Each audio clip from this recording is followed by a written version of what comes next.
It's MLB The Show 23 Championship Series. We're glad you're with us. It's afternoon baseball, or it could be morning baseball, depending on your location. Alongside community manager C. Brev, I'm Robert Flores from MLB Network. Brev, it's great to be with you.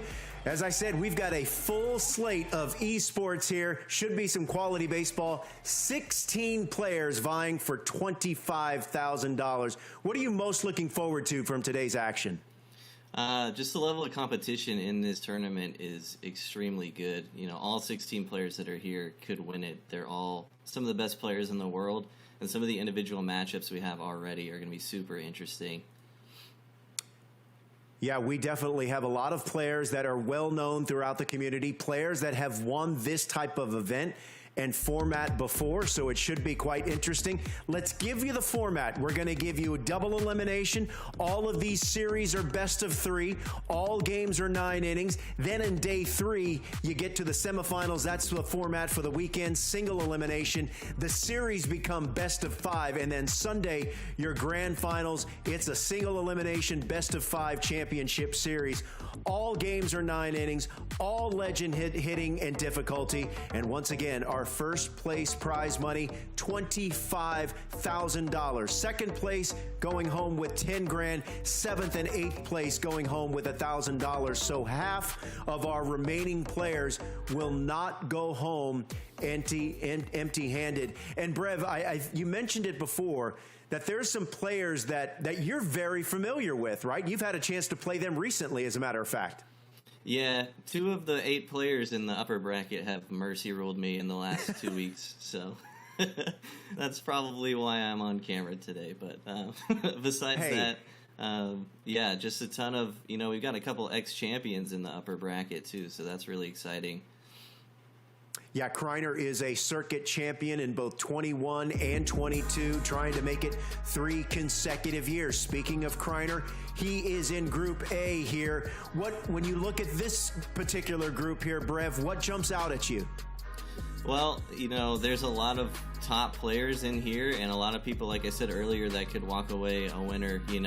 What jumps out at me specifically, you have the Kryer and Pitching Rebel in the same group, both guys that have won the whole thing before.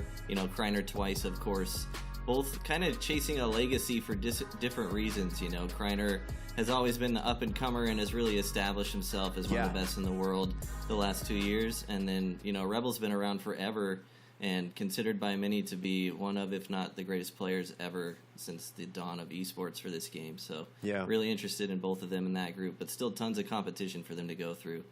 Hey, and don't sleep on that matchup between that's Tai Plays and his first round opponent against Frosty. Frosty put on quite a performance over the weekend in the wild card portion. All right, what about Group B? Let's take a look at the other remaining players for this particular group. You've got Real Alex K. Monty Slide also put on an impressive performance with Wavy in the wild card portion of this event over the weekend.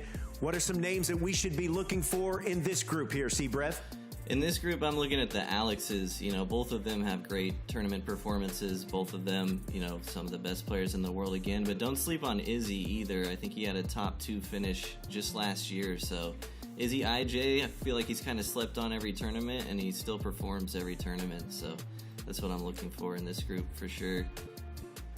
Hey guys, make sure that your accounts are connected, drops are active. We're with you here on Twitch and on YouTube. Also, we want to give a shout out to our good buddy JX Gaming. He's delivering the Spanish language broadcast of this event, and you can find him twitch.tv/JX Gaming. There's an extra I in the gaming, so if that helps you out. So we say hello to JX Gaming, and once again, we're glad you're here with us. Buckle up, strap in. It should be a lot of fun. Make sure your accounts are connected because the drops are active, and make sure you're active on the chat. We always look forward to reading your insightful and constructive comments there, as C. Brev and I will be monitoring that, and maybe you can weigh in a little bit later. Once again, these series here, best 2 out of 3, and we're going to be giving you kind of a red zone style format. We're going to be jumping in and out, so be sure that you're here with us, and always pay attention to that lower right-hand corner of your screen. That'll tell you If for some reason you had to step away or you're joining a game midstream, that's going to tell you who's playing, who's at bat, and what the status is as we get ready here. It's going to be a long day, but it should be a fun day here for some afternoon baseball as well as maybe some morning baseball, depending on where you're at. But we're glad you're with us here on Twitch and on YouTube. Brev, and I'm Robert Flores joining you from MLB Network. So I can't wait to get started here as these players are going for $25,000 here. What do you think these players are feeling right now here, Brev, on the brink of playing for that much money? Still a lot of work to be done, but yet you know that grand prize is in the distance. Yeah, I'm sure it's a lot of tension and nervousness. Like you showed on the graphic earlier, if you lose in the first round today, you're essentially walking away with nothing. And the level of competition is crazy. And especially with this game on legend hitting, legend pitching, you never know if you're just going to have an off day. And so, I'm sure they've been taking batting practice all morning, just making sure that they're ready to go mechanically so that they can put bat on ball when the time comes. I expect to see a lot of high-scoring games, though, for sure. Oh, yeah. What these guys do on legend difficulty is amazing. J.B. Griffin is here. Dodgers Kershaw. Dominican Capo. Salt Disney also on the chat. My good buddy Kenneth Sims. So thanks for hanging out here. Hey, let's remind you guys that you can play. Let me pull up the copy here. Relive the epic home run derby chase of 1998 by playing the Great Race of 98 program in Diamond Dynasty. Of course, the big prize, the revamped Sammy Sosa card, and then the Mark McGwire card, which has been souped up here a little bit. The Jason Kendall card's pretty good as well. It's pretty good 97. And Brev, that Troy Percival 97 card, nasty out of the bullpen. You like Troy Percival, huh? He had some great years in Los Angeles for sure. I think we'll actually see some of that 97 Rob Nen on people's teams too. Been very popular in competitive play. That's also a good point. And remember, the pennant chase is on. Play the new pennant chase program right now in Diamond Dynasty. You got a trio of 97 here, including the ALCS MVP, Jose Altuve. That's the card from back in 2019 when he took Aroldis Chapman deep to clinch the 2019 ALCS. All right. Yeah, tons of other 99s in that program as well. That's right. Madison Bumgarner, sneaky good. That's a 99, so maybe it's not so sneaky so much, but that's definitely one of the cards you can get. As I said, this is 16 players. They're vying for $25,000. That's the first place prize money. We're going to jump in here, beginning with Group A. Kryer, as I mentioned, has been a circuit champion in both 21, 22, trying to make it in 23, but he's got a tough test in Tappy to open up here. And one of the OGs, Brev, pitching rebel, taking on Baby Aunja. Yep. I'm interested to see the performances from Kryer here because, he cruised through, qualified automatically, and he's taken on Tappy, who's been around for a really long time and has just gritted his way through the tournament the whole way, qualifying from the last chance qualifier last weekend. So it'll be interesting to see if there's any rust from Kryer coming off of the back of his run to qualify. And what about roster construction? I mean, we're going to see a lot of the same big boppers in the lineup, but whenever the program turned to set 4, we lost a lot of good arms. And that's the thing. These rosters must be set 4 eligible. So unless you want to activate one wild card, you're probably not doing it for a pitcher. But set 4 kind of changed the game a little bit. Yeah, and Legend is a whole different beast with pitching as well. These competitive players really prefer more sinker cutter guys this year. Cutter is one of the best pitches on Legend because you can throw it anywhere and the size of the par doesn't change. So that has led to a lot of Roy Halladay, a lot of Al Leiter. I'll be interested to see if we see Madison Bumgarner today as well. But also only one starting pitcher per game for each player. So that's going to lead to a lot of strategy. And, I like that. A lot of bullpen usage. You're going to have to really test yourself if you want to give yourself a long leash with your starter. And also from game to game, do you want to throw, a lefty if you just threw a righty? Do you want to go for, the guys that throw 102 if your opponent was just hitting the finesse guys a little better? So lots of strategy between games as well. Yeah, let's drill down a little bit more on that because fatigue and energy, it doesn't carry over. It's not a factor in this series. But I do like, as you said, that you're only allowed one starting pitcher. How do you think that might affect players? Yeah, like I said, it'll cause for some tough calls in high-scoring games. You know, a lot of these guys really think they can score 20 runs every game on Legend, and a lot of the time they do. So yeah. if you give up 7 runs in the first 3 innings, do you pull your starter? You know, you might not because you think you can score 7 too, but it's hard to make that decision, you know, in this level of hitting. All right, so here we go. We're jumping into the Kryer versus Tappy matchup. Kryer is the let's see, Tappy is playing as the Philadelphia Phillies, and Kryer bangs one off the wall here, and it is now it's a double for Ronald Acuña Jr. And this is Roy Halladay, like I was saying, and that is a near perfect swing on his sinker low. So Kryer not showing any rust on that swing. He's been all over the first 2 sinkers. Actually, I think this is, let's double check this here. This is Tappy, yeah. Yeah, this is Kryer batting, isn't it? This is Tappy batting. This is Tappy. Okay, this is Tappy. There's a grounder to Kryer third. throwing us off because he has Nationals uniforms too. Tappy's yeah, a huge that's Nats why fan. it's throwing me off. It's Nats versus Nats. So you got the runner still at third, and that's how the previous inning ended. So now we're in the home half here with Mike Trout facing Roy Halladay. This is that 30-30 Mike Trout card that's going for like 1 billion stubs, and right on cue, perfect base hit to center field. And you know what? He's worth every single stub. The card is nasty. And we've got a Roy Halladay mirror match here too. All right, so that'll bring up Cody Bellinger. Nope. Looks at a sinker low, and just look at these pitch speeds on Legend and what these guys can do. Looks at a ball inside. It's 2-0. One thing that's really popular with the Halladay is pitching inside to lefties a lot. You can tunnel the cutter and sinker really well. There's a hot shot to first, throw to second for 1, back over to first in time, and there's 2 away. 3-6-3 double play. Yeah, and Kryer's going to want that one back. He left that sinker pretty much over the middle of the plate. He just missed with his PCI.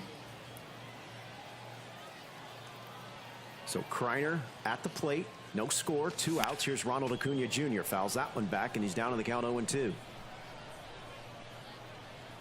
All right, meantime, let's check in on this game. Here's a home run from Adley Rutschman. Ball inside. You could And have just that's said Adley Rutschman was Wisey hitting. with the 2-run homer. Actually, Wilsey is on the mound. And meantime, there's a homer here from Ronald Acuña Jr. That is such a gorgeous swing. Didn't jam to the corner. He's looking for him to jam to that low and outside corner and pop that up, and he did not. He was right on it. And it's now 1-0 Kryer, and is it about to be 2-0? Yes, it is. Adley Rutschman, opposite field. It's out of here. 2-0, back-to-back homers here in the second inning. It's so hard to go out and square up that four-seamer with all the movement that Halladay has, and Kryer locked in on those 2 swings. Make it 3 swings. Back-to-back-to-back. Double X. And Kryer is putting on a show in the first inning. He's up 3-0. Wow. I mean, he is locked in right now early in game 1. He knows he's locked in, too. If it's in the zone, he's swinging because he thinks he can put a perfect on it, and he has so far. This is just what he does. All right, so Roy Halladay in some trouble. And as you mentioned, Zbrev, you're only allowed to use 1 starting pitcher. So there's some decision times. How much longer can you go with Roy Halladay? 2 outs, but he's given up 3 runs already in the first. And that's the tough part, you know. If you're getting hit around like this, how long do you stick with him? And the count runs full. The runner at first will be on the move. Payoff pitch to Trevor Story. Bouncer up the middle. This should end the inning. And it does, but not before Kryer goes deep. Thrice. It's 3-0 going to the top of the second. Kryer taking on Tappy. That was a big-time pitch in a 3-2 count. Kryer honestly took a great swing at it, but it was just in a perfect spot. All right, so we got a pause in the action here. I'm surprised to see a Ricky Henderson sighting here. You don't see this card a lot. All right, let's jump back into this game here. This was Wisey against Cluesman. Wisey is down 2-1.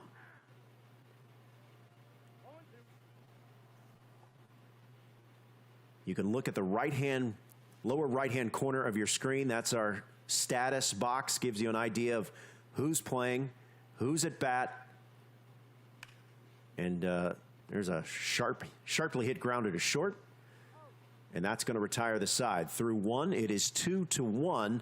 Cluesman leading Wisey. Roy Halladay really asserting himself as the go-to pitcher in the competitive community right now. And why is that? It's, again, the sinker cutter, the fact that he has great control, the delivery makes it a little hard to read as a hitter, and also he's one of the few pitchers I've found in my experience where the cutter really gets up on you. Like, the cutter seems a lot faster than the miles per hour would have you show, and on Legend, it's just really hard to time up everything he throws. All right, so once again, we're back in the Wisey-Cluesman matchup. Cluesman batting in the top of the second with a 2-1 lead. This is Austin Riley. Batting just below 400 for Cluesman. Fouls that, or misses that cutter now. It's 1-2. And that ball in just a shallow fly ball, just barely in the grass and out in the outfield. First baseman is there, and that's quickly out number one, but that'll bring up Jose Ramirez.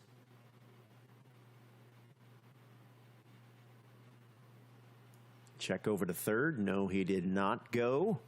This Jose Ramirez has got to be on every team. This card is so good. A switch hitting card with great position flexibility. He's ahead in this count, 2-0.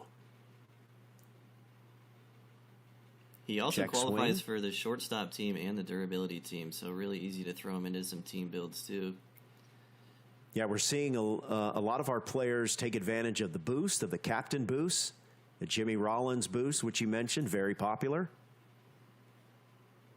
It's now 3-1 count to Jose Ramirez. One out here in the top of the second. Chopper to first. And quickly there's two down.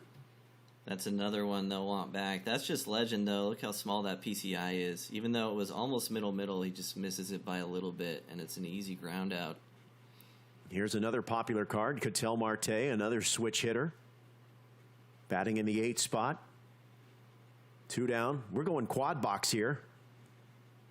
Giving you full action on this, what should be a long and exciting day here in this championship series, which will wrap up on Sunday. And we will award a $25,000 first place prize. These are best 2 out of 3 series. Roy Halladay pitching in all 4 screens right now. It's kind of wild. Good point. Meantime, we got a home run at Laughing Mountain, lower right-hand corner. Was that Jimmy Fox? Yes, it was. Jimmy Fox going deep as Frosty is matched up with Tai Plays in that one. Second double X home run we've seen so far. Kryer had one. Meantime, Mike Trout with a base hit for Kryer as he's batting in the bottom of the second with a 3-0 lead.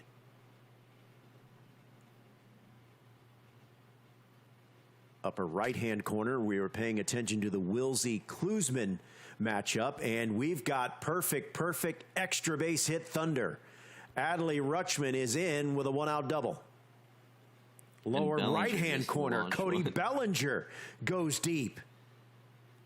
Belly's going to have one of the most satisfying, no doubt, animations in the game. Just stares at it. As this is Austin Riley dealing with Roy Halladay, down on the count 0-2. Looks at a fastball up. It's 1-2. Runner at second. Wisey batting, but trailing 2-1 to Cluesman. Tying run in scoring position. Hard hit ball, but right at the third baseman. He'll throw. Oh, that was a line drive. No, he was just throwing it around the horn. Okay, I see you. I see you, Cluesman. Here's Juan Soto. Oh, that sounded good, but he's well out in front. It's 0-1.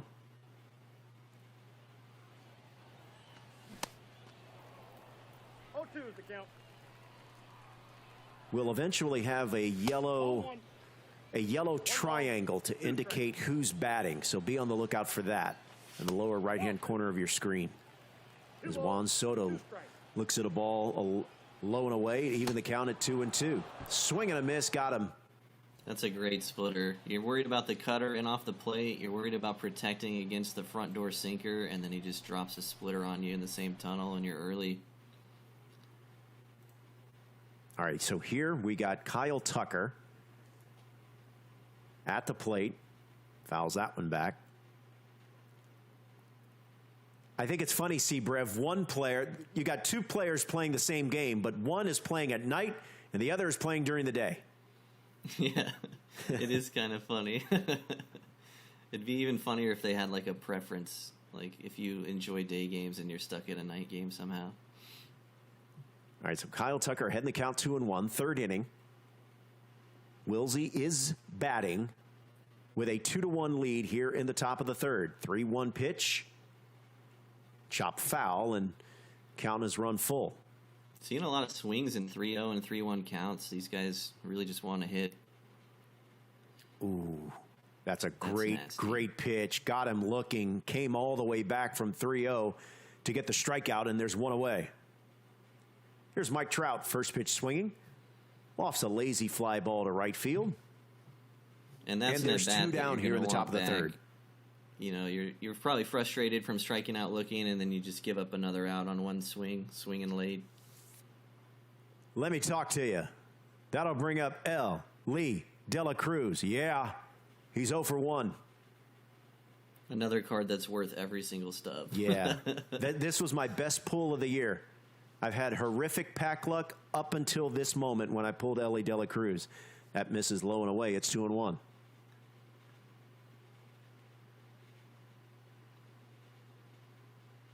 All right, so it's now 3-1.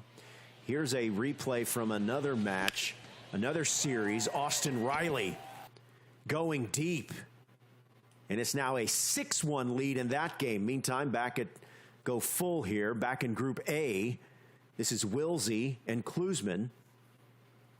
Cluesman has a base hit now, a runner at first with 2 down. And here's Ronald Acuna Jr. He's 0 for 1. And on that replay, it was still bottom of the first, and Javier Assad was pitching, who is from the bullpen. So that starter's already gone in the first inning in that matchup. And as you said, Brev, to open, you're only allowed one starting pitcher. So now it's all going to be about the bullpen for the rest of the way in that game 1. Javier Assad's the one you want to go to, though. He's got mid-50s stamina, can eat a couple innings for you. All right, we might be getting a pinch hitter here for Cal Ripken Jr., the designated hitter. So he's got a couple of lefties in the form of Devers and Peterson, and he will go with Rafi Devers. This is a sweet swinging card right here. Another guy whose swing is just butter every year. I don't think I've ever met anyone that struggles with a Devers card. You see the numbers on Devers. 16 homers, batting average above 400. So Devers, Acuna, and De La Cruz due up here in the bottom of the third for Wilsey. Those batting averages, too. These guys play on Legend every single game. It's remarkable. 500 with Acuna. All right, back here in the Kryer-Tappy matchup, what do you make of Kryer jumping out to the big 5-0 lead here in the top of the fourth? Well, I said I wanted to see if he had any rust, and it certainly doesn't look like it. You know, Tappy getting shut out so far through 3 1/3 is not what I was expecting either. Maybe he's got a little rust, but I expect him to start putting runs on the board. No ball, 2 strikes. And obviously, this is game 1 of a best of 3, so if you're unable to rally in game 1, you still got another chance. He's out. Honestly, though, Tappy's given himself a chance to win. You know, Kryer had those 3 straight perfect home runs, but only 2 runs since, and that kind of pitching is what you need to get back into a game like this. Well, there's a sharply hit ball up the middle. It's a 2-out knock for Mookie Betts, as Tappy tries to get something going here in the top of the fourth, trailing 5-0. That'll bring up Ricky Henderson. Fouls off that cutter. It's 0-1. Sends one to medium center field, or near the warning track. And that retires a side, so we are through with the top of the fourth there, with Kryer up 5-0. Now he's batting in the bottom of the fourth. Bottom of the order, it's Marcus Semien.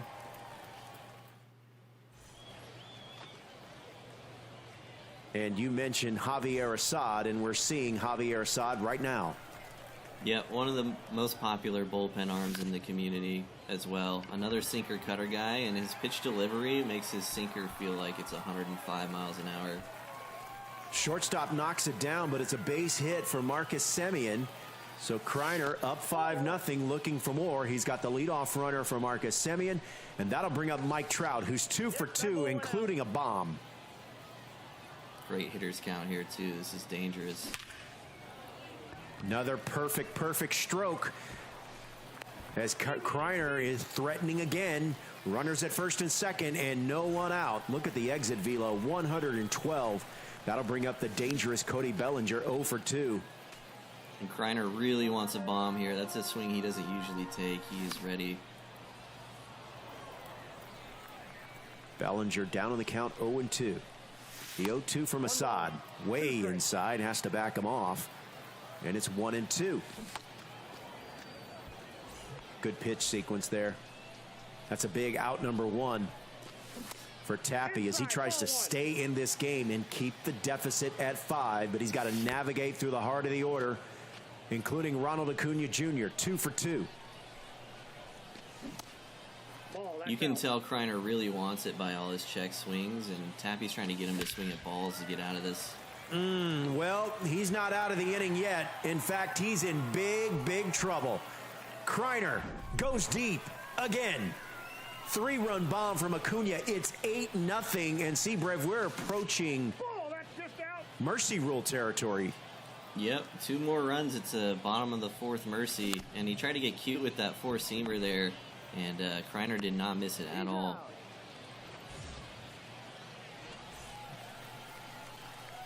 Shout out to those watching right now on Twitch.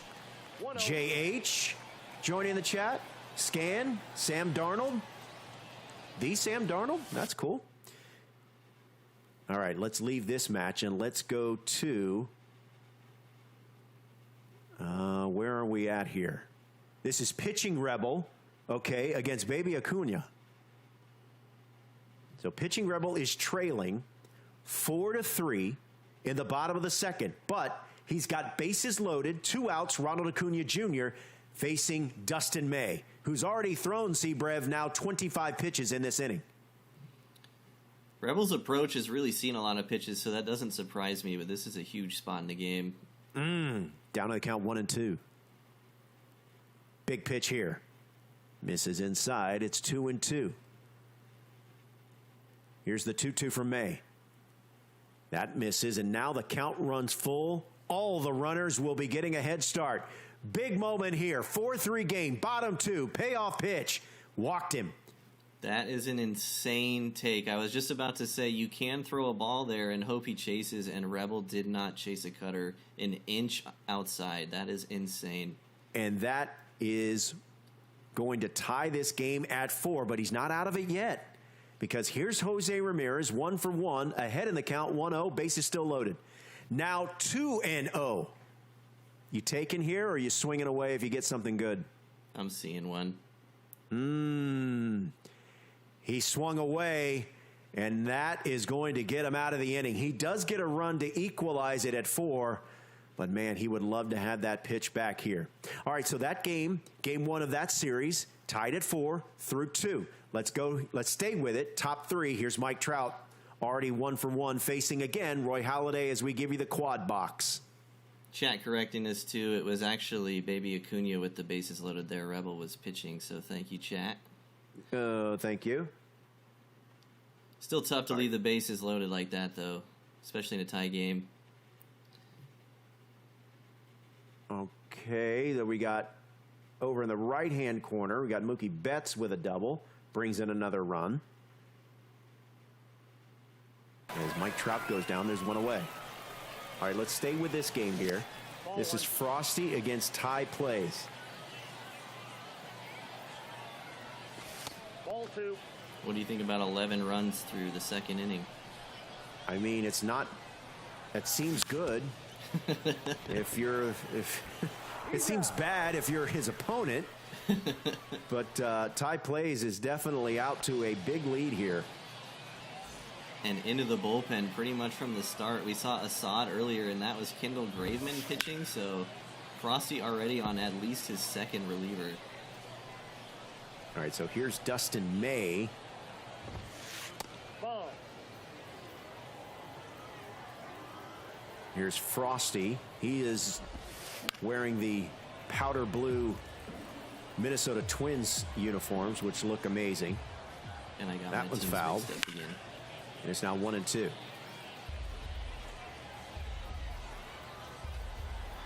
Here's the 1-2 from May.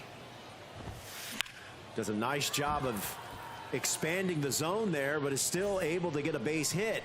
All right, back to Kryer and Tappy. Kryer up 8-1. Assad on for his second inning of work. De La Cruz is at first. And that's line foul. It's 0-2. Trevor Story fouls that one off, and we'll do it again. That's a ball. That just misses. Well, it's now 1-2. Good contact. Line drive single to left. And now runners at first and second and no one out here in the bottom of the fifth. A home run is a mercy here. And Yep. Doesn't it always happen like that? You dot a four-seam low and away, don't get the call, and the next pitch is ripped for a single. Grounded to short. Throw across to second for one. Not in time for the double play. They'll take the out, but runners at the corners. One out, and the 9th place and the 9-hole hitter, Marcus Semien. Ball 1. Looks at a circle change, low and away. It's 1-0. 1-1. Just late on that four-seam from Patrick Corbin. Ooh, nasty movement on the sinker. It's 1-2. Ball. Corbin, another really popular card in the competitive community, and another card where the sinker really feels fast. Tried to get him to chase on that and miss that slider. He just got a piece. Tried it again. It's now 3-2. One out. Payoff pitch from Corbin. Oh, off the Corbin. Pitcher wall in full effect. Ball stays in the infield, but the runner is safe at first. A runner comes home. It's now 9-1. And you're Once forcing again, this we are Corbin, flirting with a mercy rule here. Yeah, and you're forced into this matchup with the 3-batter minimum. And I think we just got it. That's into the gap. Rounding third, headed for home. He's safe, and it's over. Kryer with a mercy rule win in game 1 over Tappy to take this best-of-3 in emphatic fashion. That's just a two-time champ asserting his dominance in game number 1. That was quick work there. So Kryer is now up 1-0 in that best-of-3 series. Meantime, this is pitching Rebel against Baby Acuna. Baby Acuna. Nope. Ball. And now Rebel with bases loaded, 2 outs. Yep, pitching Rebel is at the plate and just got a grand slam. What a huge change in the game. Baby Acuna popping out with bases loaded, 2 outs last inning, and Rebel doing exactly the opposite, putting 4 on the board. And that ball is well struck, but Acuna is there, and that retires a side, but not before the big grand slam, and pitching Rebel is up 9-4, and now the bottom of the third of this game 1. This is the group stage of the MLB The Show Championship Series. All right, let's go back to this game here between Frosty and Tai Play. There's a base hit up the middle for Ketel Marte off Kendall Graveman. 1 run will score. Marte will stay at first. Runners at the corners and 2 down. And if you're pitching in this spot, you're just praying for weak contact to just get 1 out and get out of this, because this has been tough sledding. There's a line shot, but lined right to the left fielder, and that retires a side. That was not weak contact, but he got what he needed. All right, now we're going to give you back here to Cluesman and Wisey, and Marcus Semien off Gregory Santos. And Wisey extends his lead 9-3. Oh, are we L2ing? That are we looks like a L2ing in replay. these championship series? To be fair, that one might have gone 500. I definitely did not think it was 460. Okay. I like it. Gauntlet thrown down. The screenshot too. The DM. That's a bold flex in game 1. You're L2ing and you're giving me a screenshot. I'm all for it. I'm in. Then you got to Kyle send the Tucker steps to the screenshot plate. to your opponent to really close the loop there. Here's the screenshot I took of the 500-foot homer that I just hit off of you. All right, so Kyle Tucker steps to the plate, swing and a miss there. It's 2-2. Wisey at the plate, leading big, 9-3, but obviously looking for more here in the bottom of the 4th. A lot of high sliders from Santos in this at bat. Is that an effective pitch in your mind? It can be. Not against these guys, though. They're too good at hitting the hangers. That's true. JH in the chat has reminded me that it is Toxic Thursday, so we encourage all of our participants to L2 their opponents with great frequency. 1 ball, 1 strike. All right, the 1-1 to Rutschman in for a strike. It's 1-2. 1 ball, 2 strikes. It's 9-3. Wisey up in the bottom of the 4th, batting These and takes leading. are insane. Count is full. Runner at first will be on the move. There he goes. Boy, he really was effective getting into his hands in that at bat. He was determined to get inside. Yeah, that was 6 straight pitches of either slider or sinker in, and it's so hard to square that one up right where he put it. All right, same game, but we're now in the daytime. Now Cluesman is at the plate, trailing big 9-3 here in this 5th inning as Roy Halladay continues to work. He's just at 50 pitches here as we begin the 5th. If you're Cluesman here as the away team, you really need to start scoring. You know, if you go into the bottom of the 5th with a 9-3 score, your opponent can just put up a 4 spot and win right away. So you really need to start crawling back. But no, Ketel Marte is there. So you're saying this is a pivotal inning for Cluesman. Yep. If you don't score here and you give up 4 in the bottom, you just lose. You don't even have a chance to come back because of the mercy rule. All right, Kyle Tucker, the 9-hole hitter, 0 for 1. Looked at a strike. It's 0-1. That one just misses to even the count at 1-1. Top 5 here. Cluesman looking to mount some offense. Comes up empty on a splitter. Here's the 1-2 from Roy Halladay. Boy, that's a nasty cutter at 96 right on the hands. Just got a piece. And it's really fast on Legend. Oh, tried it again, but missed. Even the count at 2-2. Game 1 of this best-of-3 series between Cluesman and Wisey. Wisey leading in the white uniforms in the field. He's up 9-3. Here's the payoff pitch to Kyle Tucker. Sharply hit to second base, but Semien is there, and there's 2 down. That's a tough one. Really good swing, just a pixel off. Here's Mike Trout, 1 for 2. Looks at a strike at the knees. It's 0-1.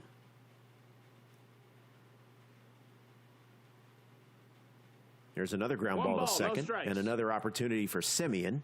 All right, let's go back here to pitching Rebel against Baby Aunja. Pitching Rebel is up 10-4. 2 balls, 1 thanks strike. in large part to a grand slam home run. That's a ball. And if he takes a ball here, he's got a chance at another one.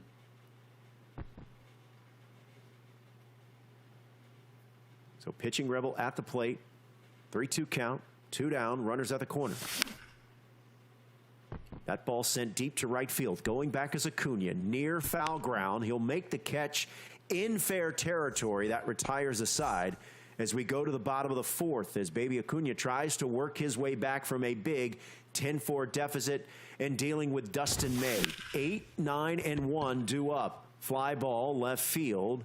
Jose Ramirez near the wall. He'll make the tippy-toe catch to rob a home run. I'm not sure if there is a more frustrating animation than when your opponent makes a tippy-toe catch at the wall to rob a homer.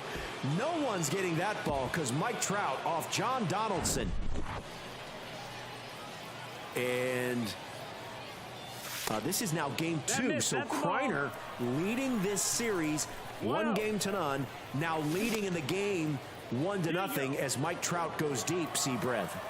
I'm interested to see how much John Donaldson we see today. We all know he's one of the best pitchers in the game, but these players have seen him so many times. And on Legend, his par sizes and all of his pitches really leave you prone to hang some sliders or fork balls sometimes. So one of the best pitchers in the game, but also prone to giving up a lot of runs in this situation specifically.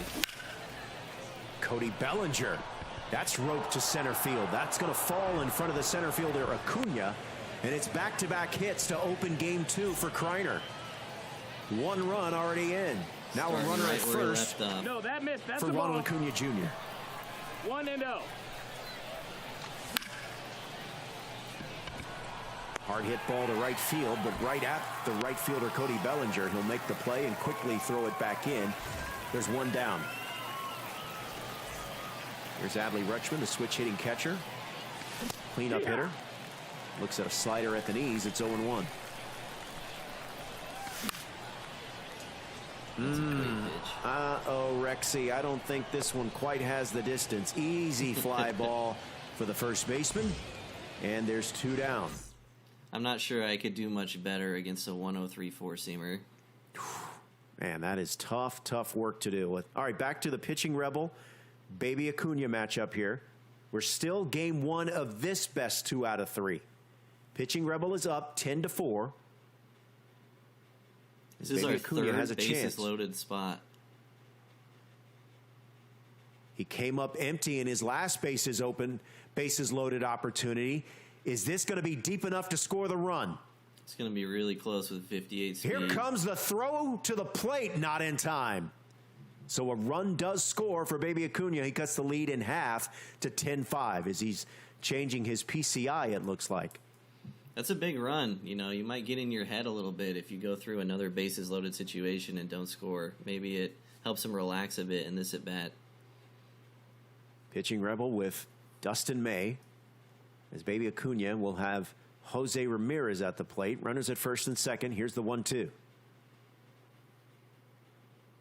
Right, that evens the count at 1-1. That's a awkward looking swing right there, and it's 1-2. Spits on a slurve to even the count at 2-2. Game 1, bottom 4. Pitching Rebel is up 10-5 in this one, but Baby Acuna trying to cut into that lead. Jose Ramirez sends one to center field. Is playable for the center fielder, and that will retire the side. A run does score, but it's 10-5 pitching Rebel as we play in the 5th inning. Just a perfectly placed pitch there, too. Got him swinging just a little bit late. And Baby Acuna leaving a lot of runners on that game. All right, right now we only have one game 2 going on, and that is in the upper left-hand corner as Kryer and Tappy are playing game 2 of their series. Kryer is up 1-0 after a run rule victory, and he's leading in game 2 1-0. Let's bring it full here for Frosty and Tai Plays. This is Cattell Marte for Tai Plays, who's leading 14-7.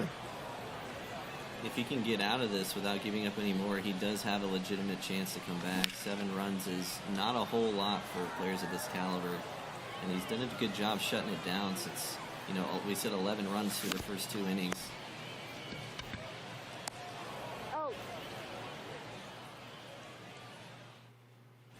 All right, so here we go back to, all right, this is still game one. It's 9-3, Wisey leading Cluesman. Top of the sixth. Wisey is in the field, the team in white. He's got Roy Halladay on for his 6th inning of work. His 70th pitch coming right here. Cluesman shutting down Wisey in the bottom of the 5th, which is huge. Gives him life if he can score, start getting some runs on the board in this inning. He's connected with back-to-back cutters. It's now 2-2. That ball sent deep to left. Going back is the left fielder. He'll make the catch. Runner will have to hustle all the way back to first in the form of De La Cruz. And there's 2 down here. As Wisey tries to cut into this lead, and he's got a good card to do it.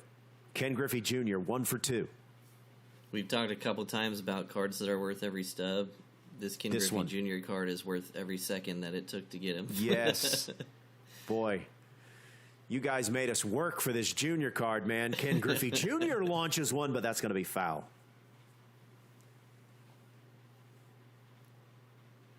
Here's the 1-2. Misses way upstairs. Evens a count at 2-2. Top of the 6th, game 1.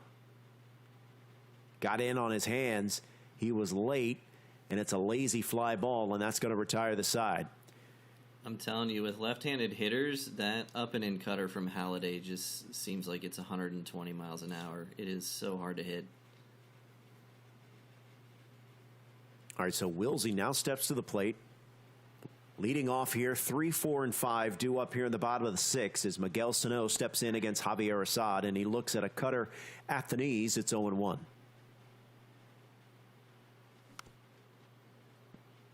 That one's fouled at the plate. It's 0-2. Pretty important for Wisey here to get some runners on, put some pressure on Cluesman, because, you know, any runners on makes it closer to a potential mercy rule. Here's the 1-2 from Assad. Boy, he's really trying to work at the knees and in. Assad versus Sano as we give you the quad box action here. You see over in that lower left-hand corner, that's pitching rebel leading Baby Acuña 10-5. Right-hand corner of your screen, upper right-hand corner, Miguel Sano with a leadoff knock for Wisey in the bottom of the 6th. Kryer, meantime, see, Brev, he looks like he could be flirting with back-to-back mercy rule wins to close out this series. He's not messing around. He's hit for 5 or 6 innings, and he's scored like 16 runs so far. I mean, absolutely wild. He is making a statement, and Tappy is no slouch. He is an excellent player. And he beat a lot of other really excellent players to get here, too. So just really Kryer asserting his dominance, saying, I'm the 2-time, and I want to be the 3-time. That ball is roped to the gap. It's going to split the defense, go all the way to the wall. The runner at third will stay there. Check that. He's rounding third and headed for home. Throw not in time. It's an RBI double for Marcus Semien. It's now 10-3, and Wisey could be getting that mercy rule territory. And that's that deep outfield of Laughing Mountain. You know, typical parks, you can't score 63 speed on a ball like that, but this outfield is so deep, he had plenty of time to send him there, even with nobody out. There's a liner to center. Caught by Ken Griffey Jr. Runner tagging, headed to third, and got him. That's a huge mistake. You know, you never want to make an out there with a runner in scoring position the way you've been hitting, but give credit to Cluesman, too. The only way he gets him out there is a perfect input relay throw, and he did it. Yeah, I love using that relay throw. It's almost a little bit more efficient to use that relay throw. As that ball sent to left field, it's going to be a fair ball. Adley Rutschman rounding first, headed for second. It's a 2-out double for Adley Rutschman. And now it really hurts, because if you didn't tag up there, it'd be 11-3. You'd be one swing away from the mercy. And I keep talking about the mercies, but it's really important in this level of competition to try to get the mercy if you can, because everyone you're playing can score 10 in one inning, right? So you can, if you get the mercy, it's like an automatic win. You don't even give your opponent the chance. Here's Austin Riley, 2 for 3. Check over to first. He did not go. It's 1-1. So Rutschman is at second. 2 balls, 1 strike. Decent speed for a catcher at second base in the form of Rutschman. Here's the 2-2. Fly ball, left center field. That is out of here. Austin Riley, 2-run bomb. It's 12-3 Wilsey. We're going to see another pitcher. We're going to see Jose Alvarado. And now we'll have Wilsey counter with a move of his own. It will be Mitch Haniger pinch hitting for the left-handed Juan Soto. Yeah, I mean, you got to... I want to see a replay of that, too. I don't blame him. I don't blame it. It's Toxic Thursday. He's like, I meant to hit L2 and I forgot, so I'll do it the old school way. That's okay. That's okay. We understand. He's locked in. Fly ball. This should be playable. Aunja was in a shaded position towards left, and he makes the catch easily, and that retires a side. But some more runs for Wilsey. It's 12-3. Meantime, back here in game 2, Kryer. This is earlier. Jose Ramirez. Perfection. Domination. It's 4-0. It was 4-0 at the time. I think it's now 5-0 in game 2, as Kryer already has one Mercy Rule win under his belt. Meantime, hot shot up the middle here from Austin Riley off Roy Halladay, as Cluesman trying to mount a rally here. He's got a huge deficit, huge mountain to climb, but he obviously needs traffic on the base pass. That's a good way to get it started. Here's Jose Ramirez. And as crazy as it sounds, this is still a winnable game for Cluesman, especially if he can get into the bullpen and get Halladay out of the game. You know, he's approaching 90 pitches now. Yeah, it will be interesting to see how much longer he goes with him here. He's got a huge deficit, obviously, but Cluesman and these type of players, they can instantly, put up a big number. All right, 3-2 count. Runner at first. Payoff pitch from Halladay. Got him. Wow, that was a dirty, dirty pitch. 97 at the knees. Painted him up. It's 1 out. You're never looking for a four-seamer there. That was such a good pitch. He was trying to lay off a sinker in the same tunnel. That would have been a ball, just like that pitch there. Here's Ketel Marte, 0 for 2. Sharply hit ball. Oh, my gosh. Okay, remember I was telling you how much I hate the animation where the defender tippy-toes home run robbery? I take that back. That animation is the one I hate. That one's the first baseman catches and does the sweep tag on the runner diving back. Throw away the controller at that point. Just throw it away, as Derek Jeter with a base hit up the middle. It seems to always happen on balls you hit like 112 off the bat, too. It's like you couldn't have taken a better swing, and they're just double play immediately. It's infuriating. Delvin, 1973. Mr. Waldo, BMC. Scan is here. Ty is here. Cool Guy 24. We thank you guys for hanging out with us here on twitch.tv/Sony San Diego Studio. There's a grounder to third. Throw over to second for 1. Aunja. They got Aunja. I did not think they would be able to turn 2, but they did. Especially with the hesitation from the third baseman. Oh, but let me talk to you. Lee De La Cruz. Yeah, that's gone. That's out of here. And that game's over. Wilsey with a Mercy Rule win in game 1 over Cluesman to take. Yeah, I would screenshot it too, my man. All right. From 1-run rule to maybe another. Kryer, Brev is up 8-0 and very much looking at the possibility of closing this series out with another run rule win. And Tappy's got to get on the board. He scored 1 run through both games so far. Kryer has scored in every single inning this game. It's already 8-0. That's a good way to start if it gets there. I don't think it will, though.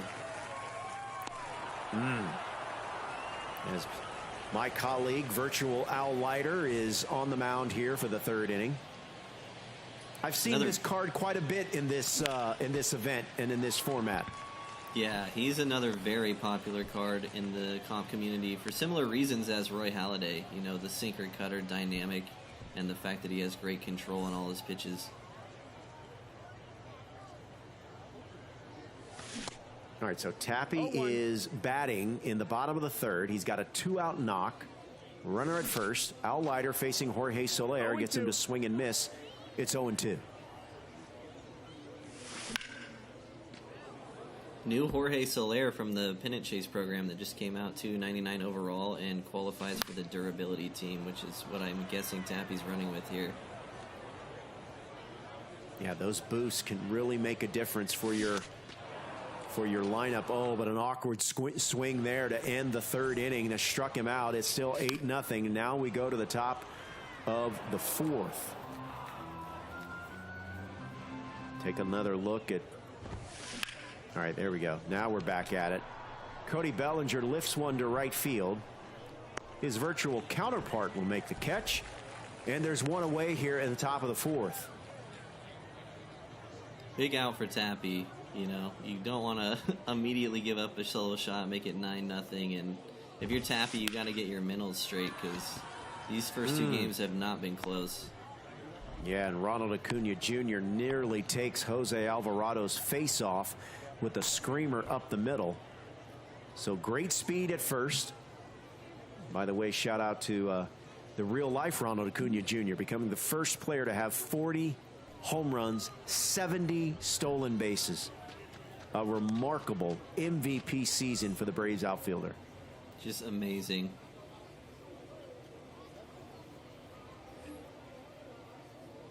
Here's Adley Rutschman 0 for 2. There's That's a screamer over the shortstop's one. head. Acuna is headed to third. It gets past the center fielder, so Acuna will motor all the way around first. It's now 9-0 for Kryer, thanks to the 1-out double from Adley Rutschman. And here's Double X, Jimmy Fox. Cutter right down the middle. He was lucky that was only a double. Chopper to short. The runner will head to third. Good base running there. Bluffed like he was going back to second, then ended up deciding to go to third. So a productive out number 2. Incredible mind games there. First pitch swinging. De La Cruz fouls it off. De La Cruz 1 for 2. Ellie could put the second mercy rule in territory here in back-to-back games. No doubt. No doubt.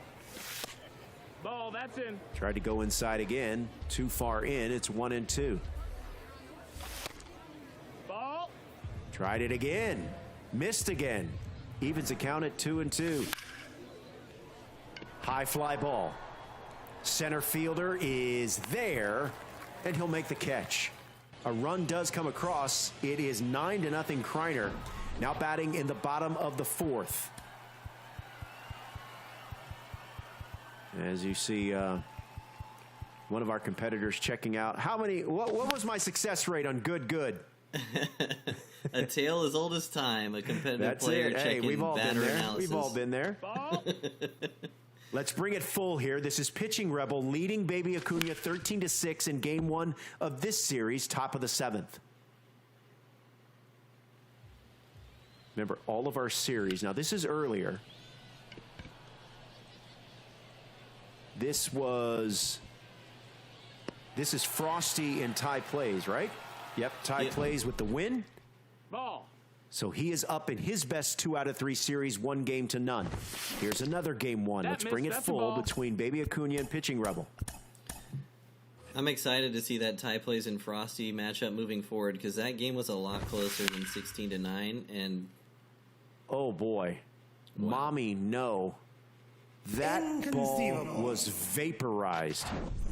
Adley Rutschman goes deep. Four-seamer from Rivera, not really the pitch he's known for. No, ball. Got smacked. I see why. All right, back here in this game, where Tappy is trying to get something going, but Kryer just went deep. Trevor Story goes yard. It's 10-0, and mercy rule is definitely in play here. I'm surprised to see Alvarado still in the game. You've got your whole bullpen.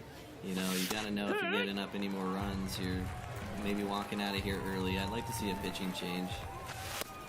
1-2. Well, Tappy is on the brink of elimination here 2-2. in this best 2 out of 3, the group stage here. We got a full. We'll be with you here all weekend. Let's go back to the Baby Acuña pitching rebel matchup, where pitching rebel is leading 13-7. Baby Acuña is at the plate. Here's Manny Machado. Lifts one to shallow right field. Right fielder is there with that big giant glove, and that retires aside. But Adley Rutschman gets on the board thanks to a home run. Here's pitching rebels Adley Rutschman. He's 1 for 4, facing Mariano Rivera. And if you're Rebel, you want foot on the gas here. Any more insurance you can get is incredibly valuable. Yeah, it may not seem like it in a 6-run game, but these guys can score 6 like it's nothing. Well, I mean, that's the thing with the way that these guys can hit and their talent level. 6 runs feels like 2 or 3. 0-1. All right, meantime, Kryer is batting. Bases loaded. And bases, I think, are about to be unloaded. Going back is Acuña at the wall, out of here. It's a grand slam. Kryer flexing his muscles in game 2. I'm going to be honest, I don't know if there's anybody in the world that could have beat Kryer the way he's played the last 2 games. It has just been a clinic. Yeah, he right now is separating himself among all the competitors by his dominance right now. Pitching change. 1 ball, 1 Joe strike. Piam's facing Acuña Jr. I'm not sure it's going to matter because it's 14 to nothing, and Kryer is severely locked in. And there is another homer. That ball had a family. If you're Kryer, you're almost like, do I want to keep taking good swings? I feel like I'm wasting them at this point. I just can't imagine. There's not any places that he can go where Kryer can't do damage, and that is just a testament to his talent. You feel completely helpless on the mound when you're playing somebody that locked in. There's nothing you can do. They don't swing at balls, and they don't miss strikes. All right, so here we've got pitching rebel leading Baby Acuña. This game is 13-7. Pitching rebel is batting, top of the 8th. Here's a screamer, but foul, as De La Cruz has got 3 hits, including a homer. I think we've seen this Javier Assad in every game, too. Just, another card that people love on Legend, specifically.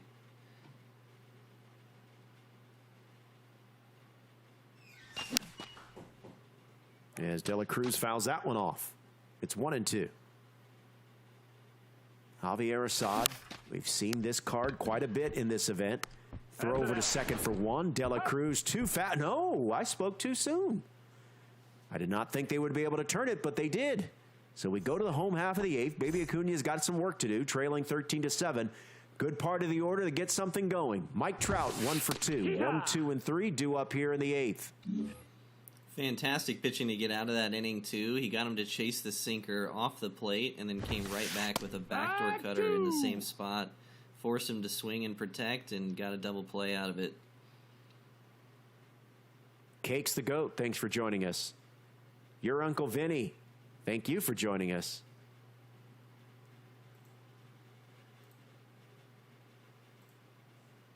All right, here's Double X Jimmy Fox. And that cutter is in for a strike. It's 0-2. You gotten a chance to make your first set 4 collection choice yet?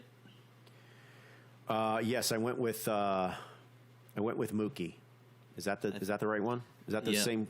Okay. Yeah, I think Mookie's been the most popular one for sure, but this Fox is nasty too. I was about to say, as Jimmy Fox looks at a strike of the knees for out number 2, is the choice closer than maybe people think?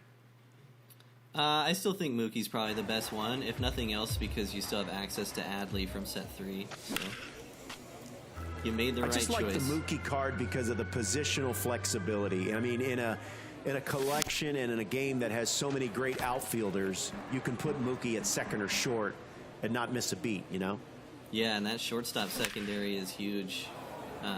Playing a couple games there in real life gets it in game, and it qualifies for the shortstop team build as well because of that. So another reason for it to be a popular pick. All right, so Trevor Story is aboard. 19 hits. Think about that, Brev. He's got 19 hits. We're not through the 5th inning. That's inside. That's a ball. I just don't even know what to say. It might be 20 hits. That's an insane take.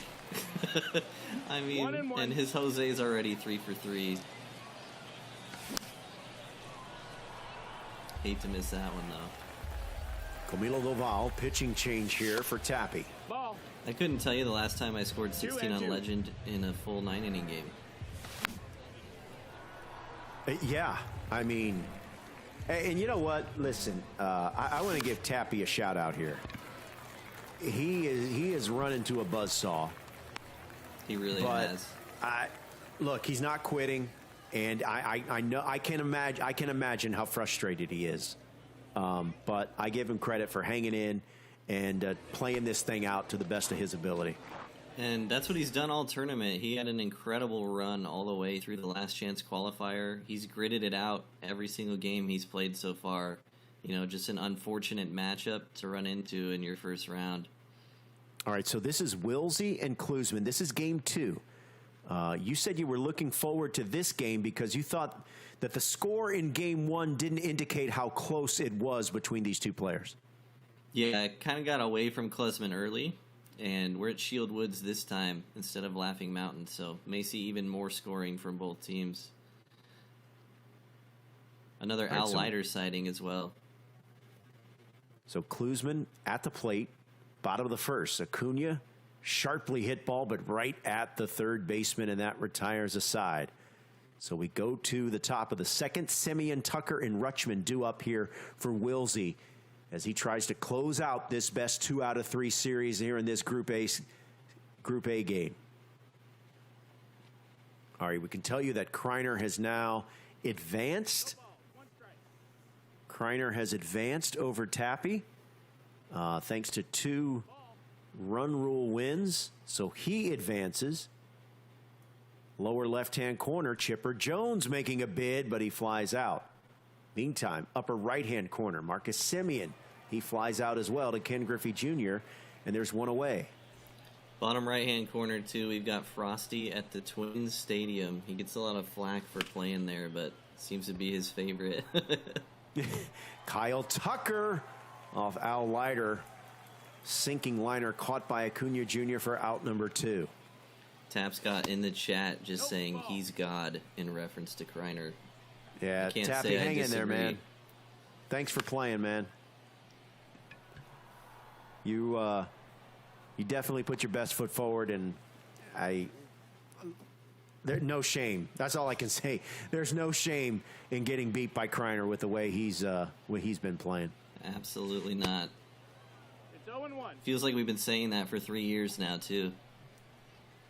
It's Kryer absolutely has wild. won a Track 2. circuit championship in 21 and in 22, and he's hoping to add to that collection with a win here. We'll crown a winner on Sunday. And, of course, the winner will win $25,000. As Adley Rutschman bounces out to third base, and that'll bring up Ken Griffey Jr. Little left-on-left matchup here. Left on left is really tough against Leiter because you have to worry about the sinker, cutter, and slider. We can tell you, it looks like Baby Aunja has cut the lead to 3 on Pitching Rebel here as he bats in the bottom of the 9th. So Pitching Rebel 2 outs away from a Game 1 win. And I'm not surprised to see Camilo Doval on the mound. I think he's pretty much consensus the closer everyone wants to go to in a spot like this. The outlier cutter, the slider to work off of it. It's just a really hard card to get hits off of on Legend. Here's Ketel Marte. Sends one to right field. Going back is the right fielder. He's drifted into foul ground, and he'll make the catch. And now, Baby Aunja is down to his final out here in this Game 1. Here's Manny Machado. And Machado lines out to second, and that's it. That's all. as pitching Rebel, one of the OGs in the MLB The Show community, with a Game 1 win, now just a win away from advancing in this group stage portion of the MLB The Show Championship Series. And you know what? If you're Baby Acuna, you had a great game. You only lost by 3. You got to not let that 9th inning affect you mentally heading into the next game. You can see as soon as he lined out, he went straight to batter analysis. Oh, Austin Riley. Perfect. In the cornfield. It's 1-0. We've seen a lot of that today. These sinker cutter guys that also feature a 4-seamer. You know, you're throwing the 4-seamer hoping they miss with their PCI, like if they're trying to hit a sinker or a cutter, and these guys just aren't missing today. So Cluesman jumps on top, 1-0 here in this game 2. A game he has to have. That ball lifted to right field. Is it going to be fair or foul? It looks, and it's just foul. Here's Jose Ramirez down in the count 1-2. Just gets a piece to stay alive. Al Leiter about to throw his 29th pitch. That's roped foul, and we'll do it again. 1 run already in here in the bottom of the second. Ooh, that's crushed. Perfect destruction.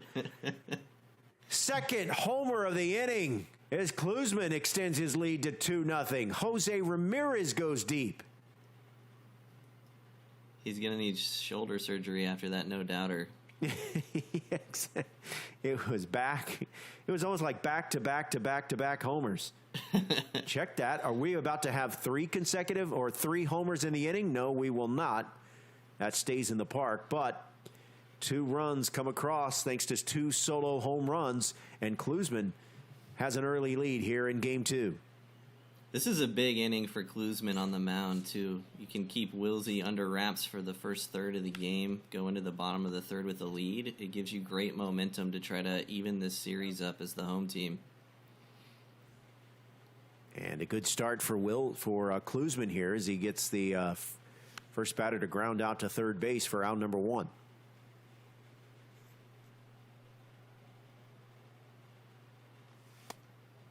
Here's Juan Soto, 1 for 1. 1 ball, 1 strike. No, the count is 1-1. This is his first at bat here in game 2. My apologies. 2-1 from Leiter. Sounded good, is good. Opposite field homer for Wisey, and he cuts the lead in half just like that. And to your point, Brev, he wasn't able to keep him under wraps, at least keep him off the scoreboard. And you can see how important it is, even to Cluesman right now. You know, he hit the quick menu. He's probably thinking about a pitching change here. Oh, this is the batter. My fault. But you got to think about maybe, you know, seeing how far you can ride Al Leiter. He's pitched well so far. That was a disgustingly good swing, especially with the shift on. That's just such a good approach. You're looking for the outside pitch, gets a cutter away, and just hits it a mile. Here's Mitch Haniger, the 9-hole hitter, batting .500. All right. So you got Tai Plays. He is the team at the plate, and Frosty is, I believe Frosty is in the field. Do I have that right? I think I do. Yep, you can tell Frosty's in the field because he's the only person in this tournament that would play at Minnesota Stadium. That's very good point. I like this park. I like this yard. I like it in real life. I'm with you. I'm not quite sure that it would be the first park I would pick. First park that would come to mind when picking one in this event, as Austin Riley sends one to left center field. Trout is over, and there's out number 1. And you know what? For Frosty, it's almost become a bit of mind games at this point. You know, he's become known for playing here, and a lot of competitive players don't like playing here. And so it's really hard to, get in the right mindset as the away team here, especially if you hit the ball to one of the more unfriendly parts of the park, like dead center or left center. We had DZ Golfs in the chat as you look at Ellie De La Cruz bounce out to out number 2. DZ Golfs in the chat basically wondering aloud, it's just remarkable to watch these players do what they do on legend difficulty. It's almost like they're playing a different game. They're certainly playing a different game than the one I play. You know, I'm just happy on my all-star, you know, hovering around the 600s. I'm good. I'm not going to make it to World Series. Maybe if I'm lucky, I'll get to Championship Series. But these guys, they're just on another planet. It's just a whole nother level, especially with how much they play, you know. Being able to put 200, 300 games on Legend under your belt and still go up there every at-bat and take good swings, it's crazy. All right, no score. As we go to the bottom of the third between Frosty and Tai Plays. This is the game that Frosty has to have to extend this game. Uh-oh. What animation is he going to get here? Double X. Nope, he didn't get it. Didn't get the animation that allows him to make the catch. And it's 0-1. Until you've played on Legend online too, it's really hard to comprehend just how fast these pitches are and how small your PCI is. There's a can of corn for Mike Trout. And there's one away here in the bottom of the third. All right, let's go back to Wilsey and Cluesman. Wilsey has now jumped out in front 4-2. And this is a potential closeout game for him. Cluesman needs this game to extend the series, T-Brev. This is exactly what you didn't want to happen if you're Cluesman, giving up a 4 spot in the top of the third, and now you're playing from behind again. Oh, I thought Miguel Sano was dialing it up long distance. Instead, it stays in the park. That's actually a great swing. If you look at his PCI, he would have destroyed a sinker, but that's why they throw the 4-seamer sometimes, just hoping you're a little bit off of it, looking for something else. BK got you. Why are we picking Minnesota in a comp tourney? Because that's what he likes, BK. That's what he likes. That's part of why he does it, How you doing? And Scan is going to be part of our broadcast a little bit later today. He's in the chat. It's funny that you read that chat, though, because I think that's part of the reason why he does it, because his opponents think the same thing. Why are we playing here? That ball is sent foul, and it's a full count. 2 down. Ball 4, take your base. You know what? Speaking of stadiums, I would love if the Kingdome and the Astrodome were added as stadiums moving forward. I'm sure there's a lot of hoops and things that have to be decided, but I would love to see those 2 stadiums added to the game. There's a hot shot stadiums for Kyle Tucker. Base hit. So many good moments in the Kingdome specifically, too. Yeah, that'd be great, right? All right, here's Adley Rutschman 0 for 1. Ball. 1 ball. Remember, if you're just joining us, lower right-hand corner tells you the score, but also gives you a status on who's playing and what the status of the series is. So Wilsey, who is batting now in the top of the third, although he just flied out to end the inning, is leading this best 2 out of 3, 1-0. This is a closeout game for Wilsey. If he wins, he advances. Cluesman obviously hoping to prevent that.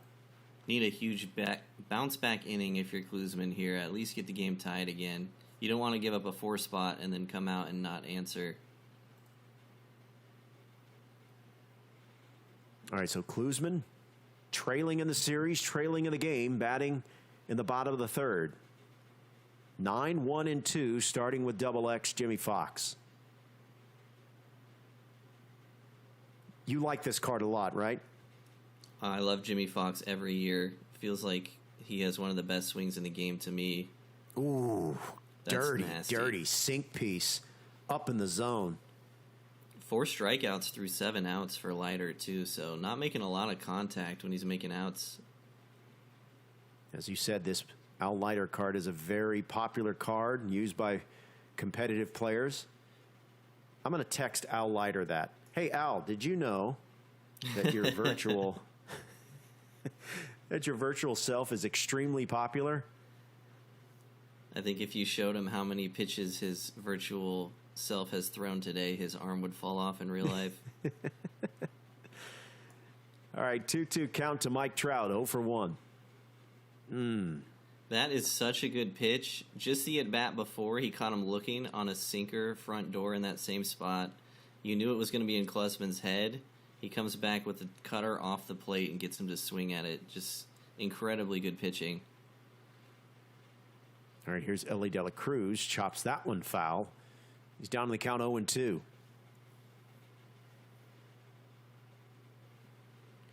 And did he go? Yes, he did. That retires a side. Just in case you were wondering, we're going to be bringing you these streams all weekend. Obviously today, tomorrow, Saturday, and Sunday. We'll wrap it up Sunday and give out the $25,000 first place prize.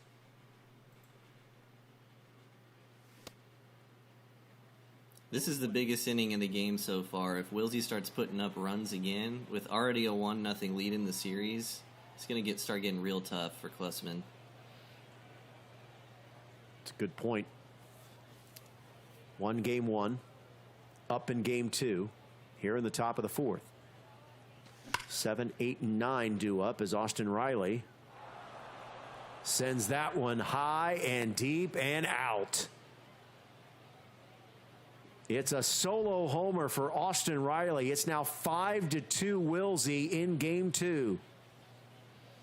So many good cards in the game right now, too. Austin Riley is one that gets forgotten sometimes, but he's done nothing but hit in this tournament so far today for multiple players.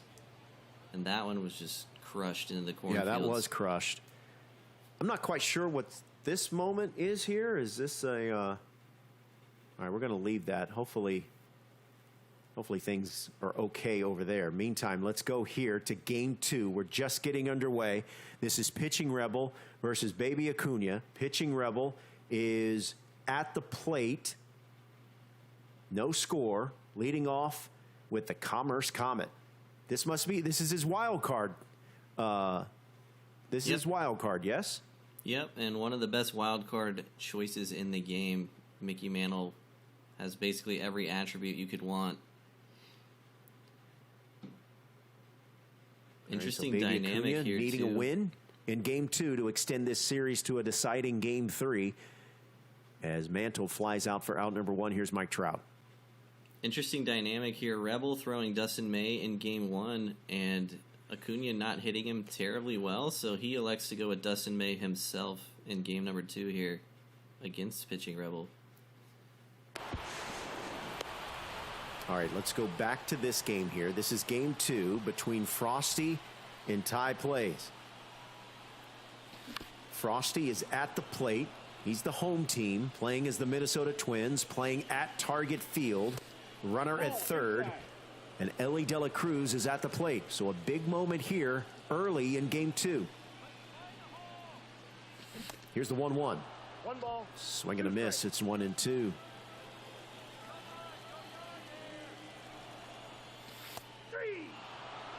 Frozen. Got him. That's nasty. That ends the 4th. Got him to chase the cutter and then came right back in front door to sinker and just buckled his knees. All right, here's Austin Riley, 0 for 1. Here to start things here in the 5th inning. Low scoring game so far. Ball in. Tied at 1. Tai Plays batting in the 5th inning. Nope, inside. Looks at a cutter inside. It's 2-1.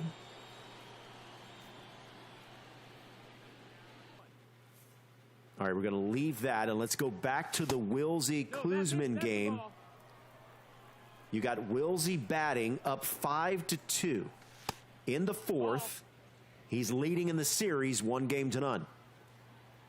De La Cruz facing Camilo Doval. There's a hot shot to right field. Runner at third will hold. Great arm from Ronald Acuña. You're not going to run on him. And Runners that's at the not corners, worst 2 outs, outcome. and here's Miguel Sano. You give up a perfect there, but it's only a single and the runner can't score, so you get another chance here as a pitcher. That's the ball. And how about Cluesman using Camilo Doval right now? Yep. Is he going to get out of the inning? Why. Yes, he is. That is the classic high leverage, the Andrew Miller approach. Just, I need to get out of this inning, and I got to throw my best pitcher. And he got out of it. So a wise move there for Cluesman. It paid off as Camilo Doval gets him out of the 4th inning. Ronald Acuna Jr. starts the home half with a grounder to second, and then quickly there's one away. Cluesman needs to get on the board this inning. You can feel the momentum shifting quickly towards Wisey. He grabbed a little bit of it back with that ground out to end last inning, and he can keep pulling it back with some runs here.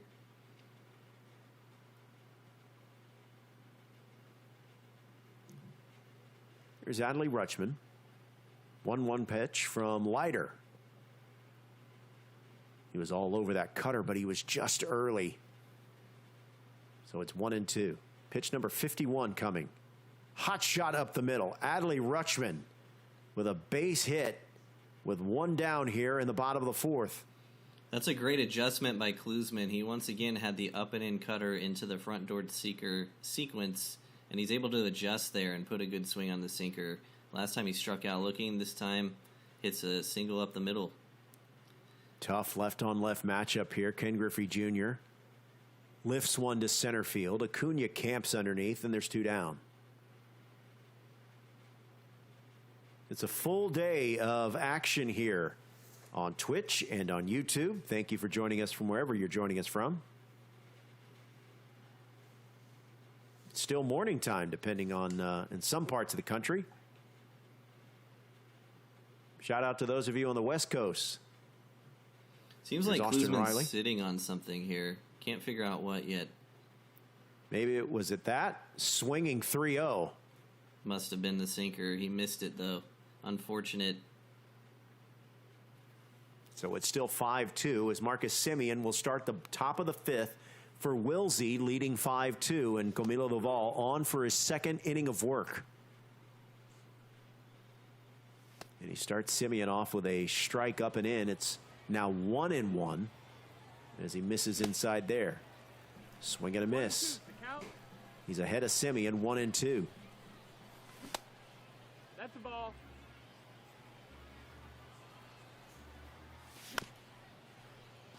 That slider just gets a piece.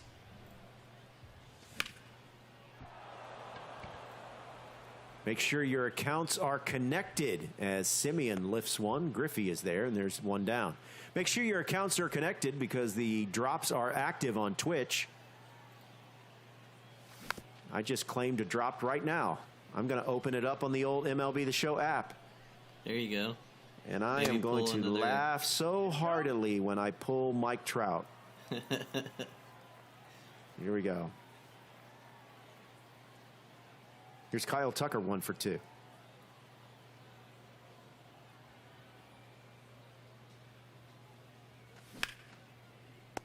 Long hesitation wow. before that pitch.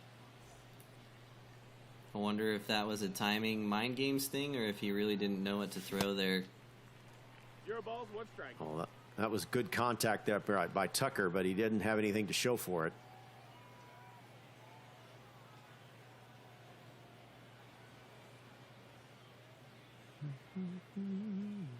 This is what you want out of Camilo Doval, though. You know, you're on the brink of 2 really solid innings while you're losing, and this is why you want to have a guy like that in your bullpen. That missed. That's Yeah, an important part of bullpens 1-1. and bullpen pitchers, and this goes for real life as Rutschman lifts one to shallow left field on the run. He'll make the basket catch to retire the side. It's not about preserving the lead, but also preserving the deficit. And that's what Camilo Doval is doing right now as Cluesman bats in the bottom of the 5th, trailing 5-2.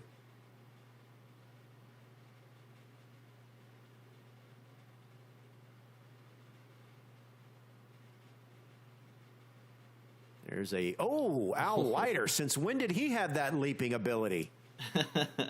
That's actually huge, too, because that was probably going to be a single, and it changes the dynamic of the inning completely. Really does, especially if you consider Ketel Marte just hits a 12-hopper up the middle, and he's aboard with one down here in the bottom of the fifth. Hey, you know what? If you're Cluesman, this is your shot here. You've got right-handed Jimmy Fox and right-handed Mike Trout coming up as the 4th and 5th potential runs for you. You got to make the most of these 2 at-bats, and I wonder if we'll see a pitching change as well. It's Leiter's been pitching really well so far, but this is an extremely high-leverage situation with multiple right-handed hitters coming up.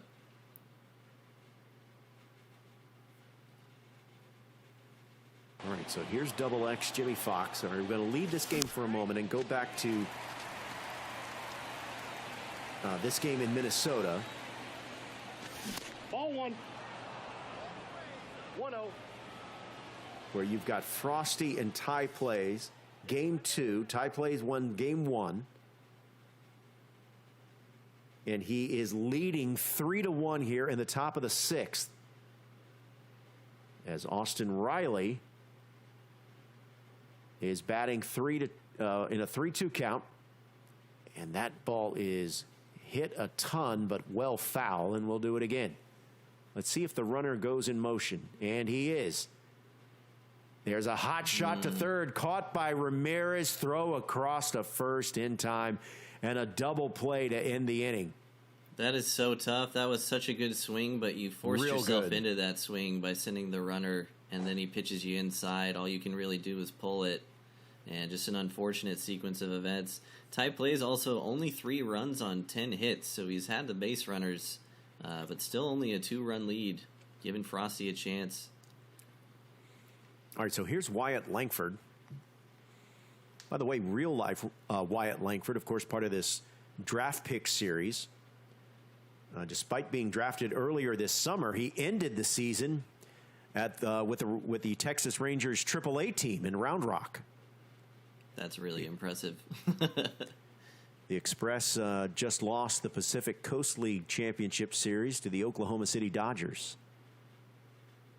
Tons of draft players from this year's draft added into the game in that draft pack too. You got Paul Skeens, you got Dylan Cruz. That's a nice feature, and this is a nice swing. Wyatt Langford, oppo pop. And Frosty cuts the lead to 1 thanks to the solo homer. That's a tough one to give up as a pitcher too. That sinker was 2 or 3 inches off the plate, and he still hits it out. And now you're in a diving stop game. by Marte. Throw across first in time, and there's out number 1. That's a great play. Little Good dolphin dive to make that stop. Important out there to not let the inning start spiraling. Ball outside. All right, so here's Mitch Haniger facing Alex Claudio. As Wilsey is leading 5-2 in the top of the 6th and leading in the series 1-0. However, Mitch Haniger lifts one to right field. That is wow. Oh. Just foul. That was by such a good matter swing. of inches. That's scoring at least 1. Not great speed at first base, but this could score 1. Nope, they're going to hold the runner at third. I'm Bases surprised loaded, he held him there. no one out. He was definitely going to score. I like the hold there.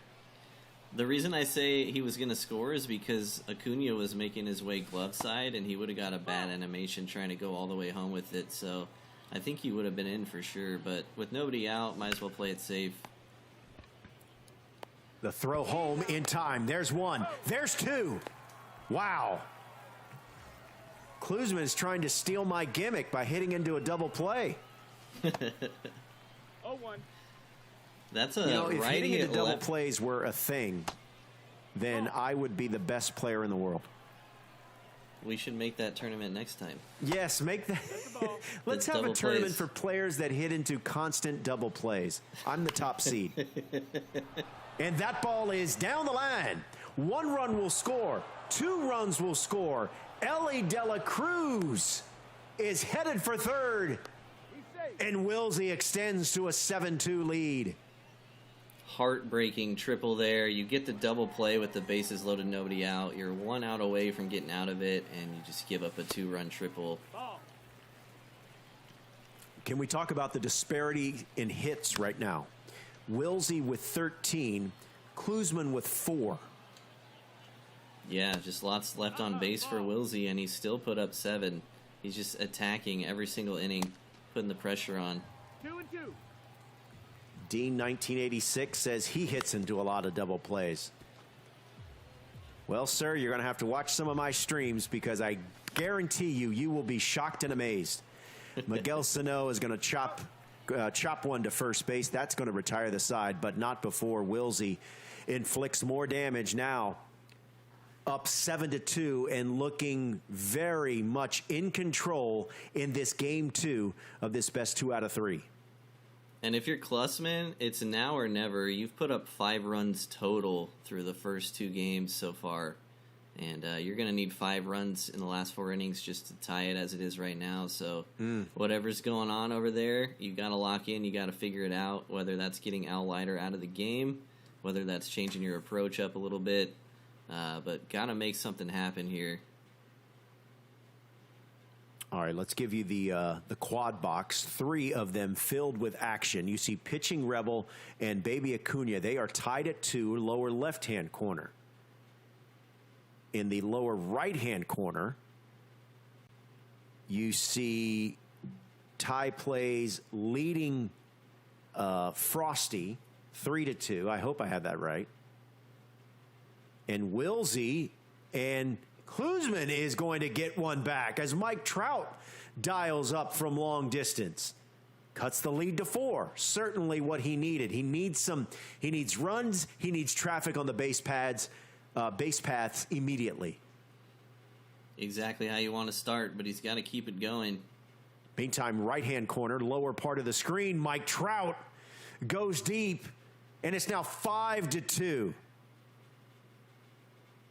In that game, as Frosty is staring at getting eliminated here in the first 2 games. He's down 5-2, trailing in the series 1-0.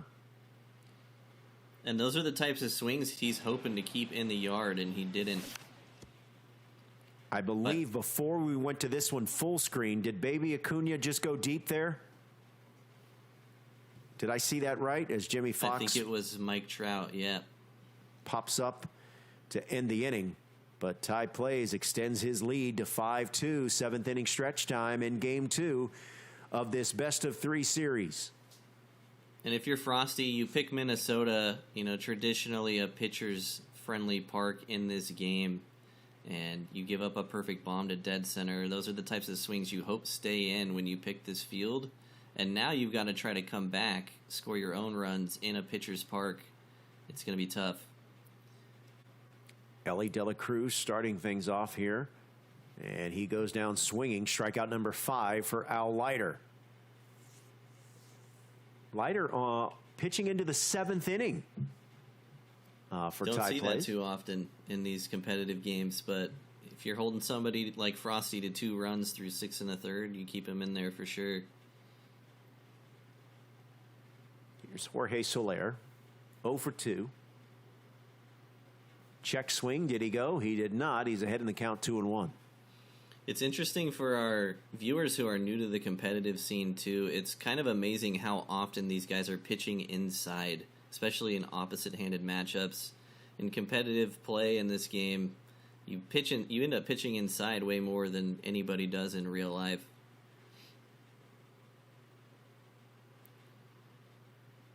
All right, we do have a report here from Zazzy, who's in the chat. He says Cluesman has made it 7-5. That's huge. It's exactly the inning he needed to give himself a chance. All right, this one is 5-2, 8th inning. As Tai Plays is 6 defensive outs away from advancing in the group stage. He's making a pitching change, Camilo Loval. We got a pinch hitter, Cody Bellinger. Tai Plays has got to feel really confident here. You're up 1-0 in the series. You've come into Frosty's home field, Minnesota, and outscored him so far. You got all the momentum. Cody Bellinger, a little jam shot. Lazy fly ball to left. And there's one away. One series has already been determined as Kryer with a 2-0 series sweep over Tappy. So Kryer is just hanging out.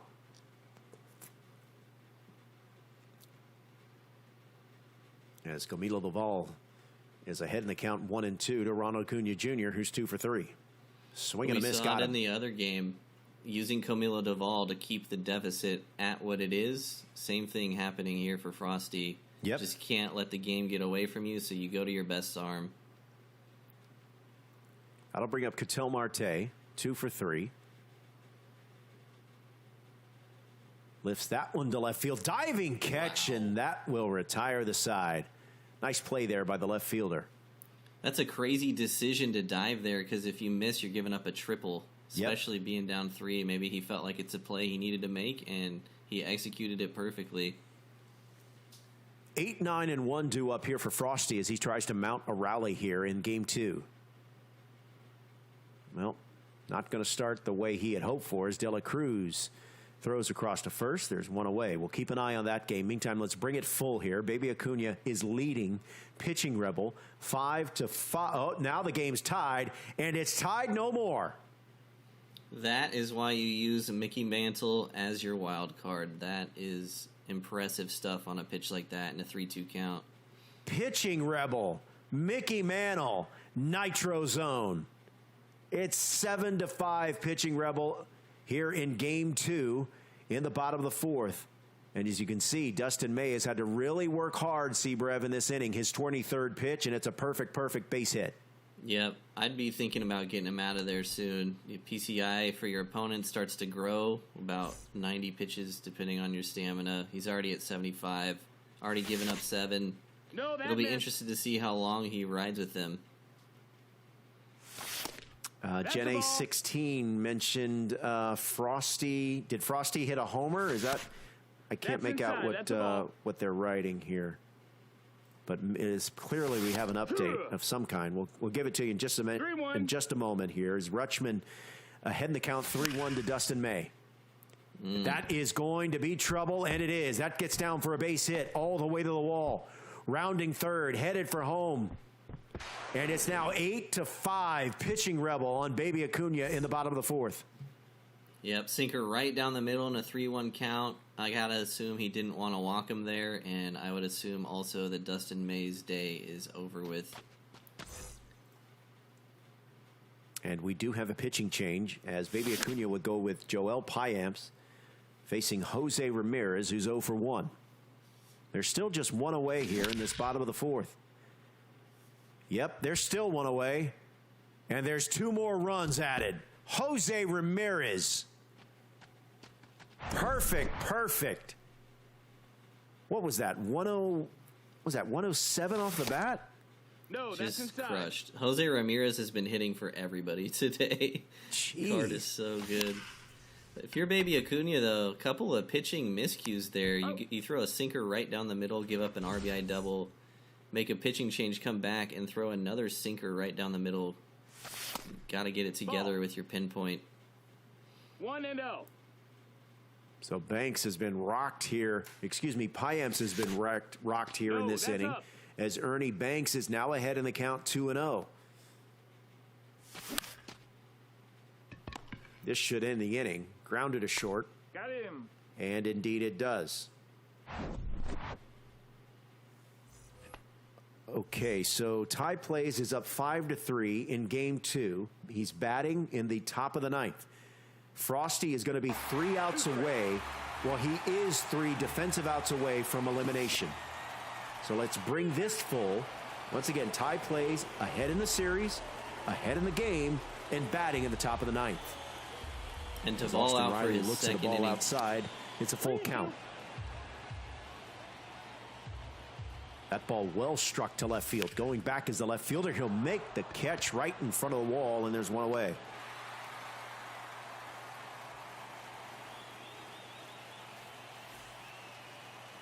Here's Ellie Cruz 0 for 3. That last at bat was something that might produce results at like Shield Woods, but that's exactly why you pick Minnesota if you're Frosty. Same with this one too. More work for the left fielder there. And there's 2 away. Back to the top of the order, and Mookie Betts, he's 2 for 4.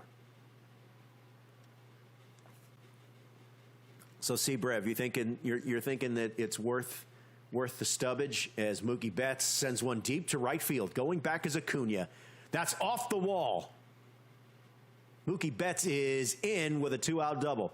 You're thinking that Mike Trout 30 for 30 worth all the stubs?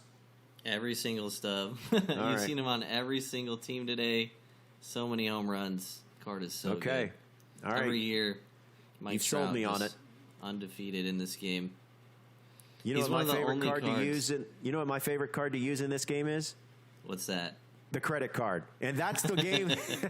So that's what we're going to have to use to get that bad boy. As That's Adley the best card in the Rutschman. game, I think. That will sneak through the right side. Rounding third. Nope. They're going to hold the runner at third, but Rutschman is going to try to head to second. Wow. He is out. We'll see if that comes back to haunt him. You could have had runners at the corners with 2 down. That's a huge mistake. You miss a home run with Mookie by an inch, and then you do that in the next at bat. He will look to Camilo Doval to close it out, but Ronald Aunja greets him with a double. And early opportunities here for Frosty in the bottom of the 9th, down 2, down in the series, and down to his final 3 outs. Jimmy Fox, high fly ball, right field, twisting and curling just foul. Wow. You've got to feel like that miscue has put some life into the mental state of Frosty here, trying to make this comeback. Your opponent essentially gives you momentum right into the inning that you're about to hit, and he leads it off with a double and then just misses a game-tying home run. Yeah, far be it from me, because I run into outs frequently on the base paths, but I just did not like the aggressiveness there to end the top of the 9th, especially with how well Tai Plays is doing with the bat. But he's got Jimmy Fox 1-2 with Camilo Doval. He spits on that cutter, count even at 2-2. Aunja led off the inning with a double. It's now 3-2. Fox is one of the best cards in the game at hitting outside pitches. This ball sent deep to center field. Going back is Trout. He will make the catch, but it's deep enough to allow De La Cruz to tag. And now the tying run at the plate in the form of Ellie De La Cruz. Hard to That believe falls that in one for a from strike. Fox It's didn't 0-1. leave. That was right there. That ball's fouled. All right, what pitch are you looking for here if you're at the plate? He's going cutters in and trying to make me swing at him. Spits on that cutter. It's 1-2. Runner at third. De La Cruz is the tying run at the plate. Hot shot, but they're going to throw home, and he did. Wow. That was Gutsy almost defense there that by was Tai almost Plays, and it another paid miscue. off. That was completely unnecessary, really. So he's lucky he got the out. I love that he went for it, but yes, there is an element of that it was unnecessary, but it paid off. Now he's an out away from advancing to the next round. And that is a fast runner, Aunja with great speed at third. So it's now in 2-2. Jorge Soler down to his final out. Final strike, and final out. Comebacker through the legs of Doval. Jorge Soler able to extend the inning. What are we going to see pitching-wise? Doval in the yellow. Yeah, I think he's going to go with Javier Assad. It looked like he had Rivera ready to go and hot. What do you make of this move? He's trying to get him to swing a little bit early, a little bit softer stuff than Camilo Doval did. You know, Rivera throws kind of hard, so he's going to a finesse guy here. It's the 1-1 from Assad. High fly ball, deep center field. Trout is there. At the track, he makes the catch, and that is it. Frosty was a few feet away from extending this series to a third game. Instead, it is Tai Plays that advances thanks to a 2-0 series sweep. Let's go back to this game here. Wilsey up 1-0 in this best of 3. But Cluesman and Wilsey.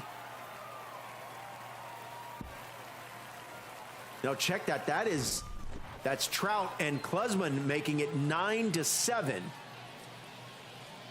And he's Cluesman crawling needs back. this win to extend this series. He's done everything he's needed to do to come back in this game. Pitching change in the form of Lou Trevino facing Ellie De La Cruz, who was 0 for 3, but not for much longer. That is a line drive home run, and all of a sudden, it's now a 9-8 game.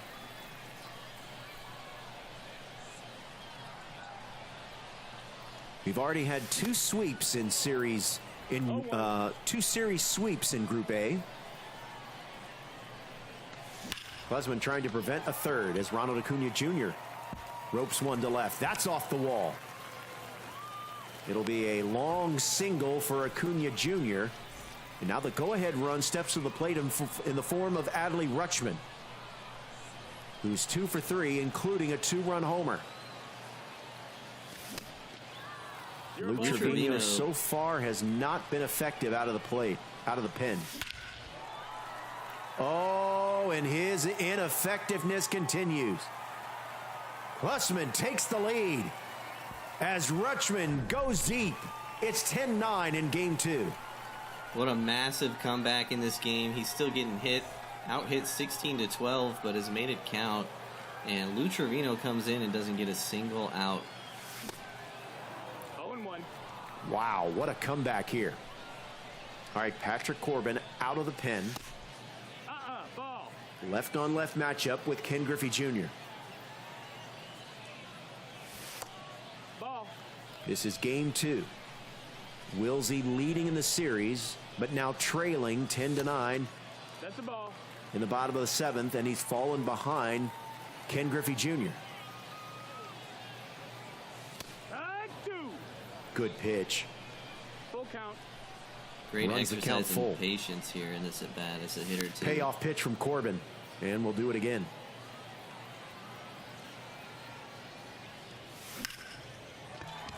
Fly ball, left field. Ken Griffey Jr. Oh, did he make? It's out of here. I thought the left fielder made the play, but he did not. It's a solo homer. Cluesman's locked in right now, Brev.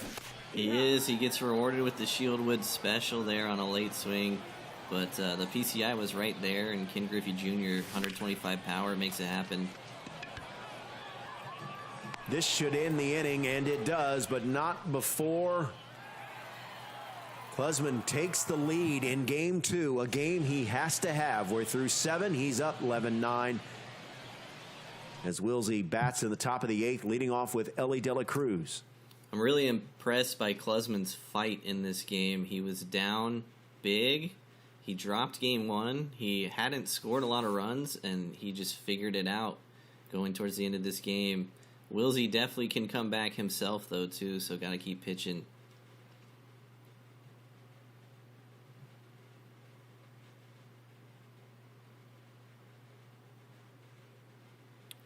All right, so we are in a pause menu here. I wonder if Cluesman is thinking about going to his...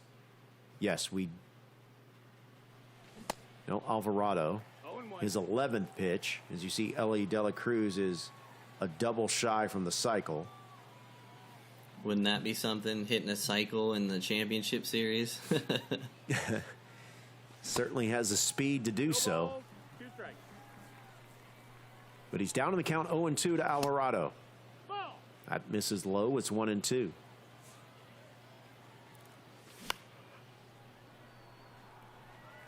Early on that cutter.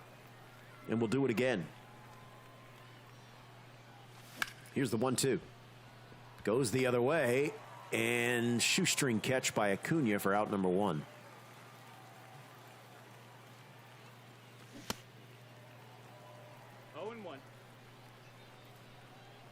Here's Miguel Sano, 0 for 4. As he bats here in the top of the 8th, 1 down.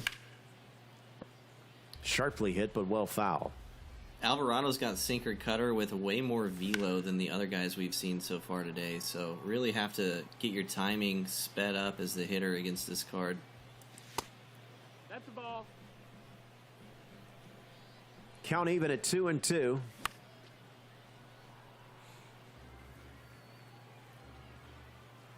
He's really changing locations here, kind of alternating between inside and outside. Here's the payoff pitch, and he walked him.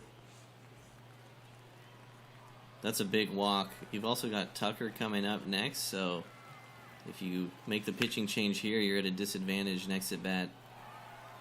Yeah, Gregory Santos out of the bullpen to replace Alvarado. And here's Marcus Semien. Looks at a sinker in. It's 1-1. Sharply hit ball through for a base hit.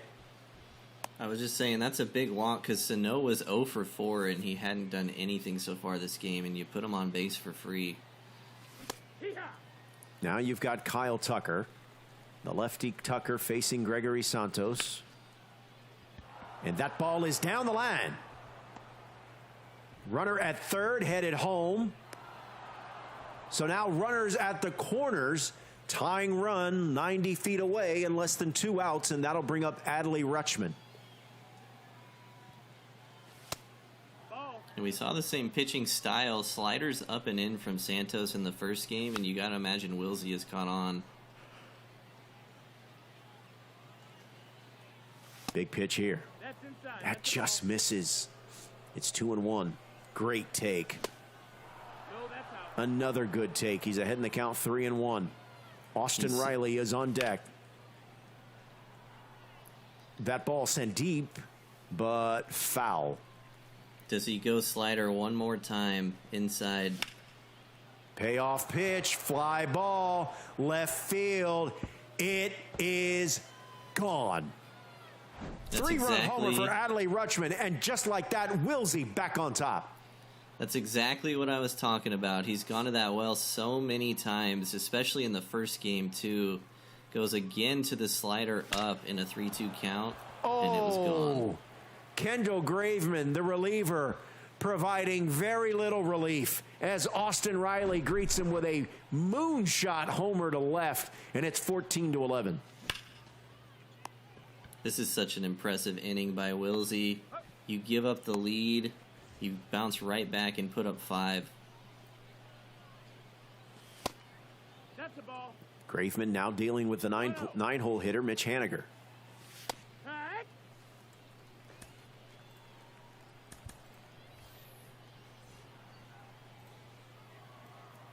Here's Rafael Devers. Got a pinch hitter here. So Devers batting for Haniger. That's one of the beauties of having the DH in the game this year. You can do stuff like this with your bench. And what a luxury to have Rafael Devers on your bench. Lifts one to right center field. Ken Griffey Jr. extends and make the catch, but not before Wilsey delivers some thunder. He's up 14-11, 6 outs away from advancing. If you're Cluesman, it's time to see what you're made of here. You battle all the way back. You give up the lead right after you finally get a lead. Do you have the grit to bring it back and try to even this series up? Now I got to ask you here. I mean, let's just be... Are we going with Cluesman or Cluesman? I've been saying both. I know. I started saying both because you went both. All right, let's go Cluesman. Wilsey has a double off the wall to lead things off here in the bottom of the 8th. Cluesman is down 14-11. He's batting in the bottom of the 8th. He needs this win to extend the series. It's a big start. Perfect double off the wall. Chopper to second. This will get the runner to third. As Marte is thrown out at first, and there's one away. Kyle Tucker at the plate, less than 2 outs and a runner at third. This is the big moment here. Again, you see Doval in a high leverage situation. 2-2.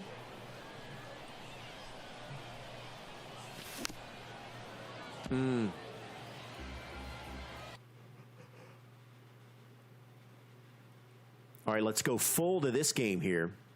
This is Pitching Rebel against Baby Aunja. Pitching Rebel is up in his series 1-0 and up in this game 12-6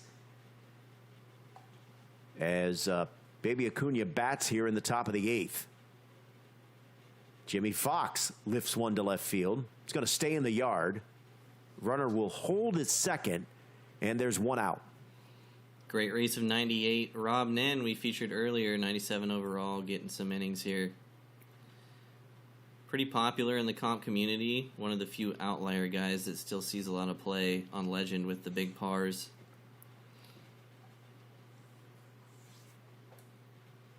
Cody Bellinger, 2 for 3. Ahead in the count, 2-1. That is scorched to right field, but right at the right fielder who had to come in a few steps and make the catch. And that just like so that, there's 2 down. 107 off the bat, and you're trying to make a comeback, and it's right at the outfielder. That's a slam the controller moment. That's a game is cheating me moment right there. All right, here's Jose Ramirez.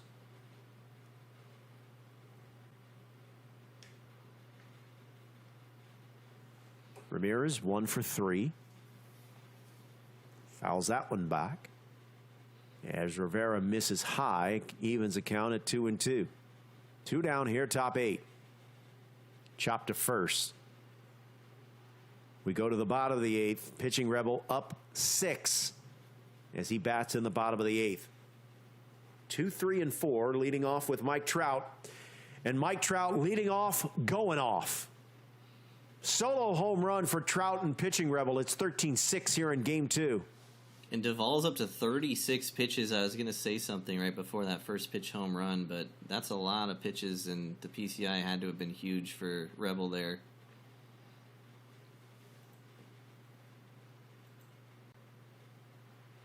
All right, meantime, we can tell you that Cluesman and Wisey are now tied at 14 in game 2. Wow. 3 runs in the bottom of the 8th to even it up. Yeah, and it looked like Ellie De La Cruz was right in the middle of it. So let's go to the 9th here. I wonder if we can go full screen here shortly. Let's go full screen if we can to the Wisey Cluesman matchup, since that game is tied and going into the 9th. We got a break in the action there. Thank you. Here we go. So once again, Cluesman needs this win to extend the series. This is what happened earlier. Ellie De La Cruz tying the game at 14 for Cluesman with a big-time home run in the bottom of the 8th. Card just so this does is it live all. now. Top of the order for Wisey. Ball. So Aunja Jr. is down on the count 1-2. Facing Kendall Graven. Ooh, good take there. Just missed. 2-2. Where does he go here? Went right back to that same location, same pitch. Nearly paid for it. Let's do it again. Count is full. Just misses. There's been some good takes in this, AB. This is a great at-bat. Payoff pitch from Graveman, and he ain't getting it back. Aunja Jr. goes deep. Wisey back on top. You had to imagine you were getting something other than a sinker in that 3-2 count after seeing 4 straight, and he was all over the cutter. A combined 30, is it, how many hits do these guys have? 37. 37 hits combined. 1-1. As Ellie De La Cruz steps to the plate. He's 3 for 5. Well, they're both using Ellie, so that's probably 30 of them right there. Nope. You're right. Ball. 2-1 from Corbin. No, that's inside. That misses inside. It's 3-1 as Miguel Sano waits on deck. To the right. We got a full count. So Wisey is leading 15-4. despite he's left 8 men on base. Imagine if he could have converted a little bit better. Exactly. All right, so a big out number 1 there, and that'll bring up Miguel Sano. This is really smart lineup construction by Wisey, having Ellie followed by 2 righties. Ellie against a lefty is his weaker side, so bringing Corbin in to face Ellie means you're facing 2 righties right afterwards. So big at-bats coming up here with advantage hitter. Miguel Sano 0 for 4.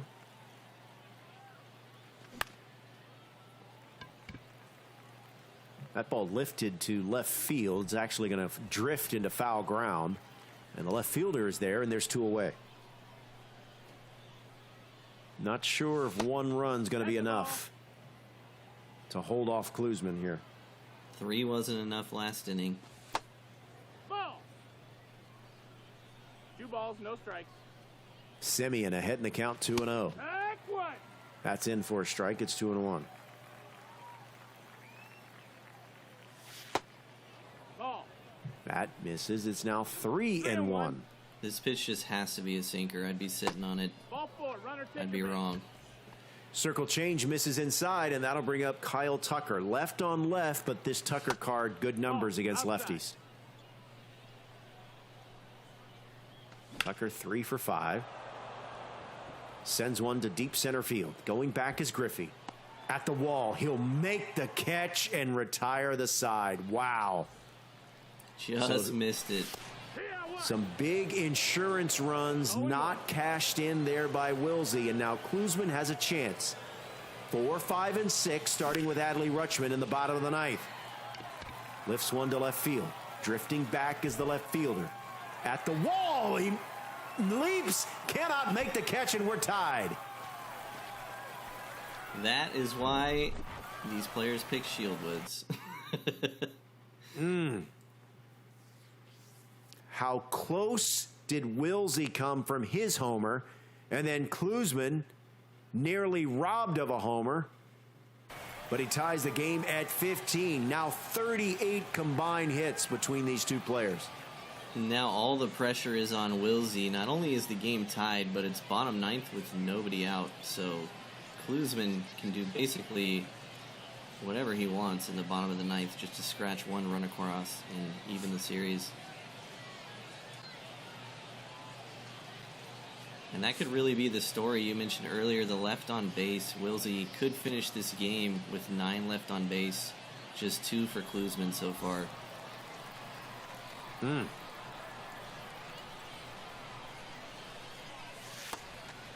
ball. All right, so with 1 swing, Cluesman has a chance to go and force a deciding game 3. And he's going to the righty. Ahead in the count 2-0. Went to the That right-handed just reliever. misses. It's 3-0. With Griffey up.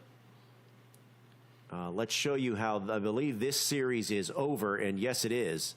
As pitching rebel advances in that best 2 out of 3, sweeping a baby Aunja, thanks to 2 back-to-back wins in games 1 and 2. This game still very much in the balance. Chopper up the middle. Patrick Corbin, field your position one time. Well, that's Alexis Diaz. I mean, that was a chopper right to him. Yeah, he just didn't make the play. Couldn't even get a glove, Alexis? PFPs tomorrow for Alexis Diaz. Here's Jose Ramirez. He gets into 1. Sends the center fielder back. This should be deep enough He might have to left get the early. runner to third, as Griffey Jr. will tag and advance to third. So the winning run, now the winning run is 90 feet away. They're going to walk Ketel Marte to load the bases for Kyle Tucker. This is a We're gonna smart, have a pitching intentional change walk. here. But you're facing 2 very good cards, potentially 3 if you get there. And this is an interesting pitching decision. If you go to the lefty and only get 1 out, you're looking at lefty versus Mike Trout with the game on the line. True. But if you leave the righty in here, you're facing Kyle Tucker with the game on the line. Well, he's going to opt to go with Drew this is Pomeranz, but now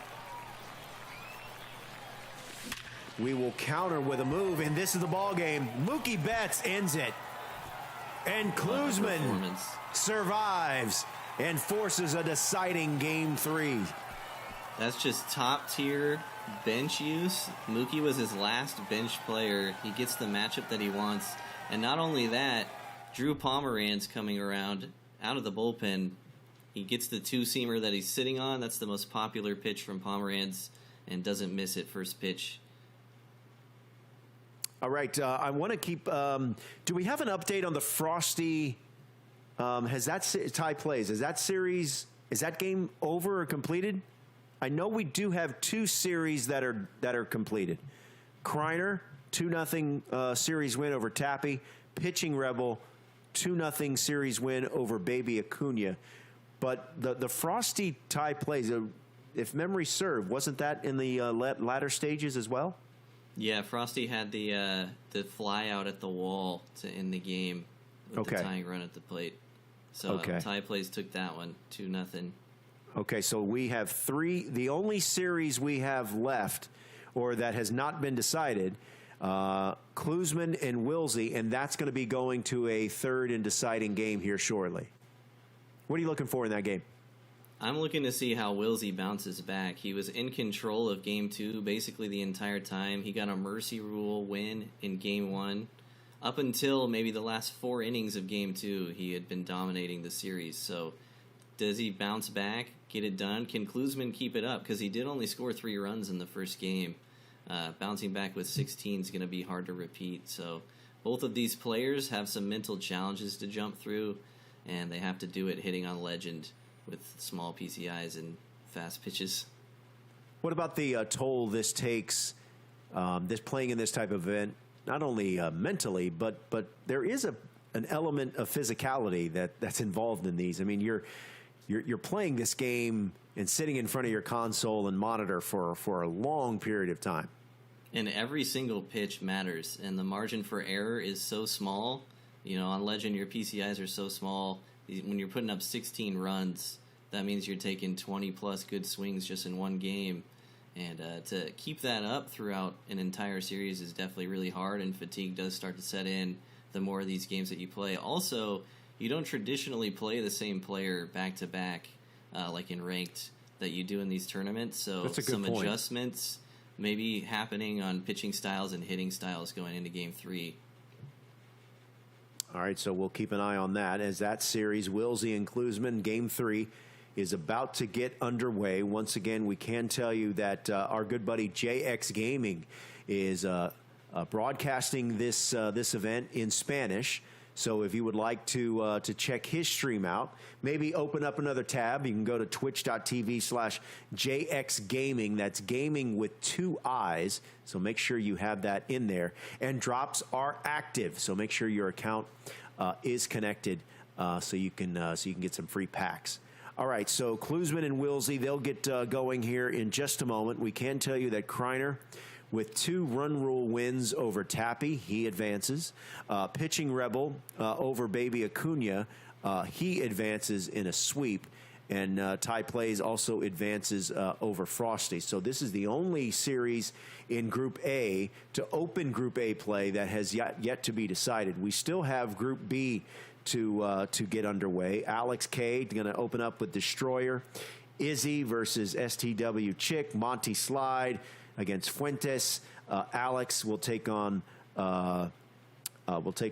Jay Downey. So that's still to come in Group B, as it's going to be a long afternoon and long day. All right, I think we're going to do some recaps. Take a look at what went down earlier in this series here. This is Wisey against Cluesman, and as you said, Wisey had that run rule victory in Game 1, and it looked like he was going to be doing the same thing in Game 2.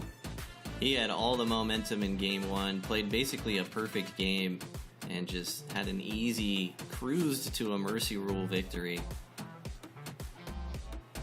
As you see the ball flying out at Laughing Mountain, Marcus Semien makes it 9-3, and then L.A. De La Cruz making it 13-3 And that was how game 1 ended, a mercy rule. But in game 2, once again, Wisey jumps out to a big lead, 7-2. And as you said, Brev, give Cluesman, give him a lot of credit here, because he was staring at a pretty significant deficit in game 2 on the brink of elimination. He was, and in that first clip, you could see he only had 2 runs in the bottom of the 6th. Ends up finishing the game with 16 to close it out. You can see he put a 6 spot in the 7th. And this was the one that tied the game at 14. Ellie De La Cruz knotted it up at 14. Then in the 9th, Wisey got 1 run in the 9th inning to give him a 1-run lead, but that wasn't enough. 1 run is very difficult to manage and hold on to, especially in that 9th inning, especially dealing with these level of players. And especially when you've already used Camilo Doval in the 8th to try to give yourself a chance to hold the lead. He didn't do it, and your opponent's seen a lot of pitches from your relievers so far, but yeah, that's never a spot you want to be in. Up only 1, pitching in the bottom of the 9th at Shieldwoods Park. Doesn't usually end well. He's C. Brev. I'm Robert Flores. Thank you for joining us. It has been an exciting day, and we still got a lot of action to bring you here. We're going to be with you here for the rest of the weekend here tomorrow, Saturday, and Sunday. Sunday is when we crown our grand champion, and they get the $25,000 first place prize. So there is a lot of money at stake, but still a lot of baseball yet to be played here. And Group B still to come. But we're waiting on the Game 3 between Cluesman and Wisey. That is the only series still ongoing in Group A. We're pleased you're joining us, whether it's on YouTube, whether it's on Twitch. If you are on Twitch, again, make sure your accounts are connected, because drops are active. C. Brev, Robert Flores. Scan is going to be joining the broadcast a little bit later as we get ready for this Game 3 here. So what are you looking for early in this Game 3 between Wisey and Cluesman, this deciding Game 3? Well, this will be our first Game 3, and it'll also mean that it's the first time somebody has had to go to a third starting pitcher. I believe both of these players have used Halladay and Leiter so far. I think the only other starter we've seen from anyone so far today has been May. So I'm really interested to see what starter they go with. And I'm also interested to see if Wisey makes any bullpen adjustments.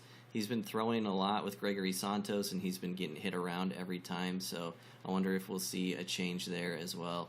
But the pitching matchup's going to be very interesting. I want to see who the starters are.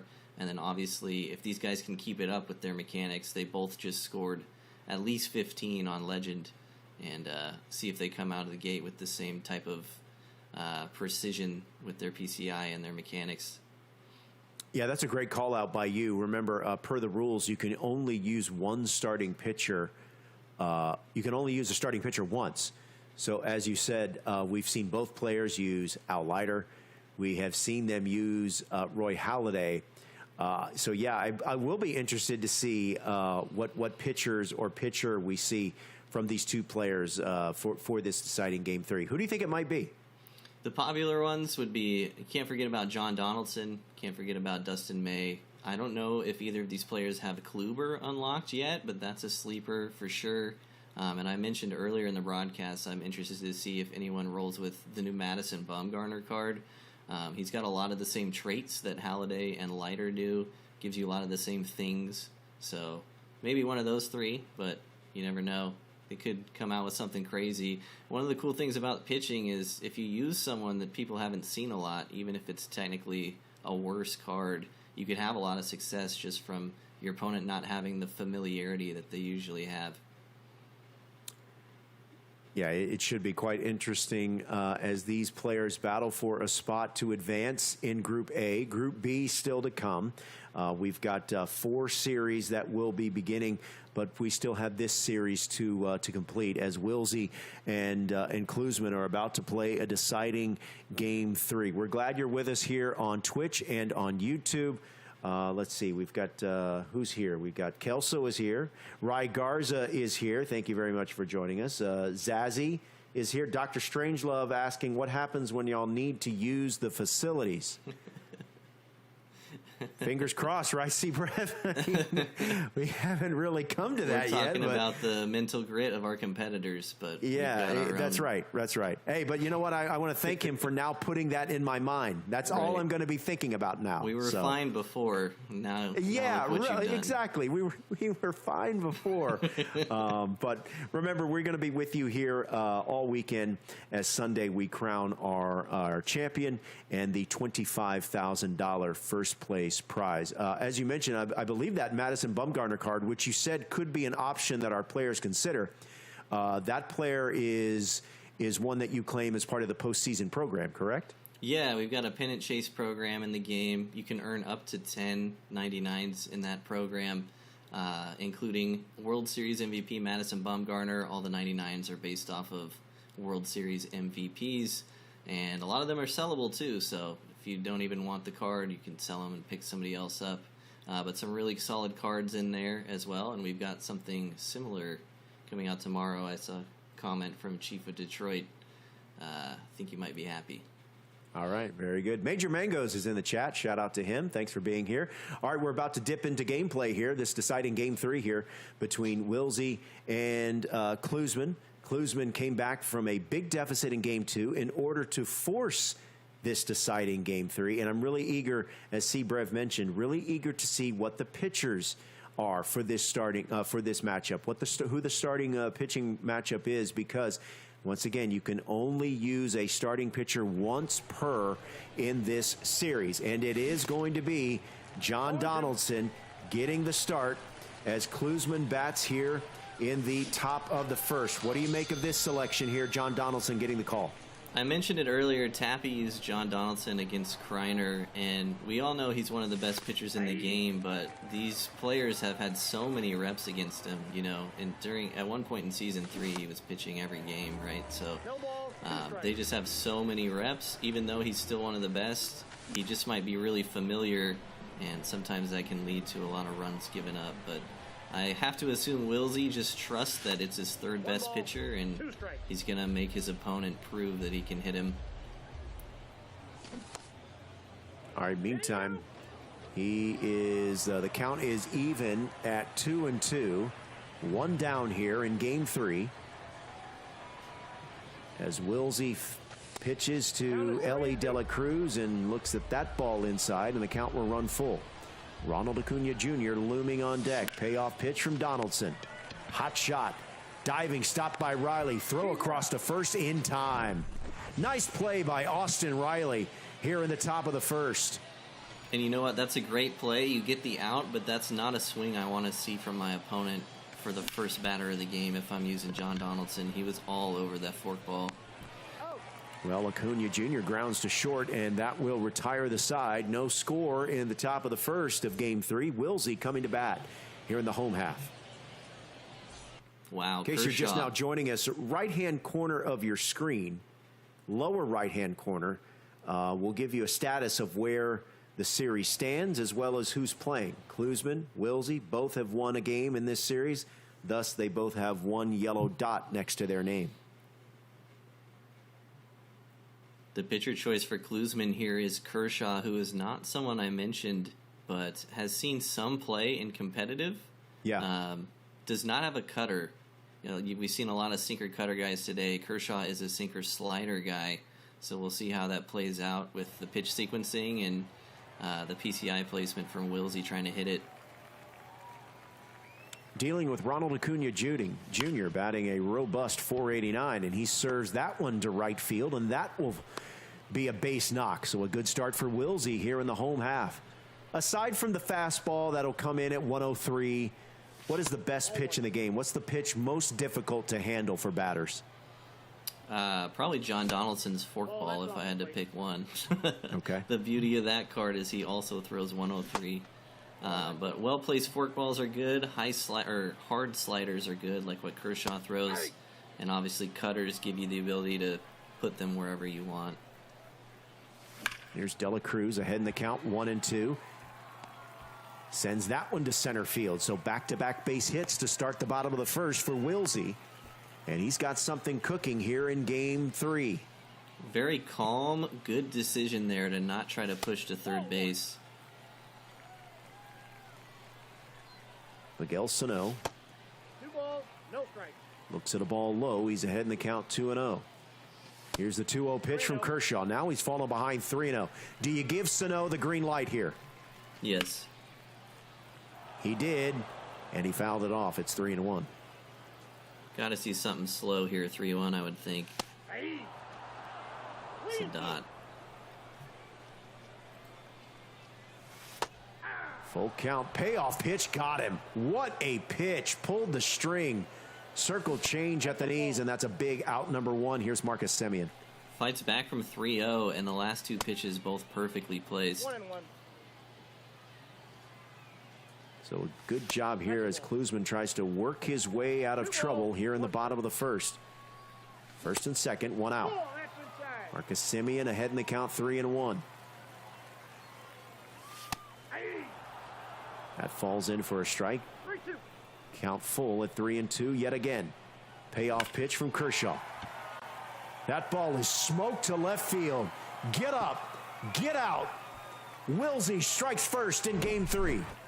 That is such a good swing, such a good play slider. It was 90 miles an hour, too. Not easy to time up a slider that fast, and he was all over it. That'll bring up Kyle Tucker. All he's doing is batting .470. Ball, that's low. Is that Looks it? at a slider low. It's 1-1.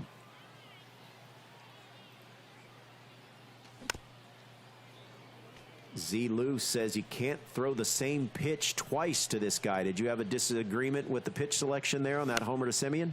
I don't think that he did. I think every pitch was different. He just went slider 3-2. That's Kershaw's best pitch.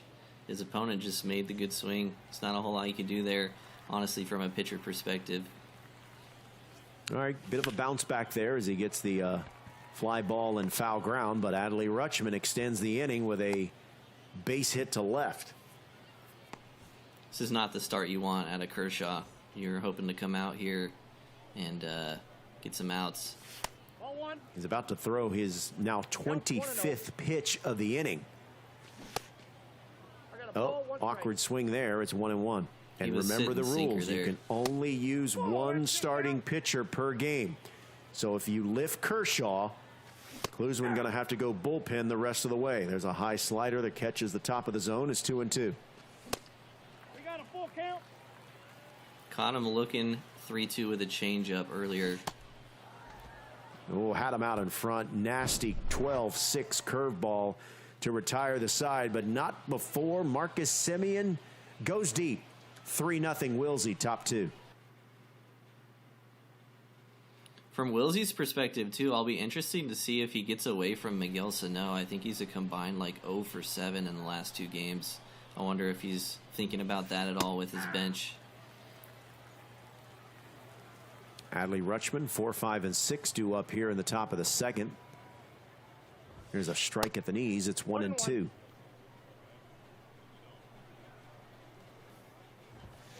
Hey. Here's another 1-2. Side, ball 2. That misses inside. It's 2-2. Got in on his hands, and Rutschman will send a lazy fly ball. Semien will drift out from second base, and there's one away. That'll bring up Ken Griffey Jr. That's what's so tough about Donaldson. He throws the slider so hard, you can throw it up effectively to righties, and it's so hard to time. No balls, 2 strikes. 0-2 to Jr. That misses low.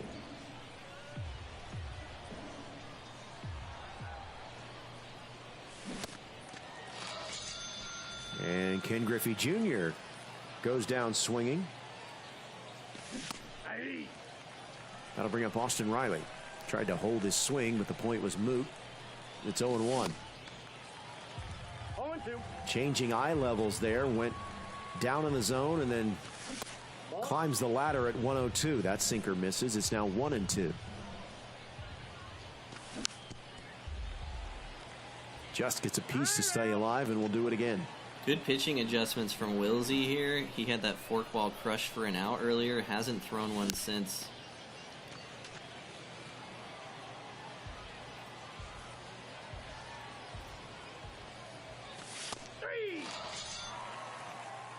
It just seems like from Cluesman's approach, he's waiting for that forkball, and Wilsey's just not giving it to him.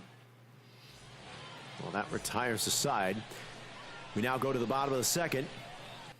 Wilsey batting with a 3-0 lead.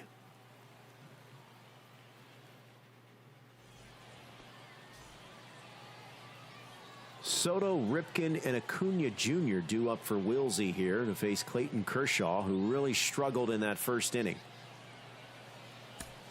Gave up 3 runs. All of the bat of Marcus Semien. And we are going to have a pinch hitter. It will be Mitch Haniger. This is an interesting platoon. For Juan Soto. You don't really have to make this platoon with a 3-run lead already. It's not unlikely that Kershaw's out of the game soon, so this is a move you didn't really have to make, especially with how good the Juan Soto card is. So, I mean, he's hitting 506 with Haniger, so maybe he knows something I don't know, but just not a matchup you necessarily have to play here. So Wilsey being aggressive, and Haniger skies one to left field. Not that deep, and the left fielder is there, and there's one away.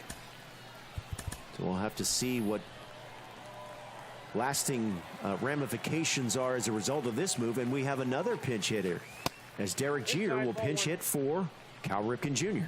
So no more righties off the bench for Wilsey. That's something to bear in mind. No righties on the bench as Wilsey bats in the bottom of the second with a 3-0 lead here in this game 3. Derek Jeter chops that one foul. Pitch number 37 on the way. High, deep, gone. Derek Jeter goes yard. It's 4-0 Wilsey in game 3. Jeter card is so good. so Back good. to the top of the order, Aunja Jr. This is going to stay in the infield rough, basically, and he'll few steps in the grass, and Ketel Marte is there, and there's 2 away. I think with the state of Wilsey's lineup here, every part of the lineup is a righty or switch hitter except for Tucker now, so another reason to maybe consider some pitching changes for Cluesman, but again, it's tough. Do you want to go to your bullpen in the second inning already?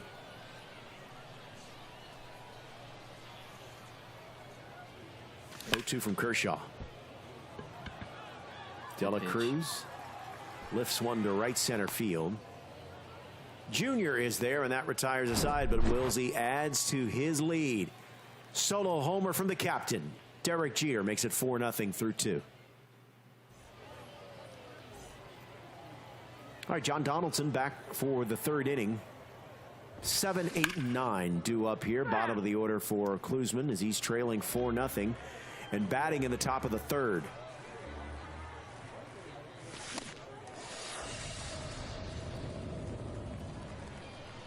Strikeout number 4 for John Donaldson, and that'll bring up Ketel Marte. 0-1.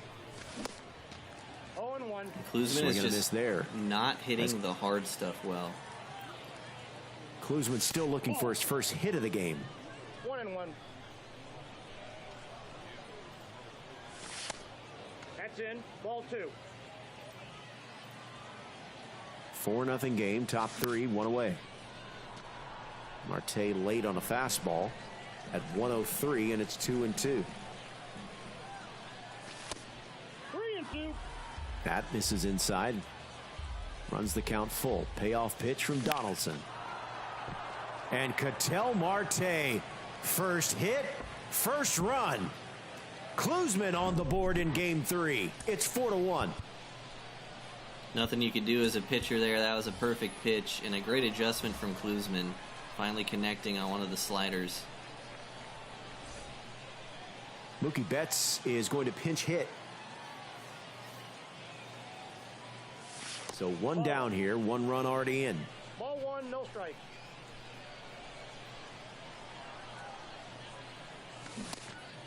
One ball, 1 strike. Check swing. Did he go? Yes, he did. It's 1-1. 1 ball, 2 strikes. Tried to check it again. Came up empty again. It's 1-2. Here's the 1-2 from Donaldson. Just misses low. Those 3 straight sinkers here to Mookie Betts. Here's the 2-2. Change the eye level with a 4th sinker, but it misses. That runs the count full. 3-2 from Donaldson. That misses low. Good AB there by Cluesman, and he gets another base runner for Mike Trout. Donaldson starts him off with a fastball at 102 at the knees. Lazy fly ball. Center fielder Aunja should have no problem. And there's out number 2. Those couple of check swings from Mookie really told me that Cluesman is making a conscious effort to try to speed his bat up. He was early on a couple sinkers. 0-1's the count. Here's De La Cruz, 0 for 1. Pitch number 48 from John Donaldson. De La Cruz skies one to right field. Going back as the right fielder. Near the wall, he will make the catch with his back up against the wall.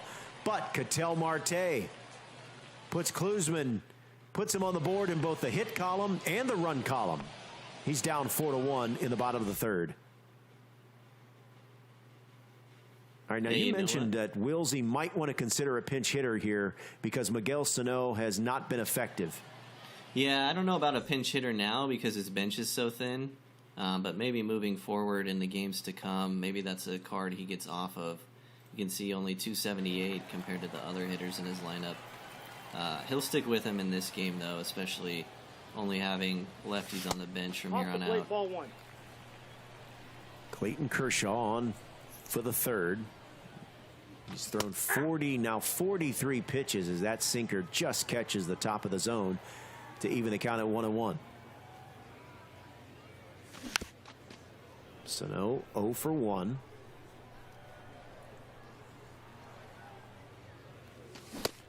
The count. That misses upstairs to even the count at 2-2. I have a feeling we're getting a slider here.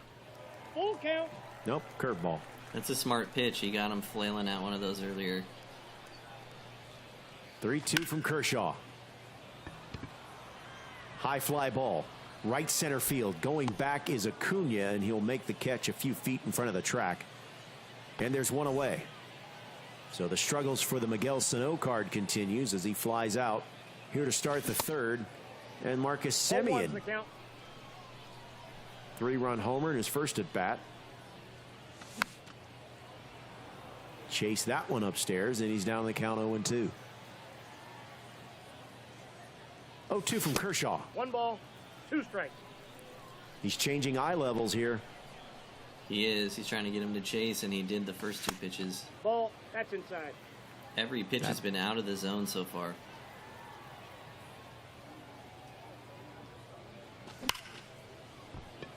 That ball is scorched to left center field. Diving attempt, and Ken Griffey Jr. is there. Wow. That's a play that only Griffey can make with the glove on his right hand, with the height that he has, with the speed and the fielding. That is just an incredible dive. I did not think he had a chance of making that play, but that's a big out number 2. It's a bit of a risk-free dive, too, because you've got the left fielder running in behind the ball, so even if you miss, it's probably a triple anyway. So, great play there. Kyle Tucker tried to hold up, but could not. It's 0-1. And Kyle Tucker bloops one, but it's caught. So the left fielder comes in that shifted position, makes the catch, and we're through 3. It's 4-1 Wisey, top of the 4th. As Cluesman bats, leading off with 3, 4, and 5. Ronald Aunja Jr. getting it started against John Donaldson. Huge inning for Cluesman. You finally get some outs with Kershaw, and you scored one last inning, so got to keep the momentum going and try to even this game up. Oh.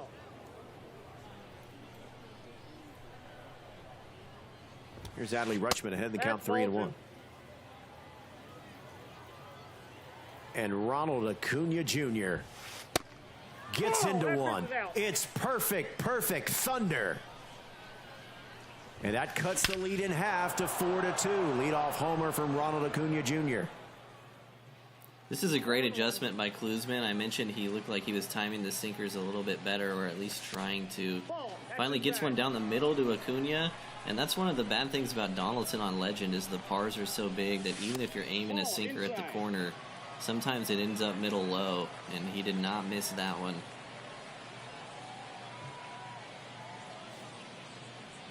So Adley Rutschman 0 for 1. That misses low. It's 3-1. No one out here in the fourth as Rutschman, good contact, but he was well out in front. Does he finally show fourth ball here? And again, he's early, this time on a fork ball. We'll do it again.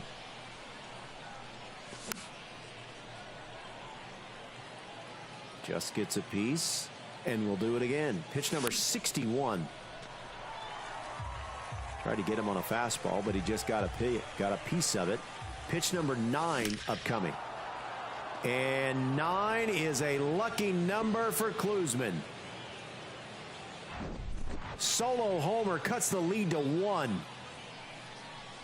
That is such a good at bat, battling, fouling pitches off, and again, perfect on a sinker. So that's a pitch that Wilsey might have to start getting away from.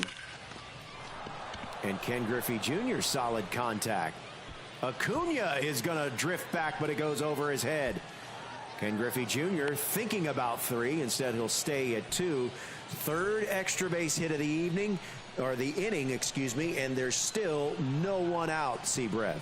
It's a really impressive swing left on left, especially with a slider, and he got Donaldson out of there already. That's huge. And that'll bring out of the bullpen the beast incarnate, Brock Stewart. Facing Austin Riley. Still nobody out here in this top of the fourth. Chopper to third. And there's out number 1.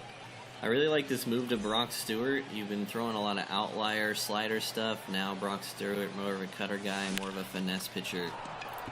But Jose Ramirez puts a charge into this one. Aunja going back. It's over his head and bounces over the wall. A run scores, and we're tied at 4. Off the plate, ball 1. Here's Ketel Marte.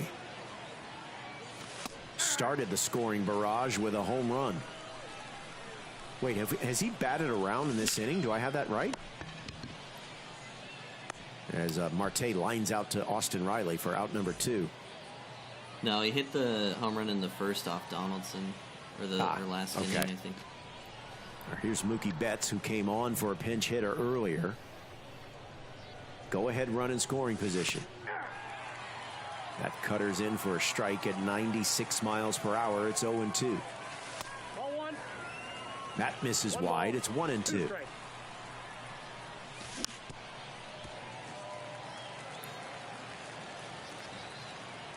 Here's the 1-2 from Brock. Get to the chopper.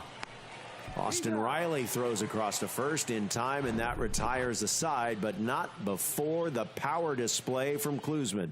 Rutschman goes deep, and we're tied at 4.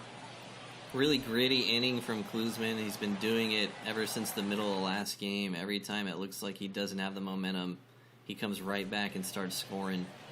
And getting Donaldson out of the game is huge because he was not hitting him well the first 3 innings.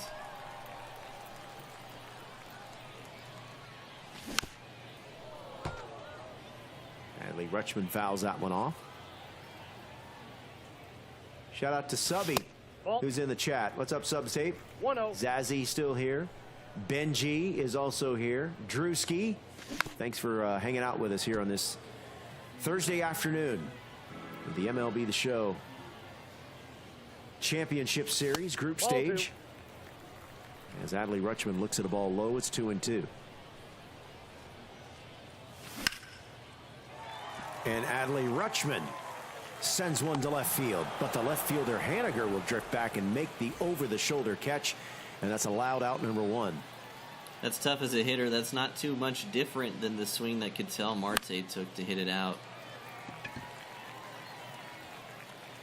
Fly ball. This is going to stay in the infield, and there's 2 away. Here's Mitch Haniger. Flew out to left. He's 0 for 1. I think this is a pause for a mental state here. Wilsey losing some momentum, probably frustrated from that line out first at bat. As a result, took a 1-pitch at bat next, and has suddenly stopped hitting Kershaw as well. So I wonder if he's just pausing here to get himself straight and try to get back on track mentally as we head towards the end of this third game of the series. Yeah, you mentioned the mental toll and the focus that is required to play this amount of games. And also, I think what you brought up an interesting point, Brev. A lot of times when we're playing people online, we don't play the same opponent in back-to-back rounds. Yeah. That's, or back-to-back games. These guys are seeing each other. This is now the third game between Cluesman and Wisey. So that's another added layer of kind of the mental toll that is required. Yeah, you start to get into some game theory. I'm going to adjust, but is he going to adjust to my adjustment? Stuff like that. And then also playing 3 games in a row against the same person. If they find your weakness as a hitter and you can't adjust, it makes for some long at-bats. All right, 3-0 pitch is in for a strike as Kershaw is behind in the count to Mitch Haniger. 2 away here, bottom 4. There's a hot shot, but right at the shortstop, and that will retire the side. We are through 4, tied at 4 in game 3 of this best 2 out of 3. Mike Trout, first pitch swinging. Kyle Tucker settles underneath, and there's 1 away.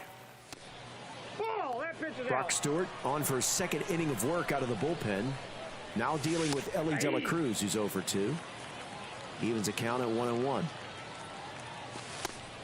That's in. Our Group B games, they will begin shortly here. There's a chop at a first. Sano will step on the bag. And quickly, there's 2 down. We've got 4 more series to deal with in Group B. This is Group A, the only series left to be decided right now in this particular group. Kryer has advanced. Tai Plays has advanced. Pitching Rebel has advanced. I believe all 3 of those series, as Aunja grounds one to second, all 3 of those series, Brev, ended in a 2-0 sweep, yes? Correct, yep. Yeah, so this is our only series that has gone the distance. And it's been a good one, especially the last game and a half that we've seen so far. Here's Derek Jeter. The 9-hole hitter went deep in his first at-bat. Came on as a pinch hitter, actually. This is going to be very interesting. Kershaw this inning. Pitch count's getting up there. Wisey still rocking a lineup of mostly righties. How long of a leash does he have in a tie game if things start getting hairy? Are you surprised he's still in there? I'm not, because he has been really effective the last couple innings, but I think I'd probably have a short leash for him as well. He's got to have people up in the bullpen. Top of the order now for Aunja Jr., 1 for 2. Oh, that's inside. That misses inside. He's ahead in the count 2-0. Pitch number 69 upcoming for Clayton Kershaw. Ooh, that curveball looked like it hung for a little bit, but Aunja Jr. well out in front. It's 2-1. That's ball 3. Hitters count 3-1. De La Cruz is on deck. 3-1 from Kershaw right here. That is golfed and down the line. It's going to be a 1-out double for Ronald Aunja Jr. Did a nice job of waiting on the breaking pitch and sizzled it down the left field line. Really good play from both players there. You could tell that Wisey had the green light there, 3-1. You could tell that Cluesman knew he was going to be swinging. So instead of trying to go to a traditional pitch, he tried to throw the curveball, which is a pitch he hasn't thrown much, and Wisey was able to connect. So both players really understanding what each other was going to do in that spot.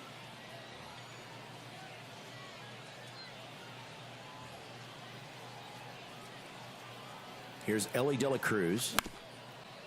Go ahead, run in scoring position. Chopper up the middle. De La Cruz is there. Fire across to first in time. Runner does advance to third, but they'll take the out. Now Miguel Sano will face Camilo Doval. High leverage spot here in the 5th. Yeah, I love this Close the Duvall book move. on Kershaw. 4 2/3, 4 runs. Outside, that's a ball.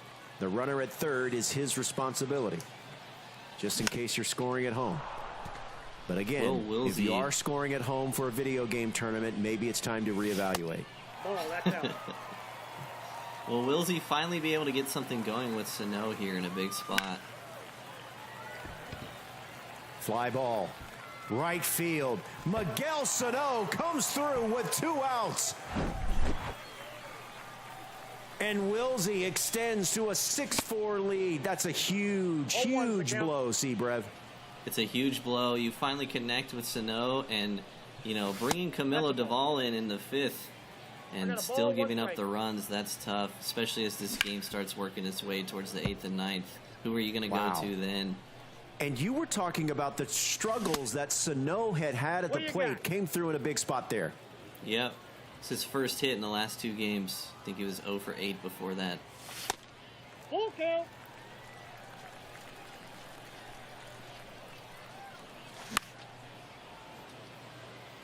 Payoff pitch. We'll do it again. Marcus Semien, 1 for 2 with a homer.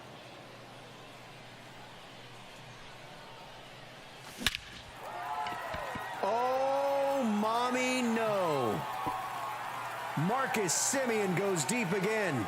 Second homer of the inning. It's 7-4. I can't even explain to you how good that swing was. That's an up and in sinker against a guy that throws cutters primarily. Perfect. And I tell you what, Wilsey is not having any problems seeing Camilo Duvall right now. I wonder if that's a product of this being the 3rd game. Oh, that ball had a family, Kyle Tucker. Good night, Nurse. Back-to-back homers. And remember, Brev, all this damage has come with 2 outs. And Camilo Duvall leaves the game without having gotten an out.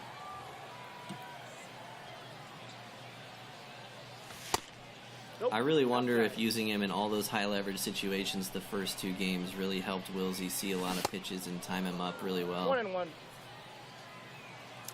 Well, here comes Jose Alvarado dealing with Adley Rutschman.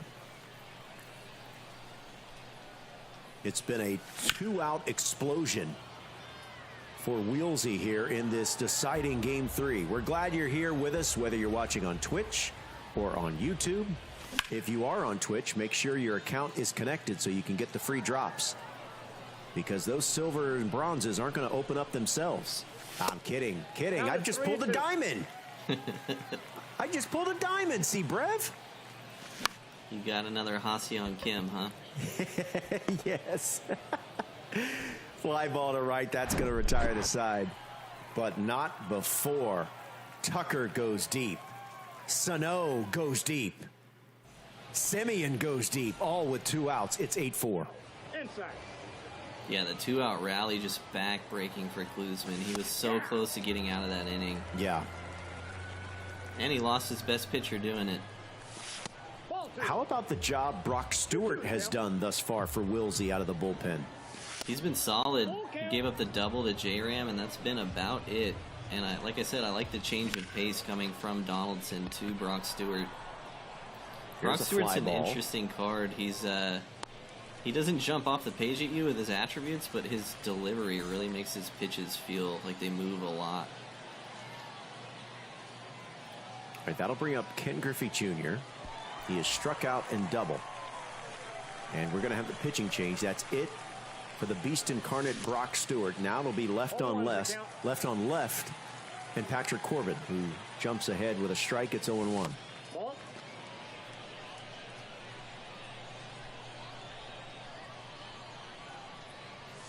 Ball.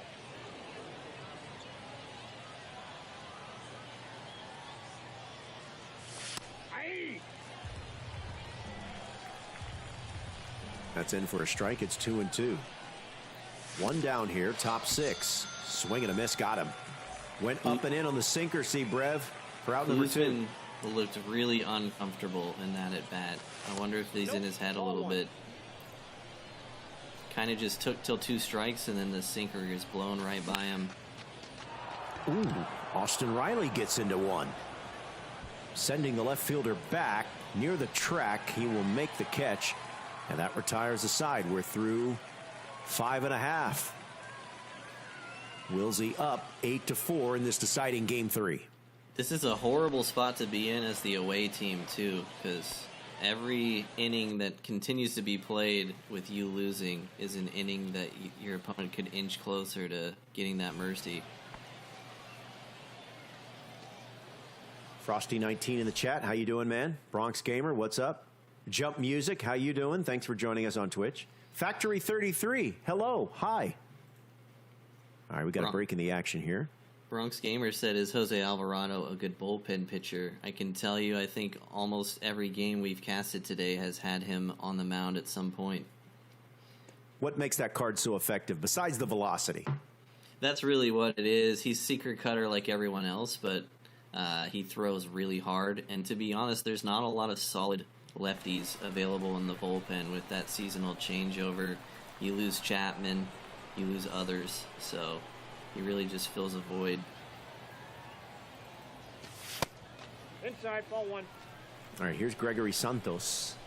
You've talked about Santos's usage in this series. What do you make of it? Well, he's been lit up every time he's been on the mound, but the damage has been done by lefties, so not surprised he gets the out number 1 here, but if he continues to face lefties, and this is another spot where the bench usage could come into play here, maybe he'll go with the platoon. Well, now he's going to have to deal with a lefty in the form of young Jock Peterson. He's been throwing sliders belt high and up to lefties, and they've been getting crushed. 0-1. There was a slider there, but he came up empty. It's 0-1. I got 1 ball, 1 strike. This is high in a fastball. Evens a count at 1-1. 8-4 game, bottom 6. Wilsey batting, and now he's got another base runner. Jock Peterson comes off the bench with a pinch hit single with 1 out in the bottom of the 6th. And that's another belt high slider to a lefty that gets crushed. And that gets crushed as well. Perfect base hit up the middle for Derek Jeter. He's now homered and singled. And runners at first and second, bottom 6. Ball 1.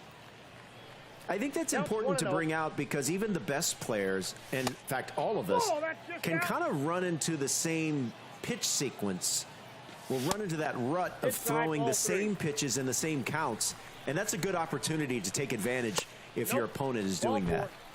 And it's especially true in series like this where there's a ton of fatigue. You've been using the same cards for multiple games in a row.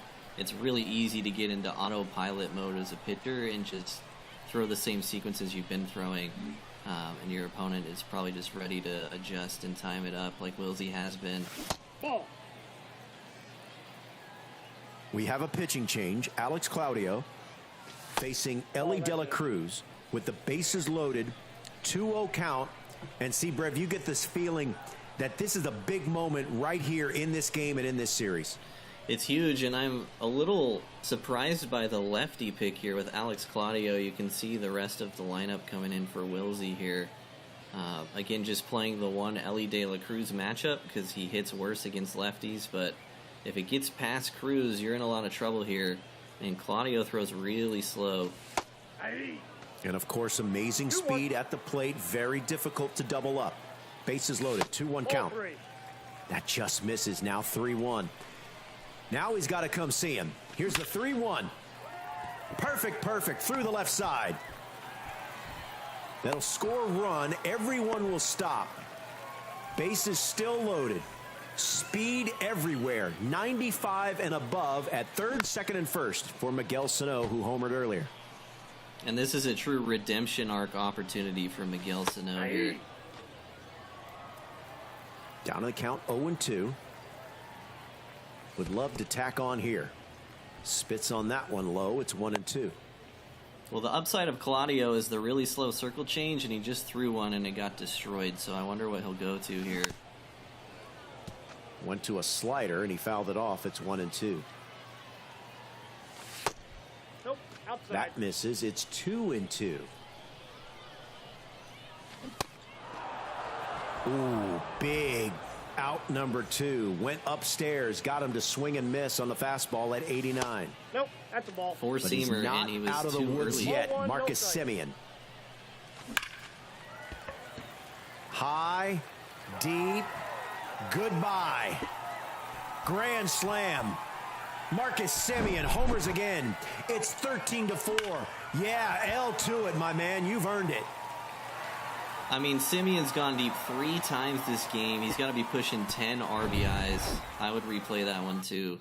He went right back to the pitch he got the strikeout in against Sano, and it did not work twice. Now we're 1 run away from a mercy. So here's Kyle Tucker.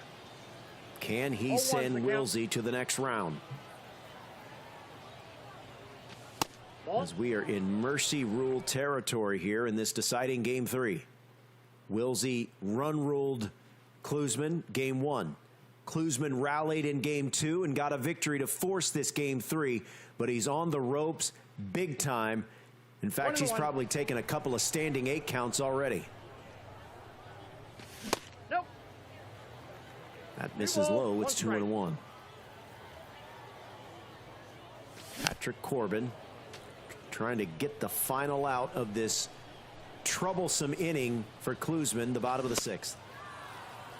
And he got him, but not before major damage, as Wilsey now on the 0-1. brink.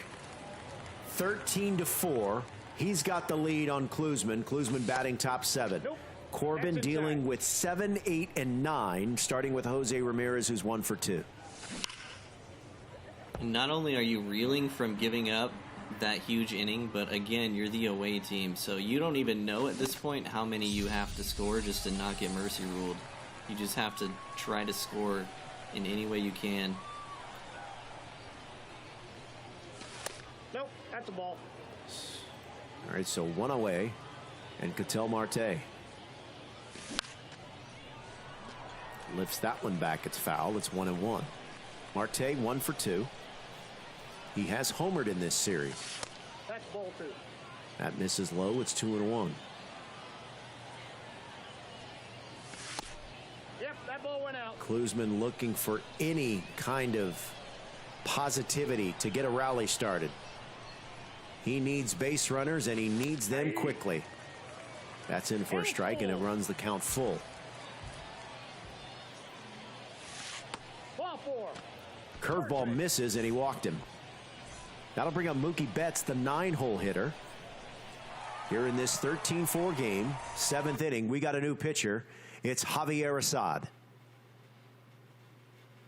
So Wilsey in the field, leading 13-4. Remember, we are in mercy rule territory for sure. And that's why you make a move like this. You see Betts coming up and then Trout. He's really trying to limit the damage, make it easier on himself going into the bottom of the 7th. I like this pinch hit here. You really need to make something happen in this inning. Kyle Tucker trying to jumpstart this offense. Put a jolt into this lineup. As we got a break in the action. Still to come, Group B coverage. Destroyer 60-16 taking on Alex K. STWchick facing Alex Izzy IJ against Jado Wavy. And Fuentes TV versus Monty Slide. That's all Group B. Best 2 out of 3 series. Kyle Tucker tried to hold up his swing but couldn't do it. It's 0-1. Sinker falls in for a strike. It's now 0-2. Ball 1. That sinker missed upstairs. It's 1-2. Ketel Marte drew a walk. He's at first. Tucker evens a count at 2-2. Here's the 2-2. Chopper up the middle. Nice play by Assad. He'll go to second for 1. Back over to first. They got him. I did not think that ball was hit hard enough to get Tucker at first, who runs pretty well. Plus, he's hitting from the left-handed batter's box. But they did it. They got it. And with 7th inning stretch time. Yeah, Ellie De La Cruz with the cannon from shortstop, and that's a heartbreaker there. If that gets through, you can maybe rally a little bit. But Assad just snags it right out of the air. It's a double play that ends the inning, and now you have to put up a 0. Counts 1-0. All right, here's Adley Rutschman leading off. Perfect line out, but wow, Ellie De La Cruz, the diving stop to rob him of a base hit. I mean, that card is just, there's nothing that card can't do. He has done everything already in just the games we've seen. Pound for pound, is that the best card in the game? The Ellie De La Cruz card? I think he is. I put him ahead of Trout, pound for pound, just with the switch hitting and the shortstop. Okay. Nope. Don't That's sleep on inside. Trout, though. Nobody in this tournament has, so. Here's Javier Assad dealing with Austin Riley. One away here in the bottom of the 7th. Wilsey trying to put his opponent Cluesman away and maybe get another run rule win in this series. That sounded good, but it's well foul. It's 2-2.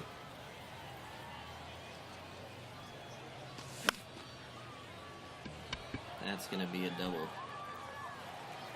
That's going to fall in. Austin Riley is going to stay at first.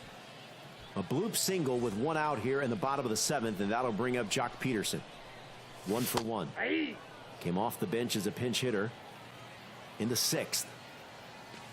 That's a ball. It always That feels like misses you low. give It's up 1-1. One ball, one strike. those bloop hits when you're in games where you're losing by 9, Oh. right? Just Two balls. pile it on. That's the last thing you need. You know, if I'm playing someone and it's like, look, man, this guy's hitting 500-foot homers. Does he need any extra help? The count is Right. full. Especially swinging 15 miles an hour late at an inside sinker. Payoff pitch, runner on the move, and he walked him.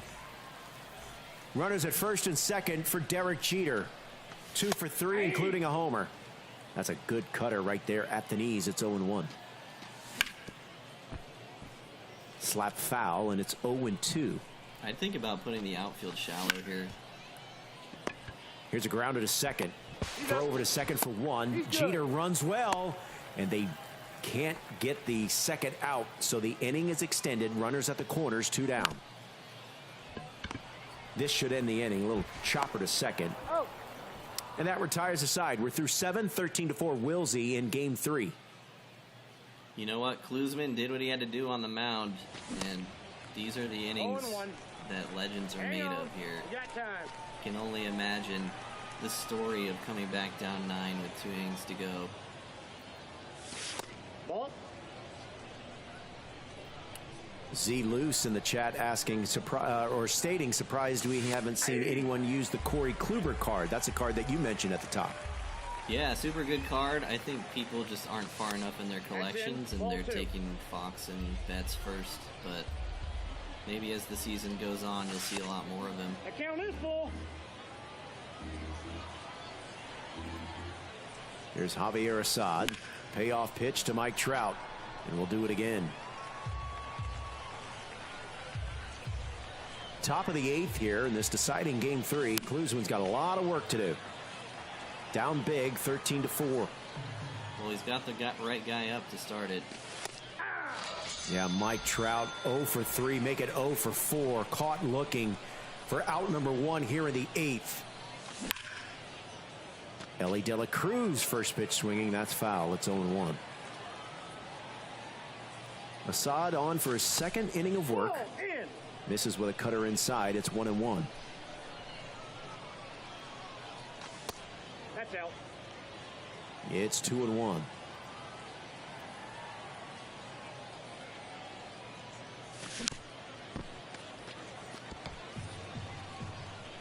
Fouled off, and we'll do it again. 2-2 pitch from Javier Assad to Ellie De La Cruz. Tried to get a cutter past him, but De La Cruz just got a piece to stay alive. 3 balls, 2 strikes. That pitch misses low, runs the count full. Doesn't have to throw him a strike here. Yeah, he chased out of the zone a little bit and sent it foul, and we'll do it again. Time is called. You're going to see the old 3-2 count pitching change here. I know everybody loves it.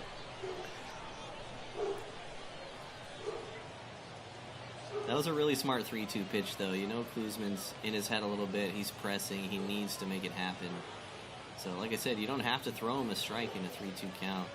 It's on him to be able to take that pitch. Payoff pitch. De La Cruz grounded to second. Simeon is there, and there's out number 2.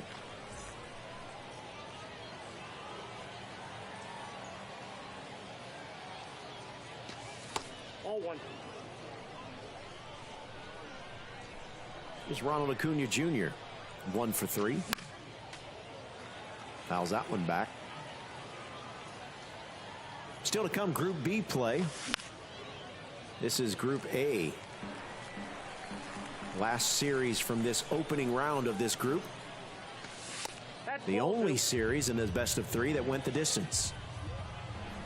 Our other 3 series in Group A, all sweeps. Ronald Acuna Jr. connects on a cutter out and above the strike zone. And that's out of here. Solo homer for Cluesman, and it cuts the lead to 13-5.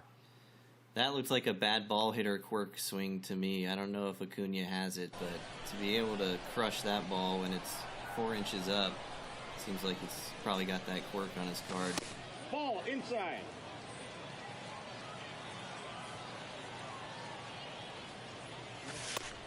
Nope, that's off the plate. Ball 2.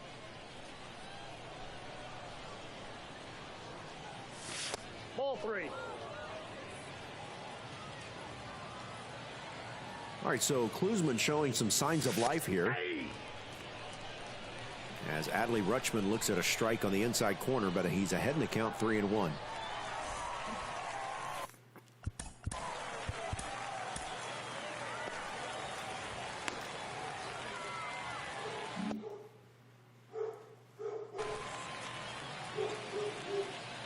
Wilsey's trying to say, you're sticking with 5 runs. I'm trying to get out of here.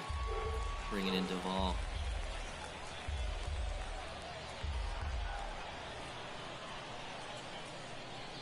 Adley Rutschman 1 for 3. Chopper to short. De La Cruz showcases the arm and throws him out at first, but not before Ronald Acuna Jr. goes deep. And it cuts the lead to 13-5. As we go to the top of the 9th, Wilsey trying to tack on, leading 13-5 in this deciding game 3. Hey, we saw Kryer earlier put up 7 in 1 inning at Capitol Field, so putting up 8 in 1 inning at Laughing Mountain is definitely possible. But again, it starts with the pitching. Ball, that's inside. De La Cruz starting the bottom of the 8th, looks at a ball inside. He's 2 for 4. Cluesman's version of Javier Assad on for his 2nd inning of work. This is game 3. And De La Cruz sends one to right center field. Griffey is there, and there's out number 1.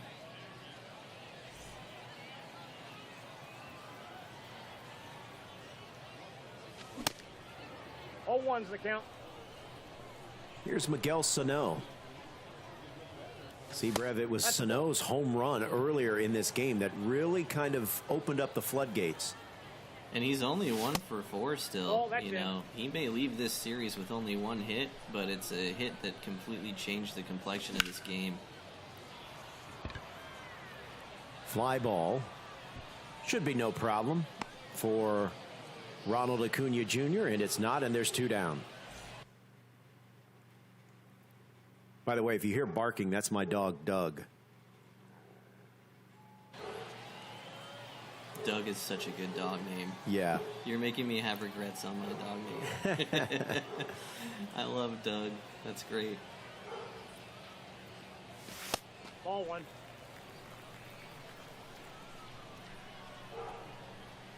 Simeon 4th home run here. He's got 3 already, right? Yep. Could tie the record. He's been the MVP of this game and maybe this series. That's ball 2. You ever had a 4 home run game with anyone? Let me think. When I was playing the CPU on Rookie, trying to grind through some XP and some missions, probably. 3 balls, 2 strikes. Same. Shout out to Costco Field. And that ball is sent to right field, and Marcus Semien goes deep again. It's a 4-homer game for Semien. That's just, I mean, that's really impressive. Semien isn't even a card you see too often anymore. And just 4 home run game, that's crazy. And that is sent the other way. That's going to be a base hit. It's going to roll all the way to the wall, gets past the left fielder. It's a double with 2 outs for Kyle Tucker.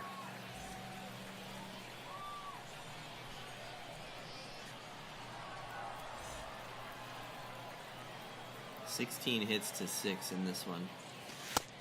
Yep, that ball went out. Really impressive game by Wisey. New pitchers, Kendall Inside, Graveman. ball 2. Not sure if it's going to matter with the way Wisey has been swinging the stick. Ball in. That misses inside. It's 3-1. Lifts that one foul. 3-2 pitch. Runner at second, 2 down. Ball 4. That misses inside, and it's a 2-out walk. Ducks on the pond for Austin Riley. That's a smart That sinker walk, catches honestly. the bottom of the zone. It's 0-1. Off the plate, ball That 1. runner on first doesn't matter, so don't need to give him something to hit. 3-2. Inside, ball. That misses inside. It's 2-1. Ooh, just missed. He was all over it, but the swing timing was early. 2-2 pitch from Graveman. That one's right on time. Perfect 3-run homer for Austin Riley. And that's it. It's another mercy rule win for Wisey as he advances and takes this series in dramatic and emphatic fashion. Brev with another run rule win to advance to the next round. What did you make of Wisey's performance there? Well, I just think the bounce back is really impressive. You know, we talked about how in control of game 2 he was until the end. And just to come back out and put on another performance, you know, scored 30 runs total in his 2 mercy rule wins. Really putting his foot down, asserting dominance in that 3rd game. All right, so all of our matches are now, all of our series are completed to start Group A. All of them, except the one you just watched, ended in 2-game sweeps. Wisey able to dominate Cluesman in that 3rd game. Shout out to Cluesman for coming back in game 2 to even force a deciding game 3. But Wisey proved too much in that decisive game. Pitching Rebel advances. Tai Plays with an advances as well. And Kryer with back-to-back mercy rule wins over Tappy. Kryer made quick work of his first-round opponent. He might, for me, that might have been the most impressive performance of the first round there in Group A. That might be one of the most impressive series performances ever. I mean, there's nobody on the planet beating him in that series. And interested to see with all the time he's had off. You know, he got a double mercy in about 45 minutes, and he's just been sitting around watching everyone else. So interested to see if he can keep it going and keep those mechanics in check when he finally gets back on the sticks. All right, as I mentioned, we still got Group B to come as that portion of the bracket is about to get underway. Once again, best 2 out of 3, legend difficulty, 9 innings. As you take a look at how things went down between Baby Aunja and Pitching Rebel, and Pitching Rebel is definitely one of the OGs in the community and making a what he hopes is a deep run in this event. Yeah, considered by a lot of people to be the GOAT of MLB The Show esports, making another run this year. Really impressive play. He was in control both games. Wasn't really sweating at any point, especially once he hit that Game 1 Chipper Jones grand slam. That was huge. Yeah, we're watching some of the replay from earlier. Kryrer's 2-0 series sweep over Tappy, and he started scoring early. He scored late. He was relentless, Seabreath.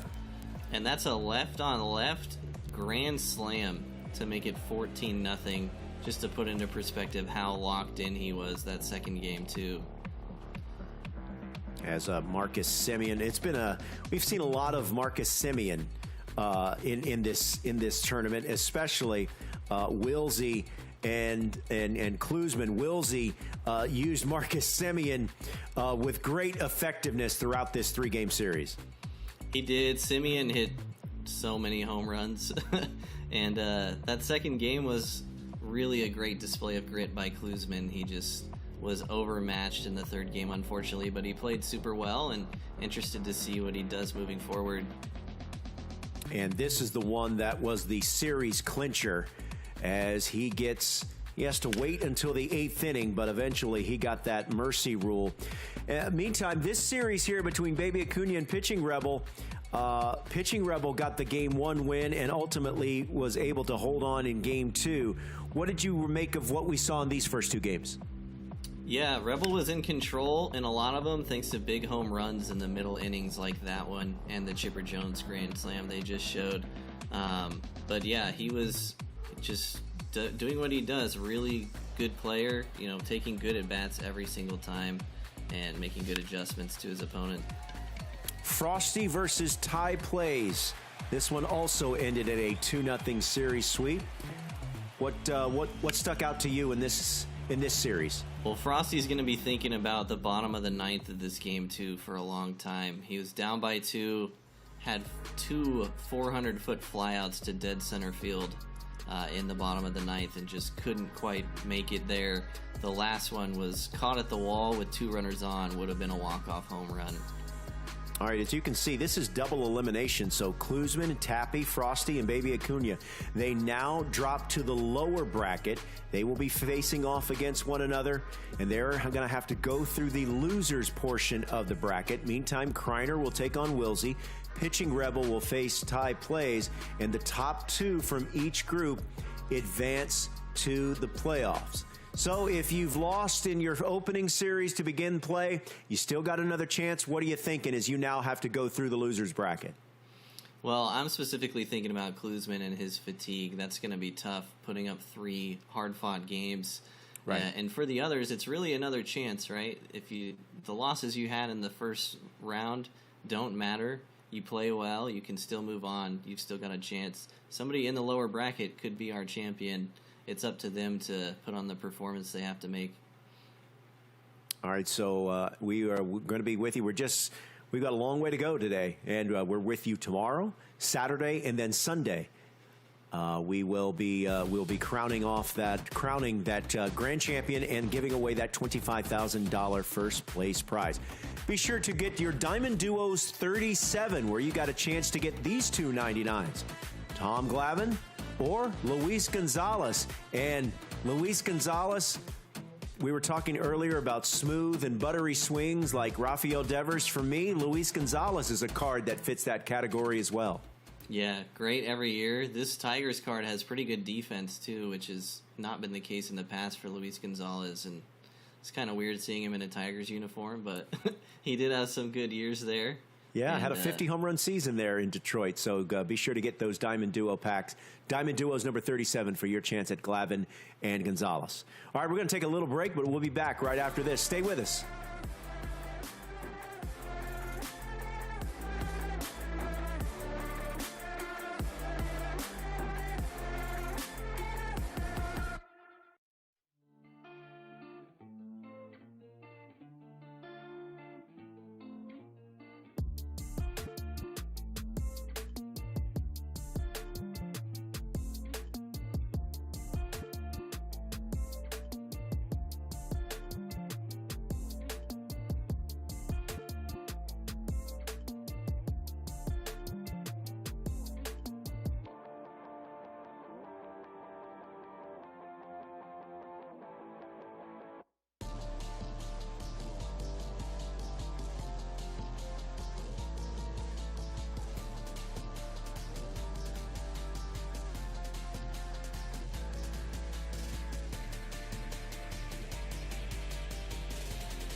Welcome back to the MLB The Show 23 Championship Series.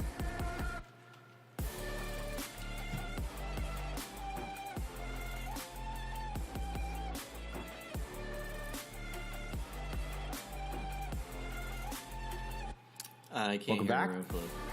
Robert Flores, C. Brev with you.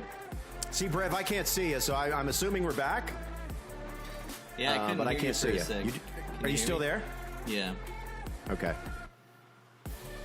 Sorry about that. No, that's okay. No, I don't see anything. So I don't see myself. I don't see you. But I know you can hear me, so that's good. That's all that matters. Hopefully, we can get some gameplay going here because we are about to bring in Group B of this championship series group stage. We just got through Group A. Now, the losers of those series, they are not done. They now drop down to the bottom portion of the bracket. But Group B is about to get underway. We've got Destroyer 6016 versus Alex K. Alex versus STWchick. Izzy IJ versus Jado Wavy. Monty Slide versus Fuentes TV. So that's still to come here. Thanks for watching, those of you on Twitch. Make sure your accounts are connected. Here's the match schedule there. And we're going to be, see Brev is refreshing, and we're going to jump into the games right now. So here we go. Here we go. All right. All right. You guys talk amongst yourself. I'm going to restart quick links here. Okay. Stand by. Stand by to stand by. Chat, you guys talk amongst yourself. I'll be right back. Ball in.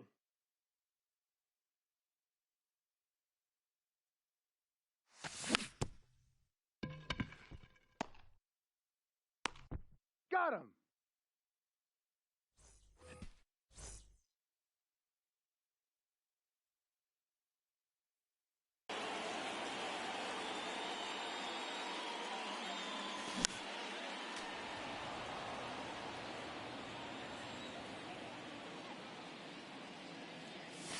Ball.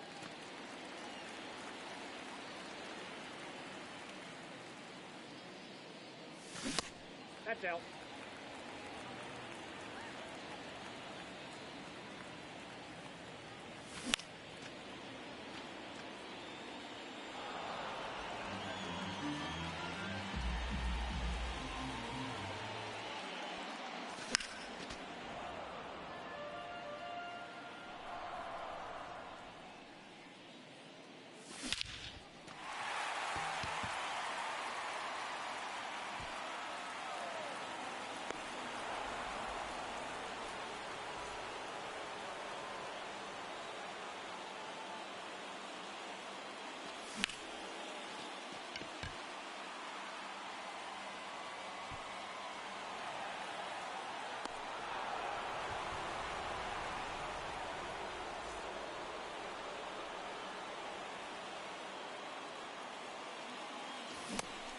Outside, that's a ball.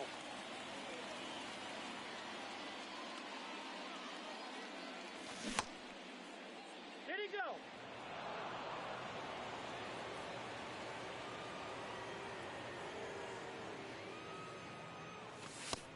Ball, that's in.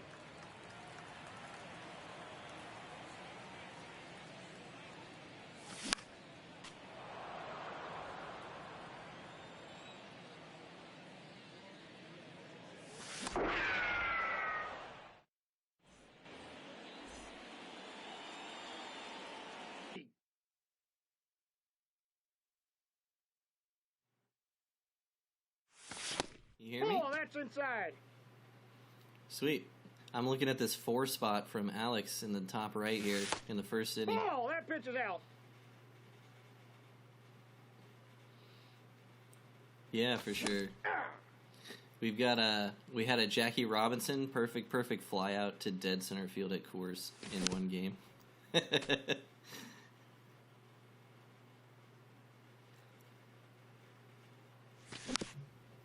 So we've got Halliday on the mound.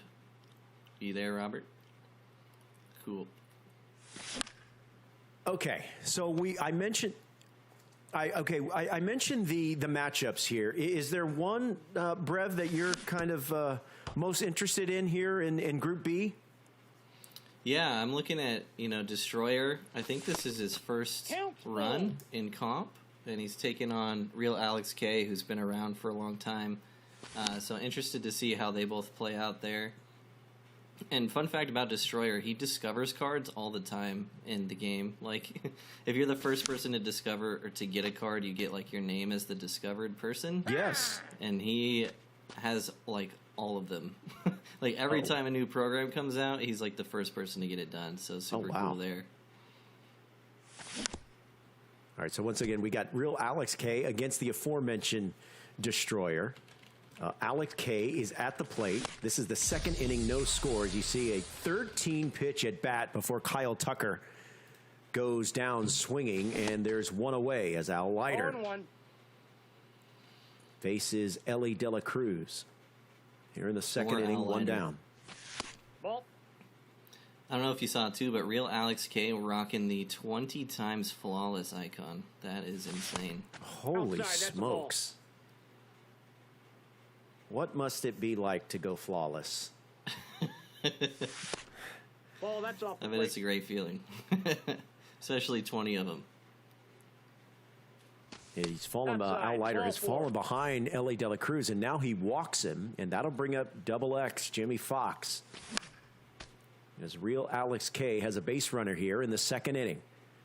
Destroyer 60-16 is in the field. He's got Al Leiter, and he could have a double play. Flip for one, fire for two. Indeed, he does. So that will end the inning. And now, Destroyer 60-16 steps to the plate, leading off with Adley Rutschman. First pitch swinging, chops that one foul. Yeah, more Roy Halladay, more Al Leiter. I think it's going to be a trend throughout. Ooh, that was good contact, but well foul. Early on the swing for Adley Rutschman. Not early there. Brev, he tried to go in with that cutter again, and he paid for it. Yeah, usually when they pull it fast.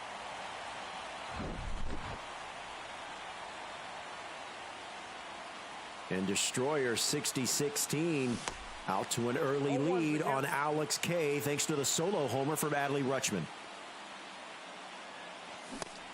Yep, that ball went out. So Austin Riley now steps to the plate in a 1-1 count. Little dribbler to third. Riley throws out his counterpart, and there's one away.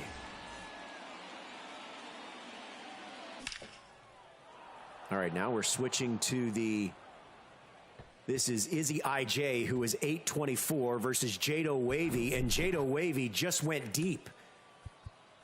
That's a great job switching at the right time. Good job, guys. It's now a 3-0 lead for Jado Wavy, and Jado Wavy put on quite a show in the wild card round last weekend.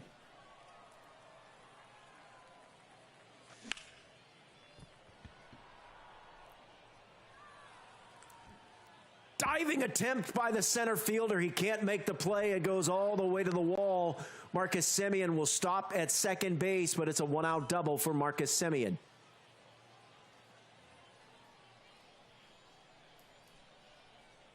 As Jado Wavy has a 3-0 lead. 3 of those runs coming in this inning and looking for more.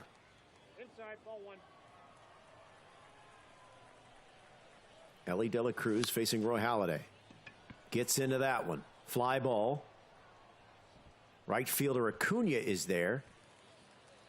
Semien will not tag. He'll remain at second.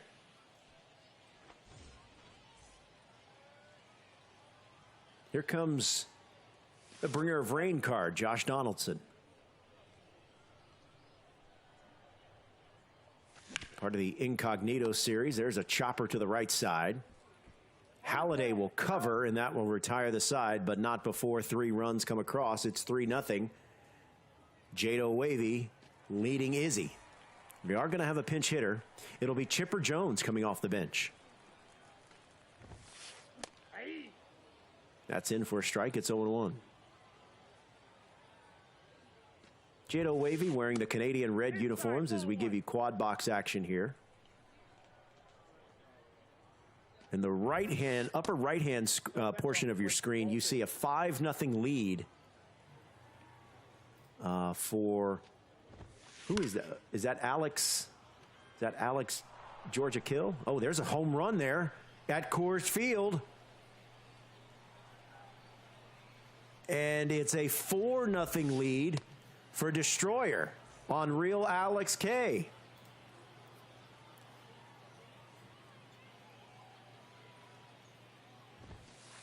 Meantime, back at Coors, Jackie Robinson, who made a bid for a home run and was denied, not denied here. It's another home run. It's now 5-0 Destroyer on Alex K. Lower left-hand portion of your screen, Jimmy Fox goes deep. And Izzy is on the board. All right, let's bring this one up full here. You've got Alex leading 5-0. Here's Adley Rutschman with a sharp base hit up the middle. I want to make sure I have this right, guys. Is Alex up 5-0 on STW? Or do I have that flip-flopped? As Jimmy Fox steps into the plate. Down the count, 0-1. Facing Mark Leiter. Now that is not a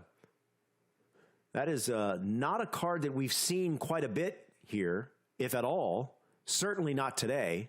We've seen a lot of Al Leiter, which is his uncle, but not Mark Leiter. 2-2 count to Jimmy Fox. Corey Seager on deck and a 3-2 count. All right, so Alex is trailing STW 5-0. Double play there in the third inning, 4-6-3. Here in the top of the third. As STW batting with a 5-0 lead here in the third inning, and Corey Seager steps to the plate.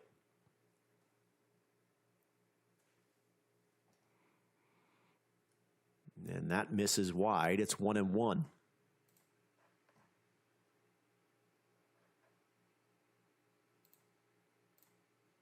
All right, here's a ball sent deep to right center field. Aunja is there, and that retires the side. So we go to the bottom of the third with Alex leading 5-0.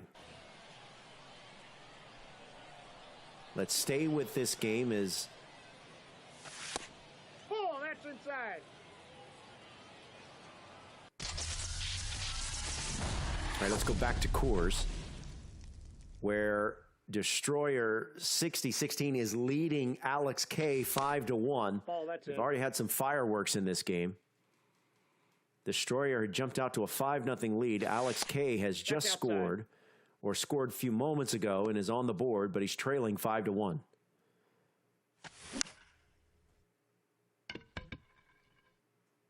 Alex K batting here in the top of the third, and that retires the side. So we go to the home half. All right, meantime, Jado Wavy and Izzy. Izzy right now has jumped out to a 6-1 lead on...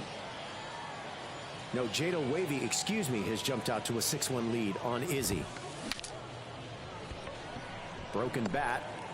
Bouncer in front of the plate. Adley Rutschman can't make the play. That ball landed a little bit closer up the line and allowed the first base runner. Meantime, this was earlier.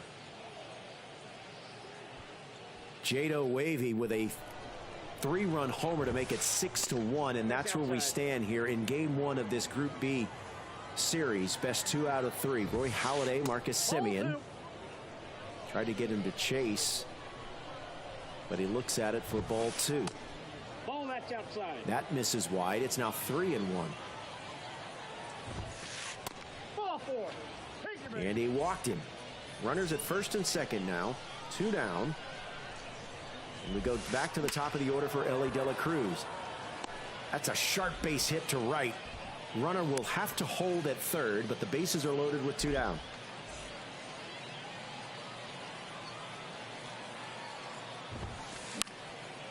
That'll bring up Josh Donaldson. He lifts a fly ball. This should get him out of the inning, and it does. Go to the bottom half of the third. Jado Wavy leading Izzy 6-1.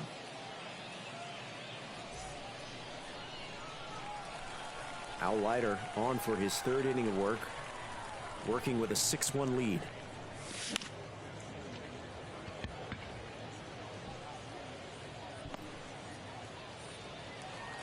All right, let's go 4-box here. As you see these game 1 all happening simultaneously. Got a pair of 6-1 scores and 1 close game between Monty Slide and Fuentes. Let's go full screen here. Monty Slide leading, or trailing, excuse me, 4-3, batting in the top of the 3rd against Fuentes TV. Ball.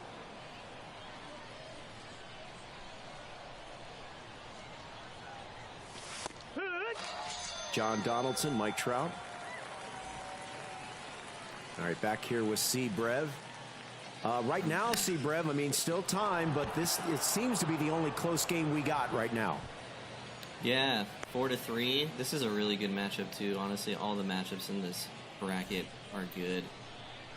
Donaldson on the mound again is interesting. 0-1. As John Donaldson deals with Cody Bellinger. Bellinger 1 for 1. That's a ball.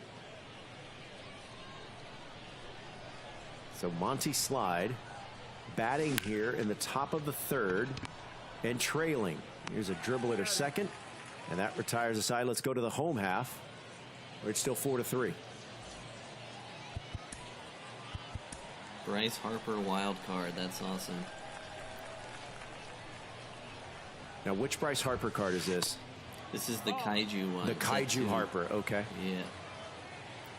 You surprised that this is his wild card? Listen, when you find a guy that clicks with you, you don't want to get rid of him. So not at all. That's foul. Well, Dustin May had fallen behind 2-1 before Harper sends that one foul. It's 2-1. No, that missed. That's a ball. That misses. Hitters count for Harper. 3-1.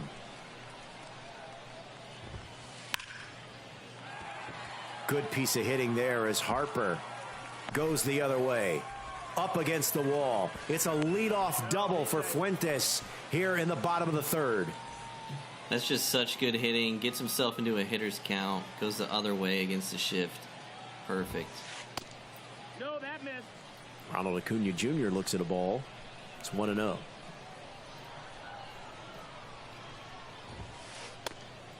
That's inside. Ball.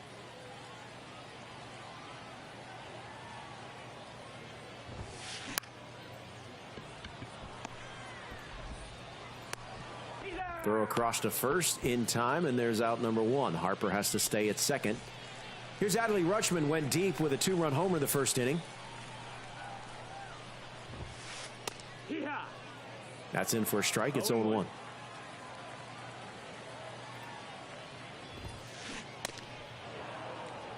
No balls. 2 strikes.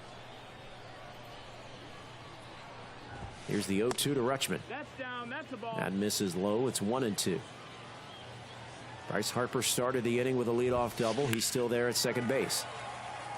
But he can walk home now because Adley Rutschman just went deep. A 2-run homer. Fuentes out on top, out in front, 6-3 here in game 1. And the instant batter analysis rage. Pitches in off the plate, still gets 14 contacts. He was all over it, puts it over the right field fence. Yeah, we've been there. We've all been there. As you take a look at all 4 of our series that are ongoing right now in this Group B. It's now a 6-1 game here. Alex leading 6-1, bottom 4. STWchick is batting here in the bottom of the 4th. Got some base runners at first and second, but 2 down for Jock Peterson. Oh, but that ball is well struck. Going back is the left fielder. It's off the wall. 1 run will score. The runner at third, he's going to try it. Relay throw home, not in time. So Jock Peterson plates 2 thanks to a 2-out double. Great swing. Ball's right on the black. Takes it the other way. Also good send there, too, with the deep outfield. Do you like the bat, PCI? I don't use it, no. I know a lot of people that do, though. Yeah. Well, that was used effectively. Slaps one to right field. Peterson will have to hold at third. But now the tying run is at the plate in the form of Ha-Sung Kim at the top of the order. This is a big rally inning for STW. He's been down all game. Chance to tie it. What do you make of this Ha-Sung Kim card? This card slept on. I was using him a bit on the Short Kings team because he's 5'9", and he can hit. He hits that one in foul ground as Aunja will give it a look. Here's the 2-2. Got jammed. Lifts it out to right field. Aunja is there, and that will retire the side. But 2 runs come across. And STW cuts the lead to 6-3. So we're in the top of the 5th now. 2, 3, and 4 on for Kendall Graveman as Alex works to extend his lead here in the top of the 5th. He's already leading 6-3. Make it 7-3. Jose Ramirez uncorks one deep into right field, and it's out of here. How about Alex hitting 223 homers with Jose Ramirez? Is that good? It seems good. It seems good. Jose All right, Ramirez let's go hitting back for to this everyone. one full here. You got Jado Wavy up on top, 6-1 on Izzy. It's Ellie De La Cruz lifts one to shallow center field. And Izzy goes down quietly in the 4th inning.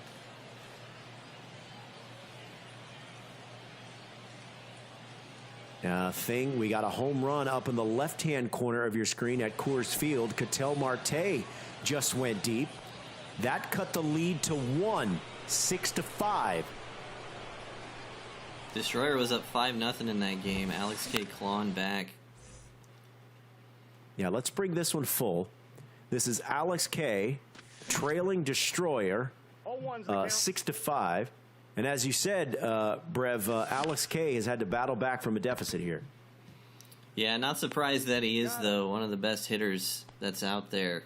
And we've seen a lot of Kendall Graveman today and not a lot of success pitching-wise. Well, Corey Seager steps to the plate to face Kendall Graveman, and he looks at a strike up in the zone. It's 0-1. That's roped foul. 0-2. Graveman ahead. Got him to chase.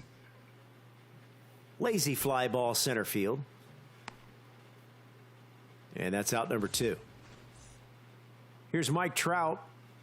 His 30-30 card, which is currently going for, let me pull up my MLB The Show 23 app.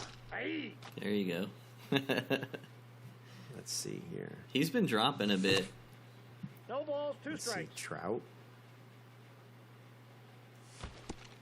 1 ball, 2 strikes. No, I can't find it. Ball inside. Someone in the chat tell me what it's going for. Filter, name. 3-2. This is an insane at-bat, by the way. I don't know how you take these pitches. Chop to third. Throw across to first in time, and that retires a side. We go to the bottom of the 5th.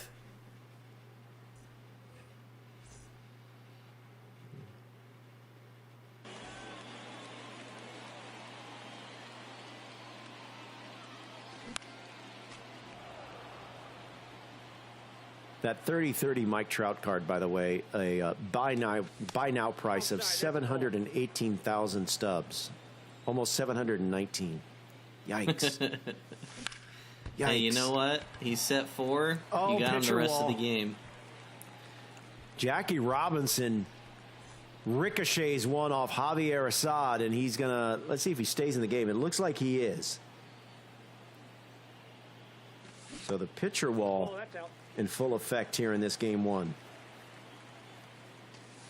That's ball 2. More Javier Assad, you can really see the comfort level these competitive players have with this reliever card. First time we've seen this hammering Hank Aaron card. It is. He's got him super fractured too. Beautiful. He looks at a strike of the knees. It's 0-1. Runners at first and second here. And that's a base hit up the middle. Everyone will advance a base. Bases loaded. No one out for Adley Rutschman here in the bottom of the 5th. As Destroyer looks to add to his 1-run lead. First pitch swinging. Pops that one up. Foul. Joe Piamps out of the pin. Ahead in the count, 0-2. Big moment here. Here's the pitch. Ball low. It's 1-2. 2 strikes. Base is full. Chopper to first. This could be 2. They throw home. Back to first in time. Big double play there. 3-2-3 for Alex K. Second and third, 2 outs. Oh, that pitch is out. And Destroyer's got to be sick right now. Yeah. Looks at a slider on the corner. It's 1-1. Ball 2. 2 balls. Good job of holding up there. He's ahead in the count, 2-1. Oh, he brought the hands in. How did he make contact with that pitch? A 3-run homer. And Destroyer destroys that ball and is up 9-5. That Brev, is I don't so know how massive. he made contact with that pitch. Yeah, that's what you're looking for when you're facing Piamps. His sinker's his best pitch, and he just went down and got it. And that's a huge bounce back at bat. After potentially choking away a bases loaded, nobody out situation, he still walks away with 3 runs. Well, he gets a ground out to end the inning, but not before Mike Trout goes deep. It's now 9-5, but Kyle Tucker starts the sixth inning off with a clean single to right. Let's go quad box here. Right now, the closest thing we have is a 4-run deficit. We've got 3 series, game 1s, that are 4-run deficits, 1 that is a 5-run deficit. Outside, that's a ball. STWchick up on Alex. Nope, that's inside. Take a look at Monty Slide and his matchup against Fuentes. Fuentes is leading 7-3. As Adley Rutschman in the lower right-hand corner is at the plate. Runners at the corners and 2 outs. Oh, there's some good contact right there. Ellie De La Cruz off Kendall Graveman. Goodbye.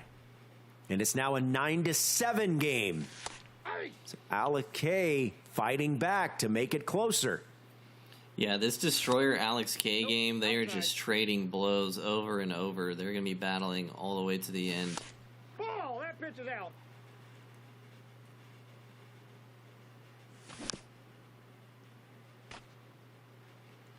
Also a Byron Buxton sighting in the bottom left there. Good counter pick card to left-handed pitching, which is what he's getting with Al Leiter. So a good move there to put that hitter in his lineup. Meantime, Jimmy Fox goes deep and cuts the lead to 1. Alex K has come roaring back and now is down by just 1. This game might end up like 17-16. This is crazy. It has that feel to it. So Destroyer's going to go to his bullpen. He's going to throw out Javier Assad to deal with Adley Rutschman, who's 1 for 2. Outside. Missed on a cutter, and he's fallen behind 2-0. Ball, that's out. 3 runs already in. It's a 9-8 game. 7 Alex runs in the K last has plated 3. Hey. Looked like he was taken all the way there. Hitters count. Tried to hold his swing, but the point was moot. It's in for a strike. Full count. Just gets a piece to stay alive, and we'll do it again. 3-2 pitch. He ain't getting it back. Adley Rutschman. Oppo pop in Coors. And we're knotted up at 9. Alex K, 4 runs in the inning, and he still doesn't have anyone out. That's just as good as it gets in terms of swing. That's an outside cutter. You have to try really hard not to swing early at that one and roll it over. He was not early at all. Ball. And that'll bring up Trevor Story, who's 1 for 2.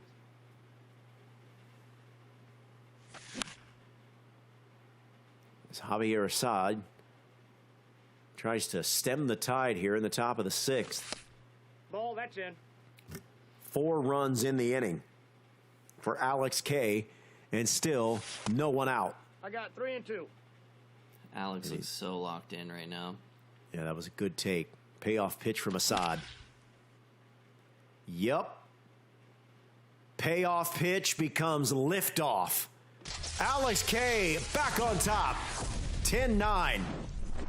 Trevor Story goes deep to break the tie, and it is 10-9 here in the top of the 6th, and still no one out here in game 1.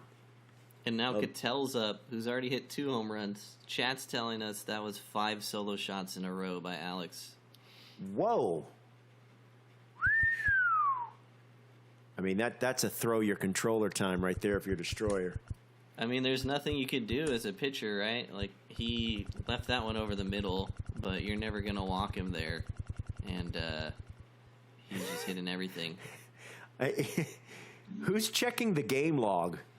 I mean, he's like, wait a minute, I got to see this.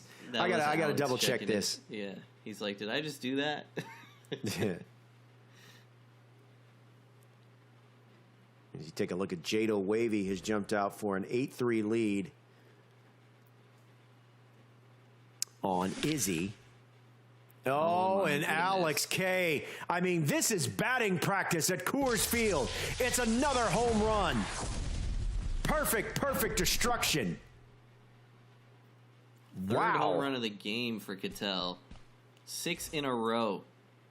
I can tell you, I have never seen that. Ball 1. I have never seen that. There's still nobody out. It's so crazy. I One ball, 1 mean, strike. good grief. Wow. I mean, how are you supposed to go back and hit well after this? Like, you're just taking it on the jaw this inning. These players are better than you, and you know it. As Fuentes lines out to end the inning. All right, so we go to the top of the 6th here. Fuentes is leading Monty Slide. We are going to have a pitching change. It will be Mariano Rivera facing Marcus Semien. That's right.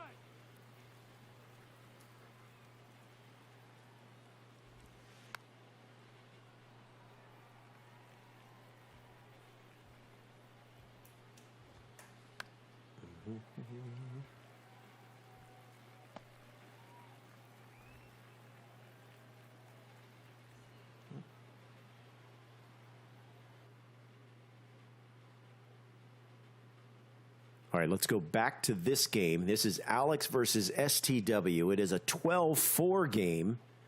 We're through 6.5. Alex is up 12-4. So this one is Alex could kill. We've got 2 Alexes. That's true. Pretty dominant performance so far. Starter's still in the game. Yeah, Roy Halladay is working to Derek Jeter. Jeter gets aboard with a leadoff knock to start the bottom of the 7th for STW, but he's got a long way to go. Down 8. 0-1. 1. That one's fouled back as Ha-Sung Kim steps to the plate. He's 1 for 3.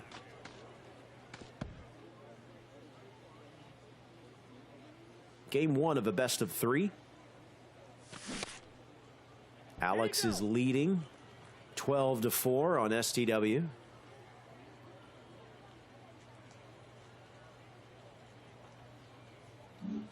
Kim is also a 97 overall, so first non-99 we've seen, I think, besides captains. Oh, and Ha-Sung Kim. Ha-Sung Kim. Ha-Sung Kim. Ha-Sung Kim. A 2-run homer cuts the lead in half. It's now a 12-6 game. I mean, when you have all the options you have for 99s and you're playing against somebody that has Kim in their lineup, you just have to assume they're insane with him.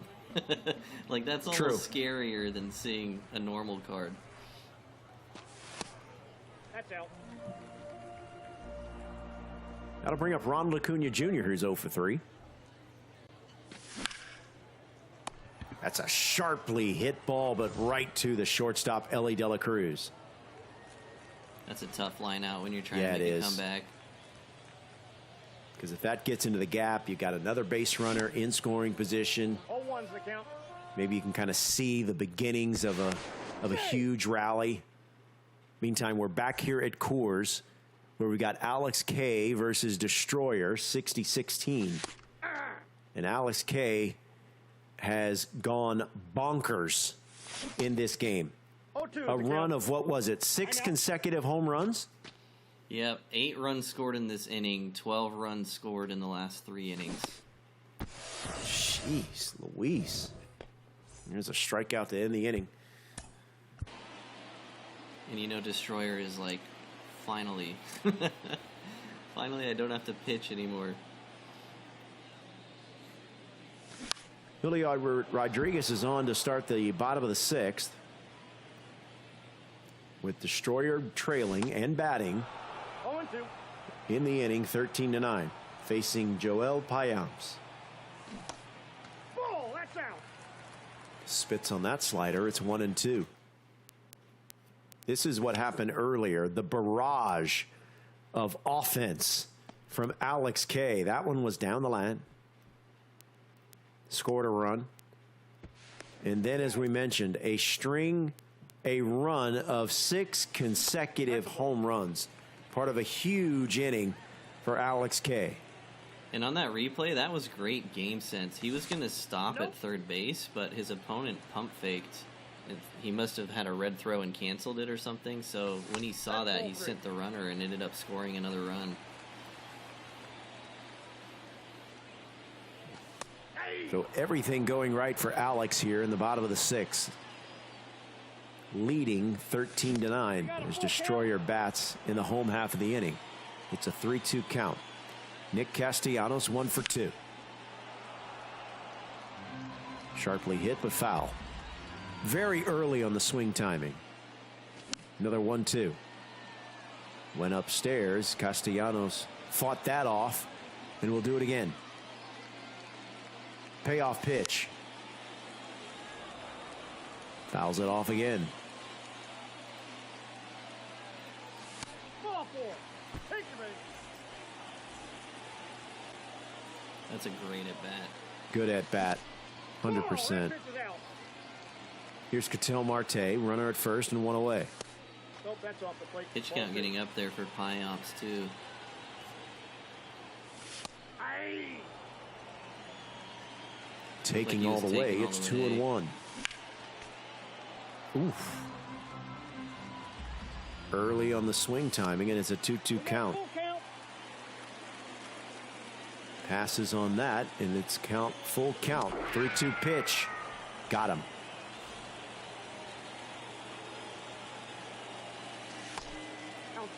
You know, I feel like if you're the visiting team, your sound effects and whatnot should not be playing in my home yard. I mean, that's just a little something. As Jackie Robinson skies a fly ball to left field, and that's going to retire the side. You know what I mean? Hey, you don't know what kind of deals are going on with the stadium, you know? as we give you a look at all 4 games right now. Now, things have tightened up in the Monty Slide Fuentes game. That's now an 8-7 game in favor of Fuentes. It's 8-4 Jado Wavy on Izzy. 13-9 Alex K on Destroyer. And then STW is trailing. I believe, is STW trailing Alex? Yeah. Okay. I think I had that right. All right, so that game, that series is moved to the bottom of the 8th. Alex, AK, leading STW 14-6, and another home run for Adley Rutschman. Alex K locked in. The swings he's taking are just crazy. Like, that's a backdoor slider in a non-2-strike count, and he just goes down and gets it anyway. It's absolutely crazy. Outside, that's a ball. I mean, this is a tour de force performance here by Alex K. All right, let's bring it full for Alex. Let's just call him Alex K and STW. Alex is up in this game 14-6. STW batting in the bottom of the 8th with 1 away. And make that 2 away as Hassad gets Rutschman to swing and miss. Here's Jock Peterson. Ball, that's inside. Check swing, he did not go.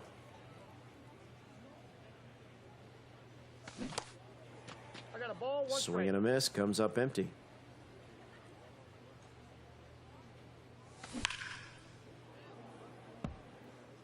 That ball's foul. Here's the 1-2. Did he go? Check swing. Did he go? He did not.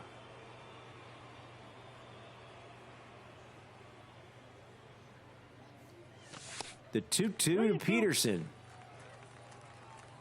Misses low. Now we'll run it full. Payoff pitch from Assad.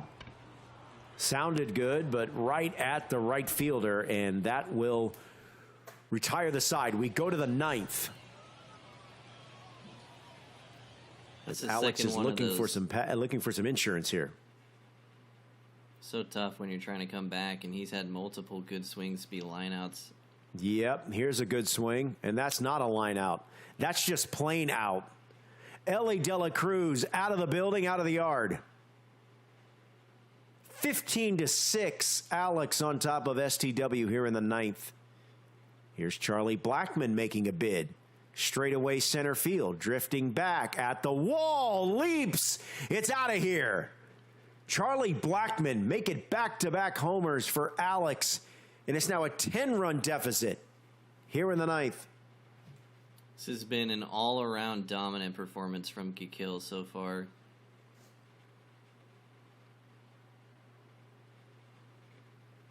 Here's Mike Trout, 1 for 5.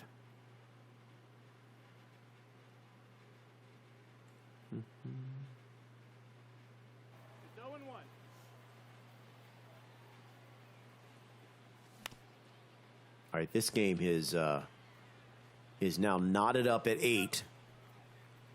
As Mookie Betts ground out to short. There's 1 away here in the bottom of the 7th. Jose Ramirez has a solo homer for Fuentes as we're tied at 8 in the bottom of the 7th. Monty Slide versus Fuentes. Fuentes in the home white uniforms with Mexico across the chest. That misses low. It's 1-1. More high leverage Camilo Duvall. You've seen it all day.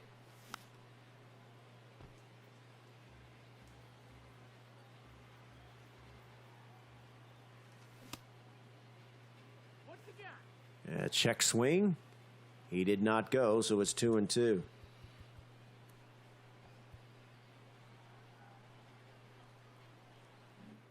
Take a look at the bullpen, and we are going to have some activity here. But Camilo Duvall right now, this is his moment. Misses low. It's 3-2. Tied at 8. Bottom 7. Payoff pitch. We'll do it again.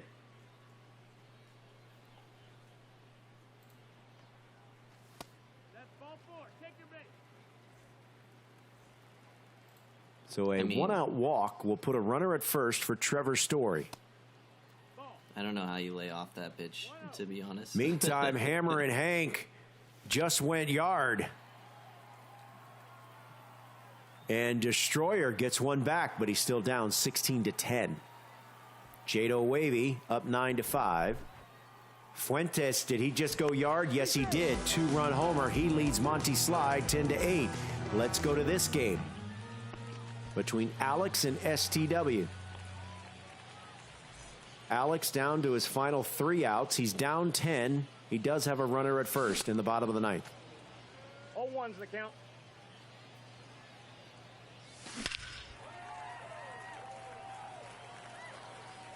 High, deep, gone. Ha-Sung Kim again.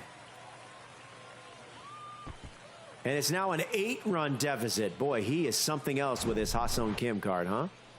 2 opposite field bombs. That was a perfect swing. And this is another good swing.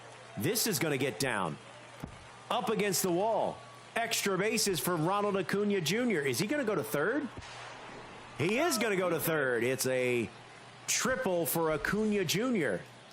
16-8 now. Still batting in the bottom of the 9th. No one out. We bring in Mariano Rivera. In case you're just joining us, these rosters must be set 4 eligible. So if you want to use some cards that are not in set 3 or set 4, you got to use one as your wild card. One and only. Ellie De La Cruz has had a good day. 3 for 4. Check swing. Did he go? He did not. It's 2-1. Mariano Rivera deals. Gets him to check swing. It was in there for a strike anyway. It's 2-2. We got full count. Another check swing. He didn't go. Runs it full. Ooh. That was Tried to get a changeup by him. Instead, he golfed it, but was well out in front. That's ball 4. Looks at a changeup wide, and he'll take his walk. And he's got Chipper Jones. Oh, that's inside. One of the aforementioned wild cards. This is such a good card. Yeah, Such Chipper a good card. has been around since day one, it feels like. Has everything you need. These are big at-bats, though, for STW. Even if he doesn't come all the way back, you're seeing pitches, you're getting reps, you're learning tendencies. Take all that information with you into Game 2. Oh, did he go? Yes, he did. Wow, I did not have that. But that's tough. Call down to third, and they said he went, so that's a big out number 1 here. As Kyle Tucker steps to the plate, he's 0 for 4. Got to feel like this card is due. And yes, he is due. And that is a 3-run homer. It's 16-11. STW mounting a rally here in the 9th. Right on cue, too. Yeah, whenever I see a card, a player with a good card that's like 0 for 3 or 0 for 4, he just gets a sense it's a matter of time. Yeah. It was a matter of time for Miguel Sano in our upper rounds. Yep. Here's Jose Ramirez. Gets jammed and sends one sky high. It'll stay in the infield, but that's out number 2. So STW is down to his final out. Sharply hit, but right at the second baseman, and that's it. As Alex wins 16-11. How about this? 22 hits. The two teams combined for 38 hits. Let's go back to Coors Field. Speaking of offense, we've got a combined 29 runs as Alex K is batting in the top of the 8th and leading 19-10. Corey Seager, runners at first and second and 1 out. Keep in mind, Alex K had 1 run through the first 3 innings. So this has all happened in 5 innings, 18 runs. 5 ball to center field. The runner will tag to third, and there's 2 down. You know he wants to convert here, put the mercy rule on the table. At least put one in the gap and get yourself up 10. Hey. Here's Mike Trout, 2 for 4. Looks at a strike on the outside corner. It's 0-1. Turns on this one. Sends one deep to left center field. One hops the wall. Rounding third and headed for home is run number 21. As Mike Trout is in with an RBI double and 2 down. Ball, that's out. Here's Kyle Tucker, 1 for 5. We're glad you're with us, whether you're watching on Twitch or on YouTube. If you're watching on Twitch, make sure your account is connected because the drops are Two active. strikes. We got time.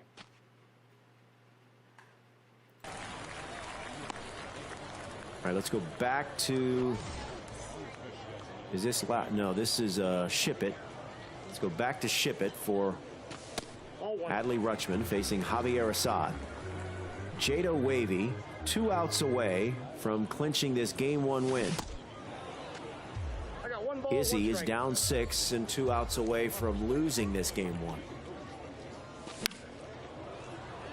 Gets a piece of that one and fouls it back. It's 1-2. Ball, that's inside. That evens the count at 2-2. Oh, that hung right in the nitro zone for Adley Rutschman. Man, off the signage, deep and right. 107 off the bat. Try to go with the front door sinker up and in and caught a bad part of the par. Left it over the middle pretty much. Good swing. And then Byron Buxton leans into one. Jado Wavy announcing his presence here in Game 1.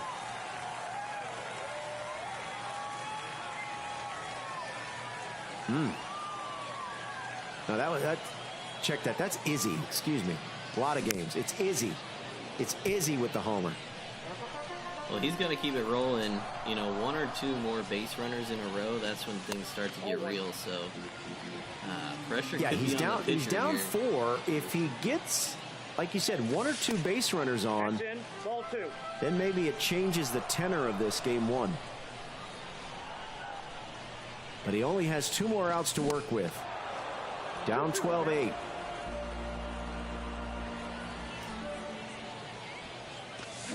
Two-two pitch. Just gets a piece, and we'll do it again. Javier Assad trying to get these final 2 outs Full count. for Jado Wavy and to take Game 1.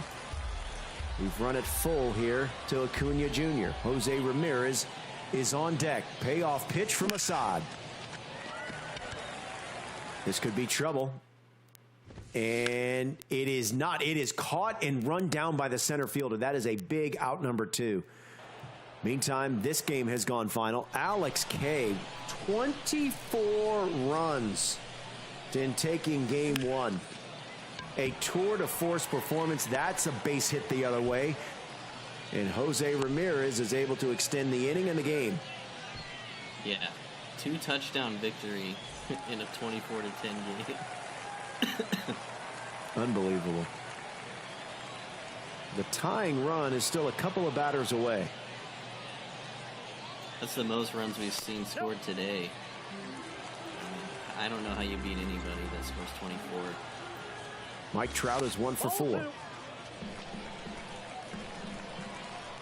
Jado Wavy keeps trying to nip that right-hand corner low and away. 1 strike. Pitch number 25 upcoming, and we are going to have a pitching change.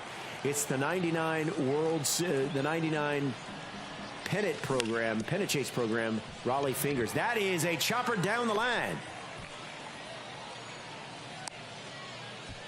Now, the tying run is on deck. Here's Chipper Jones, 0 for 4. And what did I mention about a good player with a great card that is yet to get a hit? Now would These be the cards are time. due. Case in point, base hit the other way. That's going to bring home a run. at the corners. It's a 12-9 game, 2 outs. And the tying run is at the plate in the form of Double X, Jimmy Fox. This is why you do your set collections. Good pitch to start the AB off. A sinker at the knees. It's 0-1. That one's chopped foul, and Izzy is down to his final strike. 0-2 from Fingers. That misses inside. It's 1-2. Where's he going here? Gotta be careful not to be early on the forkball. Count even at 2-2. Couldn't get him to chase a slider. Let's see if we see the full forkball right here. Well struck. This is going to hang up for the center fielder Mike Trout, and that's it. So Izzy makes it close, makes it interesting, but ultimately can't come all the way back, as that game ends 12-8. 12-9, excuse me. Meantime, back here, this is game 2. This is game 2 between Alex K. Excuse me. Yeah, Alex against STW. There's perfect. And Alex is going to extend his lead. Kyle Tucker, solo homer. It's 3-0.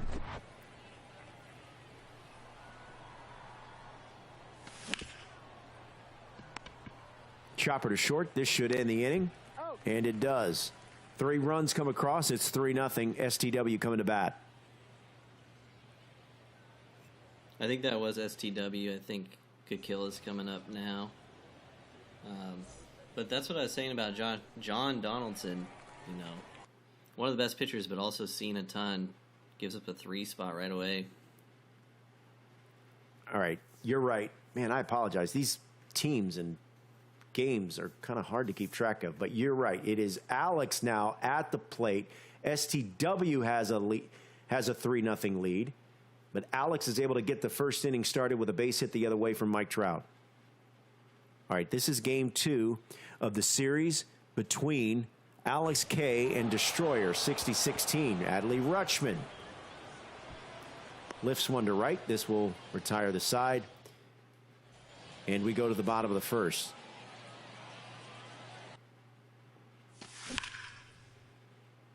Ooh, Ronald Acuna, leadoff homer. And Alex K jumps on top, 1-0.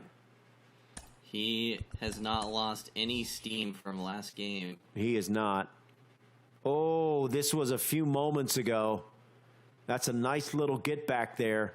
2-run homer from Jose Ramirez, and that cuts the lead to 3-2. Let's go back full to this game between Alex and Destroyer. It is 1-0. Run already in. There's a hot shot, but snared by the first baseman. He'll step on the bag, and there's one away. Even on the outs he's making, they're just smoked. He's hardly missing anything.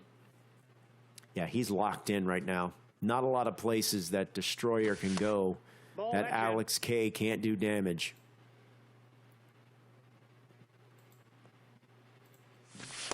Ball, that's out.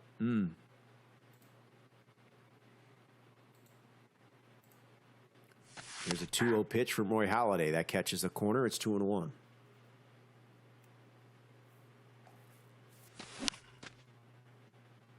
Went right back out there with a cutter, and he fouled that one off to even the count at 2-2. Nasty cutter gets a strikeout, and there's 2 away. Interesting pitching philosophy change here I've seen so far is, you know, it's pretty common to pitch inside a lot, right on right, and all of those pitches were outside, so I wonder if that's going to be an approach moving forward for Destroyer. Ooh, Kyle Tucker lofts one to right field. Hank Aaron is there, and that retires a side. Let's bring it back full for this game here. It's a 3-2 game. Alex is leading this best 2 out of 3, 1-0. Alex batting here in the home half of the first, 2 runs already in. Mookie Betts awaits on deck. 3-1 count to Corey Seager. Perfect. And this game is tied. No, we've got a 4-3 game. Excuse me. Alex has answered with 4 runs here in the home half of the first as Corey Seager just delivered a 3-run homer. That's such a bad feeling if you're STW too. You come out, fire in, put up a 3 spot on John Donaldson, and then in Alex's half, you just give it right back. Going to be tough to bounce back from that one. And STW needs this game to extend this series. Alex has made Roy Halladay work. Pitch number 23 coming up. Did he go? No, he did not. It's a 3-1 count. Hitters count right here. 3-1 from Halladay. Front door cutter at the knees. Runs it full. Bottom of the first. 4-3. Perfect. Past the third baseman, Ellie De La Cruz. And the inning is extended thanks to a single with 2 outs from Mookie Betts, and that'll bring up the 8-hole hitter, Ellie De La Cruz. Both 2-run home runs so far have come on pitches outside. Yep, and there's another one. You just He keeps trying that location, that backdoor cutter, and he's been burned now twice in this inning. Alex just so good at sitting back on that pitch just enough to make solid contact and take it the other way. He's put it over the fence a couple times. 6 runs have come across in this inning, after 3 came in the top half of the inning. We are going to have a pinch hitter. It will be Charlie Blackmon pinch hitting for Alex in a 6-3 game here. Batting with 2 outs. Also has the pinch hitter quirk, so he's getting a boost here. And he's got a perfect pinch hit single right there. I mean, Alex is, it's no doubt animations. It's perfects. He's getting everything he wants and is doing damage with it. As we're going to have a pitching change, it will be Mark Leiter Jr. Roy Halladay lasted 2/3 of an inning. Yeah, and he's been the most trusted pitcher for all these guys today, so that tells you a lot. Both Alexes just putting on a clinic so far. All right, so it's a 6-3 game. All right, let's go back to the Jado Wavy Izzy matchup here. Jado Wavy leads this best of 3, 1-0. Izzy flies out, or does get a run home on the sac fly, so it's 1-0. That'll bring up Jimmy Fox. 0-1. Late on a sinker, it's 0-1.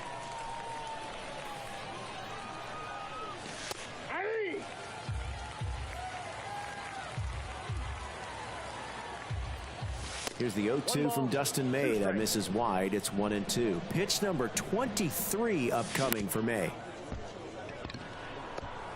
There's a slow roller to short. De La Cruz showcases the arm, and that retires aside. A run does come across. It's 1-0.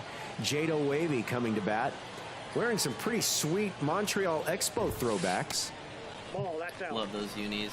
They're one of my favorites. Yeah, also, that's a good one. I do like the ones, the Tim Raines, Gary Carter ones a little bit better. Yeah. Especially in powder blue. That's what my Diamond Dynasty team is rocking. I feel like that was peak Expos in general.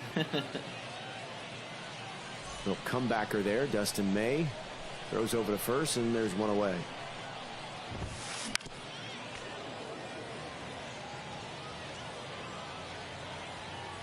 Here's Josh Donaldson. Another slow roller. This one to Ellie De La Cruz. And there's 2 away. So Mike Trout will try to extend the inning. So far, Dustin May has only thrown 5 pitches, and he's got 2 outs. See Dustin May Trout looks at a strike at the knees. It's 0-1.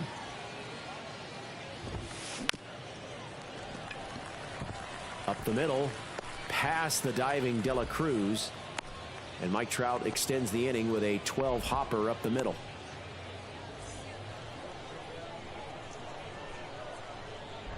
Here's Jose Ramirez. Counts 1-0.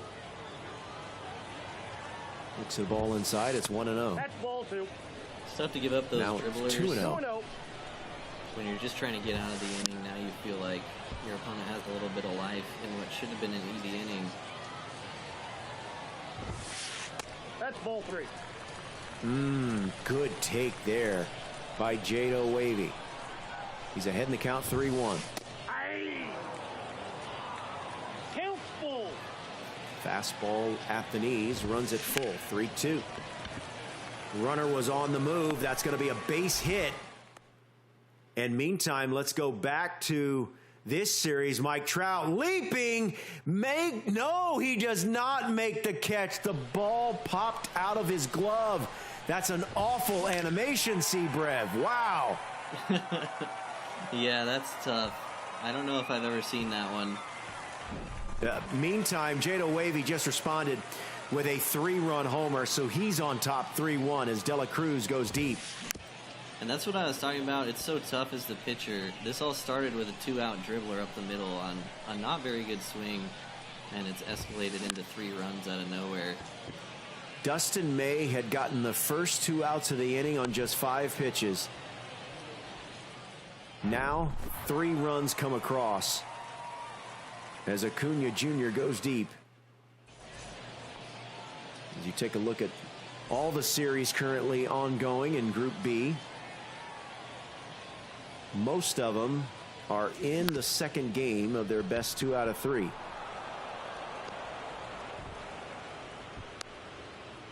Fuentes leads his series 1-0 as he bats. No. Yes, Fuentes is batting in the top of the first.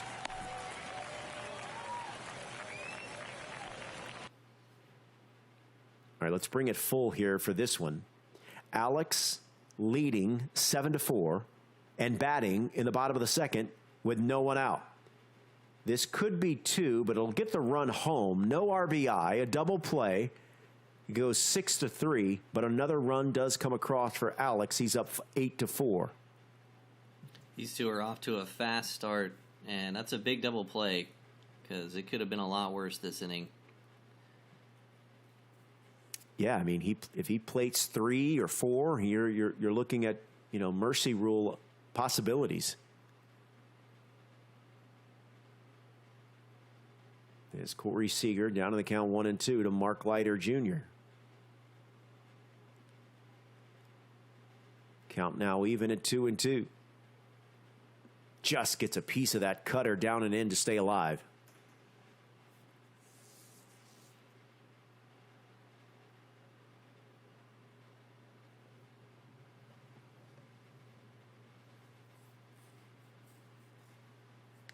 Here's the payoff pitch, and he walked him. So a 2-out walk will bring up the 7-hole hitter Mookie Betts, who's 1 for 1. I'm surprised I haven't seen more splitters from Mark Leiter. That's his best pitch. Well, this one is sent deep to right field. Going back as the right fielder, he's going to play it off the wall. Betts will stay at first. Runner will head to third as Ellie De La Cruz steps to the plate with runners on the corners and 2 outs. Yeah, and this could get ugly with a home run here. This is not a spot you want to be in as the away team, already down a game in the series.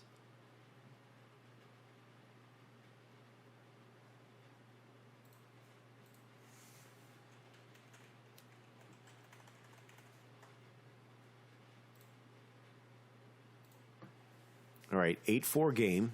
Ellie De La Cruz with a big shot could put STW in some bad shape, but Ellie De La Cruz is able to beat out the chopper in the infield. It's an infield hit, and it's 9-4. Here's Charlie Blackmon, 1 for 1. That hurts so bad. Oh, that's not going to help either. He hits him, so now the base is loaded, 2 down, and Mike Trout steps to the plate. I mean, this is not the card you want to pitch to in this spot. Nope. It is not, sir.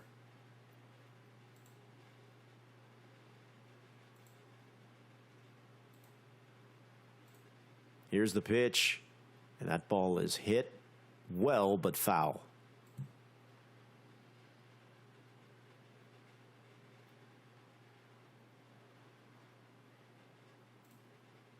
Jose Ramirez on deck. Payoff pitch. Oh, what a dirty, dirty pitch. Catches the corner, and it retires the side. Could have been a lot worse. But Alex leading 9-4 on STW. So we go to the top of the third. That was such good play by both players. The dotted four-seamer, but it's actually a really good take there, too, because a more common thing you'll see there is the cutter running off the plate. So if it was the cutter, he would have walked in a run.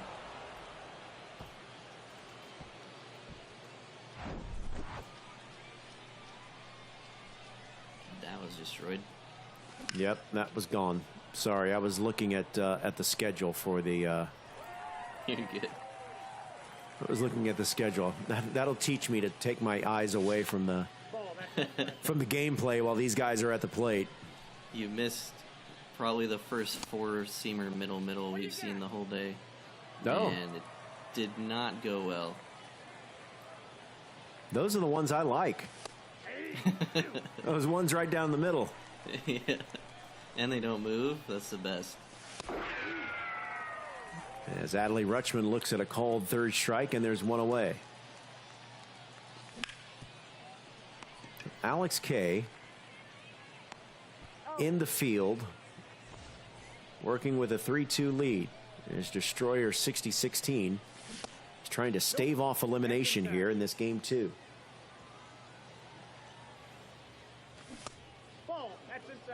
Randy Arozarena checks his swing. It's 2-0. First time seeing home run derby Randy today.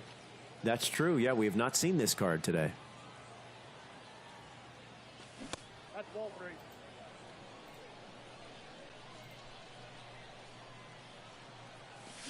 That's ball 4.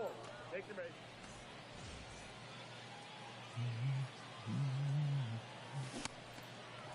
All right, we going 4 wide here. Ball 1. 1-1. Hey! As lower right-hand corner, Jose Ramirez.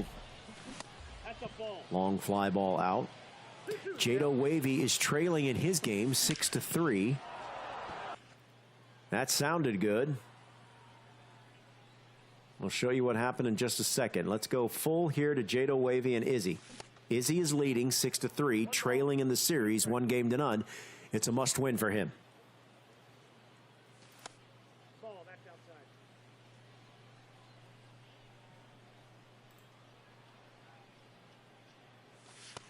We got full count.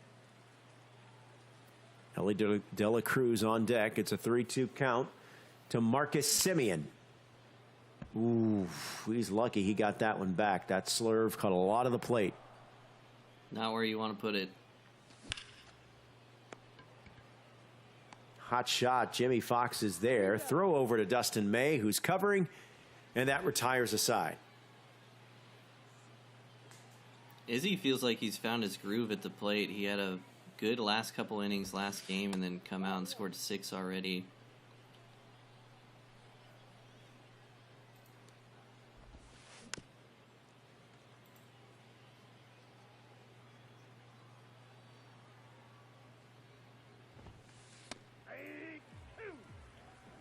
Once again, a look at all 4 of our Group B series underway.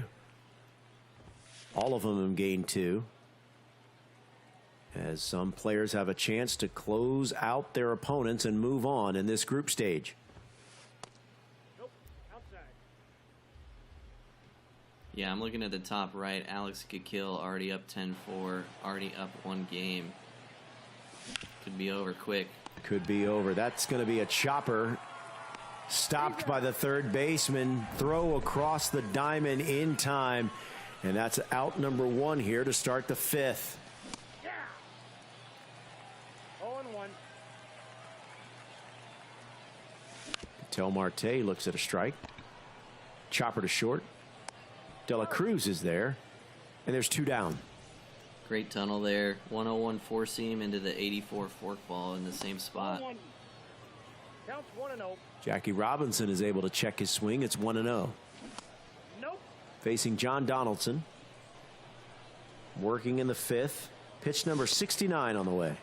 2 balls, 1 strike.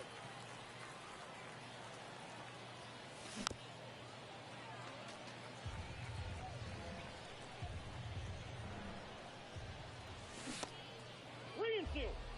Oh.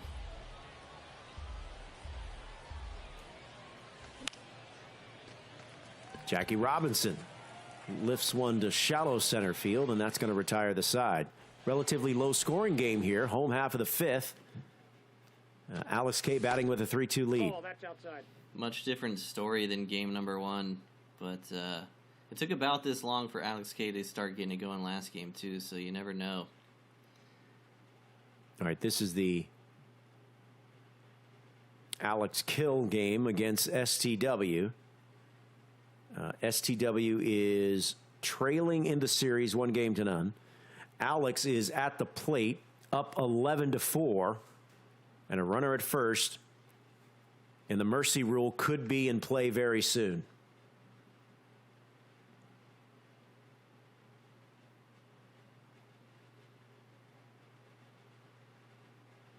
And once again, it's going to be Ellie De La Cruz. This guy's everywhere. Lou Trevino's been hit around a lot today, too. Hasn't had a ton of success. But he gets a chopper here, and that's going to retire the side.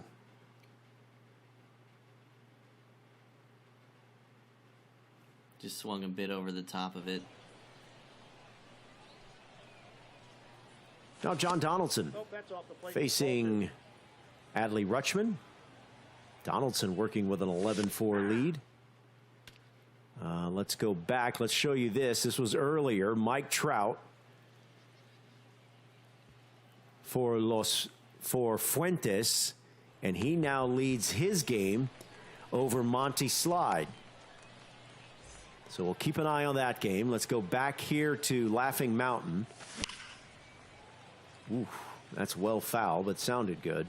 Where STW is trying to get a rally going, batting in the top of the 4th. He needs a rally and he needs a win. And he needs runs. I mean, if he doesn't score here, he's 3 runs away from losing right away. So I said it a couple times so far today, but being the away team is pretty brutal in this spot. Derek Jeter splits the defender. He's going to roll all the way to the wall. It's a 2-out double for Derek Jeter.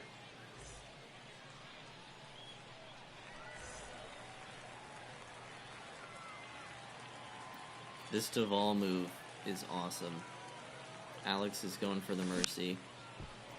Ha-Sung Kim, early swing. That's going to fall. Here comes Derek Jeter. And STW does get some runs here, or gets a run.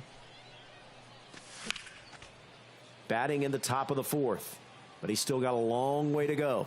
Ronald Acuna Jr. at the plate with 2 down. Kim continues to come through for him. Been his best card. Chopper to 3rd. This should end the inning. They'll go the short way, and he is out, and that retires a side. STW does get a run, but still trailing 11-5.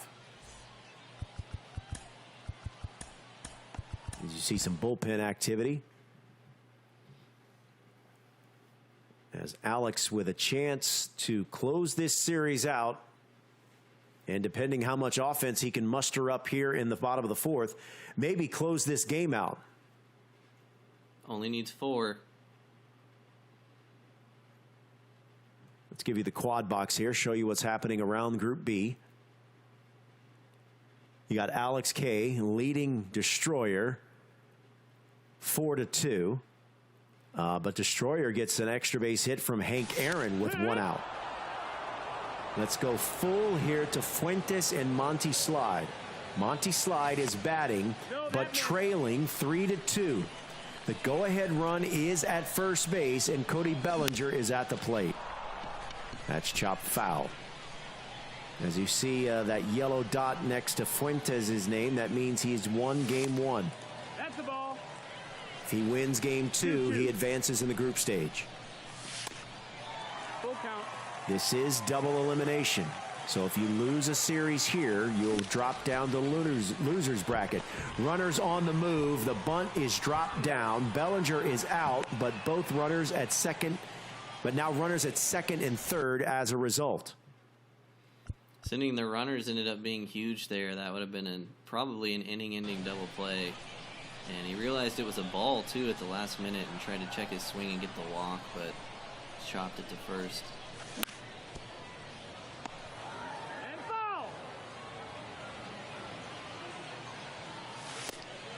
No, that's down. Ball. Really important to just not chase here. You've got to swing at a strike.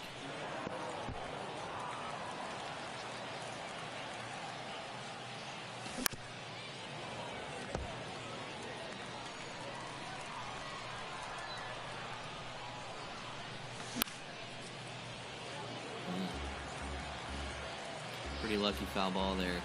Gets another shot. Adley Rutschman at the plate. Oh, caught looking. It's a big strikeout to end the third. Fuentes holding on to a 3-2 lead in game 2. Let's go back here to, this is Ship It. And that's a home run for Randy Arozarena. And Destroyer taking the lead. That's right. Destroyer taking the lead on Alex K. This is a must win for Destroyer. All right, this was earlier. Arozarena giving Destroyer the lead. A 3-run homer off Joel Payamps. And it's now a 6-4 game as Destroyer tries to extend this series to game 3. Here's Julio Rodriguez. 1 ball, 1 strike.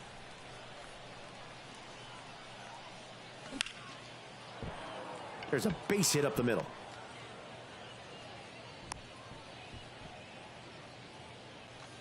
Destroyer does not look like he's having any problems with Payamps. Yeah, I think we might see a pitching change, and we will. It will be Camilo Doval.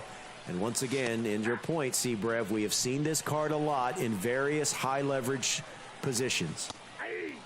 I really just feel like this is who you go to if you feel like the game's getting away from you a bit. There's a solo home run in this game, and it is over. Alex with a mercy rule win to close out that series, so he moves on. Oh, Ketel Marte. Ketel Marte. No doubt animation. 2-run homer. Destroyer up 8-4. Now here's Jackie Robinson. Still the 6th inning.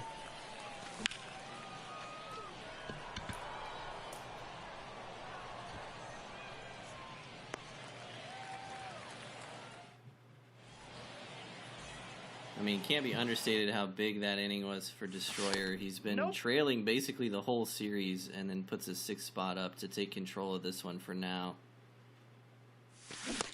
Yep, that ball went out.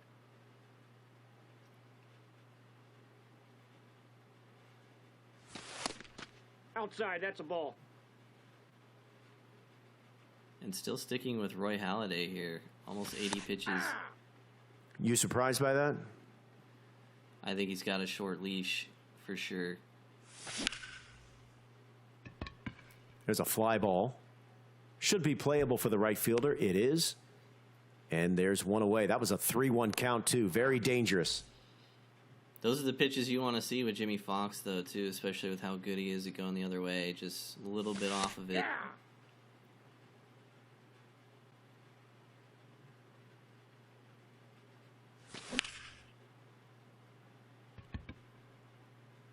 There's a fly ball. And Acuna is there, and there's 2 away.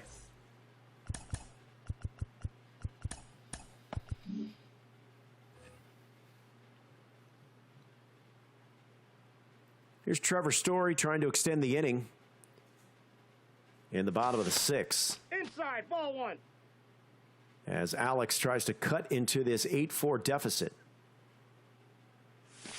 Hey!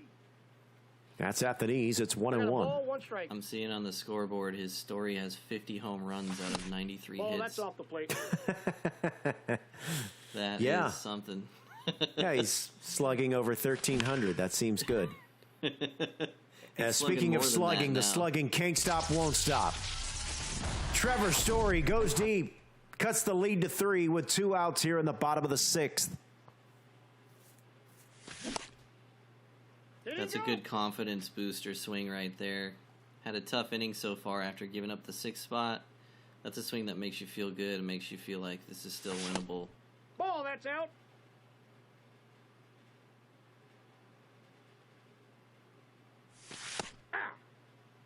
Ketel Marte steps to the plate. Ball, that's outside. 3-1 count. Aye. I got 3 and 2. Nice backdoor cutter to run it full. Well, you're definitely getting something in the zone here. You know he's not going to want to walk you and keep this rally going, so got to be ready to hit. And I got to think this is the last batter for Halladay. He's already it's tough. 90. Yep. You know what? All right. It's not conventional, but we got a pitching change in the middle of an AB. Full count. And it was not the right move, at least not at that moment. Ketel Marte. Solo homer, and it's an 8-6 game. Acts as Alex K delivers again with 2 outs.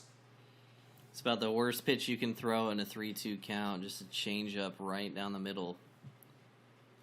All right, you can see in the lower left-hand corner, Jado Wavy is trailing 7-3 in his game 2. Fuentes is leading 5-2 in his game 2. For Fuentes, if he wins that game, he advances.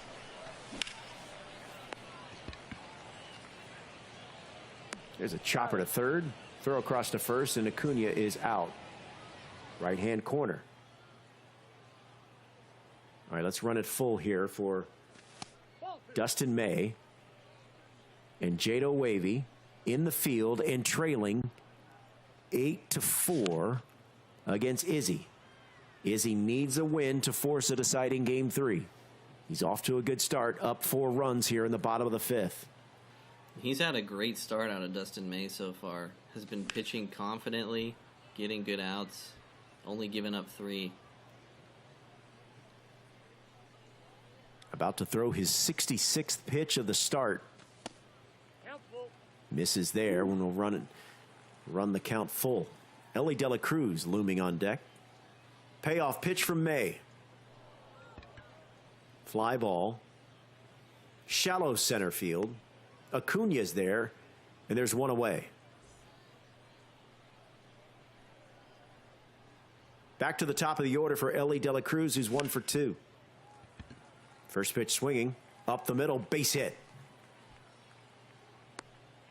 Great speed at first for Jado Wavy as he tries to mount a rally from this 4-run deficit. Wait, someone just went deep here. Who was that? Destroyer. Destroyer went deep again, leading 10-6. Now Javier Assad will come on again. Keeping pace and answering the 2 runs. Yep. He got those 2 runs back right here just a few moments ago. Adley Rutschman with a 2-run homer to extend it back to a 10-6 lead. Grounded to De La Cruz, throw over to first in time, and there's 2 away. Randy Rosarena has a 3-run homer.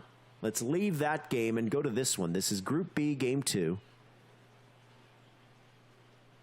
This is Fuentes versus Monty Slide. Fuentes is batting up 5-2 in the 5th. Runners at the corners and no one out. And this is a big moment here for Monty Slide. He's already down in the series, down in the game. He can't afford too many runs to come across. Well, this is the matchup you want. Payamps is so good with the sinker slider and same-handed matchups, so. Missed on a fastball outside. It's 2-2. That misses. It's 3-2. Kind of feels like you have to throw a sinker here, but he might be sitting on it. Runners going. Spits on a slider. Now runners at first and second. And nobody out in the form. And now Adley Rutschman steps to the plate. Meantime, lower left-hand corner, we got a home run from Ronald Acuna Jr. And we've got a home run from Adley Rutschman. Goodbye. And this is now a 9-2 game for Jado Wavy. That's a grand slam from Rutschman. How many grand slams have we seen today? And that's exactly what Monty did not need. It's going to be so hard to come back from that. Yeah, he's already trailing 1-0. He is really up against it now. 9-2. You bring in Payamps with the power sinker open to get a double play, and you end up giving up a walk and do a grand slam. Not great, Bob. Not great. Mookie Betts, this is not going to help matters either. Mookie Betts, perfect rope over the fence. It's gone. Fuentes now in double figures. He's at 10. It really feels like he's taking control right now. You can feel all the momentum on his side. Swinging confidently. And once again, the run rule is on the table. There's another perfect shot. This one stays in the ballpark. But it's another base runner, and still no one out here in the top of the 5th. And Trevor Story steps to the plate. You got to get Payamps out of there. You can't afford to let him get the 12th run here. He'll bring in Javier Assad out of the bullpen. He starts Trevor Story off with a sinker at the knees. It's 0-1. Little dribbler up the first base side. That's foul. Outside. That's the ball.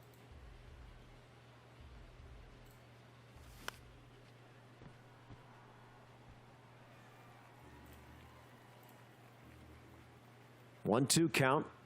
Assad to Story. We'll do it again. Tried to get inside and just got a piece. Now he goes outside and misses just by a hair to even the count at 2-2. Chop foul. We'll do it again. Fuentes is seeing everything so well. This has been a good AB here for Fuentes. Full count. Runners on the move. Swing and a miss. Got him. Throw down to second. Now they've got him hung up between first and second. Just hold the ball. Just hold it. Don't throw it anymore. Don't throw it anymore. Just hold it. There you go. Oh, boy. There you go. So strike him out, throw him out, although it ends up in a rundown. But still, 2 outs no matter how you slice it. And those rows are outs are big. Yeah, he might have been safe on that steal if it wasn't a perfect throw, but maybe he just felt like he was toast. Looked like he got a good jump, but that's the risk you take when you send the runner there, but it's also a risk you can take when you're up by 8 runs. So in steps Ketel Marte, down in the count 1-2, now even at 2-2. Fuentes batting with a 10-2 lead here in game 2. That one missed inside. Count runs full at 3-2. Well out in front, and we'll do it again.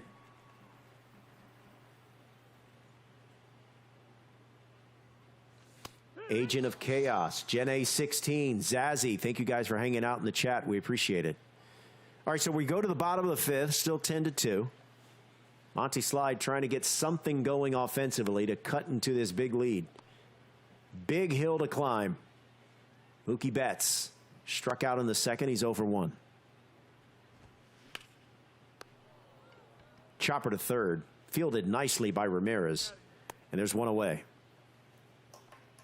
And swinging at both of the first 2 pitches, so seems like he's pressing a bit, really wants to get somebody on base, but not too effective with his first 2 at-bats here. No, Ronald Acuna Jr. is there for out number 2. As Roy Halladay cruising right along. About to throw his 66th pitch, facing Mike Trout, 1-for-1 with a single in the 3rd. Lifts that one foul, and it's 0-1.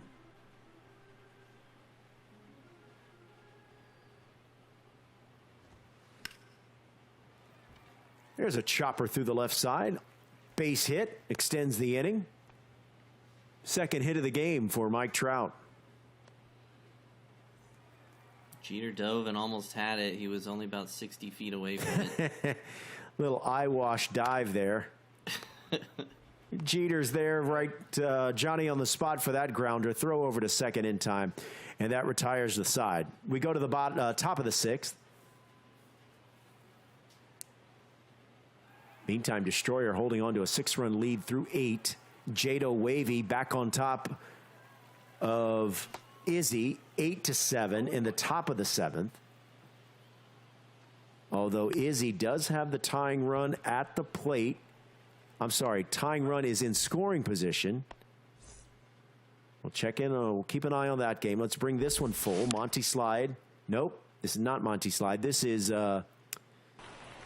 Alex K against Destroyer. Destroyer is leading 12-6. Destroyer batting in the top of the 9th. Nope. Outside. I've been really impressed by Destroyer in this game. You give up 24 runs in game 1, and he has come out and answered. Yeah, that's a good point. The count's full. It looked like he was, well, he definitely was outclassed to a certain extent in game 1, but he has responded in a big way thus far. Well, I imagine if this goes to game 3, they'll be back at Coors, so that'll be an interesting dynamic to keep track of. Ball, that's out. Austin Riley facing Eric Gagne. Ball two. The 2-1 count. Oh, mommy, no. Austin Riley. Wow. 2-run homer, 14-6. Meantime, Arozarena, a can of corn in right field. Good for out number 2. That was such a beautiful swing there by Austin Riley. He's had a lot of them today. Oh, that's out. He was trying to put that slider low and away. It ends up low middle and just hit right into the scoreboard. A lot of off speed from Eric Gagne here too, which is pretty interesting considering he has an outlier. And he's just going to move away from him. Well, the stamina does not carry over from one game to the next, so you've got a full complement of arms, so you might as well use them. However, Raleigh Fingers is greeted by J-Rod, and it's liftoff for J-Rod. 15-6 here in the 9th. Destroyer has his eyes set on a deciding game 3. Here's Nick Castellanos. This should end the inning, but what an inning it was for Destroyer. He tacks on a few more, now has a 9-run lead going to the bottom of the 9th. Javier Assad, 9-1-2 due up. First pitch swinging. This will be out number 1. Tag, you're out. And that's a swing we haven't seen Alex take really all tournament. Very early on the cutter outside. You got to wonder if he's just a bit flustered or just ready for game 3 at this point. 9 runs is a lot to ask. Yeah, I think he's just... He's up there hacking, trying to get this thing over with and focus on game 3. Corey Seager representing the Last Hope. And this should do it. 3 pitches, 3 outs. Out. Game 3, right around the corner. All right, so that's it. Destroyer forces that deciding game 3 against Alex thanks to a 15-6 win. Now let's go back here to this series. This is Jado Wavy against Izzy. Now, Jado Wavy has taken the lead here. He's up 8-7. Still batting, bottom 7, no one out. Looks like he had a huge 5 spot in the 5th inning to give him the lead. Jose Ramirez facing Javier Assad, 0-2 count. Slider misses up and in. Runners at first and second. That misses inside. It's 2-2. Jose Ramirez 2 for 3. Gets into this one. Fly ball. Left center field. Off the wall. 1 run will score. Another run is hot on his heels. He will stay at third. But that lead runner does score. It's now 9-7. And 2 more runners in scoring position. In fact, all 3 runners now are in scoring position. It's a 3-run homer for Ronald Acuña Jr. It's 12-7, Jado Wavy. Couple of 4-seamers there, trying to get him to miss with its PCI, and neither of them worked. What an offensive performance. So we're going to have a new pitcher, Cody Bellinger, facing the left-hander Drew Pomeranz. But not for long, as Austin Riley comes off the bench. Remember, Austin Riley has some first base eligibility and also left field eligibility. It's nice, especially as a bench option, platooning with some of your lefties wherever they're playing. The real-life Atlanta Braves are, I believe, just a couple of homers away from setting a new single-season record for home runs, held by the 2019 Minnesota Twins, the Bomba Squad. This is going to stay in the yard. And that's the first out of the inning here in the bottom of the 7th. I was going to say, Here's the 7th place hitter, Trevor Story. Izzy's a Twins fan, so you're just kicking him while he's down here with the, Sorry the about home that. run comment. Sorry about that. No, inside. Trevor Story looks at a ball in. It's 1-1. The Braves have had quite the season this year. Yes, they have. Ball 2. 2-1. But as dominant as there are, I don't think that there's a perfect team. There's still some warts there. Yeah, quote their starting unquote. pitching. It's yeah, the health of their starting pitching and the bullpen. Charlie Morton is already going to miss the division series. Max Fried has been battling a blister. So,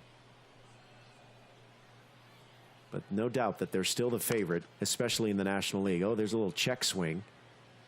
Pomeranz fields, fires, and throws, and that retires a side. But Jado Wavy adds a couple of more runs. He's now staring squarely at a spot into the next round of this championship series. Few outs away from closing this best 2 out of 3 series out. Same can be said for Fuentes. He's up 1-0 in his best of 3 series, and he's leading in his game 2. 5 unanswered, though, from Monty, making this a close game again. Nope, ball. All right, Ronald Acuña Jr. steps to the plate. Top 7, facing Camilo Doval. Did he go? No, he did not. He's got time.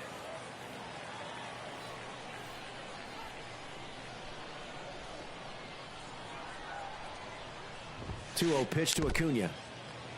Just got a piece. It's 2-1. Outside, ball. That misses wide. It's 3-1. Switch hitting catcher Adley Rutschman on deck. That catches the corner. It's now a 3-2 count. 3-2 from Doval. And he walked him. He was staying away from Ronald Acuña Jr. in that AB. And that'll bring up Adley Rutschman. Starts him off with a sinker at the knees. It's 0-1. That's a ball.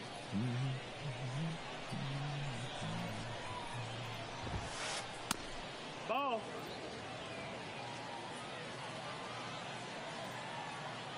Here's the 2-1 to Rutschman. That misses inside. It's now 3-1. No, that's ball 4. Runner, take your base. It's a good take. There's another walk. Back-to-back walks to start the 7th inning here, and that'll bring up Mookie Betts, who's 1 for 3. Monty Slide is playing with fire here. Monty's pitching is really interesting. It almost looks like he's aiming, not where he wants to throw it, and then is missing on purpose to try to get it back over the plate. I haven't seen this before.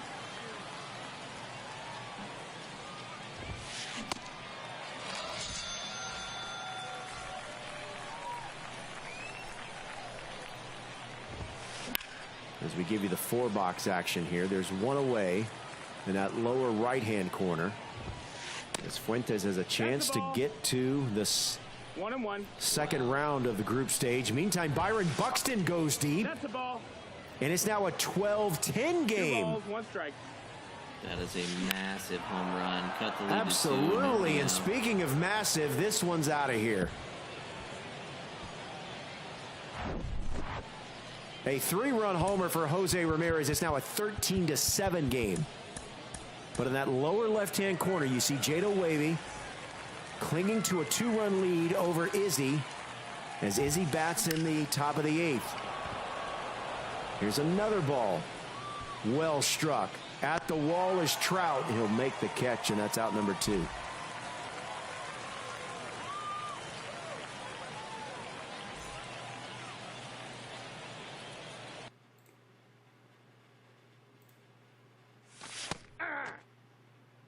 All right, this is Alex K against Destroyer. This is game 3, a deciding game 3. As Alex K is batting first, and got Kyle Tucker here with a 2-out single in the top of the first. This is a really smart stadium choice from Destroyer. He takes him to Coors game 1, gives up 24 runs, comes back. Alex K picks Ship It, and Destroyer gets the win. So for game 3, Destroyer says, you know what?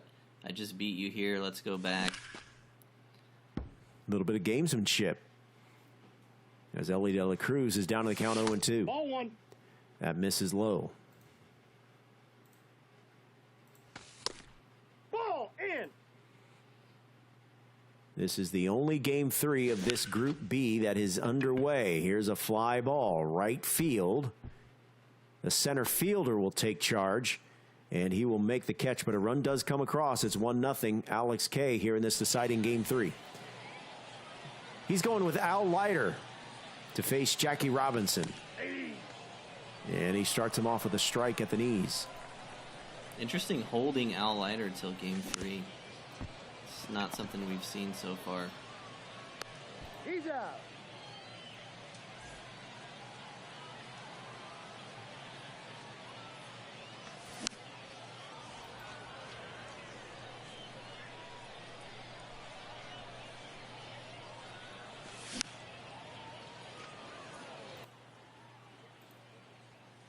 All right, let's go back to the Jado Wavy Izzy matchup. Jado Wavy trying to close out Izzy here with a game 2 win. He's leading and batting 12-10 in the bottom of the 8th. Marcus Semien leading off the inning. And that is going to be down the line. Beats the shift. Semien, is he thinking 3? He thought about it, but he'll stay at second base for a leadoff double. It's a good piece of hit, and if you're Izzy, you cannot give up any runs here. Inside, ball 1. De La Cruz looks at a ball inside. It's 1-0. That ball is smoked, and that is a fair ball.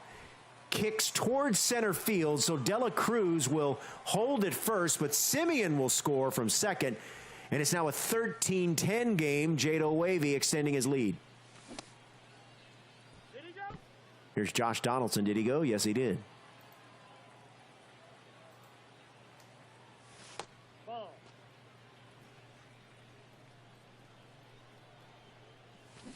Nope. Those are 2 incredible takes. 2 balls. And that's a Fork great ball pitch. up in the zone. Yeah, it looks exactly like the high sinkers you see all the time. Get you to swing early. But he's right on time here. The bringer of rain.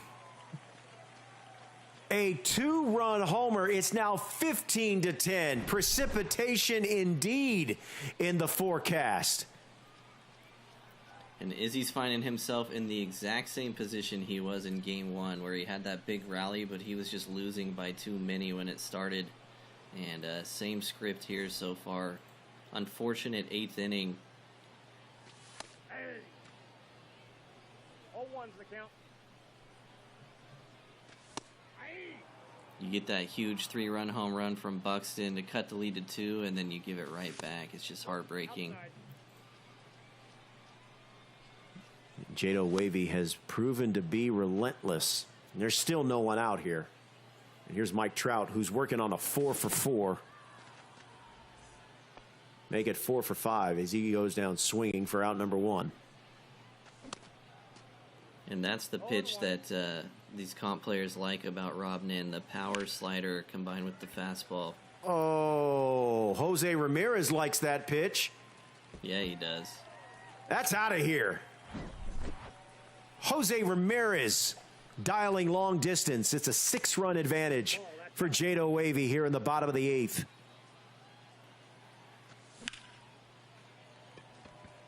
That sounded good. Chasing it down is Buxton, and that's out number 2. Hey, Izzy almost did this last game. He had the tying run on deck, so this is definitely not over yet, but he's got to get himself in the batter's box. Ball, that's out. 2-0 count to Austin Riley.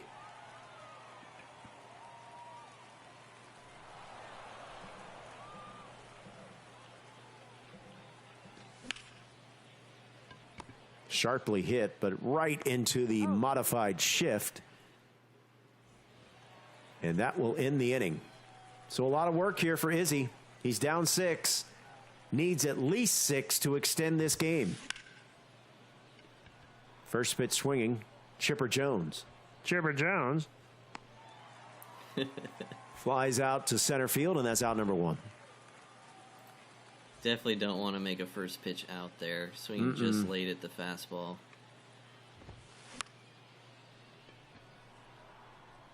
Yeah, I think Izzy is maybe. He seems to be kind of operating this 9th inning like he's double parked. Yeah.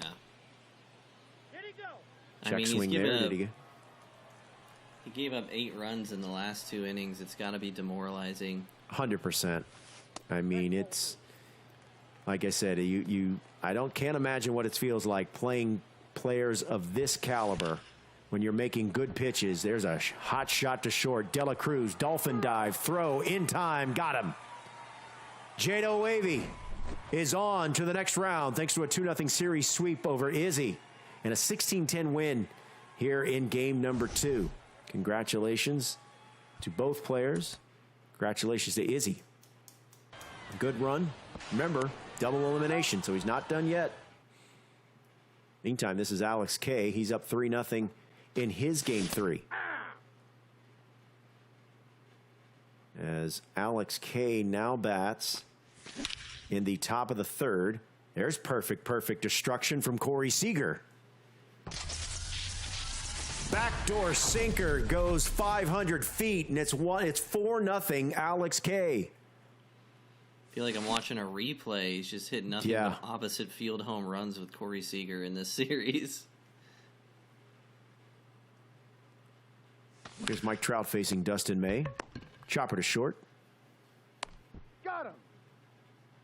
That's out number 1. Here's Kyle Tucker. 1 for 1. Did he go? Check over to 3rd. He did not go. Retro 913 says, watching this makes me realize how bad I am at this game. No, I mean, these guys are just these guys are the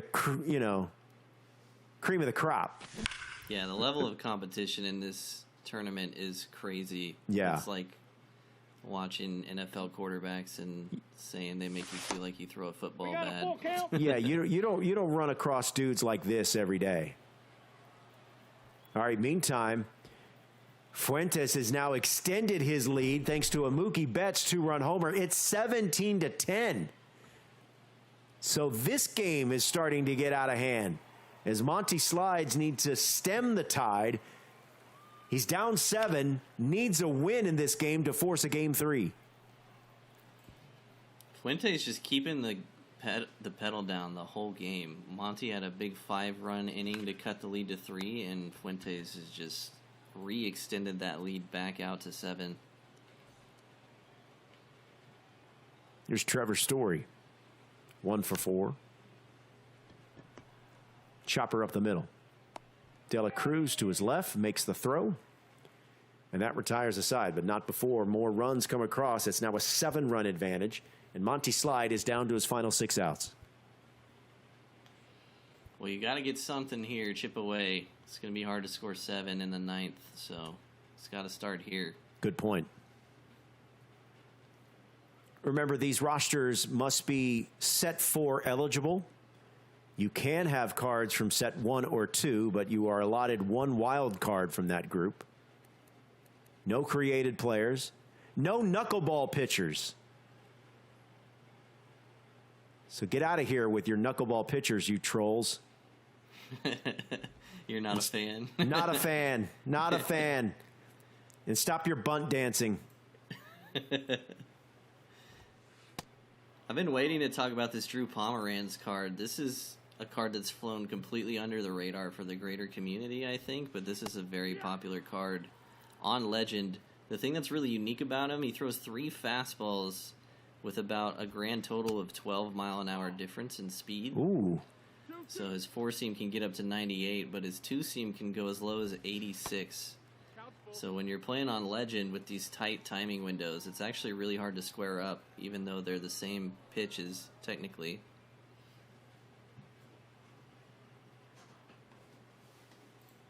All right, so Drew Pomeranz, full count to Mookie Betts. We'll do it again. As Monty Slide bats here in the bottom of the 8th, down 7. Mookie Betts trying to get a rally started, but he fouls that one off, and we'll do it again.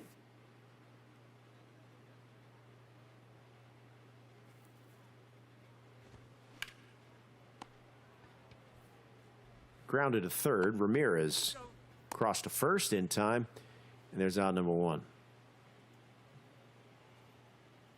Ellie De La Cruz is 2 for 4. First pitch swinging. This one's going to stay in the infield. Harper is there.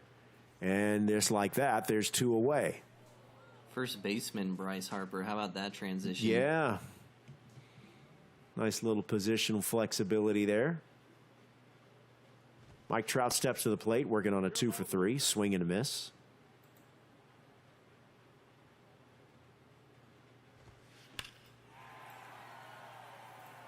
There's a high fly ball left field, and it is gone. So cuts the lead to 17-11. And Fuentes is not going to mess around. No, he's not. He's still up 6, but he does not want to give Montes any hope. So he's going to bring out Camilo Doval to face Ronald Acuña Jr. Well, as soon as the 8th inning ends, it gets infinitely harder for Monty, so he's trying to get that last out. Just foul.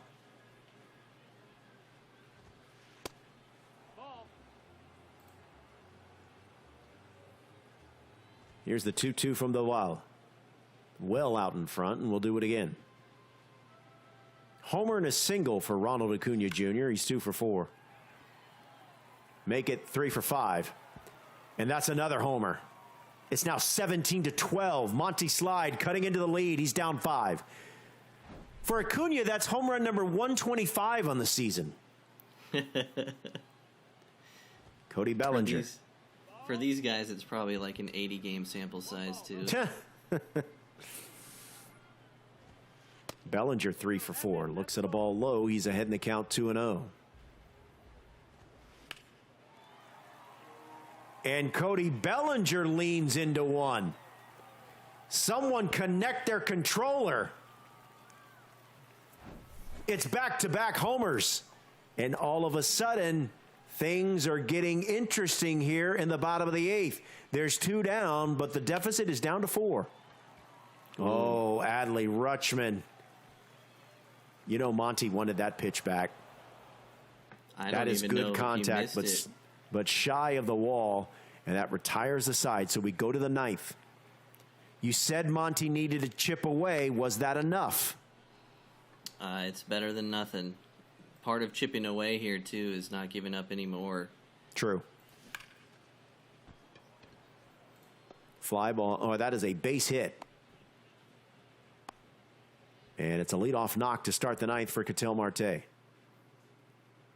That was really interesting from Doval. Right at the end of that inning, he had given up the home runs, so his confidence was really low, which means on analog pitching, Fuentes couldn't actually see where the timing was, and he couldn't also mound visit, because if he mound visited again, according to the rules, he would have had to take Doval out. So he basically threw a blind pitch perfectly and got about a 370-foot fly out to get out of the inning. It's a great point.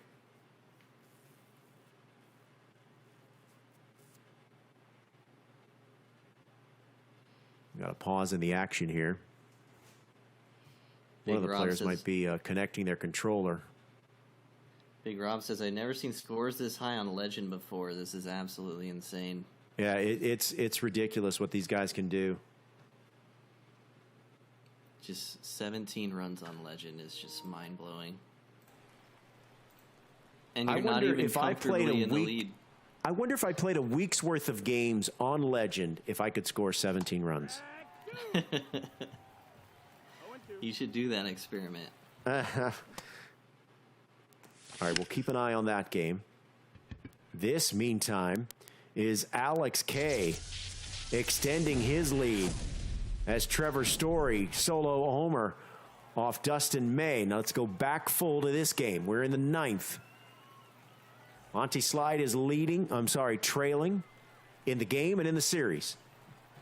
Fuentes batting with a 17-13 lead, 1 out here in the 9th. Going to the lefty against Trout here. That's the ball. 2-0.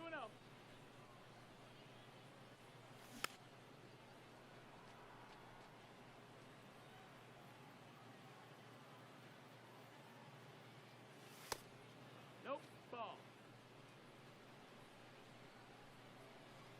Bryce Harper on deck, 3-1 count. Oh, boy. That's frustrating. That's a frustrating animation right there. That's one you want back as a hitter. You're in a 3-1 count. You take a really bad swing.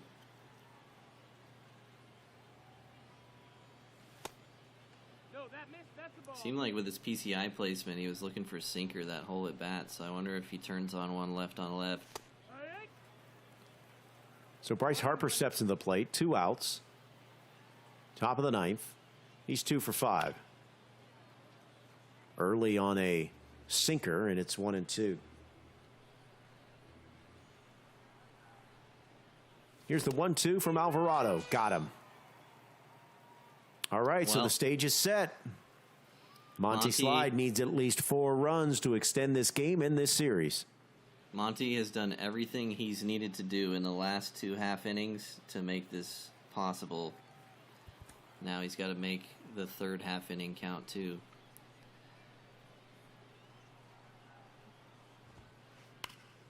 Leading off with Marcus Semien, and that's a good way to start it. Maybe it's me, but I hate being in the I hate being in any kind of shift there. I'd rather just play straight up. Yeah, and if you are going to shift, first pitch slider low and away is maybe not the way to go for sure, because you're going to give up contact exactly like that. Shift on and pitch inside is a lot better than that for sure. Or just turn it off. I play with the shift off all the time. Yeah, I especially when I have a pitcher on the mound that has big time velocity. I just hate when my opponent, gets rewarded for a slapping one the other way on a late swing. This one's in foul ground. Mookie Betts could have a play. No. It lands harmlessly in foul ground. And Monty with the pause and the stepping out of the box, he knows that he almost just gave away an out that he cannot afford to, and he's taking a break. Getting a mental reset after that bad swing. Here's a fly ball, center field. Trout should be there. Runner will have to hustle back to first base, and there's one away.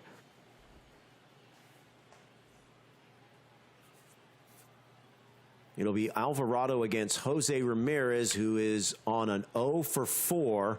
This one's lifted foul. And remember what I've said about players that have amazing cards that are 0 for 4 or 0 for 3, they could be due. He needs it in the worst way. Just get on base somehow. Early on that 4-seam at 98, it's 0-2. Lazy fly ball, right field. Betts is there, and that's out number 2. Where was that pitch? I'm trying to...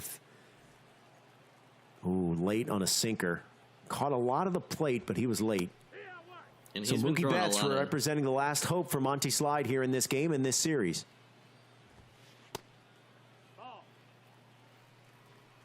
He's been throwing a lot of cutters in, so that's maybe why he was late there. About 5-mile-an-hour difference between cutter and sinker for Alvarado. Hot shot to third. Ramirez throw over to second in time, and that's it. That's all. Fuentes advances in the winner's bracket thanks to a 2-0 series win. Meantime, let's check in on this game. This is Alex K against Destroyer. Now, Alex K is leading 7-3 at the end of 4. Alex in this deciding game 3. Ooh, sounded good. Is good. Opposite field homer for Mike Trout. How many times today have we seen Javier Assad? You know, he's traditionally a cutter-sinker pitcher. Sometimes you throw the 4-seam and it gets crushed. But apparently the sinkers do too. Yeah, the sinker got destroyed there. Kyle Tucker, Mike Trout go back-to-back. Alex K up 9-3.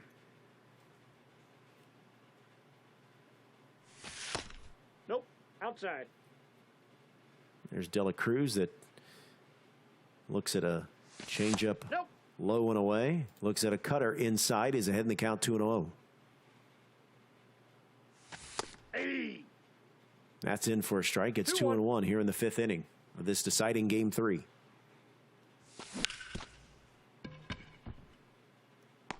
That's past the diving or the lunging second baseman, excuse me. It's a base hit. Still no one out.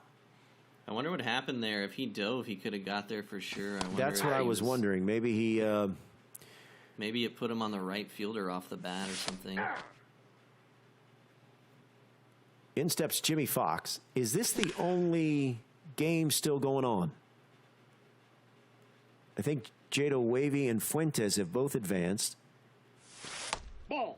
Yeah, and then Yeah, Kill and, had the double mercy earlier. So, yep. Yeah. Ball. That's outside. Here's the 2-2. Misses in. Hey, I want to thank you guys for watching on YouTube and on Twitch. I know it's been a long day, but we're glad that most of you have been able to hang on with us. Appreciate you joining us. Zazzy's here. Kenneth Sims, Scan. Cafe Loves BR. Good to see you guys.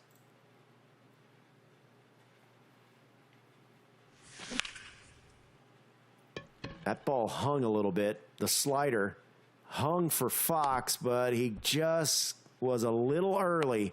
Sent it deep, but not deep enough, and that's out number 1. JX Gaming is here. Good to see you, JX. JX has been broadcasting the tournament in Spanish. You can find that feed at twitch.tv/JX Gaming, and there are 2 I's in the gaming. Well, that's good contact there, but well foul. Man. His contact Rye Garza is so says loud. he's in for the long haul. Love it, Rye. 2 balls, 2 strikes.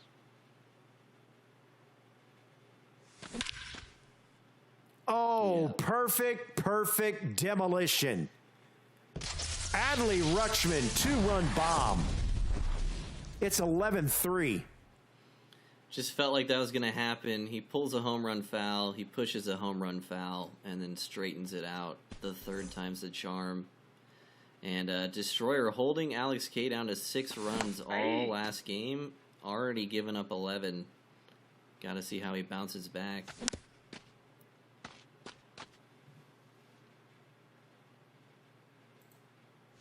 All right, so we got a new pitcher in Kendall Graveman.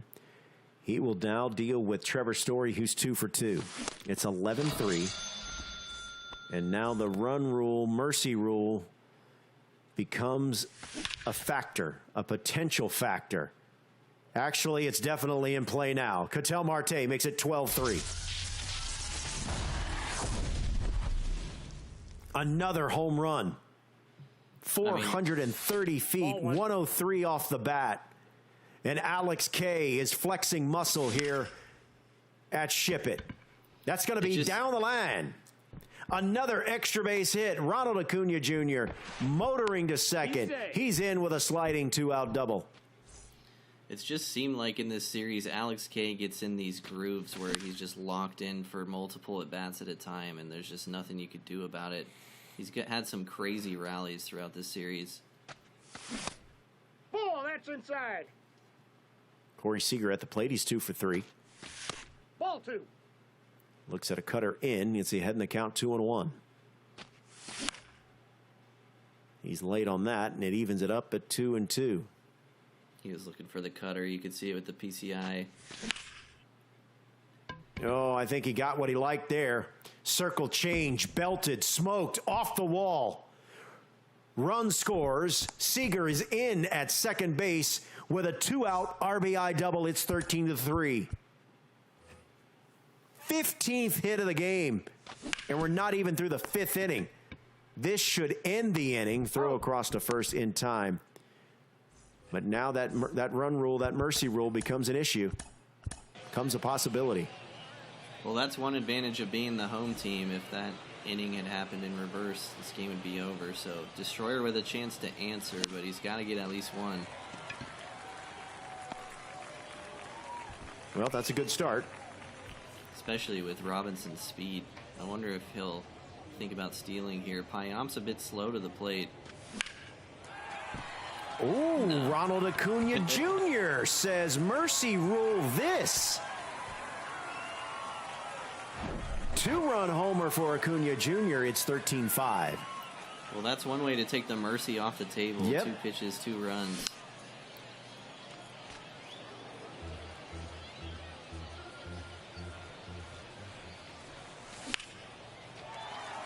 This ball well struck. Hank Aaron Jr. sends one deep to right field. It's gone. 3 straight hits, 2 straight homers, and Destroyer has cut the lead to 7. Scan brings up a great point in the chat. He says, I don't think he should have taken Leiter out.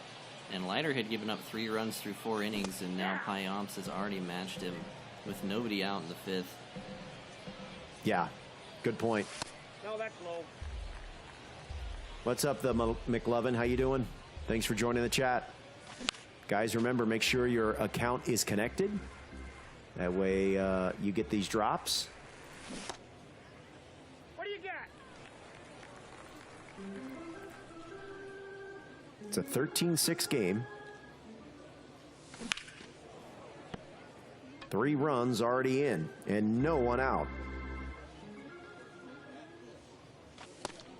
3 balls, 2 strikes. Rutschman looks at a ball low. It's 3-2. Swing and a miss got him. Big out number 1. I'm really impressed by Destroyer's start to this inning, though. It'd be really easy to just throw in the towel down 10, and he wasn't even close. He came out firing immediately. Fouls that one back. It's 1-1. Austin Riley 0 for 2. 43 homers. Batting .424 in the season. Slugging over 1,100. That seems pretty good. These guys play all their games on the hardest difficulty and put up those numbers. Tried to get him to hold up the swing, but could not. It's another strikeout, and there's 2 down for Randy Arozarena. First pitch swinging. He serves one to left field. That will extend the inning.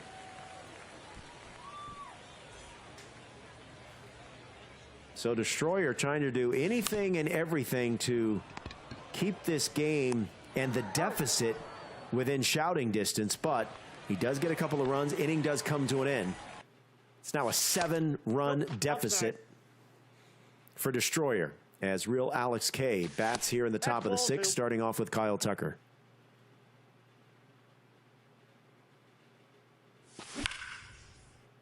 That ball's foul.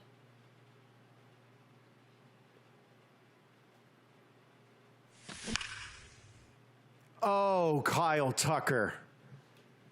Wow, that is a pretty swing.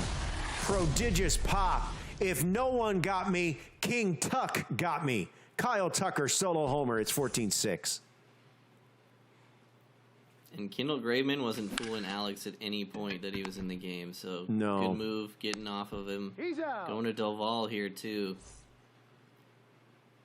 I tell you what, my man Alex has the Nat sound, the gameplay sounds up. 0-1's the count.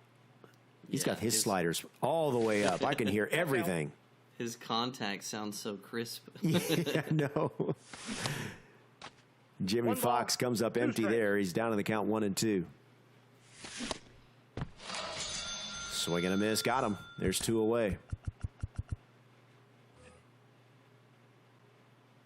All right, here's Adley Rutschman. That's a ball. 2 for 3. Looks at a ball inside. It's 1-0.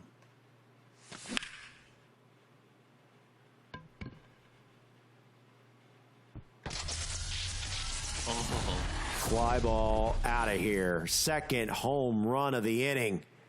It's Rutschman. Ball, that's out. 15-6.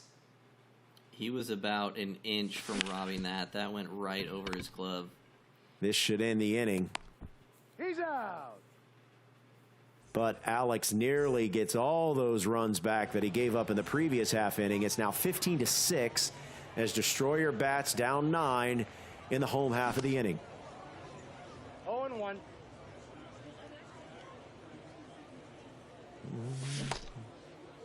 Did he go?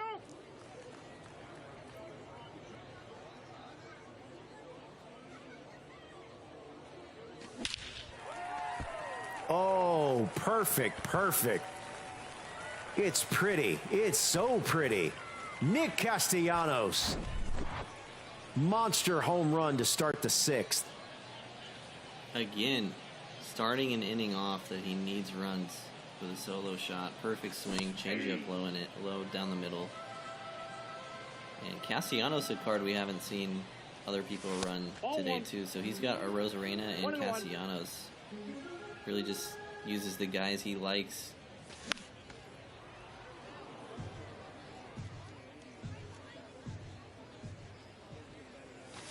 That's ball 2. Here's Ketel Marte, 0 for 2.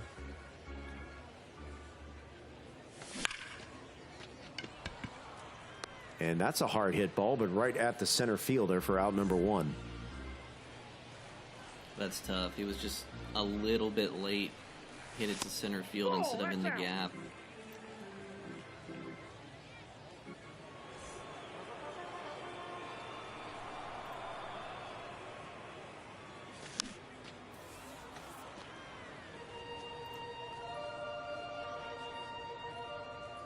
Back to the top of the order for Jackie Robinson.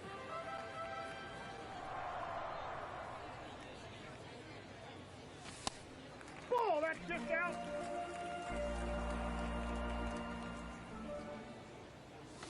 Hey, 2. 3-2. Full count to Robinson from Javier Assad. Oh, don't go there. That's out of here. Jackie Robinson makes it a 15-8 game. Nope, Well, he's gotten the 2 back. He needs more than 2 back every inning, though.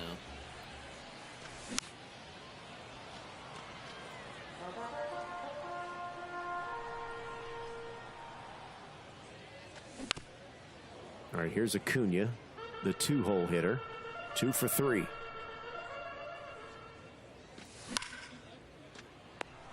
And that is lined the other way to the second baseman, and that's out number 2. Here's Hank Aaron. He's gone deep. Did he go? Couple of lineouts on really good swings for both of Destroyer's outs this inning. That's tough. Inning could have been a lot different. but still put 2 on the board. Still fighting. Hey. 2-1.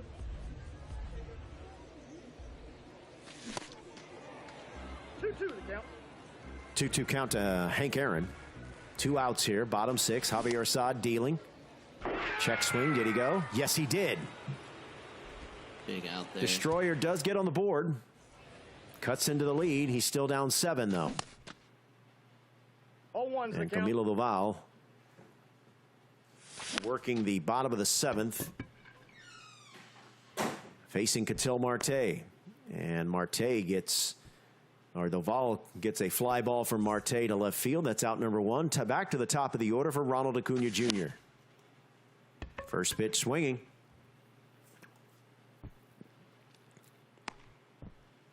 Alex looks like he's trying to end this one quickly.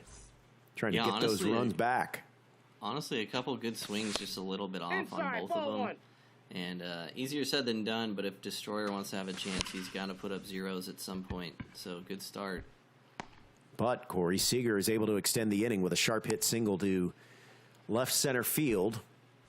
And that'll bring up the 3-hole hitter Mike Trout, who's 1 for 4. 0-1.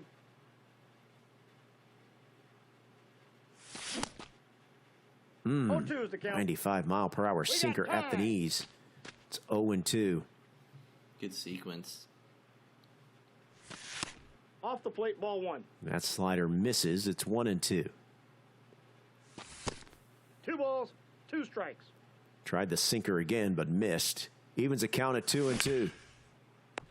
Sharply hit, but right at the third baseman. They'll throw to second for the third and final out of the inning. And Destroyer able to get it's almost like arena football. If you can get one stop defensively, because every team scores, but if you can get one stop, it almost shifts the momentum in your favor, assuming you can cash in offensively.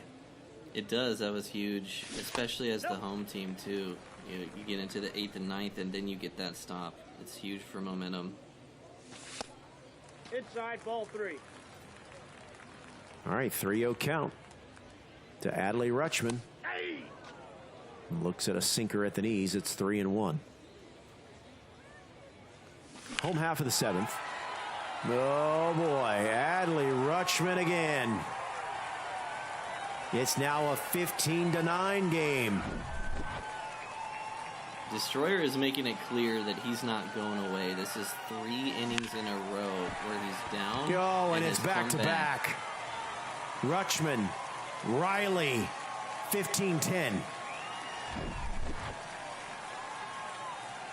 Now we're going to have a pitching change. Javier Assad is not fooling anyone right now. He's got a 5-run lead, but he can maybe sense that it's beginning to slip away, or at least starting to turn. Oof. Randy Arozarena was all on the gas there. Forkball sent foul. Good sequence there.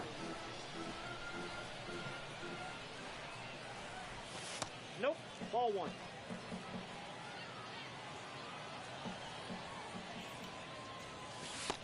Outside, that's a ball.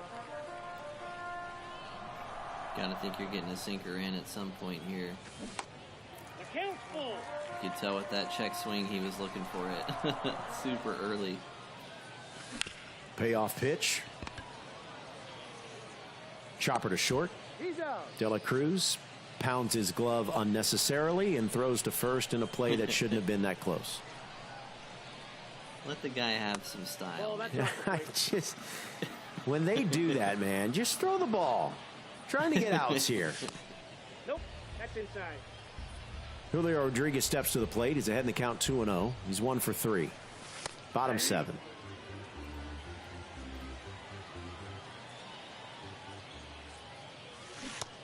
Mr. Met, this difficulty is set on legend. 2-2 pitch. Rodriguez goes the other way. This is going to stay in the ballpark. Acuna's there, and there's out number 2. You'd never be able to tell it was on legend with the scores we've seen today. Yeah. That'll bring up Nick Castellanos, 3 for 3. including a homer. Lifts that one to right field. Acuna is there for that, and that retires aside. We're through 7. Alex K leading 15-10. Destroyer down to his final 6 outs. Kyle Tucker leading off against Gomilo Doval. Already 23 pitches for Doval. How much longer can Destroyer go with him? Ball, that pitch is out. Not much longer. Starts to get in the yellow around 25. That's when the PCI starts growing for your opponent, and that's when things get real scary. So we'll see how long he rides with him. Oh, speaking of scary, I'm downright frightened. Kyle Tucker again. It's 16-10. Alex K gets a run back. Kyle Tucker has done nothing but pull moonshot home runs this game. That's in. Jay Boga, the grand finals will be played over the weekend. Thank you for watching.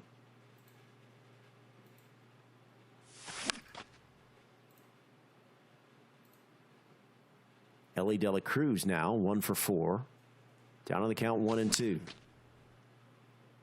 Gets jammed, lifts one in foul ground. On the run is the left fielder, but he can't make the play. That's in. Ball 2. Here's the 2-2. Got him. Threw the sinker by him for out number 1. Here's double X, Jimmy Fox. You can't really see it with the PCI that he's using, but his PCI is bigger than normal right now for sure with the stamina that Doval has. There's a loud out number 2 as Jimmy Fox flies out to center field, and there's 2 down here in the top of the 8th. Fly ball, left center field. Center fielder is there, and that's out number 3. So we go to the bottom of the 8th. Destroyer down 6 and needing some offense. Well out in front of that pitch. He fouls it off. It's 0-1. Can he make it 4 innings in a row, hitting a home run with the first batter? 0-2. He was swinging for the downs there, but he comes up empty. It's 0-1. Ball in. Oof.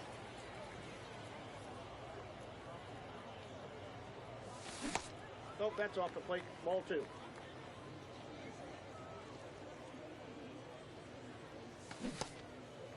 Two. Did he go? No, he did not.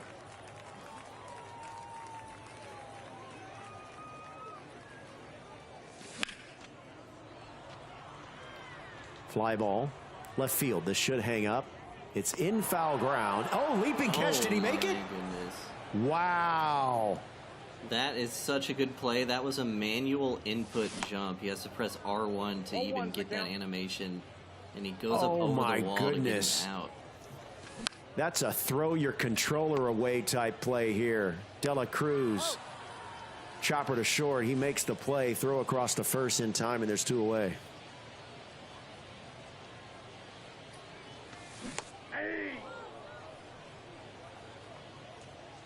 I don't know if I've ever seen anyone climb a wall in foul territory and get the catch like that. That is such a huge out.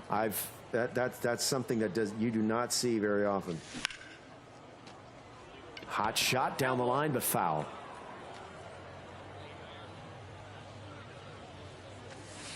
That's ball 2.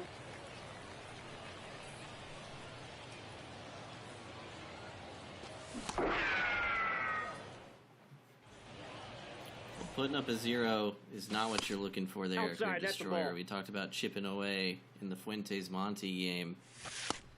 Destroyer unable to do so. And now things are looking a little bleak. Yeah. Yes, Alex K bats with a 6-run lead in the 9th inning. He would love to pad here. 2 balls, 2 strikes. Because when you're facing a player like Destroyer and all these other players in this event, 6 runs, I've said it before, 6 runs feels like 2 or 3 for the rest of us. They can strike quickly, and they can strike repeatedly. Ball, that's outside. And Doval is still in the game. 40 pitches. Now, what do you make of that? It's just the guy he thinks he can get outs with, and it's working. Oh, nice play in the hole at second there by the second baseman for out number 1.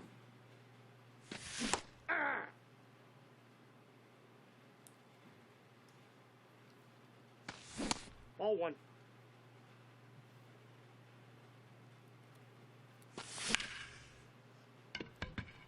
Puts a charge into that one, but it's going to hang up for the center fielder. And that retires aside. We go to the home half of the ninth. Final 3 outs here for Destroyer. He's down 6. Needs at least 6 to extend this game and series.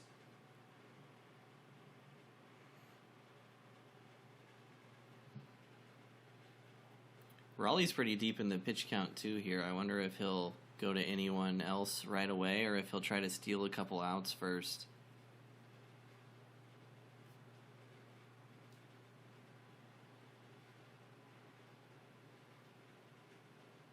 Now we got a pause in the action. It'll be due up here. Hank Aaron, Adley Rutschman, and Austin Riley. As you see what Hank Aaron has done. He's got 2 extra base hits, including a homer. He did strike out in his last at bat. It's crazy to think about those numbers with Hank, and it's still only like 1/7 of the home runs he hit in real life. It's pretty wild.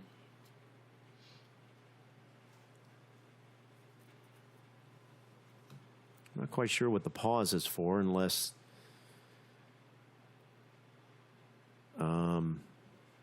who's paused? Is it Alex or is it Destroyer? Destroyer's paused, which makes sense because maybe he's collecting himself, trying to get a second wind. Yeah, I mean, this is a comeback that does not happen very often, and you've got to be in the right mindset to make it happen, because if you have any doubt at all, you've got no chance. First pitch swinging, sent foul. As Hank Aaron tries to get a rally started here in the ninth. 0-2 is the count. Oof. Blew that sinker past him, but he was just late on the swing time. 0-2 count. Ball.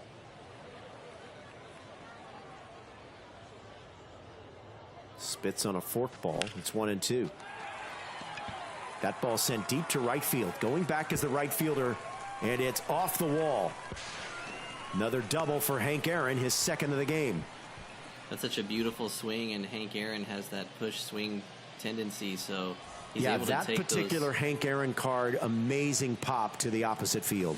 Yeah, he's able to take those pitches away. And do this could be trouble. Little blue. That is not going to fall. Good catch there by the left fielder for out number 1. He really needed that to drop in. 0-1. And Austin Riley, first pitch swinging, is late on a cut piece. It's 0-1. Early on this one, sends one deep to left field. Going back as a left fielder. On the track, he will make the play, and Destroyer is down to his final out. This is an S-tier stadium sound for the 9th inning, by the way. Ball, that's low.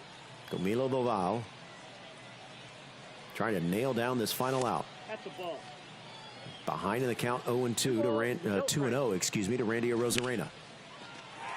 Arozarena lifts one, left center field. Going back is Trout. He'll make the catch, and that's it.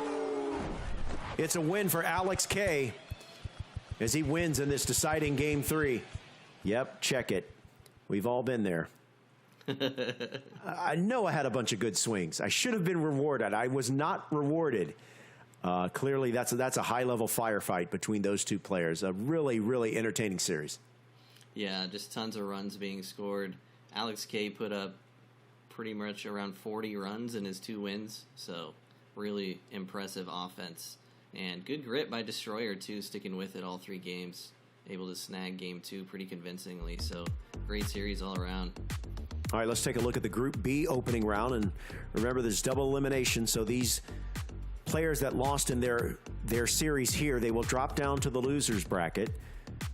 We had 3 sweeps, CK, but or C-Brev, excuse me, but we did not. But the only series we had that go to a 3rd game was the Alex K Destroyer series. What stood out to you?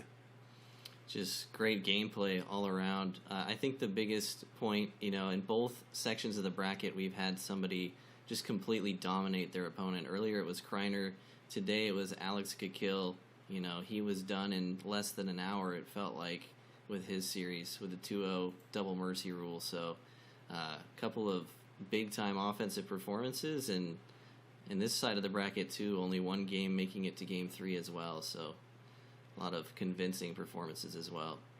Yeah, still to come. We still have the lower bracket round 1, and then the upper bracket semifinals before we'll sign off a little bit later this evening. And then Friday, Saturday, and Sunday, we'll be here with you as we work our way through our grand prize winner, which will be receiving a $25,000 first place prize check. As you see, Wavy with the doubleheader sweep over Izzy.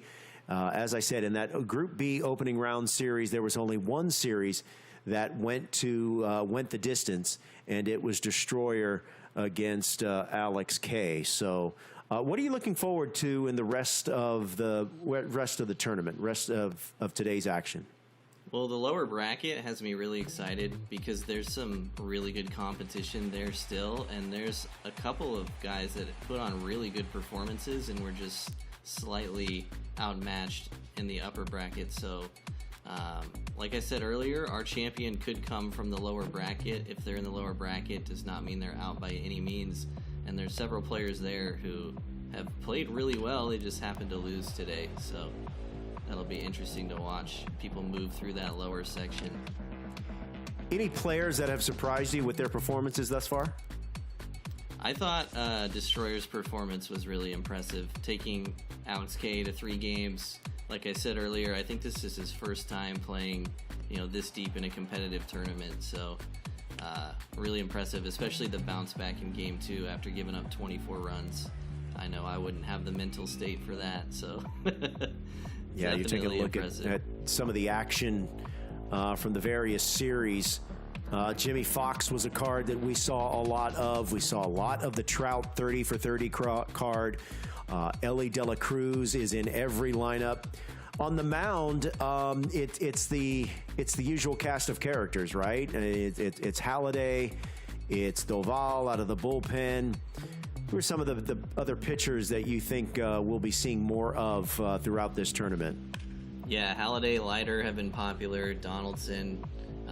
I'm interested to see if there are some changes in people's bullpens. We've seen players like Pyomps come in for basically everyone and give up runs for basically everyone. Another one that comes to mind is Kendall Graveman that hasn't really had a good day overall. There's not a ton of great bullpen options, but I'm interested to see if these players feel like they need to just try somebody else or if they still feel like those guys give them the best chance. Yeah, that Wavy Izzy matchup was crazy. This was another doubleheader sweep here. Fuentes with the sweep of Monty Slide. Fuentes once again using the long ball. Rutschman was a huge part of his lineup. Rutschman's another card, Brev, that we've seen a lot of in this tournament. Yeah, it's hard to play anyone else at catcher, really. I mean, he's got everything you could want. Switch hitter, just a great set 3 collection reward. And we've seen Aunja a bunch too, so set 3 collections really coming through. And there's the Mookie Bet set 4 card. As you take a look at now the upper and lower part of the bracket in Group B. We've set up for we've got 2 Alexes in the top half of the Group B bracket. Wavy will now take on Fuentes. And then in the lower bracket, you see STW against Destroyer, Monty Slide against Izzy, as this is a double header bracket. The top 2 will advance. And remember, we will have streams tomorrow, Saturday, and Sunday. Our grand final will be crowned. Our grand champion will be crowned on Sunday, and the $25,000 first place prize. We're glad you're joining us here on Twitch or on YouTube. If you're watching on Twitch, make sure your account is connected so you can get those drops, because drops are active. So we still got a little bit more action to go. Brev, are you going to be, as you take a look at the Julio Rodriguez card, set 4 monthly awards? This card's it's a grind. It's a grind to get, but man, it's a good one. Yeah, it's a great one. He's got everything you could want in a center fielder, really, and just an incredible month, hitting 429 in the month of August. Pretty crazy. A great 99 card that you can get for free just grinding through the program. And there's a bunch of good cards you get along the way, too. A lot of the relievers from the monthly awards programs that we've had throughout the year have been seeing a ton of play today. So it's not just the end guy, but Julio himself is amazing as well. Yeah, and ever since we turned to set 4, as we talked about, there are a lot of good pieces in the rotation and bullpen pieces of cards that you no longer have access to now that we are in set 4. Brev, we're going to go to break. Are you with me on the other side, or are you giving way to my man Scan? Still here. Still All rocking right, it. you stay with us. Thanks for watching. Hang tight. We'll be back in a few minutes. Stay with us.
It's the MLB The Show 23 Championship Series.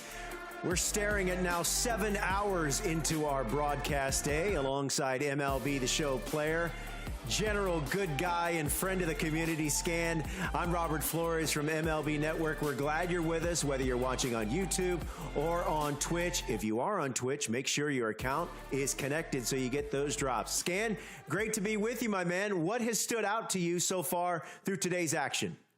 I'll tell you what, the fact that we've been here for 7 hours and dudes are scoring 20 runs is crazy. So, A lot of crazy games in store here still today.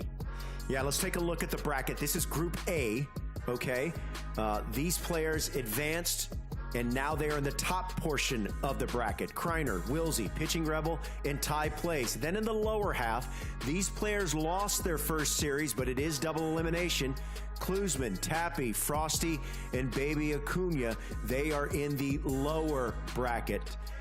As for Group B, once again, top bracket, these players won their opening series. Lower bracket, these guys survived via the double elimination. They're still alive. STW, Destroyer, Monty Slide, and Izzy. That is your lower bracket. Scan, when you look at that, say, Group A bracket, what jumps out at you at the rest of the field of the players that are remaining? The thing with a lot of those guys down at the bottom, you may think they had a rough performance in those first few games, but some of them just ran into some dudes on fire, like Kryer and company, who were just on fire to start off the day. So I'm interested to see how many of them pick it up, get right back into momentum as they normally operate here as you get to these second lower bracket games. What about Group B? Who has impressed you the most? Man, some of those dudes had some battles. I feel for Destroyer because he was in it. In that series that went the distance, and he just couldn't catch up ever. Alex Cage did a good job keeping the foot on the gas the entire time, and Destroyer was just clawing away. I want to see if he keeps it up here in the second series for him. Well, if you're just joining us, remember, this is Legend difficulty, 9 innings, set 4 roster eligibility only. You can have one set or 1-2 card, but that would be your wild card. No creative players, no knuckleball pitchers. Here is your schedule for Group A. Cluesman against Tappy, Frosty against Aunja. They're coming from the losers bracket, as is STW and Destroyer, and then Monty Slide and Izzy. Those last 2 matchups coming to you from Group B. This is Legend difficulty. It is 9 inning games, best 2 out of 3. And as you said, to open Scan, look, we're approaching now 6 hours, approaching 7 hours of broadcast. There is a physical toll and a mental strain that these players are going to have to withstand. Yeah, the thing with Legend difficulty is it's easier for them, but as you're playing 3, 4, 5 hours, it's tough to keep that same approach that gets you to that point. So at this point, it becomes a battle of fortitude, who could keep the stamina going the longest and who can just automatically hit those pitches at this point. All right, let's get into some gameplay, shall you? We're glad you're with us here, whether it's on Twitch or on YouTube. Remember, make sure your account is connected if you are on Twitch. So here we go. Frosty against Baby Aunja. Frosty is at the plate. And Scan, he's already got a runner in scoring position with 2 outs and Jimmy Fox at the plate. Yeah, Frosty has a little bit more time to rest because I think actually, no, they both had 2-0 series. My bad. But here we go. I mean, that away cutter is going to be the test, I think. At this point, playing for 3, 4 hours, can you sit back still on those away cutters and splitters and changeups? It's going to probably be the test for a lot of these guys, I think. And both of these players, Scan, Frosty and Aunja, going with Roy Halladay on the mound. So now, that's perfect.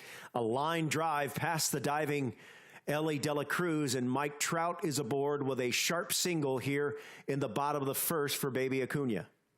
Yeah, it's just impressive turning on inside sinkers like that this long into the day. It's difficult, especially on Legend. You have such a short time to react. You got to anticipate that pitch. That's going to be the thing, is how many of them can hit those pitches enough while also adjusting to the slow stuff. All right, we'll keep an eye on that game, but let's go to this one here. This is Monty Slide against Izzy. Monty Slide is at the plate. First and second, 2 out. That's going to end the inning. So now Izzy will come to get his first licks with no score in the bottom of the first. Here we go. Yeah, it's a big rally to get out of. Jr. Gets out of a little bit of a jam there, keeping that 1-run deficit, and man, you bounce back with a perfect by Ronald Aunja. What a swing. Off Dustin May, and it is deep at Ship It. And it is now tied at 1. Yeah, Izzy looking good, getting on that high velo pitch right away. You definitely want to make a big dent into the lead here to start off this game, because you know both these dudes were battling in those series. You want to try to get that jump start if you can. Yeah, as you know, Scan, there's not a lot of pitcher duels, not a lot of pitching duels here in these type of events. These guys can mash, and they can put up a lot of runs. And Jose Ramirez, speaking of which, he goes opposite field off Dustin May. It's 2-1. Yeah, and he's sitting back in that away changeup, turning on the inside velocity. Looking really good. I mean, that's like the perfect start you want. 2 straight homers, first 2 at bats, both on either a breaking ball or a fastball. There's a hot shot down the line. Aunja Jr. with the preemptive dive. It's going to get away from him. It squirts away in the corner. Mike Trout is in with a stand-up double, and Scan 3 consecutive extra base hits and still no one out. Yeah. This is it's going to get interesting here. Chipper Jones at the plate now. And I'll tell you what, Izzy is looking really good with the bats here, hitting the ball to all fields. And I love how he just keeps him at second. Doesn't even bother taking that risk because he's really confident in his home run hitting ability here. Here's a slow roller to De La Cruz. Fires across to first for out number 1. Runner stays at second. Yeah, good inside cutter. You got to keep an eye out on those waist swings. Sometimes you'll have that lapse of a swing where you just throw the bat out there thinking you're going to get it. And those ats are the ones that add up in this latter point in the tournament. You can't keep giving away too many outs like that. So I want to see how Izzy adjusts here in this at-bat. And 3 straight balls taken. I like it. All right, 3-0 count to Jimmy Fox. Swinging away, and he comes up empty on the cutter. It's 3-1. 2 runs in on the strength of back-to-back homers from Aunja and Jose Ramirez. Meantime, this count is run full. Payoff pitch. And we'll do it again. Just gets a piece. Dustin May trying to work out of some trouble here in the bottom of the first, and that was very late on the cutter. But he gets a piece to stay alive. Jimmy Fox is battling here, fighting off everything close to the plate here. 9th pitch upcoming of this at bat. He's going inside. And we'll do it again. He's in fight mode. Those pitches are tough to battle off, pitch after pitch after pitch. And that's a heck of an AB. That's a heck of an AB right there. Draws a 1-out walk. And that'll bring up Ellie De La Cruz. That's a sharp base hit into right field. It'll load the bases with 1 out. For the 7-hole hitter, Mookie Betts. 20 pitches here and only 1 out here in the first. If you can get Dustin May, especially since these guys are limited on their starting pitcher options, get to that pen right away, that would be huge if you're Izzy at the dish here. So whether or not he capitalizes here, taking a big dent that pitch count is huge. Try to get Dustin May out of this game. Now you bring up the starting pitcher component of the rules. You're only allowed to use 1 starting pitcher, so no starters are coming out of the bullpen. That's a big strikeout there for Dustin May for out number 2. But the good news, Scan, is stamina, fatigue does not carry over game to game, so you've got the full complement of your bullpen. You've got all of the reliever options you can use, but the question that we've seen is how good are those reliever options, and a lot of them have been big question marks for a lot of these guys. So you definitely have all of the options, but I think the big starting pitchers are the guys you want to stick with as long as you can. Pitch number 28 upcoming for Dustin May, misses inside, and the merry-go-round will get started. Payoff pitch, bases loaded, nowhere to put him. Fouls it off, we'll do it again. Here's another 3-2 pitch. Fly ball. He's going to get out of the inning. And Scan, he leaves with a deficit, but it could have been a lot worse. Yeah, I would be celebrating getting out of that inning with only 2. But again, both pitchers now near the 30 pitch mark just after 1 inning. Want to see who goes to that bullpen first and see who they go to out of the pen, because the Halliday Dustin May battle might not be one for long. All right, as we're giving you the quad box action here. You've got Kryer in an early hole, 2-1. Make sure I have that right. Do I have that right? No, that's Tappy and Cluesman. That's Tappy, on your top excuse left. me. Tappy down 1-2. Yeah, on your top Tappy's left down corner. 2-1. Frosty currently down 0-3 on your top right corner to Baby Aunja.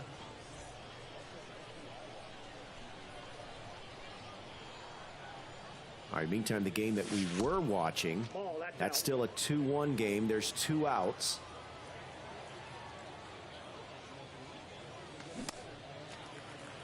I want to see how long that bottom left game still remains 0-0. And you have Chick and Destroyer. Destroyer had a tough time keeping up the last series, but I want to see if he gets it going here soon in the second. I don't think that game will say 0-0 for long. Yep, it is scoreless going to the bottom of the second. It looks like a good old Al Leiter versus Al Leiter battle on that bottom left. Then a lot of Roy Halladay sprinkled around. Let's bring that full here.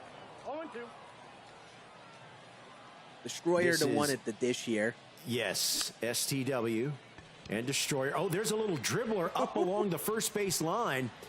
Beats the shifted outfield, and it's going to be fumbled in the corner, and it's going to be a triple for Austin Riley, unless they call it a double and an error. Let's see how difficult the scoring is. Nope, looks like it's just going to be a triple for Al Leiter. So you don't see those dinky hits too often in these tournaments. They put up so many good swings. He just slapped it down the line, and weird play in right field, gets that runner over to third, and nobody out here. I mean, he's got a chance to take a 1-0 lead, which would be huge to get going here. And there it is. Destroyer does just that. Sharp single by Randy Arozarena, and it's a 1-0 lead here in the bottom of the second. Good adjustment on that swing to get his hands inside, get a little bit earlier in that one. Slap it up the middle. 0-1's the count. Al Leiter starts Julio Rodriguez off with a strike. It's 0-1. No ball, It's now 0-2 as he brought the slider inside. Yeah, I think it's those pitches like that inside slider that you're going to really have to keep an eye out on at this point. How far these players going to extend the plate in those inside cutters and sinkers. You probably see a lot of check swings at this point because they got to really dial up for those fastballs more. Here's a chopper up the middle. That's a base hit. Now runners at first and second and still no one out. 1 run already in for Destroyer here in game 1 of this best of 3. And that'll bring up Nick Castellanos. He's got a lot of righties in his lineup. He's been prepared for some of these lefty matchups. There's 3 straight righties coming up this inning to start. And you got to love that matchup against Leiter here. Now you got Castellanos. Again, another righty up with the 2 runners on here. Ball that's outside. And ahead in the count 3-0 with Ketel Marte, the switch hitter, on deck.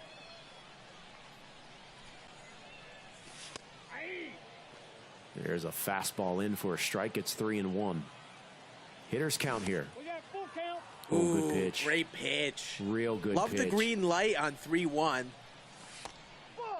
Oh, he doubled down. Just misses. Tried to tunnel that slider off the cutter, but missed. So now bases loaded, no one out, and here comes Ketel Marte. Yeah, that pitch is an unbelievably tough one to take, that inside slider right after that cutter. Looks the exact same the entire way through, but it's just a little bit slower than that cutter. It's like so tough to take at this point of the day, too. 1 ball, 2 strikes. Tried to get him to chase. It's upstairs. It's 1-2. Nope, that's off the plate. Ball 2. Spits on that slider. Evens a count at 2-2. No place to put Marte. Tried to hold his swing, but could not. Big strikeout there for Al Leiter. That's a great pitch. Destroyer been taking those down and in sliders just off the plate really well, and has come back with a cutter that's right on the black. Here's another right-hander, Jackie Robinson, as we go to the top of the order. Pitch number 24. That's going to be trouble. That's going to get down. 2 runs definitely are in. A third, rounding third, and headed for home. It's a bases-clearing double for Jackie Robinson here in the bottom of the second. Beautiful swing. That pitch right on the corner. You could easily just slam that PCI right to the corner, but he sat back beautifully, slapped it to that right center gap. Now it's a 4-0 lead, and Destroyer's rallying down there. All right, Baby Acuña, meantime, upper right-hand corner, has opened up a 4-0 lead on Frosty.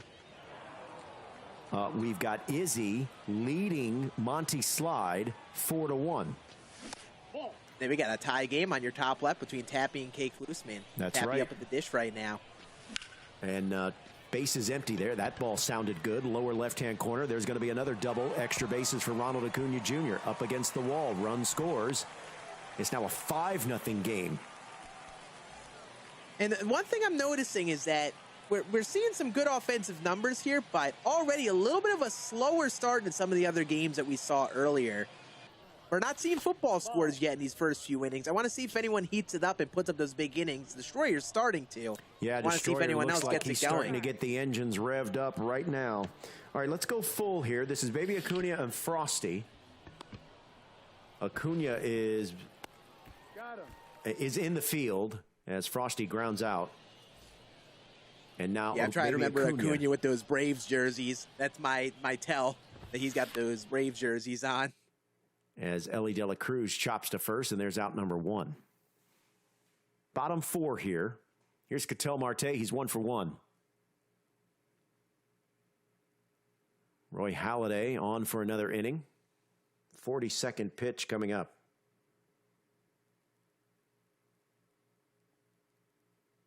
He's trying to get him to bite in those inside cutters, trying to get him a little bit impatient. But, I mean, at this point, laying off a pitch like that is huge. Get ahead 2-0. That's a crazy high splitter in the zone. Now a 2-1 count in this at bat. It's a high fastball. He tried to go up in the zone again. And Baby Acuña made him pay. That's the thing with these players. They're just always ready to hit fastballs. Like, they've been playing for hours here, and you could throw a mistake like that, and they will always hit them. It's just incredible. I don't know how they do it.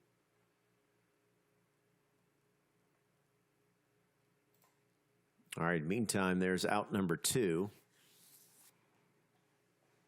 Run already in here in this inning. It's a 5-0 advantage for Baby Acuña here in game 1 of this best of 3. And there's a frustrating pop-up to the catcher.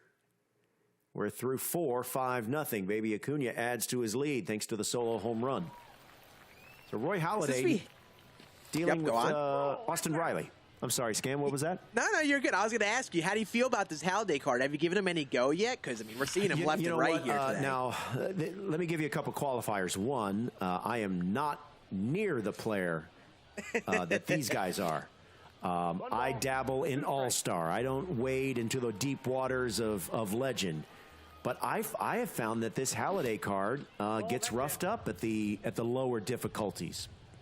Yeah, he's an interesting one. For me, I've just never pitched well with Roy Halladay cards. I remember this year and last year, I've gotten shelled with him. I don't really know why, but he's the guy here today, and I'm actually really interested in that splitter. That splitter has been a really good pitch for him, and I feel like in some other scenarios, I mean, that splitter is the pitch that I always get crushed on.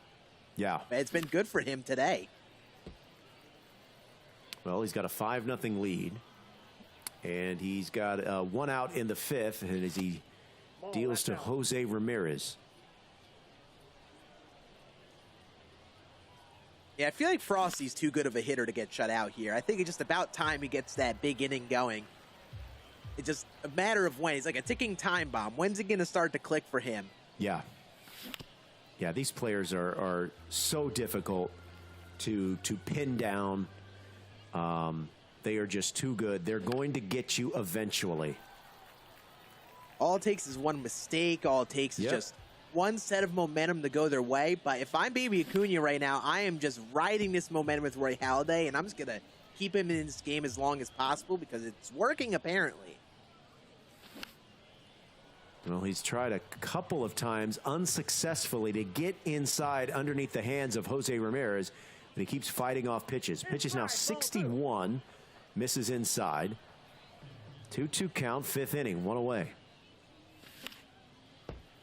Man, Now this Jose Ramirez card outside. can be so hard to get out sometimes. Yep. That high contact, high vision, small strike zone. He's so tough to set down.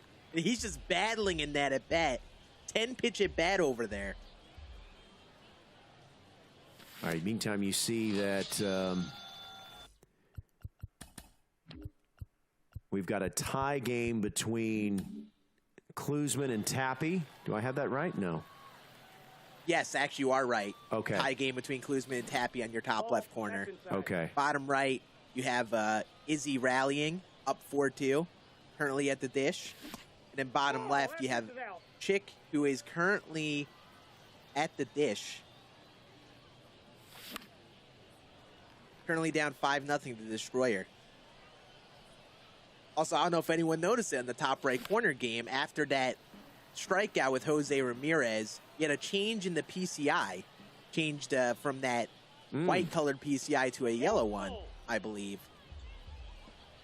And I mean, I'll tell you what, I can relate. Sometimes when you're struggling to get the bats going, you're like, okay, I'm just going to change that PCI. Maybe that'll get me going. Yeah, I was wondering, So how I often do you respect do it. that? I usually have like 2 or 3 PCIs that I kind of shuffle through mentally. Okay. And like if it doesn't work out for some games, I'll like, you know what? Let's change it up. Maybe it'll just magically fix it. And sometimes it's just seeing the ball differently with a different PCI that helps you get going.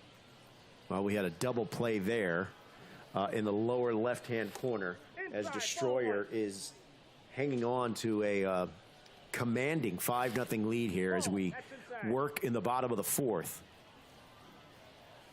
Yeah, Destroyer looking really good off the rip. Pitching well on the mound. Up 5-0. Almost like very similar to your top right corner game. Oh, meantime. Now, this is that ball is gone. Kyle Tucker wraps one around the foul pole. There we go. And There's the run. Frosty gets... No, who was that hit the homer? Frosty. Frosty. Okay, so Frosty with Kyle Tucker. So he gets on the board, cuts the lead to 3. Here's Mike Trout. I was mentioning that I did notice, I can't remember what series it was. We'll get back to that in a minute, but Mike Trout just vaporizes that pitch. That is such a tough pitch to like pull the left center too, and that was just demolished. And yeah, I was saying Frosty's too good. He's too good to go down, and he's found it this inning. Just swing after swing after swing. And just like that, he's right back in this game. One swing could tie him up here. Yeah, he's got the tying run at the plate after Aunja with a long single. And now Jimmy Fox will deal with Roy Halladay. Halladay an out away from getting out of this 5th inning. Wonder how much longer he gets. How much longer is the rope? He's at 82 pitches right now. I think this should be his last batter. Yeah, it's definitely got to be one of them. Gets him on a down-away cutter, though. I'd be very interested in that because that was a really bad swing on a down-away cutter. I might extend him into that next inning after that, but I will say Frosty did a great job of working that pitch count. And even though he was down a bit, he got that pitch count all the way up to 80, saw a lot of pitches. So I almost feel like I'm in a better position with... Here's Ronald Aunja Jr. Oh, that's going to go foul. I feel like you got to keep him in a little bit longer while you have that lead, see if it works. But if he gives up a runner next inning, I am yanking him right away. All right, let's go to this game, this series here. This is Monty Slide against Izzy. Izzy is leading 4-3 here in game one. Dustin May on the mound at 75 pitches, dealing to Izzy's Jose Ramirez. 3-2. Yeah, I want to see how Izzy does in this series because he was kind of playing catch-up for his entire series against Jado, who just put on a really good performance. I want to see if he keeps that offensive momentum going here despite him losing that series. And that's a good start to the inning with the leadoff walk. Bringing up Mike Trout, of course.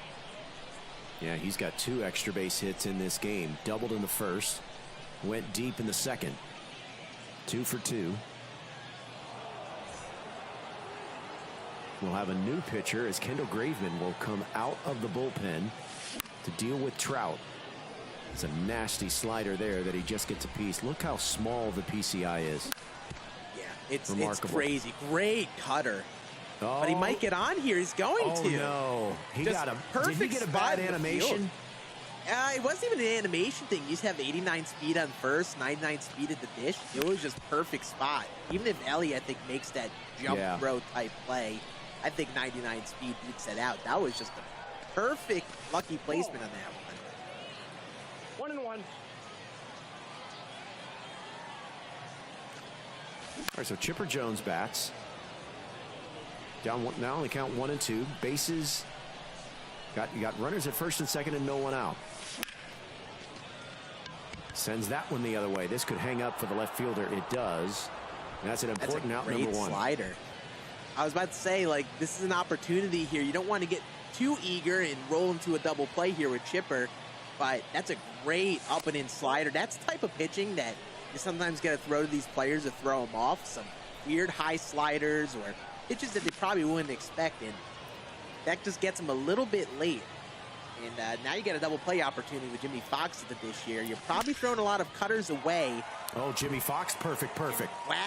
He did throw a cutter away.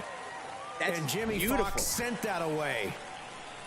That's just beautiful baseball right there. Down and away cutter is what you want to throw. Something to get him to roll over, and he just sat back perfectly. Literally as perfect as you can get. And Jimmy Fox, that power to right center. Just beautiful right there. What a swing. So it's a 7-3 game. As we do have a new pitcher, it'll be Joel Payamps. Yeah, he's been a big pick today. That sinker-slider combo. That arm slot, I think, is what makes that sinker really interesting. He's very overhand with it. So it's tough to tell if you're throwing it inside, outside on the black. Just got to be careful with that slider that you don't hang it, because it can sometimes float, be a little bit easy to hit. Ellie De La Cruz, 2 for 2. All right, let's go to the STW versus Destroyer. Destroyer is up 5-0 and looking for more. He's got a runner at second. This is rolled over and foul. Randy Rosarena facing Mark Leiter Jr. It's been a banner day for the Leiter family. We've seen a lot of Al. We've seen a lot of Mark. Yeah, I mean, someone needs to just whip out Jack Leiter's card now, and then we got the whole thing going at this point. All right, so it's a 2-out walk, and that'll bring up Julio Rodriguez. And Rodriguez sends one to left field. This is going to hang up for the left fielder, and this should end the inning, and it does. Just a tad underneath it. That's one that you almost want back because you got the timing. You basically got the PCI there, but you just guessed a little bit to the right on that sinker. That's why those righty inside sinkers can be tough. You just get that left side of the PCI, and you could just miss a good bit. That was close to being an 8-0 game. As we look at the 4 series in action right now, which box are you most intrigued by here that we're watching? I'm intrigued that Ellie De La Cruz, perfect missile in your top right corner. We need to get the tape measure out for that. He swung 3-0, down 4-0 in the game, and just sent a rocket out to right field on a center cut cutter. 1 strike. So that game is now 7-4. Yeah, Frosty trying to battle back. Yeah, Baby Acuna leading 7-4. Yeah, it's one of those games. When you fall behind, you almost spend your time catching up. But all these players are just one big inning away from being right back in the game. And this is kind of that point of the game, 6th, 7th inning, where you want to make sure you're getting close if you're Frosty here. The baby Acuna just kept the foot in the gas the entire time. Great cutter. That Camilo Doval outside cutter, or just glove side cutter, is just so tough to read. Ball, that's out. So Austin Riley steps to the plate, 1-1 count. Now ahead in the count, 2-1, as baby Acuna in the field, working with a 7-4 lead. Oh, diving stop by Ellie De La Cruz. Throw across first in time. And that right there is why Ellie De La Cruz is as expensive as he is, not only for how good of a hitter he is, but he is so tall out there at shortstop. Most other shortstops aren't even diving close to that. But Ellie just makes it look easy on those plays. Jose Ramirez gets into one. It has home run distance, but it is just foul. Less than 7 feet foul. Ball, inside. You probably want to get one or two more here. I mean, you got Jose and Adley coming up here. You probably just want to work a good at bat with J-Ram, and beautiful swing on an away sinker there. And you bring up Adley here with 2 outs, and you get the right pitch to swing at here with them. You're right back in this game if you're Frosty. Got to lock in this at bat. Here's Adley Rutschman, 2 down, as he swings and misses. And it's 0-1. Timing was good. PCI was not. And that's just a perfectly located pitch. You throw that pitch right on the corner, he slams that PCI right onto the ball, but he locates it a bit above that corner. So when he places that PCI there, he gets a swing and miss there. Now you've got a 2-2 count. You're 1 pitch away from getting out of this inning. Going all inside with those cutters and sliders. 3-2. I feel like you go away here. Throw like an away sinker. Oh, he went inside He cutter went inside, again. but he draws a walk. So now the tying run is at the plate in the form of Kyle Tucker. 0-1. Yeah, this is a big opportunity here. One swing ties it. You're getting through Camilo Doval, getting that pitch count up as those relievers stay in the game for a while, and that confidence goes down. Those PCIs get big. This could be trouble. Thrown off.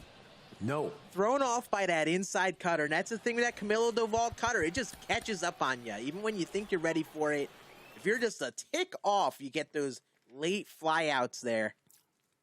But nonetheless, a good rally. But now if you're baby Acuna, you want to get the foot on the gas again. You want to build up some separation because you see that Frosty's fighting. And now you're facing Camilo Doval. You want to try to do some damage to his. Well, a good start with a leadoff single. Kyle Tucker is going to line out to center. Runner at first will hustle back, and there's one away. Game 1 of this group stage best-of-3 series. As Mike Trout, first pitch swinging, sends that one foul. Mike Trout 1 for 3.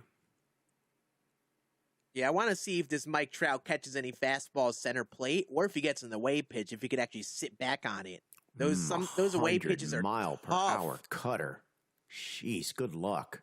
It's why Doval is tough, because you think you're getting a slow cutter away, and guess what? It's 100 miles an hour. Good luck trying to sit back on that properly.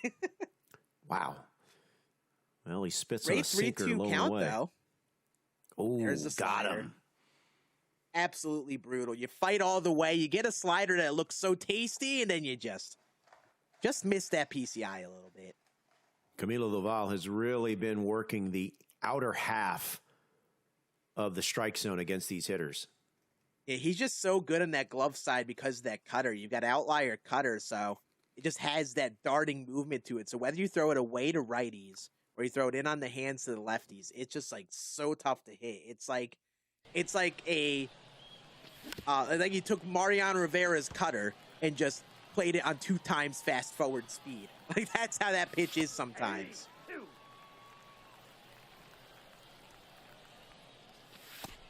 Ball, that's just out. And I We think the jump ahead to person the who's going to 7th. I'm sorry, go ahead. Yeah, no, you're good. The person who's going to make a dent in Doval here is just going to be the one who sits back in that away cutter. You've got the shift on here with Mike Trout. I'm looking for a cutter in the zone, just poke through the right side here. He's staying in that part of the zone, but you got a hanging slider instead. What a cut. It's alive. It's now a 7-5 game. I was wondering, as you see the energy level for Doval is now in the yellow, I was wondering how much longer baby Acuna was going to stay with him. This is And now there's the cutter he sat back on. Perfects. Yeah, yanks that slider to left field and right after sits back perfectly on that away cutter. And that's the pitch. If you can dial in on that away cutter righty-righty, then you can succeed against Doval. And now you've got, of course, Mariano Rivera. That's some crazy timing. And another away cutter. So that's a big out number one. Runner heads to third. Tying run at the plate in the form of Ellie De La Cruz. First pitch swinging early on a cutter. Mariano is an interesting choice to go with here. You're going to probably pitch him very similarly as if you were pitching with Doval here. You just have a changeup to mix in here. I don't know if that's a choice I would make here. Just trying to stave off a rally. Now with Ellie De La Cruz and Jorge Soler up next. We've got some close games here as there's a line out there in the lower right-hand corner. Let's go full here. This is Cluesman and Tappy. 2-0. Cluesman is trailing. Oh, good swing with Mike Trout. Good swing, but a Just line right drive to snared third. by the third baseman, and we're through 7 as Cluesman is leading 5-4. Yeah, at this point in the day, since they've played for a while, you start to see this interesting dynamic with the PCIs. Is they have the legs, it doesn't. Where the players will be slamming those PCIs on the edge of their controllers. At this point in the day, where you lose some of that reaction time and that precision, you find yourself slamming that PCI to the corners. And sometimes throwing that pitch towards the middle of the plate will end up being better because you'll miss their PCI. So if I'm these players, I'm definitely being careful locating on the blacks of the plate, edges of the zone. And not intentionally hanging pitches, but you got to be careful throwing those pitches right on the corner because a lot of these players are slamming those PCIs to the corner now. All right, let's get this set. Tappy is at the plate leading 5-4 over Cluesman. There's a dribbler up the middle. Diving stop by the second baseman. Throw over to first, not in time. It's an infield hit for Mookie Betts with one away. And I like the pinch hit here. We got the dolphin dive from Ketel Marte, but wasn't enough for an out. I like this pinch hit here. Whether or not he keeps him in, it makes him make a move and take Raleigh fingers out of that game. Probably wasn't reading him too well with that really slow fork ball. That's the ball. I don't know if he'll keep Joey Votto in here this at bat. He's going to bring in a righty, which I do like here with the DH spot up. Yeah, we're going to see La Pantera pinch hit for Joey Votto. So a left on right matchup here. Jose Alvarado, 1-1 to Luis Robert Jr. That's the ball. That misses wide. It's 2-1. Tappy leading 5-4 in the eighth, but looking for more. Big insurance run. That's down the line. Betts will head to third. Luis Robert will head to second. It's a no. He'll hustle back to first. Thought about two. But now that still preserves the double play for Cluesman. I thought, Scan, that Robert could have made it. I thought he could have too, but I respect him not sending him. I would have sent him noting Bellinger was up next, but he's just going to use the opportunity to pinch hit here. And I love that he's trying to put the pressure up here. 1-run lead is probably not enough in a lot of these scenarios. Cluesman's a great hitter. It's not enough, but is this enough?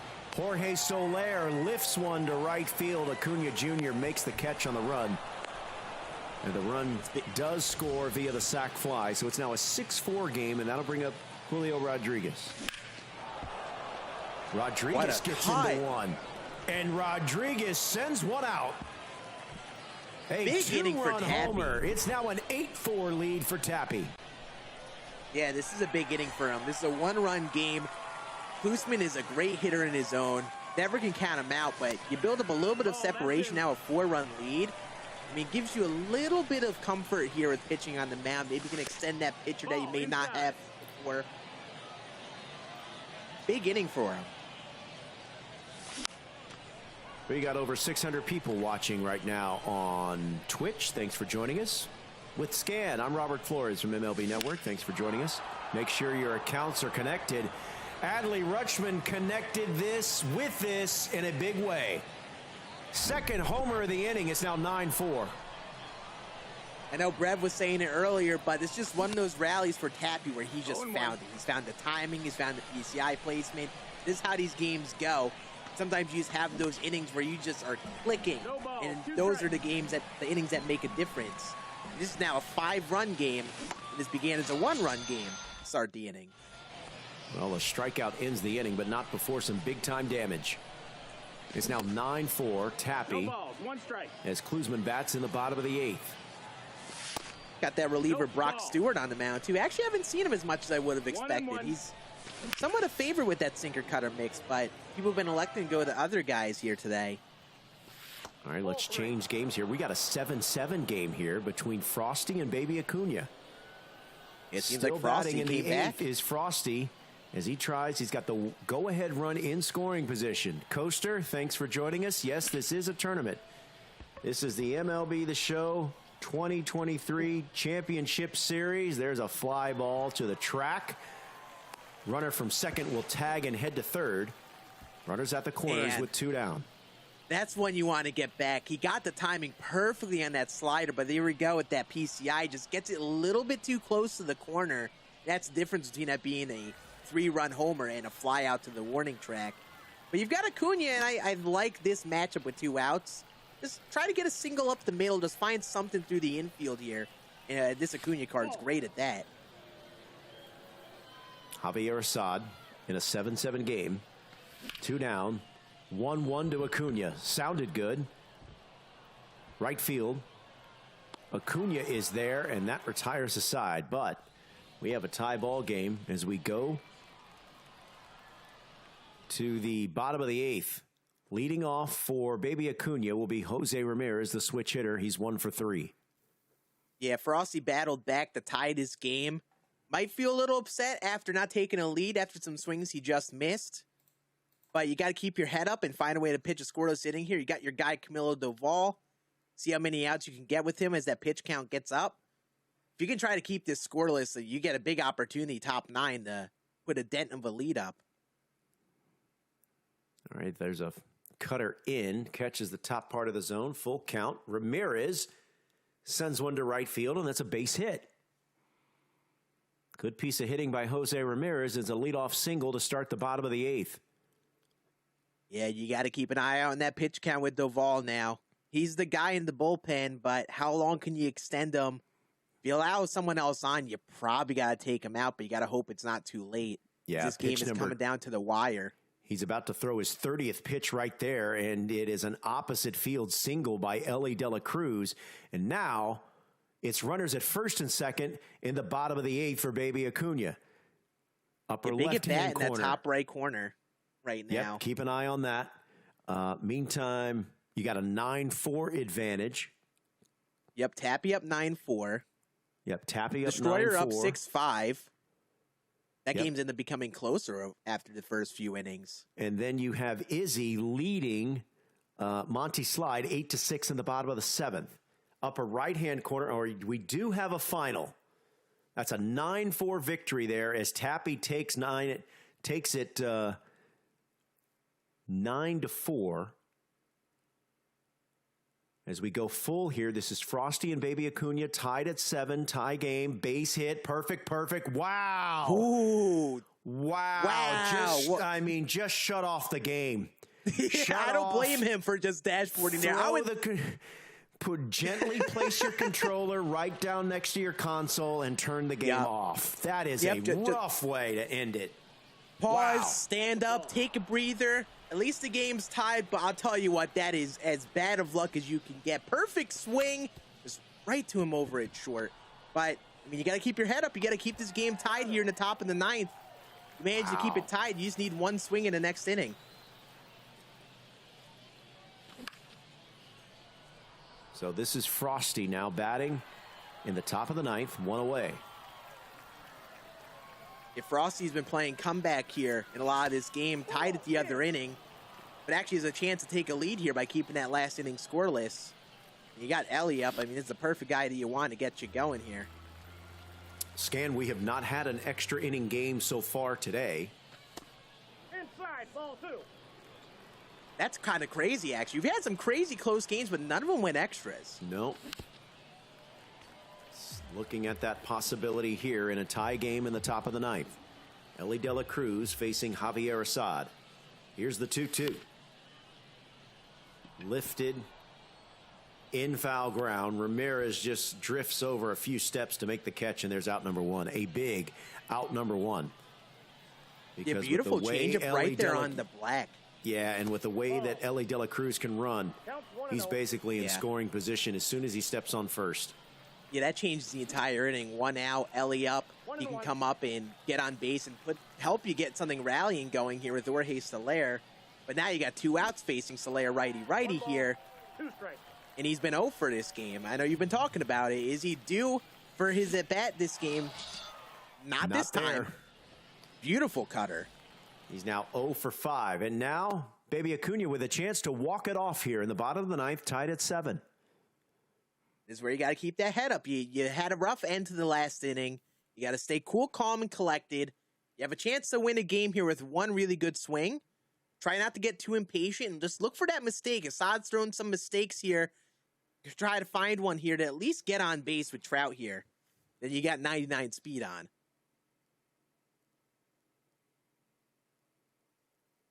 Great takes. Yeah, he's ahead in the count 3-1. So Mike Trout, hitter's count. Oh, that is the pitch that you want with Mike Trout. Yeah, late movement right there on that cutter. Payoff pitch from Assad, and he walked him. Yeah, missed that center cutter, but you don't mind a swing and miss because you get to see one more pitch, and it gets you on anyway. That's okay. Leadoff walks never come back to hurt you. Mike Trout is going to head to third. And throw not in time. Winning run 90 feet away.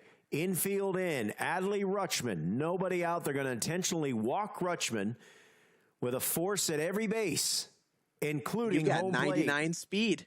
All he needs is just, honestly, a potentially routine fly out here. And that's down the line. Perfect. That's it. That's all. Game 1 goes to Baby Acuña. 8-7, a walk-off win as XXX Jimmy Fox provides the base hit. That was the difference. Okay, let's go back to where it's Ship It again. Almost a full circle moment there, that last game. Oh, does he get him on this pitch? He doesn't. Great take on the check swing. Now you got 2 runners on. That tying runner is on second here for Chick. It's getting interesting out here at Ship It. Yep. Destroyer. Another one of these games. Destroyer is leading 6-5. But Chick is threatening and has got the tying run at the plate. Patrick Corbin is warming. Javier Assad is ready. But he's going to stay with Kendall Graveman, facing Ellie De La Cruz, and that misses inside. It's 1-0. Yeah, I've got the red flag up with Kendall Graveman with that 12 ERA for him. Up with the potential winning run or go-ahead run over at first base. I'm a little terrified here if I'm Destroyer. There's a he gets the grounder. Throw over to second, not in time. Everyone is safe. This is where the speed comes in. The speed of Acuña just gets him in at second, and that speed is such a big deal. You have someone a little slower out there like that Jorge Soler card. He's out there at second. Yeah. Now you got the bases loaded. And this is getting interesting. Now here's Chipper Jones, 2 for 4. Bases loaded, 2 outs. Top of the 9th. Great fastball. Now you're ahead 0-2. Don't want to get too creative here. The tying run 90 feet away. He's down on the count, 1-2. Top 9, 2 outs. Ooh, just gets a piece and we'll do it again. Yeah, that's one that could easily just be a foul ball fly out or just very weak contact in play. It's honestly a break that you just foul tip that, and same with that one. Those cutters can really kill you, and he's fighting him off, though. Destroyer and out away. Fly ball. Right field. Ball game. Destroyer takes game 1 of this best of 3. Between Get into a jam. Get out of it. That's the difference. This part of the tournament is where that clutch pitching really comes in. Who can make the pitches at the right time? Because you can't always outscore your opponent. The football scores aren't going to happen as much at this point in the day. And a Destroyer with the clutch pitching there. Clutch out the win there. Can we talk about the 6th run, 8th inning in the top of the 8th for Monty Slide? And Mike Trout goes deep for Izzy. Gets closer, but it's 12-9. Huge 8th inning for Monty Slide. 6 runs across the plate in that 8th inning. Yeah, Izzy must have been up 2 and then just gives up a 6 spot. And those are the crooked innings that'll hurt you. But I'll tell you what, Izzy's definitely not out of it. You got heart of the order coming up here at the dish here. If you could at least get to 10, 11 runs, get within reach, I mean, this game is definitely far from over. Hitters count for Chipper Jones. Camilo Doval's 3-1. Slap through the right side. That's a base hit.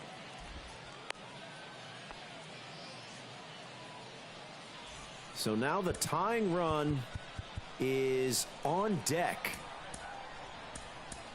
as Jimmy Fox will step to the plate in a 12-9 game and a new pitcher. It'll be Alexis Diaz. What do you make of this move, Scan?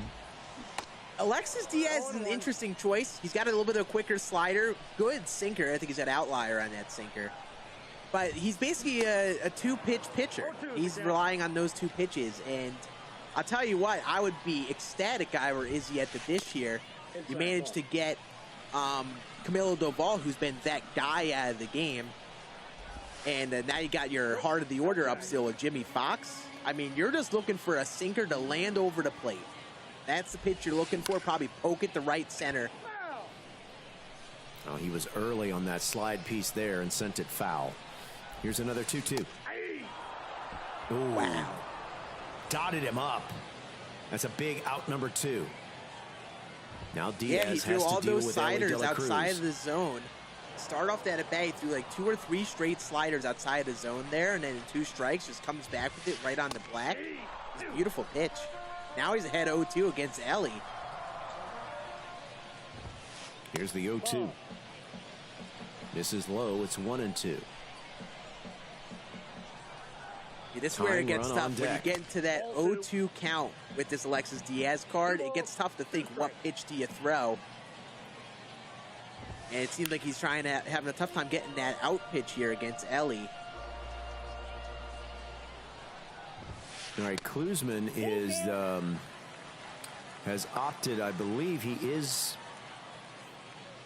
Well, let's bring this back full here. Big moment here. Oh, There's that caught him. sinker. Tried to hold up his swing, but the ball was in the zone and is good for a strikeout. So it's the top of the 9th. Monty Slide is leading and batting in the top of the 9th, facing Brock Stewart. Yeah, you definitely want to try to get 1 or 2 here. I mean, Izzy's going to fight to the end here. We've seen him battle in every game he's been in. I mean, Brock Stewart is a good reliever, but definitely not the best. So you definitely want to try to get a couple this inning if you can, especially with the top of the order making its way around. No lead is safe in a lot of these close games, so any sort of run insurance means the world in these games. Well, he's gone full to Mookie Betts as he fights off that pitch to stay alive.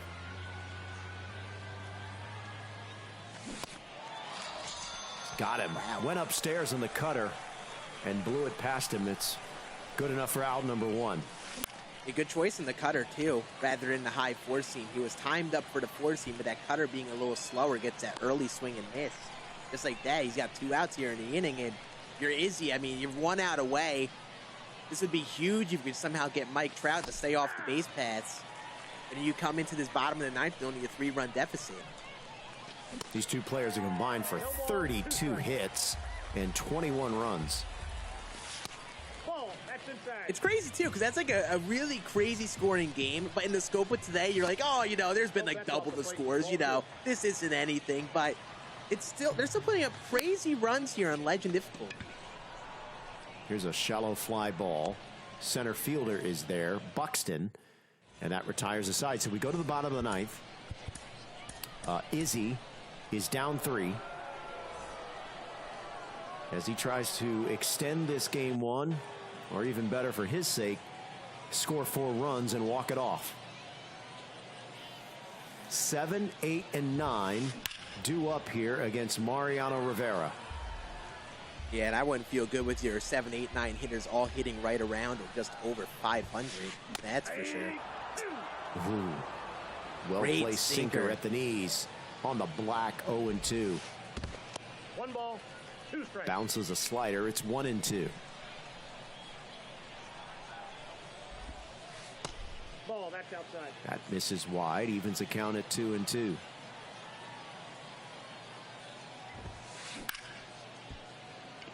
High fly ball. Mookie Betts, I think, just missed it. Acuna is there a couple of steps in front of the track, and that's a big out number one. Yeah, good sequence of pitches. Tries to go away, changeup, get his eyes away, and then come back inside. And honestly, if that pitch catches the plate, that's probably a home run with Mookie Betts, but that's just in on the hands, just a couple inches off the plate. And perfect pitch just to get that little weaker fly out to left. Rutschman has fallen behind 0-2. Nope. That's inside. Looks at a cutter in. It's 1-2. Fouls that one off. Monty really trying to exploit the inner half of this plate. Goes back in there once again, and once again Rutschman fouls it off. Nope. Ooh, just that's missed. A tough pitch to take right there. Wow, what a take. Great eyes. When do you go outside? He's been going in. When do you go outside? I would probably go another cutter inside here, gauge what his timing is like. Now that he takes that, I don't know what you even go to here. I feel like if anything, I'd go away, change it, but like below the zone. But he went inside cutter again. He got him to pop up on a full count. Man, that looked like that pitch might have been hittable for Izzy. It definitely was, but I think he was just caught a little off guard. Sometimes it's really tough to expect that pitch yet again. He just kept throwing cutter. And in a 3-2 count, that's usually the pitch where they try to get funky with it. But that at bat, he went to the cutter again, and it actually helped him out. Well, Byron Buxton representing the last opportunity for Izzy here in the bottom of the ninth, 2 down. And he's down in the count, now 1-2. Check over to first. He did go. So Rivera, a strike away from closing game 1 out. This is inside. 2 balls, 2 strikes. And it looks like set up again to go back in there. Got him. Good pitch. Hold the string. That's Got beautiful. him on a belt-high changeup inside. And that's it. That's beautiful pitching right there. Just went inside sinker over and over again, but just threw in the changeup. Gets that early swing with Buxton. Really good pitching to finish that one out. All right, now this is Tappy. He's the home team.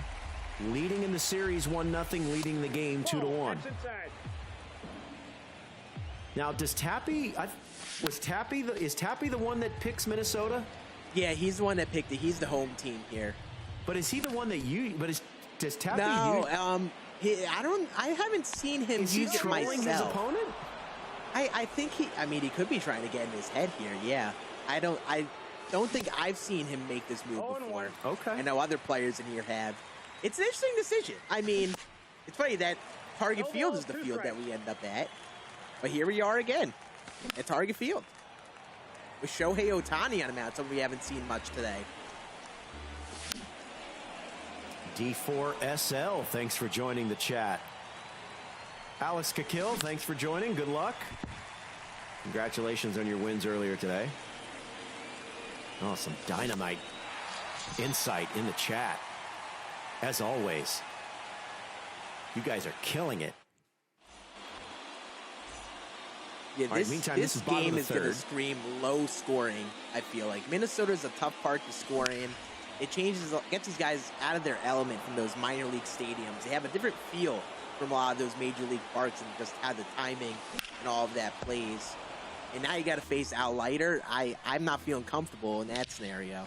All right, we'll keep an eye on this one. Meantime, keep an eye on this. Ketel Marte just went perfection off Roy Halladay. And it's 3-2 destroyer in game 2.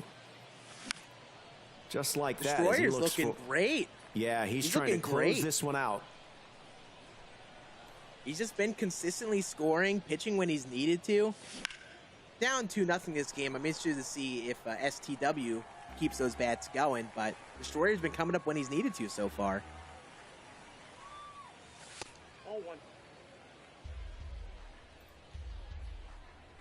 Man, it's like a physics class in the chat right now. Fascinating stuff. I'm telling you, these tournaments, you get to see so many crazy gameplay mechanics and discussion that you would never see when just watching the casual No, MLB I mean, show. there's someone in there talking about an X and a Y axis and a Pythagorean theorem. I mean, it's crazy in there. Good job, guys. Nope. I mean, there's a whole other rabbit hole with these legend players. I mean, there's one word that starts with a T that these top players love to dive into that is a whole other ballpark in the game, and it's honestly cool. This side of the game is completely different, and when you see the top players in their element talking about it and all that, it really is cool. Because if you're someone like me who used to never really play up in those levels or really play against these guys often, like, you realize there's another side of the game that you don't even see.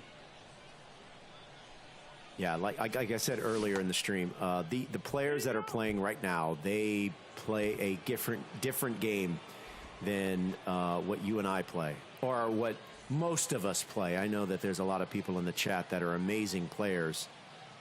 All you have to do is just ask them. But these guys are just crazy good. All right, so we're giving you the quad box action. Now we're going to bring it full. This is Chick against Destroyer. Destroyer has a 3-2 lead and leading in this series 1-0. There's a little dribbler up along third. Oh, he steps on third. De La Cruz entirely unintentional. Okay.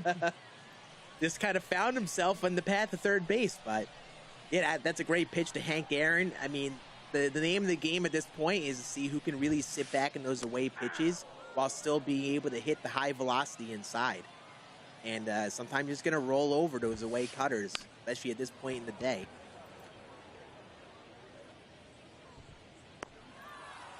And there's an easy fly ball for Hank Aaron with that crazy big outfielder's glove of his. I like that they gave Mickey Mantle and Hank Aaron the gloves that, like when people are trolling, they'll wear those equipment. Yeah, like the old school giant glove. I mean, the glove is huge. Yeah, they got like the old school gloves, like the old school cleats in the game this year. All right, there's a base hit in the upper right-hand corner of your screen. Jose Ramirez. 2 balls, 1 out base hit. We got a 3-2 that bottom game. right corner game just starting between Izzy and Monty.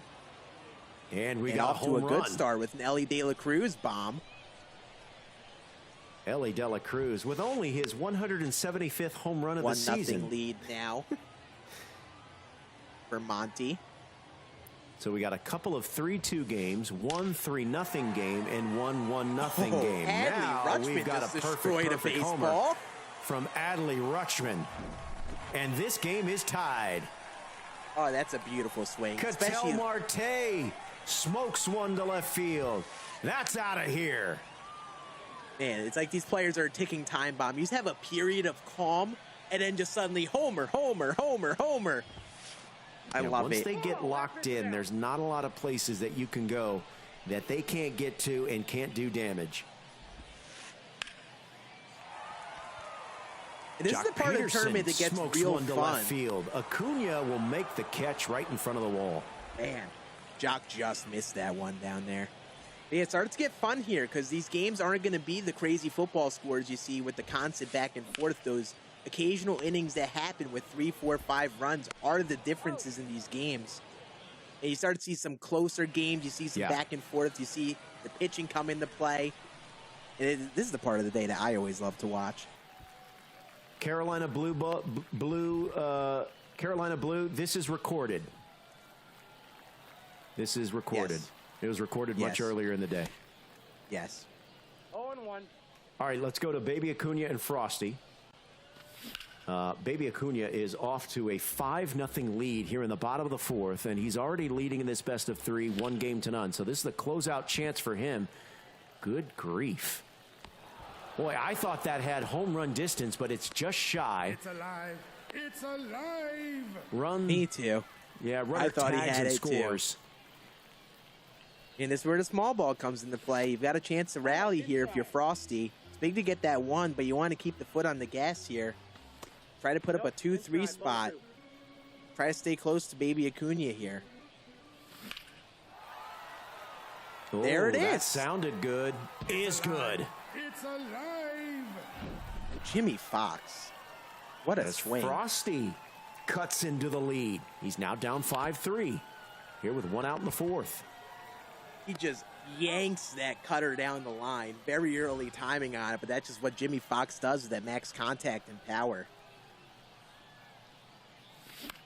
Here's Jorge Soler facing Al Leiter. Which card do you like better out of that choice pack? Jimmy Fox or Mookie Betts? It's an interesting one because in the past, Jimmy Fox is my guy. I loved him last year, and he was honestly like my best card last year. But that Mookie Betts is just so versatile.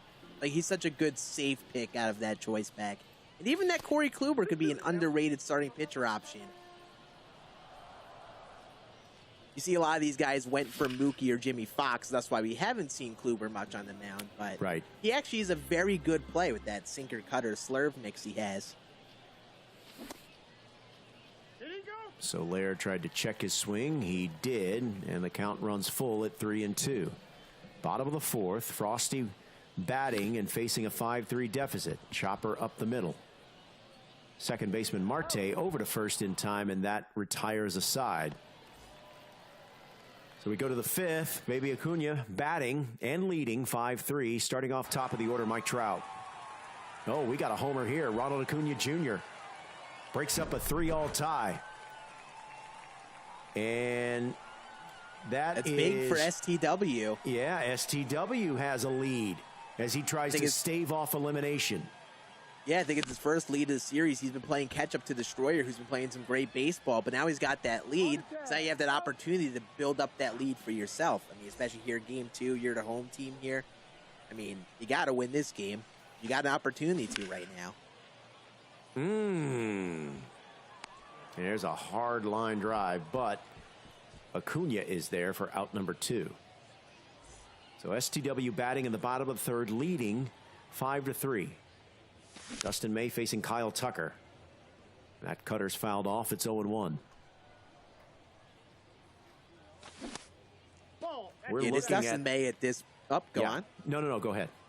This Dustin May at this point in the day has got to be tough with the really fast cutter and the outlier sinker. Like, this is the part of the day where the velocity really starts to get to you. But he's put up 5 here. I mean, that's a pretty good showing so far here in the first 3. It's a 5-3 game, and that one's hard hit but foul. Pitch number 38 coming up from Dustin May. Misses inside. It's 3-2. Jose Ramirez is on deck.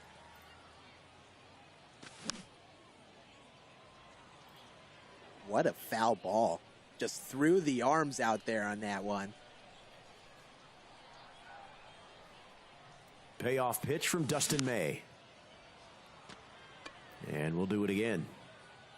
9th pitch of the at-bat upcoming. And he missed upstairs. It's a 2-out walk for Kyle Tucker. That'll bring up the switch hitter, Jose Ramirez. That's huge. Just fight off a few pitches, stay alive in that at-bat, work that pitch count. That pitch count driving up in those starters is huge in these games at this point. Now you get a 2-out chance here with J-Ram, who is a really tough guy to get out. And he looks at a cutter inside. It's 2-1. Ball 3. Misses again. It's 3-1. Let's go quad box here. Take a look at all of our other series going on. He's out. As you see, we got a tie game, lower right-hand corner of your screen. Destroyer gets out of that last inning with the ground out. Still currently down 5-3 in that bottom left. Mike Trout had some home run distance, but couldn't keep it fair. Ellie De La Cruz did keep it fair and does have home run distance. That's gone. 2-run homer for Ellie De La Cruz in the lower right-hand corner of your screen. Yeah, things are getting interesting up here in the top left. Cluesman is rallying here. Mike Trout just got hit by a pitch. 2 runners on now for Ellie De La Cruz versus Jose Alvarado. This is Cluesman's chance here to tie, but also take a lead here. This is a good matchup here. So that's Tappy leading in the series 1-0. Cluesman trailing 3-2 in game 2. This could be trouble. Little flare, but the shortstop makes the catch, and that ends the inning. So Cluesman trailing 3-2, going to the bottom of the fifth. Pena, Aunja, and Devers due up here for Tappy. And he's had that rally going, and he was like, you know what? I'm just going to throw you sinker, cutter. Hit the velocity. I dare you to. And he just flew out, a late swing on it. So the aggressive pitching works out to get Tappy out of the inning. Ball one. Joel Payons misses wide. It's 1-1. Jeremy Pena leading off. This is a card we have not seen a whole lot thus far in this tournament. Yeah, a lot of great middle infielders, but I think he's a really good option. I loved the 97 Jeremy Pena earlier in the year, and this card is really well-rounded. This might not be the guy to go to in comparison to others, but he's definitely a great shortstop, second base option right now. Ronald Aunja Jr. looks at a ball low. It's 1-0. He's 1 for 2. I got a ball, one strike. Swings at a slider, and it's 1-1. That's a ball.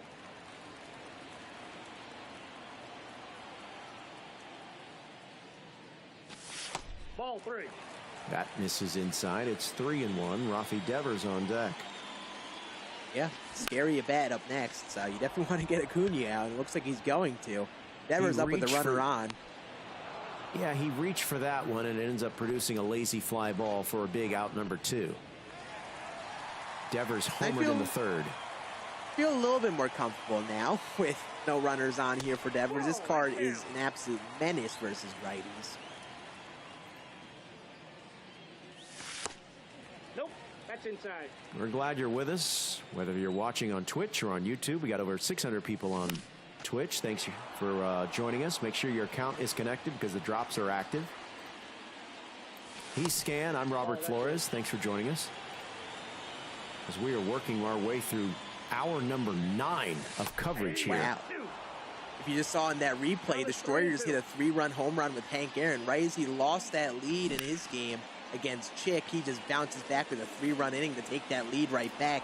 He's just been so persistent in this series so far.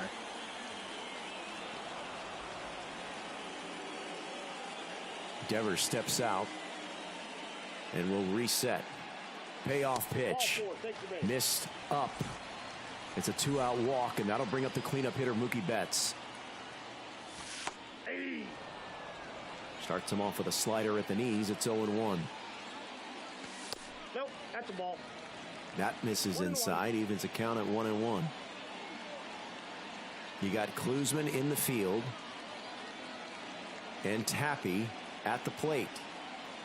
Tappy is leading in the series 1-0. That graphic in the lower right-hand corner of your screen with the yellow dot, that indicates Tappy won game 1. Cluesman is in the field and trailing. He's got to make a pitching change. It will be Kendall Graveman. You got to be careful here. You got Giancarlo Stanton lurking on deck. Now it's not the guy you want on with 2 runners on, so I like the change to Graveman here. Try to end this inning right here. He does. And he does indeed. Caught him looking. And we go to the 6th. Off the plate, ball one. This is where that pitching comes into play. These games are so close. It's a 1-run game. You stop Tappy from putting up some more. And this game's still within reach. You're only down 1 still. There's a chopper up the middle. Oh, pitcher wall. Oh, in the dive. Ball, can't make the play. What is his fielding rating? Good grief. I mean, I respect the dive effort. You know, he really tried his hardest out there. He's tipped the cap to that one. Time. And there's a sharp, perfect single to right. As Cluesman has something cooking in the 6th. You end the rally, and the next inning you bounce back with a rally of your own. Can you cash in this time? And that is a swing you don't want to see with Ken Griffey Jr. out. Infield fly rule is called, and that's a big out number 1. Still work to do. Austin Riley 0 for 2. 1 out. Late on a sinker. He's 0-1. Oh, that is down the line past the diving third baseman. 1 run will score. Runner at second will hold. We're tied at 3. Thanks to the chopper from Austin Riley. Man, just barely squeaks through the infield. This game is tied. And we're getting interesting again here in the late innings here. 1-0. Pitch number 9 from Doval. 1 ball. Tried to hold up his swing, but couldn't. It's 1-2. Inside ball.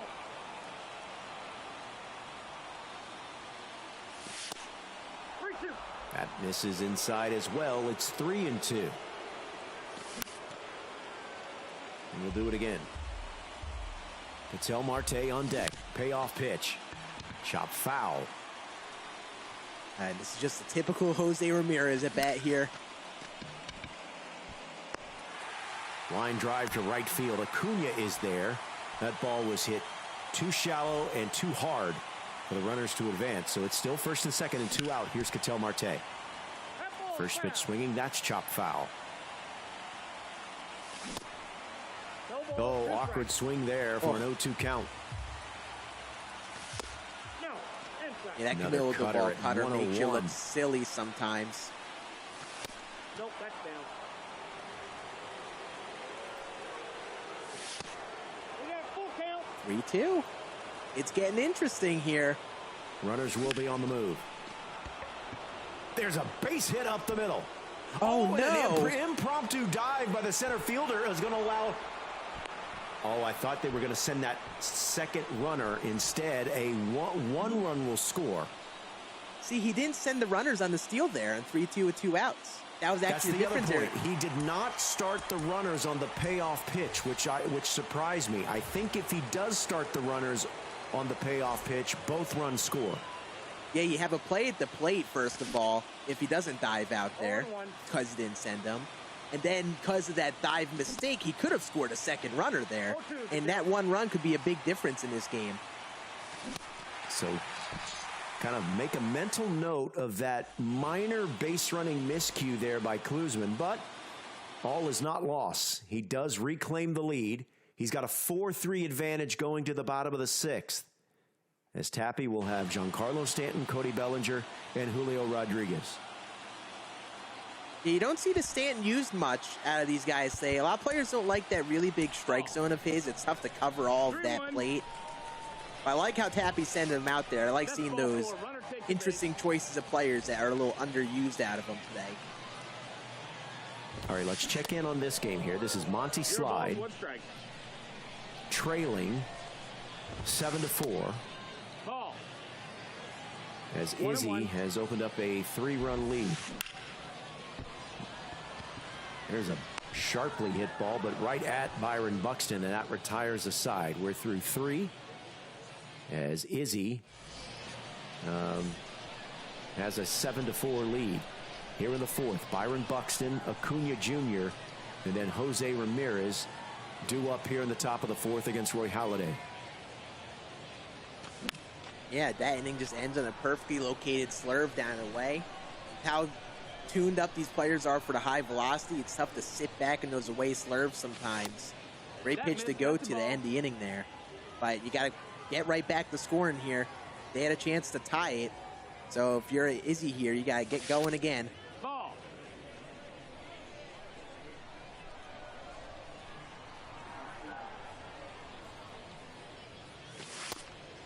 No, that missed. I was just looking at a highlight of Angel Hernandez throwing out Bryce Harper in today's game in Philadelphia. No, that's ball 4. Runner, take your base. As Byron Buxton draws a walk, a leadoff walk to start the 4th.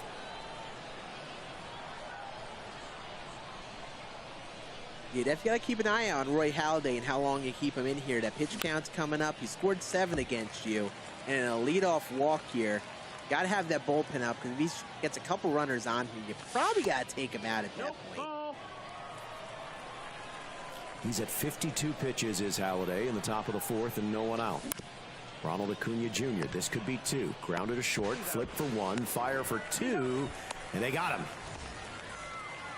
So a big double play there for Roy Halladay, and maybe he can breathe a little bit, but he still has work to do dealing with the dangerous Jose Ramirez.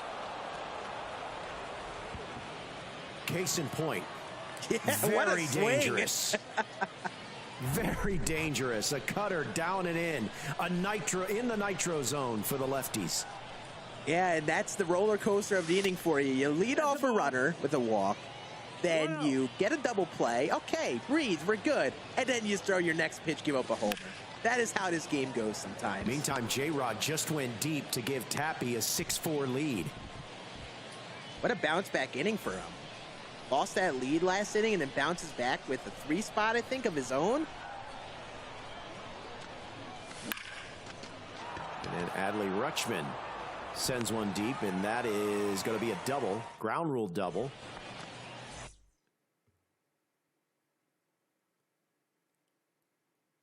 All right, we're going to bring one of these games full here, as we've got 3 games currently ongoing. This bottom left game is getting interesting with Destroyer up at the dish up 1. Here in the top of the 6th. Jackie Robinson Jr., lower left-hand corner. Fly ball, deep right center field. That stays in the park, but Ellie De La Cruz on the right-hand corner of your screen. That ball does not, and it is out of here. Pitching change. Rob Nen is in to face Mike Trout here in the bottom of the 4th, and he's greeted rather rudely. Mike Trout is out of here. Back-to-back homers, and it's now an 8-6 game as Monty Slide inches closer to Izzy. Yeah, we're at that point in these games where innings are coming down the wire and the bats are heating up for some of these guys. This game right here is heating up. 8-6 here in the 4th, and both Monty and Izzy are great hitters. Nope, ball. How many more runs do they have in the tank here today?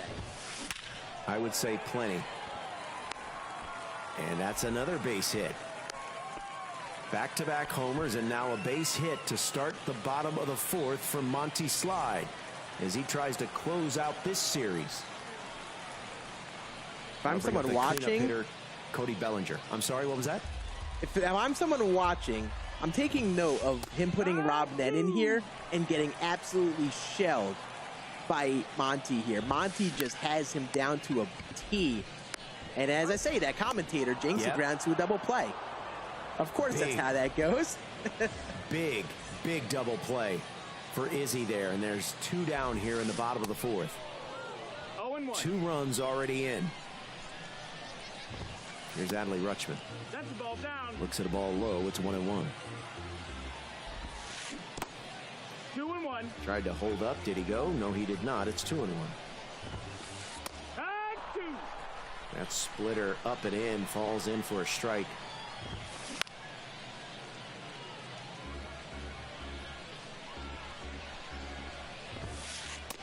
Ball. That misses wide. Full count. Payoff pitch. Golfs one into shallow right. Mookie Betts leaping catch. And that retires a side. What a play. That's why that Mookie's unreal. Great defender in every position he plays. And that Rob Nen slider, it'll catch up on you. It could touch 94. And that's the difference in that at bat. Gets him late in the inside slider. Ends the inning. All right, we got 3 games currently ongoing, including lower left-hand corner, Derek Jeter. Perfect. And now it's a 7-6 game between Destroyer and STW. That's the ball. That game is a battle down there. Just back and forth this entire game here. Now 7-6, and I'll tell you what, I bet Destroyer bounces back and gets some runs of his own, because that's just how this game's been going.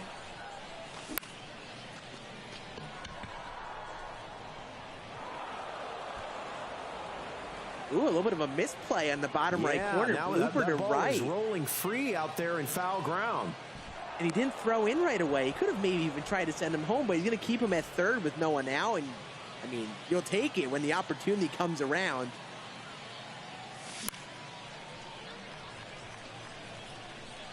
So this is Izzy.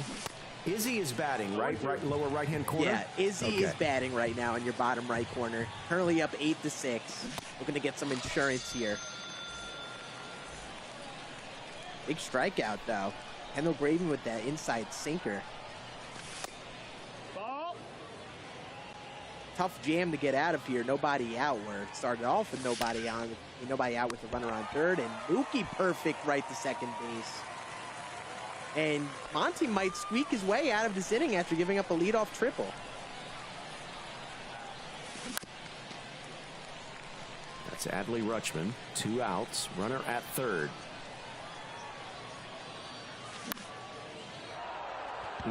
Got in on his hands and popped him up. Got out of that inning somehow. So leadoff that triple? Yeah, the leadoff triple left stranded.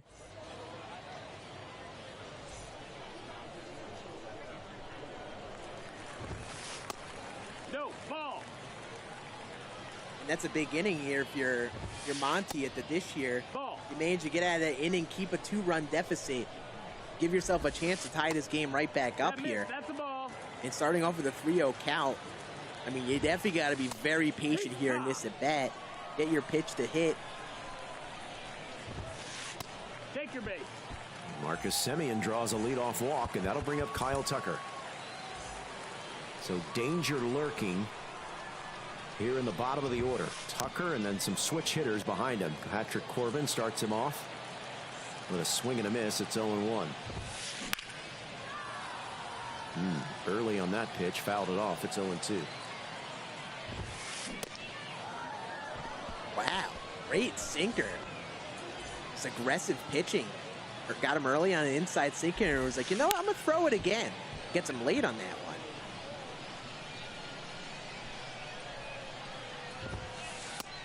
That's a ball. Here's Jose Ramirez. Ball inside. Heading the count 2-1. Here comes that loopy Patrick Corbin curveball. Gets him early on it, though. And he fouls that one back.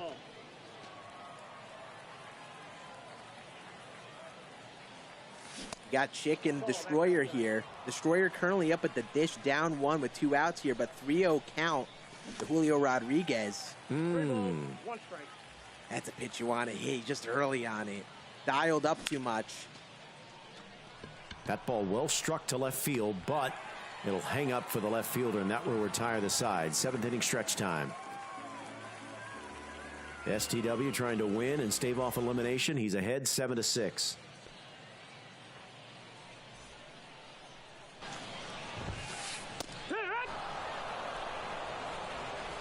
Back over to Izzy and Monty. We're getting interesting over here. As that's That driven ball by is Mookie smoked. Betts. Mookie Betts. Thunder out of the 9-hole. 3-run bomb to take the lead for Monty. A change just ends up a little too high. Pulls it out to left center, and again, another game just going back and forth, back and forth. And that one's going to leave 2 for Ellie De La Cruz. Back-to-back jacks. As now Monty Slide has opened up a 10-8 lead. At this point in the tournament, these innings with the crooked numbers are huge. They don't happen every inning anymore. Now you've got a 2-run lead. Now the pressure's all on Izzy to keep fighting back. No, that missed. That's a ball. Here's Mike Trout, 1 for 3. Here's a sharp single up the middle.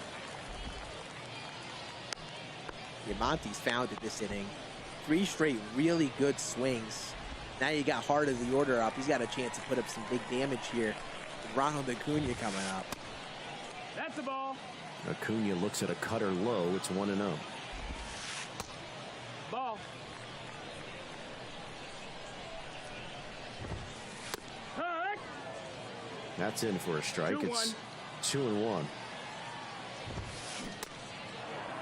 2-2. Good Great sequencing pitch. there. Just got a piece. That could get down. Single to right. Runner will head to third. Safe. Runners at the corners and less than 2 outs. As Monty Slide tries to add to his lead. It's a really good instant adjustment there in his timing. This should be deep enough to get that 99 speed home too. And it's another run for Monty Slide this inning. Now a 3-run lead for him. He's safe.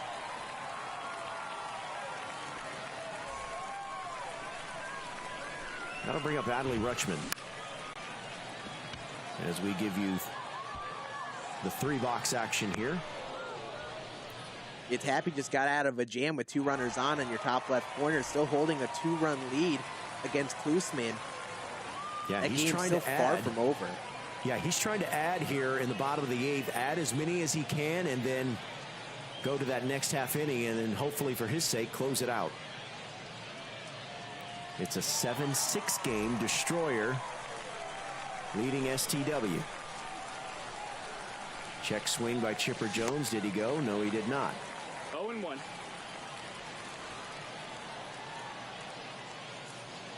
That's out number 1 in that upper left-hand corner. Julio Rodriguez stepping to the plate. He's 2 for 3 with a homer. That's one thing that's always fun watching Tappy. That's going to be a fly out to left for Julio. He brought in Kerry Carpenter, that monthly award card, some player that you haven't really seen used at all. And Tappy loves to do this just to bring some interesting wild cards to the team every time. And unfortunately, ended in the ground out for him. But I mean, that's something that definitely makes him stick out. He just brings such an interesting bunch of players to these things. And he's someone that will do well, even with the live series Nationals players on Legend. But that'll end his inning now. All right. It'll still be a 4-6 game. 3 outs away for him. For Tappy here. But he's got the top of the order to deal with, and it will be Mark Leiter Jr. to try to get those final 3 outs. You surprised he's staying with Leiter? There's a grounder to third. Devers over to first, and there's out number 1.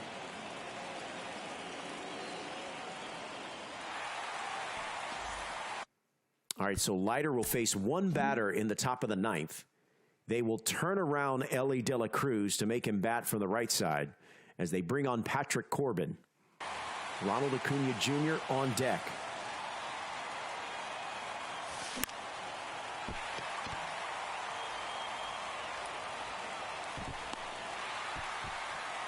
The curveball got him, and you get 2 runners with 99 speed. You keep him off the base paths.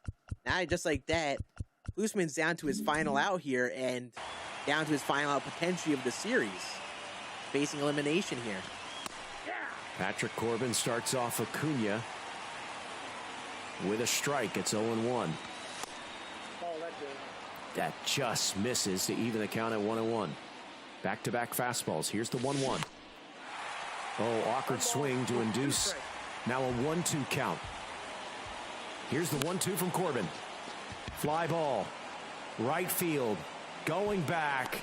He squeezes it, and that's it. Tappy advances 2-0. Taking out Cluesman in a doubleheader sweep, and he's checking out the results. Yep. Good bounce back for Tappy, though. He ran into Kryer to start, who is just unstoppable, and he bounces back with a 2-0 series of his own. I mean, got to feel really good if you're him for the rest of this group play here. And we got another closeout opportunity here. And that's a base hit. As Destroyer is leading, or trailing, 7-6. But STW is batting now. He's got runners at first and second. Bottom of the 8th, he's got a 7-6 lead. This could be 2. Flip for 1. Fire for 2, not in time. He got kind of a funky animation as the shortstop had to do that pirouette turn at second base. I was about to say it was a very aggressive swing after getting a runner on, swinging at an outside fastball of Jock Peterson there, but gets a break by keeping him on still. Now Jeter's got a chance to put up a potential 3 spot with 1 swing. Can I get some urgency in the fielding animations? I mean, that's what I need. That's what I need. If I'm trying to turn that double play in a late game, I need it. Yeah, sometimes it just feels like it happens in the worst time. Derek Jeter carries one to right. Is that foul? Oh, 1.3 feet foul. Less than a 1.5 feet away from being a home run. Man. Keep an eye out on that moment as we get going to these last couple innings. Fouls that one off. 3-2 count. Decent speed at first, not great. Oh, great take. Walked him, really good take to load the bases, and that'll bring up Ha-Seong Kim. 1 for 4. Looks at a cutter outside, it's 1-0. Yeah, I haven't used this Kim card much, but I'll tell you what, it's definitely working for him. He's got 119 home runs with him so far. And that's up the middle, off the base. The bag. What in the world? What in the wide, wide world of sports is going on here? Only in MLB The Show, where you just lace a single up the middle off the base. That'll still end up in an out, but it is a big insurance run nonetheless. But man, if that gets to the outfield. What in God's name was that? That is wow. You know what? We're getting some chaos ball here at this point in the tournament. This inning's been a crazy one. That's where you need to just put the controller down just for like 30, 45 seconds just to collect yourself.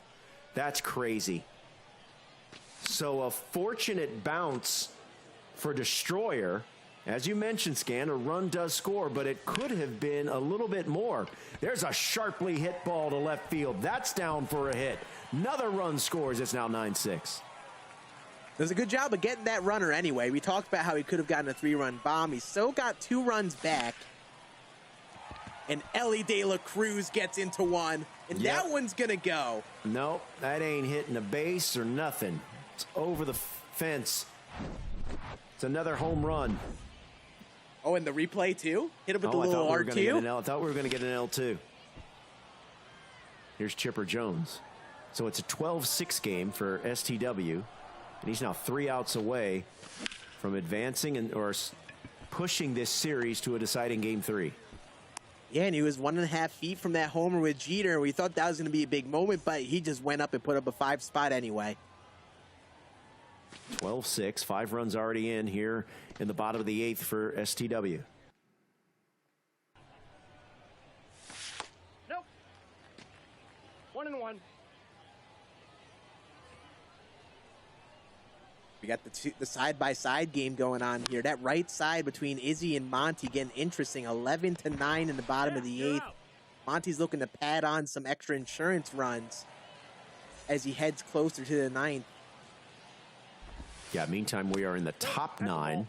Left-hand corner, left-hand portion of your screen. 2, 3, and 4 due up here for Destroyer as he is now in a 12-6 deficit down to his final 3 outs. Well, that's a good way to start a rally if you're going to get one. Ronald Acuna Jr., 900-foot home run. Wow. 113 miles an hour off the bat. He just destroyed that cutter. And I'll tell you what, that's so tough to do, to hit that high velocity for as long as they've been playing. 0-1's the count. Even if he doesn't end this game with a win, I mean, you got to feel good with some swings like that heading into game number 3, potentially, if you're a Destroyer. But you never know. 5 runs, it could happen. We've seen it happen. Oh, without a doubt, this game is still within reach for these type of players. That one's fouled off. As a new pitcher is Javier Assad. Hank Aaron. 1 for 4. Looks at a slider wide. It's 1-2.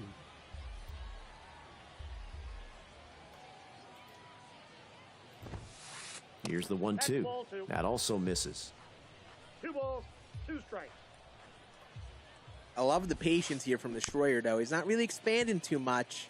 Fighting off pitches that are close like that. The best you can do here when you got a big chunk of runs to break through still. Oh, that ball is vaporized. It's back-to-back homers, and it's now a 12-8 game. Yeah, a lot of players would check out a little bit, being down 5, heading into the final inning of a game, knowing they had a game 3 in store, but Destroyer is staying locked. He does not want this game to end right now.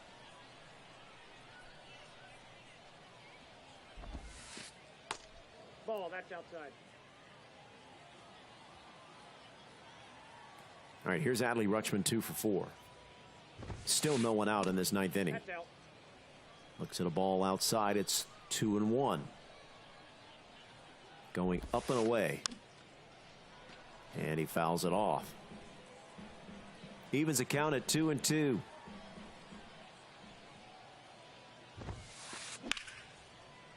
Sharply hit ball, but right to Ha-Seong Kim, and that's out number 1. A good swing. He works a good at bat there, but just a little on top of that sinker. You just kind of want that to squeak through the infield, but just right to the second baseman. And the Destroyer's just being really patient. That pitch is a really tough pitch to hold back on. But he's just waiting for his pitch here, seeing a lot here. He's battling to the end here. I mean, you got to respect it. STW keeps trying to nip that corner low and away. Yeah, he knows he's being patient. He's just trying to throw pitches on the black, but he just can't find the black with Javier Assad here. That big par in that sinker. That pitch can go anywhere. It's now going to go down and away. Cutter. A great take again. And we are Yeah, going to have a Assad's mound just trying visit. to get fancy out there. Trying to hit the black. Can't find the zone, and now Destroyer's just working counts, seeing a lot of pitches. Now you get a new pitcher in the game here, and things can get interesting real quick. Sinker misses. It's 1-0 to Randy Arozarena. That's in for a strike. It's 1-1. This could be 2. Flip for 1. No, he's safe. Not in There's time. that urgency again, Roflo. There's the that urgency. Where is it? Where is it? I'm looking for it. Keeps the inning And alive, and he's getting another chance. STW was certainly looking for it, 0-1. but he's an out away as Julio Rodriguez steps in against Mark Leiter, and he's down to the count 0-1. Ball 1. That misses. It's 1-1. Destroyer started the inning with back-to-back homers, one from Acuna, one from Hank Aaron. All right, meantime, let's bring this full. Izzy's mounting a comeback here. Just hit a solo home run with Jose Ramirez. He's now only down 1 with He's 2 only outs down left in 1. that game. There's 1 down in the 9th. Izzy needs this game to extend the series. That ball is sharply hit but foul from Julio Rodriguez. Mike Trout is at the plate, right-hand corner of your screen. Looks at a ball inside from Mariano Rivera. And Julio Rodriguez extends the game. Solo homer. Destroyer's not done yet over on your left side. He's fighting to the end here. And there's a grounder to short. De La Cruz fields, fires in time, and that's a big out number 2. 1 out left for Izzy here, but you got Chipper up and probably feeling good as him as ever as your final batter potentially.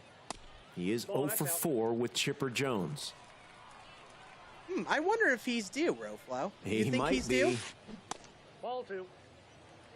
As Nick Castellanos. Now the saving grace in that. Oh, Jones well out in front. Is this ball playable in foul ground? It is. A lot of foul ground out there in right field.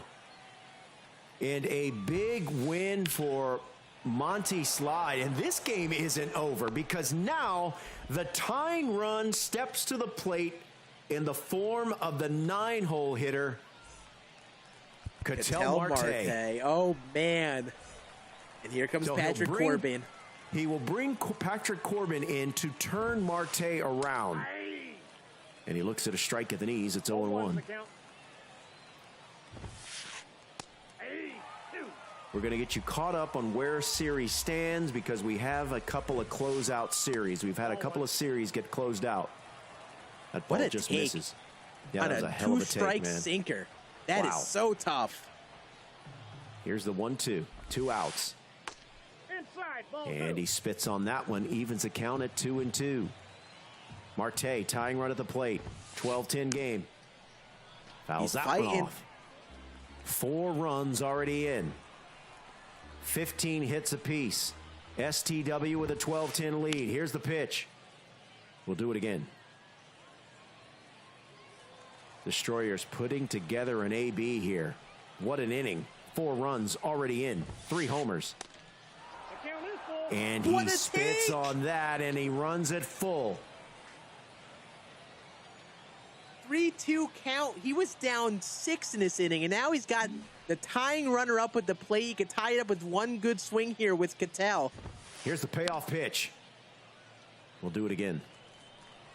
STW has to be feeling the pressure. He had a huge lead coming into this inning. There's a grounder to short. Jeter is there. Throw across the diamond in time. And we're going to have a third and deciding game between STW and Destroyer. Man, what a battle. That got really close there, and what a battle indeed. We are going to go to a third and deciding game. Now, Scan, make sure I'm on that I'm accurate here. I've got 2 series that have been closed out. Is that what you have? Yes, I think so. Okay. I know that last one I think was just a closeout for Monty. Yeah. But we are going to have a third and deciding game for STW and Destroyer.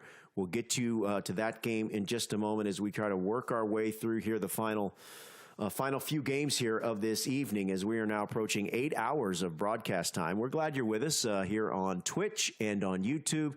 He's Scan. I'm Robert Flores. We are getting ready for the rest of the evening's action. Remember, the streams will continue both tomorrow, Saturday, and then we crown a grand champion on Sunday and give away a $25,000 first place prize. Scan, what has kind of piqued your interest so far in this evening session?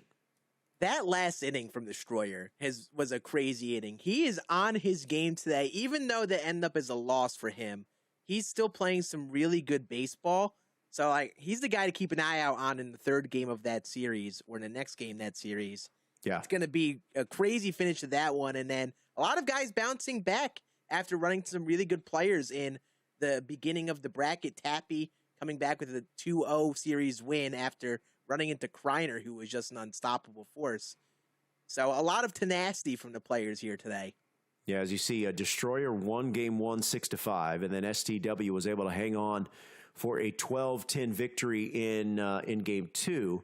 And game 3 is right around the corner here. As you take a look at the bottom scroll there, it gives you an update on some of the other series. Remember, make sure your account is connected so you can earn progress for these drops. As we are just awaiting for action to resume between Destroyer and STW as they are going to play a third and deciding game here. This is a double elimination. Top 2 finishers in each group will advance to the next round, and the action will continue through the weekend, including tomorrow. So be on the lookout for that. This is we started Sunday. It was the wild card bracket. And now that those winners have advanced to now the group stage, which is where we are today. Let's see if we can put up the bracket. What do we got, guys? Do we have a bracket that we can get people up to date on where things stand? As I said, I know that we do have one game 3 that's about to get underway between STW and Destroyer. Hey, Scan, real quick, before we do that, what are you looking for in that game 3? Between STW and Destroyer? I want to see if Destroyer just keeps that momentum. He was down 6 in that 9th, puts up a 4 spot and gets that tying runner on. He's looked really good at the plate, but I think the difference in that game were a couple big innings out of STW. If he could put up those big innings, he might be able to hold off Destroyer, but Destroyer just been consistently battling game in and game out every single time he's played. I feel like it's going to be a battle. Does he still have the energy after playing so many games today? It's tough to really keep up, but as we're heading to the third game of this series, I mean, he's going to have to. He wants to stay alive. Yeah, just think about it. I mean, we play this game a lot. All of us watching, guys, people in the chat, they play this game a lot. We're used to grinding through programs and playing at 2.5 hours at a time. These players, some of them now approaching their 7th hour of gameplay. Now, not straight, but sure that there have been some breaks, but still there is a focus that they definitely have to apply for this home stretch. Yeah, you might be getting some energy drinks going. You might be getting something to keep you locked in. I know for me, I have about like a 2-hour mark where after that period, I start swinging at fastballs at my head.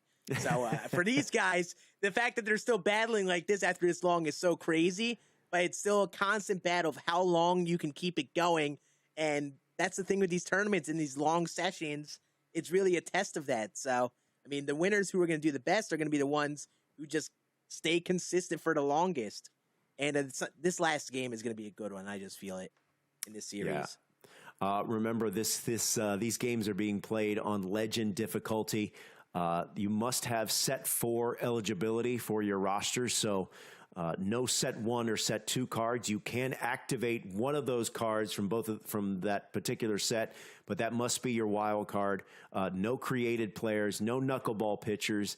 But we've seen a lot of, let's kind of run through the handful of cards that we've all been seeing. The Mike Trout card, Ellie, Jose Ramirez.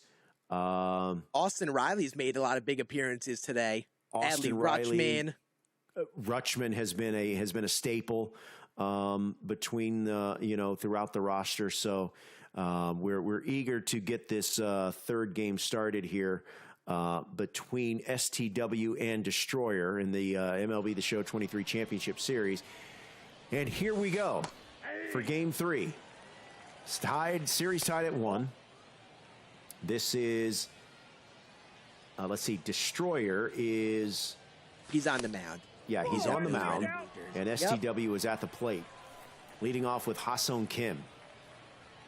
I guess this is a question that could extend to the chat, too. Oh, and never Ha-Seong mind. Kim leading off, going off. Just like that, STW strikes quickly. 1-0. All right, Chick just wanted to interrupt my point. I see how it is. It's a question to everyone. If you were to have one wild card for this tournament, who is that wild card for everyone? It's another hit. Chick is off to a hot start. Yeah, I think the wild cards for me, it's between two. It's between the Chipper Jones and the Mickey Mantle. Yeah, that Mickey Mantle card I love. Some people would call me crazy. I'd consider wild carding that monthly award Aaron Judge card, but I think the Commerce Comet is just too good of a card. All right. Very safe option. Jay Mills says he would wild card Captain Cal Ripken. Tommy Toole says, what about wild carding the Randy Johnson card from set 2? Yeah, you can't go wrong with that Cal Ripken card. You boost your entire team. A lot of great players have that 99 durability boost, especially in set 3. And some of the players have actually been rocking that, but I don't know if we've seen the captains as much as we normally have today. No, that's a big double play to get out in the inning for Destroyer, but Ha-Seong Kim gets the scoring started with a solo homer, and STW leads 1-0. How about this? Shohei Ohtani. We have not seen the Shohei Ohtani card used today. Yeah, I think the only one I saw using was Tappy in the last series he played. But other than that, I haven't seen him much. And, I mean, Shohei's got the stuff. He's got a great sinker, really good slider. The question with Shohei, or I should say slurve, I think he's a slurve instead of a slider. The question for him is the control. He's got some pretty big R's, perfect area regions, so that ball can sometimes end up anywhere. That's why a lot of people don't love him. But I'm interested to see if he's got that control for these guys today.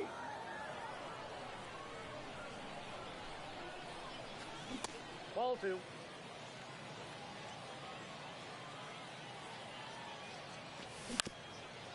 There's Ronald Acuna Jr., a little dribbler to third. Dela Cruz is now playing third, and he throws across to first for out number 2. This has been a popular wild card today, Hammerin' Hank. Yeah, this is a really good card. Tremendous power to the opposite field.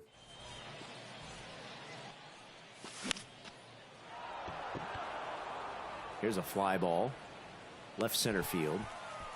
Trout makes the catch. A very quick start to this game. That first inning flew by. We had the Ha-Seong Kim homer, and we just kind of flew by. And Halliday on Destroyers and still only has 11 pitches. Want to see who's going to extend those pitch counts and at bats a little bit more here as we get going to the second and third here.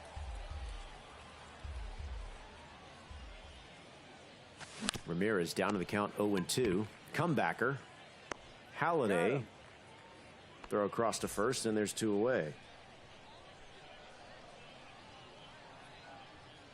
Shout out to the Baltimore Orioles, who just clinched the AL East. Speaking of the Orioles, Adley Rutschman goes yard. STW up 2-0. Adley's just been hitting taters all day today. Both sides of the plate. 0-1.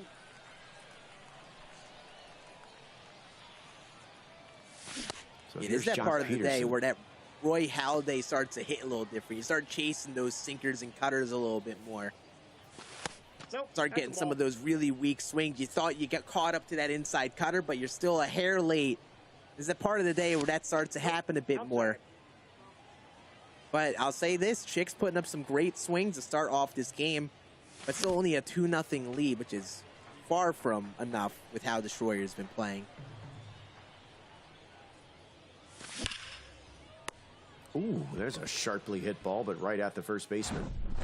And that's going to retire the side, but for the second consecutive inning, a home run for STW, and he now leads 2-0.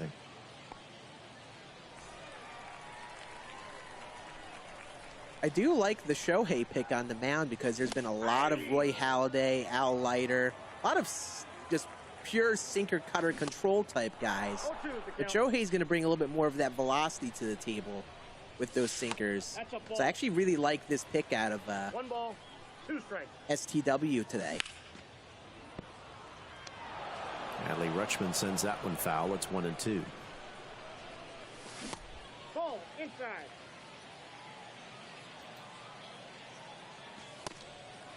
3-2. Full count pitch. Rutschman fouls it off, and we'll do it again. Ooh, what a cutter. Backdoor cutter gets him.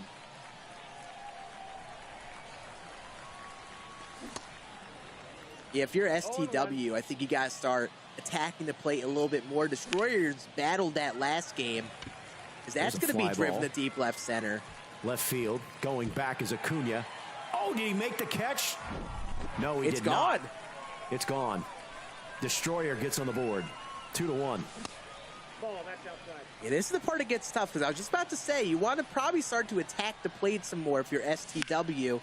Destroyer's been battling by being really patient, but right as you do that, Destroyer puts some really good swings on some pitches in the zone. So, like, I don't even know how I'd be pitching to him right now. 0-1's the count.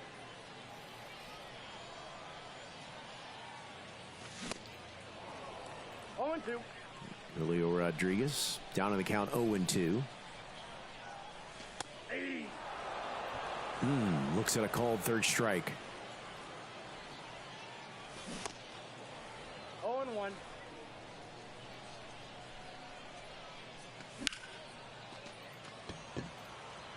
Nick Castellanos will fly out to end the inning, but Destroyer gets on the board. Here's the 9-hole hitter, Derek Jeter. As Roy Halladay works in the third inning in an 0-1 count. That misses wide. It's 1-1.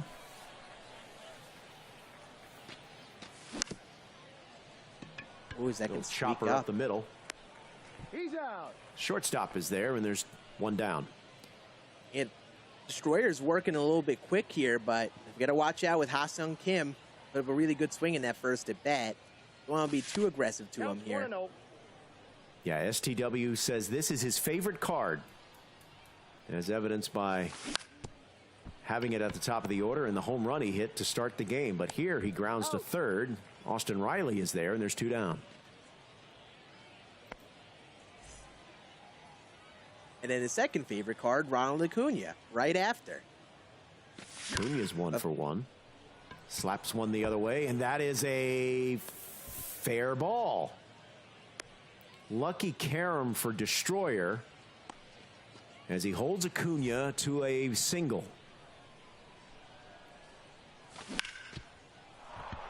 There's a base hit up the middle. Acuña rounding second, headed to third. Nope, he's going to head back. Yeah, STW's just been getting these rallies on these first or second pitch pitches, just jumping early on the at bat on the pitches he wants to hit, and now he's got some more runners on, a chance to finally have a gap in the lead here. Top 3, 2 outs. Ooh, late on a 2-0 fastball. As Chipper Jones fouls it off. That misses inside. It's now 3-1. Kyle Tucker on deck. Grounded to second. This should get him out of the inning, and it does. Through 2.5, 2-1 score here in this third and deciding game. Here's Ketel Marte. Yeah, this feels like a game where all it's going to take is that one good rally of an inning. Someone who puts up like a 3, 4, 5 spot. That might end up being the difference of this game. The swings just aren't hitting the same at this point in the day. A little bit less runs seemingly going to be scored, but I'd probably say that. And then both these guys will put up like 3, 4, 5 runs in an inning.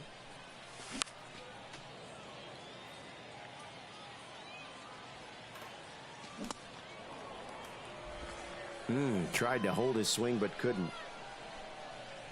Oh, that Shohei cutter. Ball, that's off the plate. He's loving that Shohei cutter, mixing that in with the four seam on that glove side part of the plate.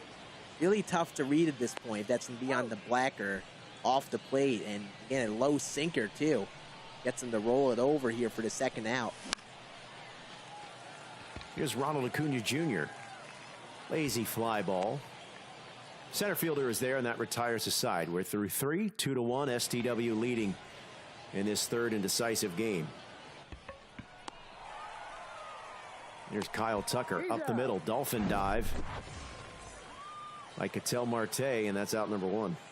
You sometimes just grow numb to those diving plays. You sometimes those middle infielders just go crazy up the middle on those plays sometimes.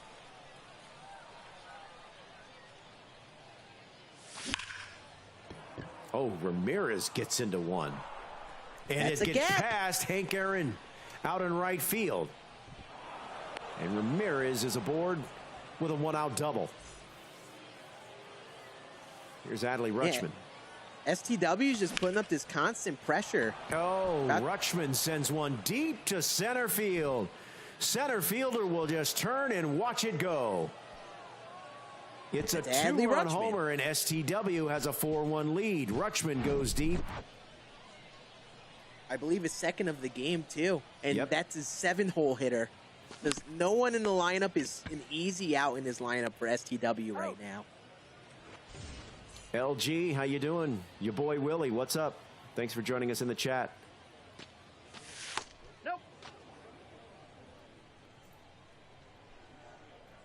Yeah, chat, who do we have winning this final game here? We got a 4-1 lead in STW's favor.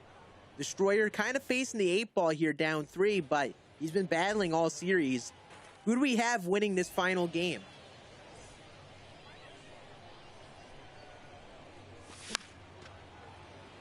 I believe that Destroyer rally is going to happen at some point. One of these next couple innings, he's going to put up that crooked number that we've been seeing the last couple games.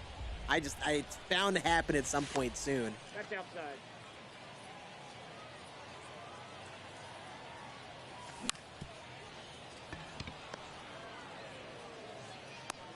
Shohei's doing wonders. That cutter and sinker just going to work. Ground out after ground out for Destroyer. He just hasn't been able to get anything going here. Here's the cleanup hitter, Adley Rutschman. Too high. Ball.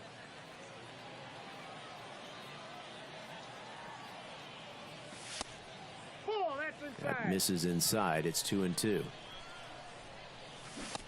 How many more series do we have after this? There's a swing and a miss. Strikeout number 4. I believe we have the upper bracket semifinals after this. Ooh. Which is just the one group of 2 series, I believe. Oh, okay. So those will be happening simultaneously. Oh, well out in front of that one.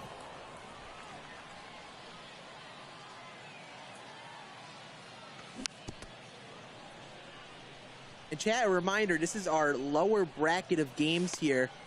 It's double elimination here today, so whoever loses our series is eliminated for the tournament.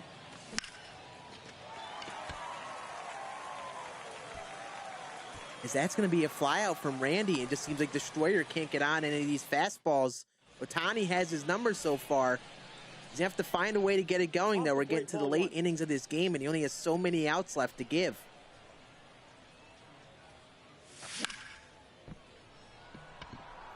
Ha-Seong Kim down the line. Making a bid for extra bases, and that is a fair ball. Rattles around the corner. He's thinking about 3.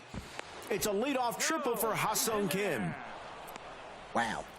Talk about your favorite card, an unconventional pick for a lot of players. And he's got a homer and a triple here. in a close game here through 5. What a pick for STW that's working out. You can make the argument that real life Ha-Seong Kim was the Padres' most valuable player this year. Yeah. In an otherwise disappointing season, although they did win an extra inning game for the first time all year last night. That's crazy how they went the entire year without an extra innings win. 0-12 in extra inning games. Yeah, that is just crazy. This is going to get the run home. Oh, but he boots it at second base. That's Ketel Marte. Man, you don't even get that out, too. That's painful. Yeah, if you're a destroyer. That's tough. What are his defensive ratings, Scan, at second base? I believe, without any parallels, he has like high gold fielding, like high 80s, but I think he dips into the diamond at high parallels. He should be making that play, man. Yeah. That's just the roll of the dice sometimes. Sometimes that roll of the dice just doesn't go your way, and if you're a destroyer, it just feels like everything is going against you right now, but you just got to stay locked in and focus on putting up good swings. That 4-run deficit is doable, but you just can't stray away from your approach. Throw over to first in time, and that's out number 1. Runner does go to second. Here's Chipper Jones. This is his wild card. Set 1, Chipper Jones. There's a chopper. Get to the chopper. Got him. That's Get out to number the 2. chopper. All right, here's Kyle Tucker 0 for 2. 5-1 game. STW in front. Ooh, that ball hung. Oh, man. You hang it, he'll bang it. Kyle Tucker takes a hanging splitter from Roy Halladay and sends it 372 feet. Got to give credit to STW. He's pitched his butt off this game. Is that one's going to be hit to left field? This is going to stay Is that fair. gone? No, just 2.5 feet. We did run a poll on your question scan, who's going to win this game, and right now it's basically a 50-50 split. The chat can't decide whether it's going to be STW or Destroyer. STW's got a healthy lead, 7-1. Yeah, he's starting to run away with it. That poll probably went down right before this little rally went down. You got to give credit to STW, though. He's consistently putting up the runs this game and pitching very well, keeping Destroyer to only 1 here. Anything can change here, but got to say, STW's doing the best that he can to just keep the foot on the gas and run away with this game. 3-2. Mr. Dreslin, that's a great Mike Piazza reference there. I applaud you, sir. Good job.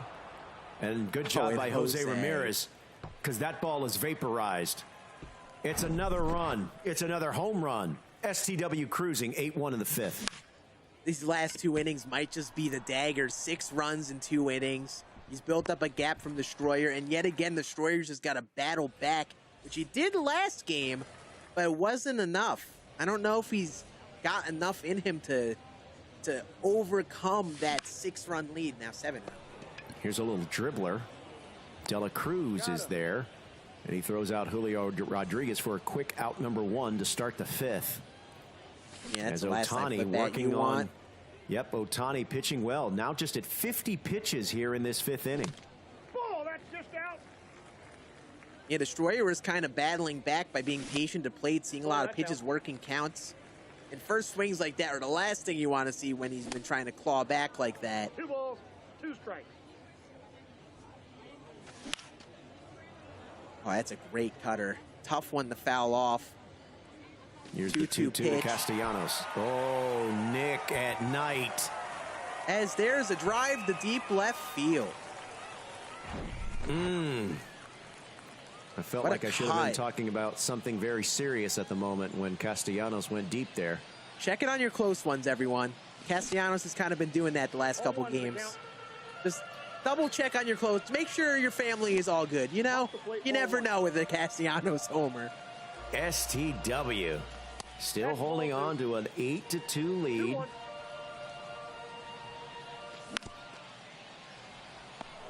But Destroyer showing some life here in the bottom of the 5th.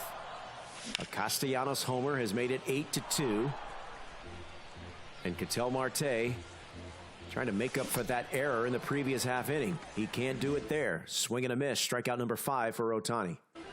Yeah, sometimes the pitch down the middle is the best pitch in the game. That PCI just goes down to the corner. That's what you naturally do. Oh, Jackie Robinson gives us a bat flip. Second home run of the inning. This is a mistake pitch down the middle. What a swing. After a rough one, bounces back with a really good swing with Jackie Robinson. He's clawing back, he's fighting. And that's a base hit through the left side. How much longer are you sticking with Ohtani? 2 outs in the 5th. I don't know. If he allows one more runner, I'd probably yank him. He did a good job of getting him to this point, but I'm definitely, yeah, he's taking him out now. Going to Camilo Doval. I like the choice. Try to end this rally right where it starts. Yeah. STW managing with some urgency here. Even though Ohtani was an out away from getting out of that 5th inning. He's bringing in the reliever, Camilo Doval. And he gets the job done. Great but a front couple of door runs cutter to score. And then STW starts off with a leadoff single right after he scored. It's like, you know what? I'm just going to get a rally started yet again. And he's just been relentless here this game. No, inside. Bottom of the order, Derek Jeter, 0 for 2. And he's aboard with a base hit. Back-to-back hits to start the 6th inning here for STW. Yeah, definitely can't lose it here if you're a Destroyer. This is a big at-bat here. Ha-Sung Kim, who's done damage. Can't let this game get away from you here. Right, he's just started to claw back. So a new pitcher, Kendall Graveman, dealing with the dangerous Ha-Sung Kim. He has homered and he has tripled. Fouls that one back. It's 2-1. That's out. That misses wide. He's ahead in the count, 3-1. Nobody out. First and second. High fly ball. Left field. Ha-Sung Kim making another bid for another homer. Oh, but he's robbed of a home run by Ronald Acuña Jr. That's massive. Like, he needed that. That's a 3-run homer. He might just be right out of this game. Destroyer, that is. Is that one? Oh, he got the 3-run homer anyway. Acuña can't catch that one. And unless the center fielder has a rocket, he ain't catching that one either. And that's MLB The Show for It's you. 11-3. You have one play that gives you hope that you have a chance, and then literally next pitch, that chance gets taken away from you. Oh, that's just brutal. That one just rips at the heart. And then Ellie's just going to keep this inning going. Now, we're getting close to mercy territory. I was about to say, Scan, we are now approaching the mercy run rule territory. An 8-run lead for STW, and he's still batting with 1 out in the 6th. Yeah, when you get close to these mercy opportunities, you got to take advantage of it. Just gets all that pressure on your opponent. And sometimes you just give your opponent the chance. All these guys can battle back between any sort of lead. And Destroyer's been fighting to the end here. And that's going to be a single up the middle for Chipper. Another run will score. Runner heads to second on the fake throw, and he's in. And he's in at second. Destroyer just can't get this out here. STW just keeps going, and this inning's getting out of hand at this point. That's going to be in another extra base hit. These last 3 innings, give or take, from STW have just been near immaculate hitting. Been all over the baseball, punishing Jose every Ramirez. mistake. He did it again. Game 3 What a rally. has turned into a laugher. Jose Ramirez goes deep. Only his 118th home run of the season. It's now 15-3 in the top of the 6th. Yeah, and Destroyer might have just left it all on the field that last game, tried to fight it out to the end there. This next game starts, and STW just has that persistence. This is what happens in these tournaments. Someone can lose it a little bit, and STW's just proven to just keep the bats going and has been relentless these last 3 innings. He's out. Well, there's out number 2 as Rutschman grounds out to second. All 1.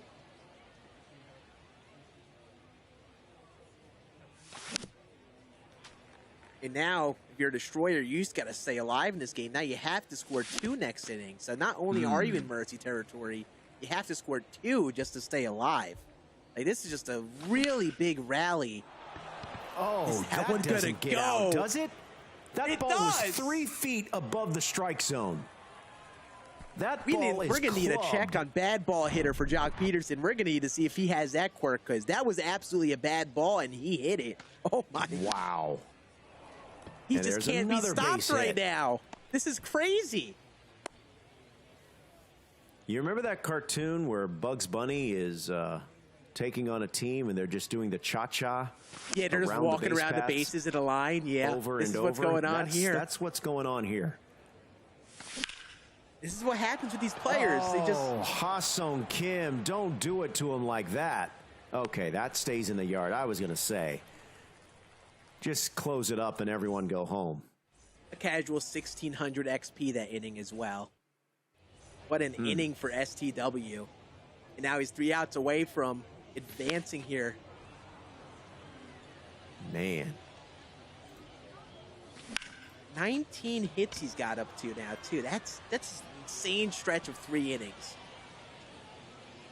Now I want to make sure Destroyer has to score some runs here to Yeah. He has to stave off score the mercy over rule. 3 to Okay, stay that's alive. what I thought. This could help. Austin Riley, deep fly ball, caught by the right fielder Kyle Tucker, and now Destroyer is an out away. That one hurts the soul. Ball, that's out. You probably feel like you square that up as best as you can. And Get how it to the about this, gap with Scan? that shift. Destroyer had a chance to win game 2 and advance and close this series out. Yeah, it's just a brutal stretch. This is how this game goes sometimes. And that's it. That's all. It's a run rule. STW advances. And we check the poll. 57% of you were right. The other 43%, you were wrong again. Hey, I want to say tip of the cap to Destroyer there, though. Unfortunate end of the series for him, but he battled in a lot of games today, put up a really good show. It just STW had a crazy stretch of 3 innings there, where I felt like I don't think anyone was getting him out there. So at that point, he's got to tip the cap, but Destroyer did great today as well. Unfortunate end, but he put on a great performance today and just, again, ran into STW. And Yeah. We're about to begin our upper bracket semifinals. Those games are going to be happening concurrently. So we're going to be giving you more red zone style here as we wind our way through the evening portion of this monster stream here on a Thursday. Take a look. We had 2 sweeps. And then we had the winner-take-all game where STW advances. I'm sorry, we had 3 sweeps. Monty, Baby Acuna, and Tappy. They advanced thanks to sweeps. And STW was able to advance to that winner-take-all. Take a look at some of the action from just a few moments ago. A lot of offense, and Julio Rodriguez providing a lot of it. Tappy did a great job of bouncing back after a rough start to his day. Picked up a nice 2-0 series win. This series was another one that seemed like it was closer than it actually turned out to be.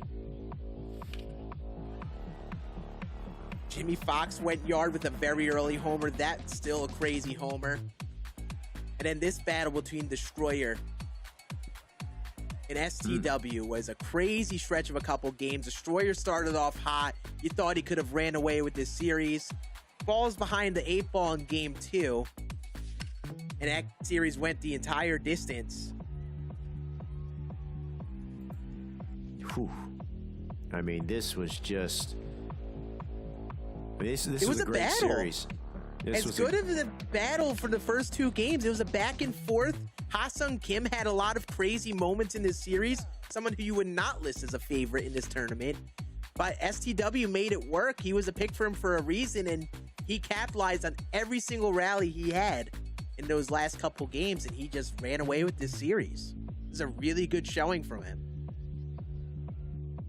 All right, so congratulations to all the players that advance. Congratulations to STW for taking that game 3. Upper bracket semifinals still to come.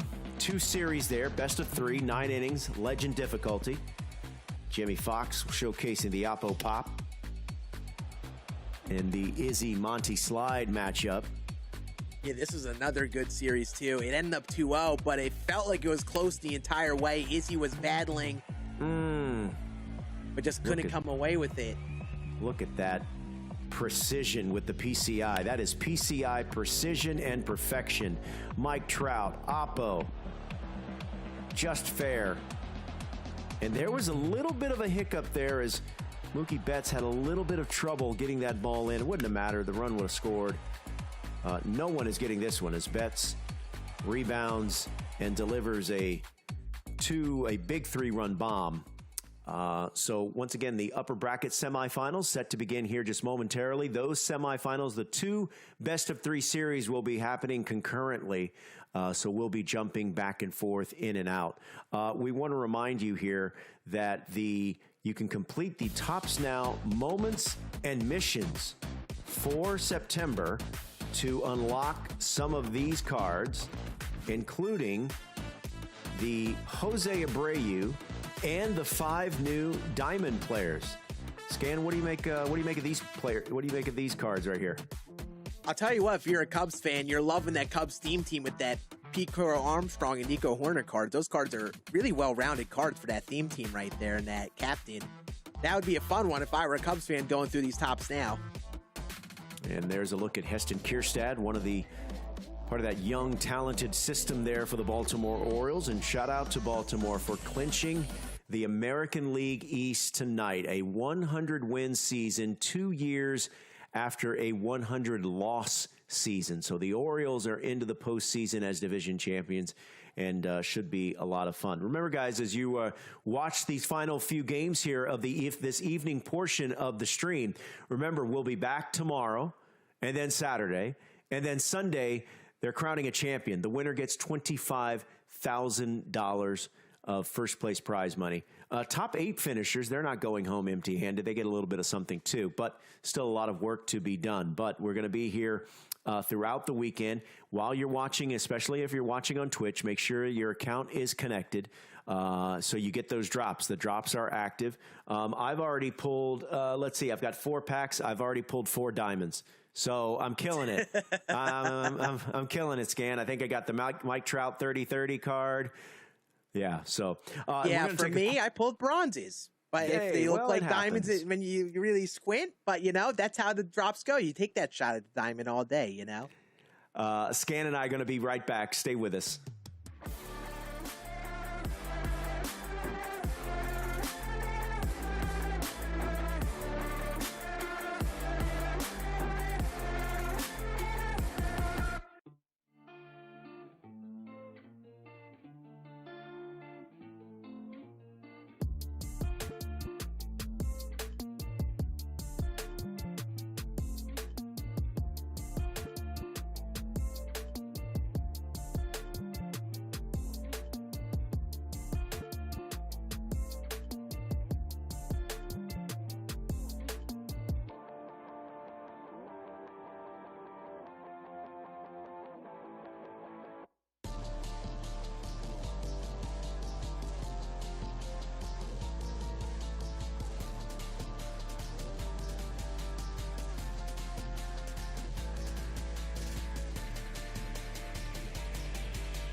Good evening. Welcome as we continue our way through the evening session here of the MLB The Show 23 Championship Series. Alongside MLB The Show player and friend of the community, Scan, I'm Robert Flores from MLB Network. We're glad you're with us here as we approach hour number 9 of this Thursday session of the Championship Series. We'll be with you again on tomorrow, Saturday, and Sunday. And on Sunday, it's the grand final. And Scan, we crown our champion and give out the $25,000 first place prize. But we still have a lot of games to be decided, including 4 more series beginning here in this evening session. Here's the upper semifinals. What matchup or series jumps out at you? I think all of these series are going to go crazy, but I feel like that Alex series, Alex K, Alex Kill, is going to be a really good matchup back and forth. Both them great hitters, both off to a great start. Now I'm interested to see if they still have it after their first games being so long ago at this point. That's a very good point. They've been going at it. We really started at 1 o'clock Eastern. They've had some breaks in between, but here we go. So let's get it started. And Ronald Acuna Jr. is getting it started in a big way. Man, that's Alex. You can't make it up. Kill makes it 1-0. And we already have a pinch hitter. You can't make that up. First swing in the series for Alex K. Home run with Ronald Acuna. If that's not like any foreshadowing for what the series is going to be, like, man. So Alex K jumps out to the 1-0 lead. Alex Kill going with Roy Halladay as his starter. He's already been rocked for a leadoff homer. Corey Seager pinch hitting in the 2 spot. Batting a robust .527. We're going to jump around to all these series as Halladay rallies and bounces back with a strikeout here for out number 1. That'll bring up Mike Trout. Honestly, like, all these series feel like a battle of the Titans of sort, because all of them played so well in their first series. Like, these are going to be some really good series. I feel it. Here's a grounder to second. And after the leadoff homer, Halladay has quickly gotten 2 outs. Now he has to deal with Kyle Tucker. 0-1. Looks at a strike. It's 0-1. We got 2 Alexes here. Alex Kill is in the field in the light uniforms with the pink accents. Alex K is the team up 1-0 in the gray uniforms with the black sleeves and helmet. Outside, that's a ball. De La Cruz looks at a ball outside. He's ahead in the count 2-0. Yeah, that type of swing, him being early on those inside cutters, Alex K is feeling on his swings right now. Want to see how many runs ECU could put up this game. I feel like this is going to be a football score game. It's getting that energy right now. I got 3-2. Misses inside. Count is full. The runner at first will be on the move. There he goes. Payoff pitch. That is foul. And we'll do it again. Pitch number 19. Misses low, and the inning is extended for Jimmy Fox. 2 men aboard. Runner at second for Double X. And that's in for a strike. It's 0-1. That misses inside to even up the count. Alex's favorite card, Adley Rutschman. Favorite team, the San Diego Padres. Here's the 1-2, and that is belted but foul. Really well interesting out in front. pitch sequence. 3 inside sinkers in a row and comes back with the 4-seam. Back to the sinker again. And Alex K is just putting up a great at-bat here despite getting a ton of tough-to-hit pitches. Now we're 3-2. Runners will be on the move. There they go. Slap foul, and we'll do it again. Back-to-back full count ABs here for Alex K. Here in the top of the first. Ball 4, take your That misses. Back-to-back walks. Bases loaded. Adley Rutschman. Oh, he got a pitch to hit there, but just got in the hands and lofts a weak fly ball to left field.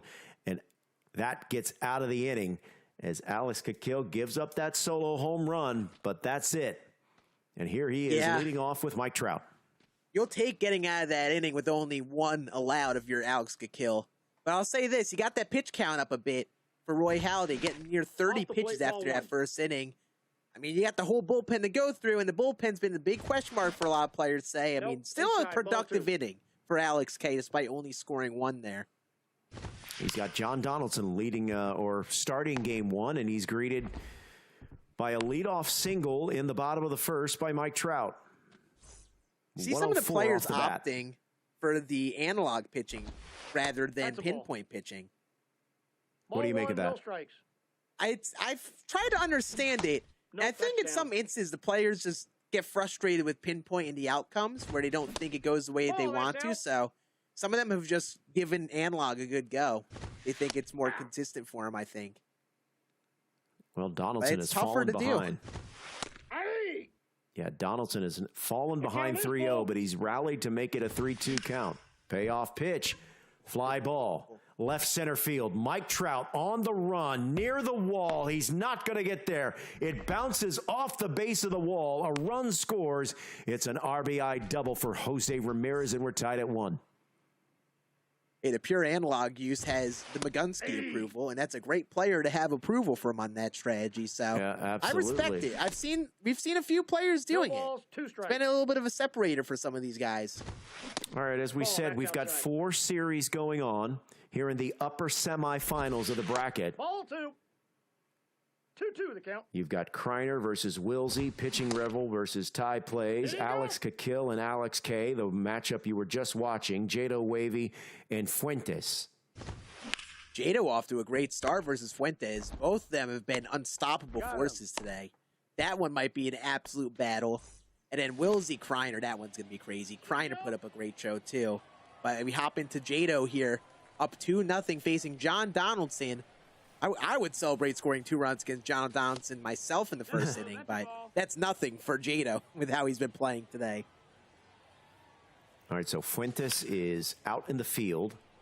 He's got John Donaldson, and Trevor Story slaps that one the other way. It's an opposite field single to start the second inning. Here's Adley Rutschman, batting .341. Ball. As Jado Wavy works and bats with a 2-0 lead here in the top of the second. Ooh, that ball sounded good, but he couldn't keep it fair. It's a loud strike. Jado Wavy's favorite card, Chipper Jones, set 1. Second favorite card, Ronald Acuna Jr. Ooh, that singer. Uh-oh, he just got Rexy, I don't think underneath. this one quite has the distance. Rutschman will settle underneath. And that's out number 1. Now here's There's a that card I have captain. not. Yeah, here's a card I haven't seen a whole lot in this event. The Jimmy The Rollins shortstop captain card. He's going to bring in Austin Riley off the bench. Go for the matchup preference here. Maybe save Chipper for a later scenario. And then send out Austin Riley. Outside. That's the ball. Checks his swing. It's 1-0. And that captain boost stays applied after they pinch hit for them. So you sacrifice a bench spot for the captain, essentially. But a lot of the players, if you're using them right, get a big benefit. And that Jimmy Rollins captain will boost up the contact versus both sides. So for a lot of players, steps them up to another level when they get that shortstop secondary. There's a hard hit ball up the middle. It's a base hit. Runner at second will hold. First and second now, 1 out. And we go to the top of the order for Ellie De La Cruz. Here's the It's 0-1. pitch from Donaldson. It was inside, but De La Cruz could not hold his swing. It's 0-1. No, that's in. Goes back there. This time he doesn't offer at it. It's 1-1.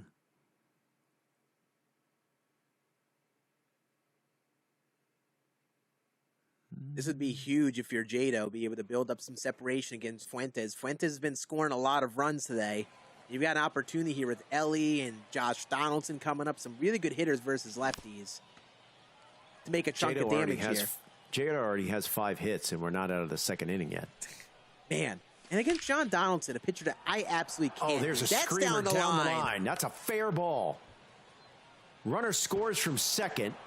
De La Cruz thought about heading to second. He'll hold it first. Runners at the corners and 1 down. I want to see if he's got a steal in play here, up 3-0. maybe try to eliminate this double play opportunity. You've got that opportunity with 99 speed over there. What's the key to stealing bases? I think the key is to hope you catch your opponent off guard. I mean, your opponent usually would try to slide step or maybe throw a high velocity pitch to stop that steal. You don't see pitch outs often. But you also don't, the problem is you don't want to sacrifice throwing an easy to hit pitch just to worry about that steal. You want to make sure you're still throwing a pitch that's tough for these guys to hit. And a lot of times they're really good at hitting those fastballs. So you definitely got to be very wary here. Especially with Josh Donaldson, who's really good versus lefties here. Here's the 2-2 from Donaldson to Josh Donaldson. Count runs full. It's 3-2. There goes the runner at first. Misses. Throw down. Got him. Strike him out. Throw him out to end the second. But another run scores. It's now 3-0. And that's the risk reward you take. You try to get that runner in scoring position, but you have that 3-0 lead, so it's a risk you can take. Unfortunately, it doesn't work for Jado. Now you got to see if Fuentes has it to bounce back. Check in on our other games here, too. Alex Gakill has taken a 7-1 lead on that bottom left corner. He must have gotten off to a crazy rally versus Alex K. Also, Tai Plays. Tai Plays is leading early against Pitching Rebel. And in this game is going to be crazy. I would be surprised if only 3 total runs get scored. Yeah, this happened Kryer, earlier. great hitters. Ellie De La Cruz, opposite field thunder. Ellie De La Cruz just doing Ellie things. All right, here's Kryer against Wisey. Wisey batting in the top of the second with a 2-1 lead. That fly ball ends the inning, and now Kryer is coming to bat. Fox, De La Cruz, and Ripken here at Ship It. So let's keep it here for a moment. This is a Group A, Game 1. And on the subject of captains, you see Kryner's running that Cal Ripken Jr. card, that durability captain. He will surely pinch hit for him when his spot comes up. Kryer batting, down 2-1 in the bottom of the second, leading off with Jimmy Fox. That's a ball. Yeah, this Jimmy Fox just gets insane with the captain boost going. He's got max contact and power versus left.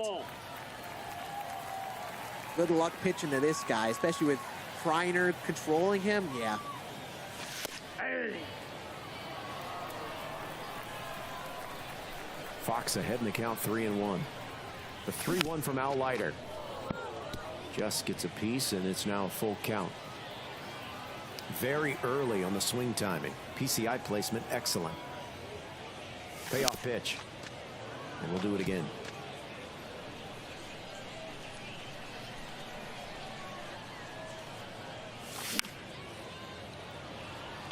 Fly ball, center field.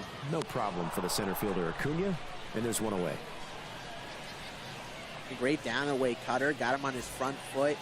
Can't really get that much velo on a pitch on the black right there. That's how you get a Jimmy Fox out right there. Get an early little rollover type swing.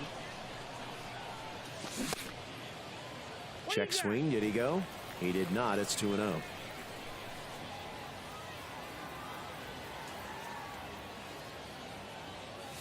Hey. That high cutter. That's the thing with Ellie. He's got a little bit of a tall strike zone, so it could be a little tough keeping track of those high pitches sometimes. 2-2 from Leiter. Got him. Good cutter. Strikes him out on a 92-mile-per-hour cutter. We are going to have a pinch hitter. It's going to be Trevor Story. Yep, and he's replacing that Cal Ripken captain. Durability captain boost going right now, which again boosts contact and batting clutch, and I think fielding as well for all the players who get that boost.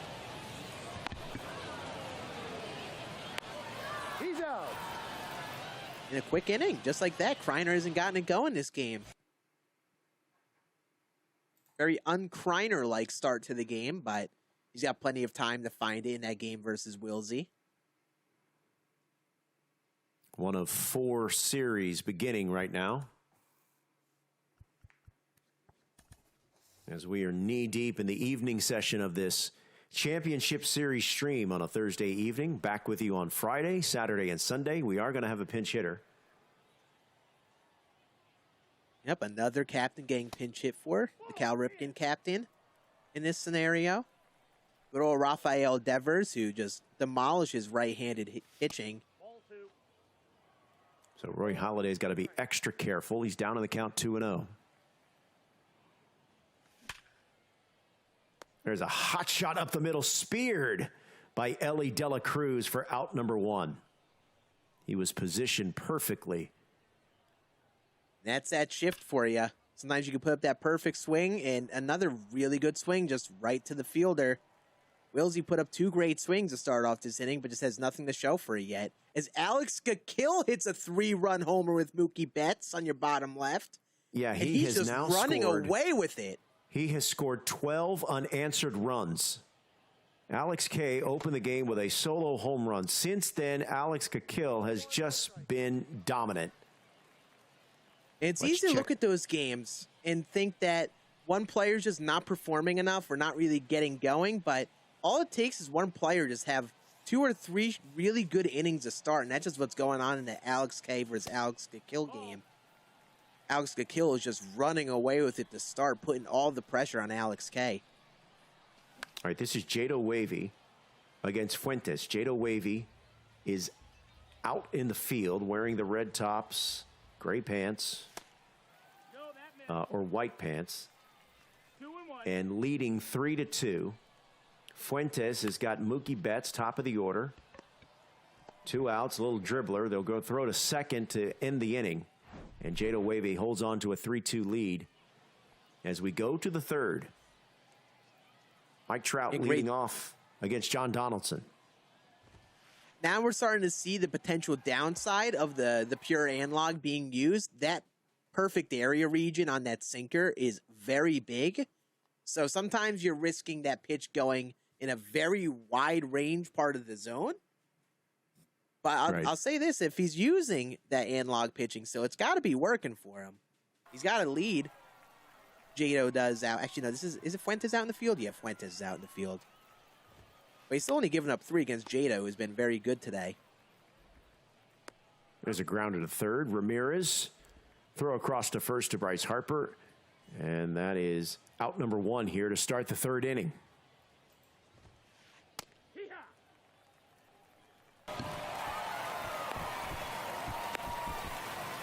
All right, we're about to get, I mean, this is, we are definite in the mercy rule territory, or at least mercy rule adjacent.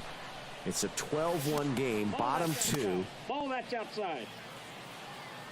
Yeah, in the world of mercies, you still got 2 innings to play. Yes. So Alex Cakill has an 11-run lead, but you want to still keep scoring because he smells a chance to win a game. It's blood in the water, basically.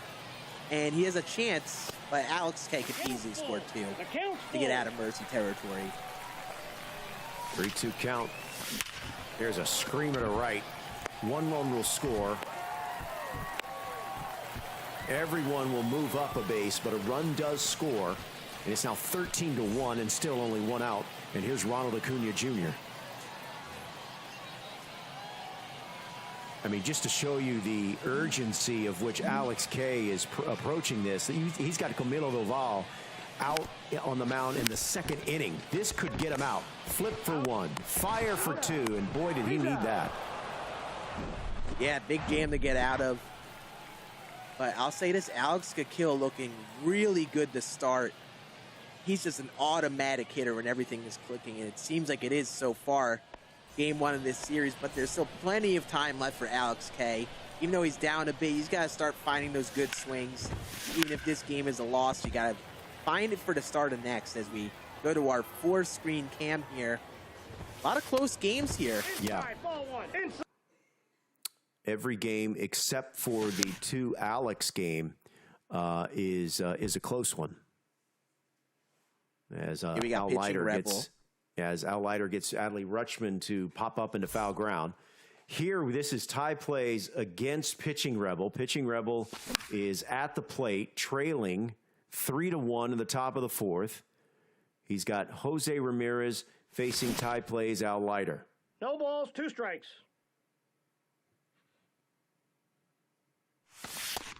One ball. That 2 misses strikes. upstairs.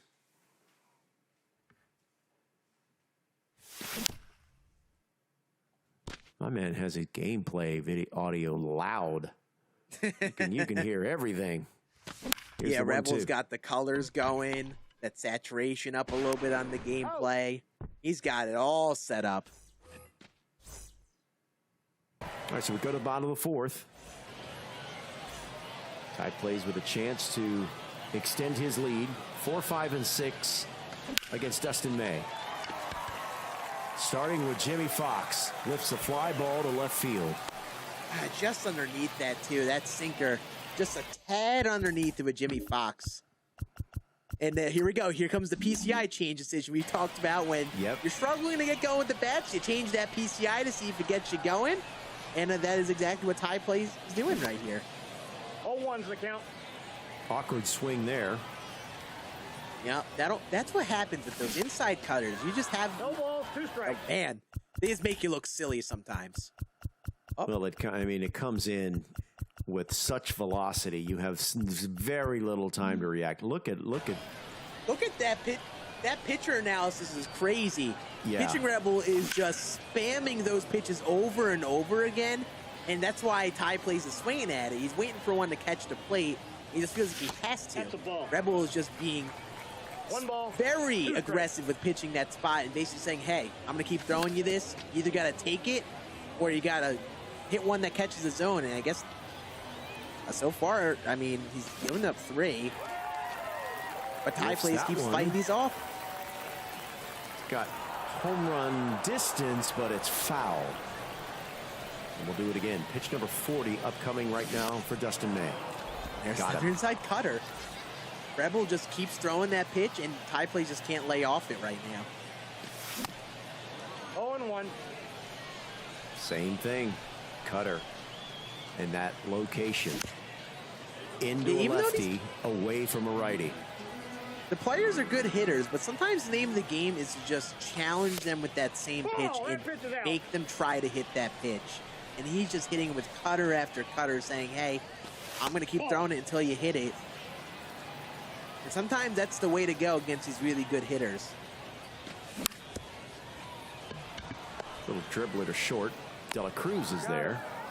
And that retires the side. We're through 4, 3-1. Tai Plays leading pitching Rebel. And I almost feel like if I'm on the mound after someone's throwing the same exact pitches to me, I'm going to start trying to do it to them. I'm just going to keep throwing you the same pitches until you hit them. And he starts off with 2 straight away sinkers to Ellie De La Cruz. But he's not going to keep throwing it. He's going to go down and in 4-seam here. But can't find the spot. Here's the 1-2. 2 strikes. Almost hit him. Let's go quad box here. It's now a 13-3 advantage for Alex Kakil on Alex K. And that ball is up in the left-hand corner of your screen. Derek Jeter goes deep off the foul pole. And it's now a 4-1 game.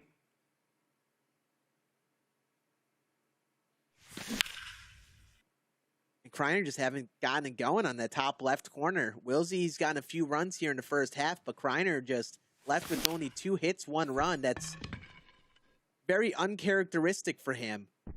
I expect to see him pick it up, but I mean, you definitely don't want to lose a game here. Alex Kakil looking for more. Sends a deep fly ball to left. The left fielder is there. Runner tags. So the runner at third and less than 2 outs for Corey Seager. 2 for 2 with a couple of singles. Let's go full here. This is Kryer against Wisey. What a pitch from Alex Claudio. This card's actually a pretty fun card. Have you used this, Alex Claudio, I haven't used at all? it much, no. Yeah, he throws very slow. His pars are very small because he throws very slow. So that sinker will move in like the high 80s, but it looks like a changeup with the amount of break that it has. And he just dots the corners. Facing the 9-hole hitter, Miguel Sano. So Wisey at the plate, leading 4-1. Kryer using Alex Claudio here 1 ball, 2 strikes. to keep Wisey at a 4-1, to keep it a 3-run advantage or disadvantage. Got him. There's out number 2. That Miguel Snow card, another card that you don't see used everywhere, but Wisey's been doing wonders with today. All the way down in the 9th spot, you got someone like him with max power versus both sides. Right. It's like absolutely brutal to try to pitch that lineup.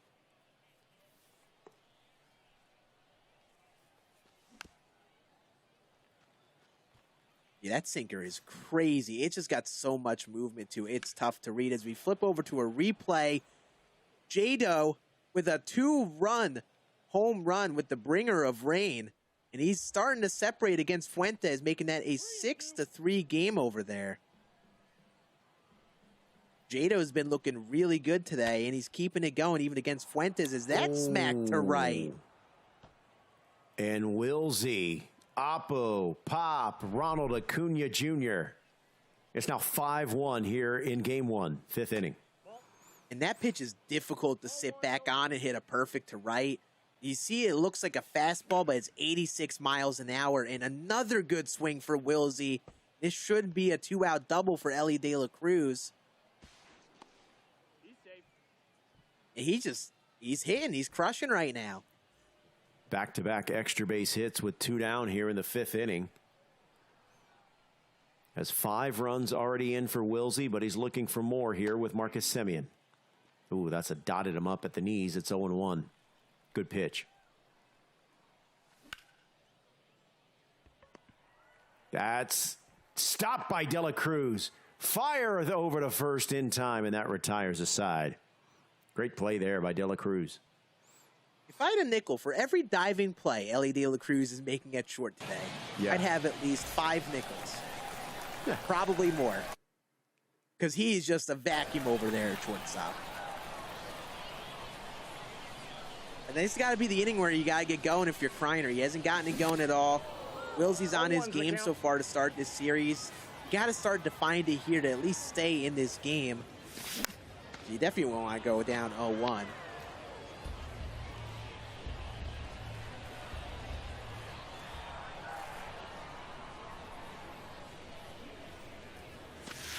One ball, 2 That strikes. misses low. It's 1-2.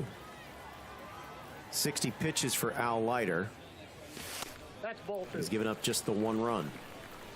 2 hits. Both very low totals for a player of Kryner's stature. A circuit champion in 21 and 22. And there's another strikeout as De La Cruz goes down swinging for out number 1. He has some very uncharacteristic swings. That is a swing that I'm shocked that he missed.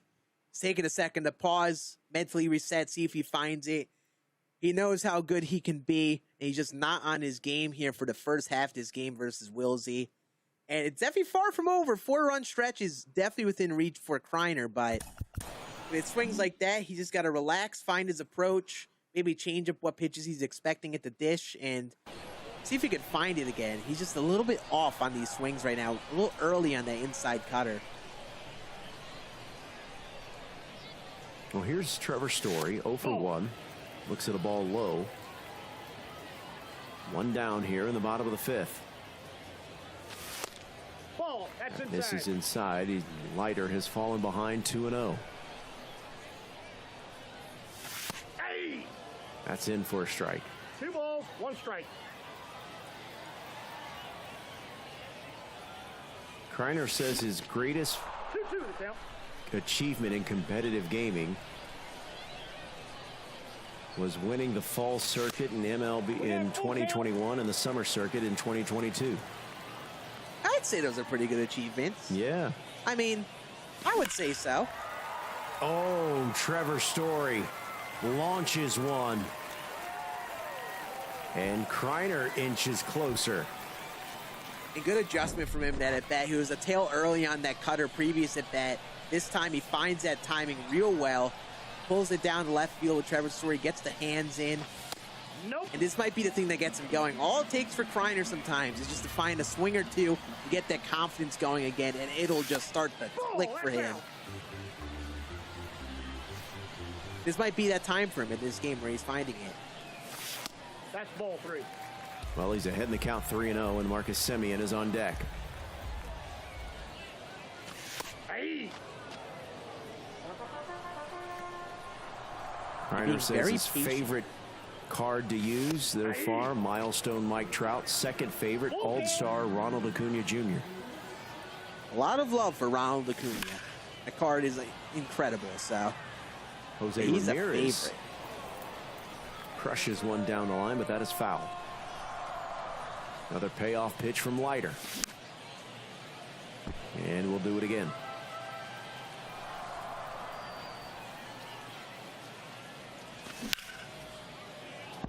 He's fighting this at bat. He's seen a lot of pitches, taking a lot of tough pitches, fouling off the pitches right outside the zone. It's the type of at bat you want when you're trying to work up that pitch count, maybe try to force Al Leiter out of this game these next few innings. And that's a base hit up the middle. Good AB by Jose Ramirez and Kryer. Fouled off a couple of tough pitches. Was able to get aboard with a base knock with one away. And I think, when you're, I think Wilsey's going to the pin. Yeah, it's interesting because he's got confidence up. He's riding momentum without Leiter here. You know, he's given up one and now a single. It's a tough decision. I feel like you probably stick with him because I think there are question marks in the pen, and he's going to get out of right it. Field. No, there's one out left. I lost track of outs in the inning. Still got one out left. I called that too early. All right, here's his favorite card, the Milestone Mike Trout. Going for an excess of 700,000 stubs right now on the market.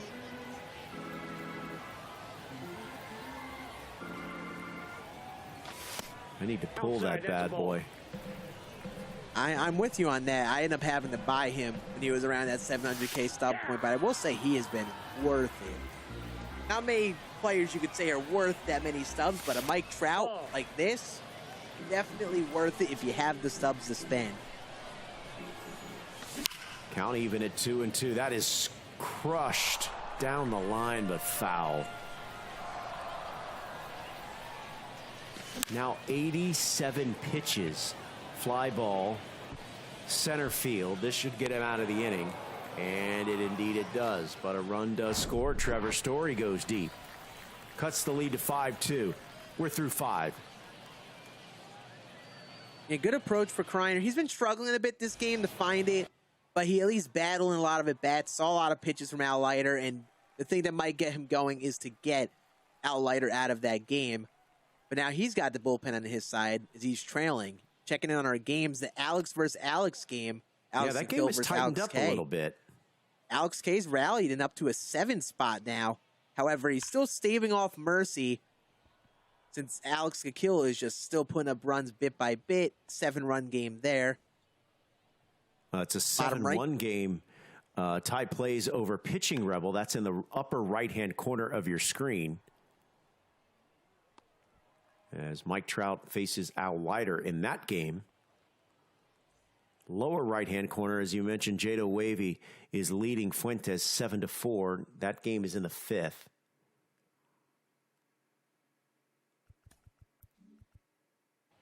Yeah, I'm interested to see, like, so far, Kryer and Pitching Rebel, both great players who are great hitters, just haven't found it yet, which is probably a factor of a little bit of the waiting time between games or just the long day so far today. So this part really just becomes a test as he gets out at third. But you know, he's safe. Wow, I thought he was gunned there. I want to see how long it takes for him to get going. That's a big hit for Rebel, though. Definitely want to cash in that run with one out. That's just out.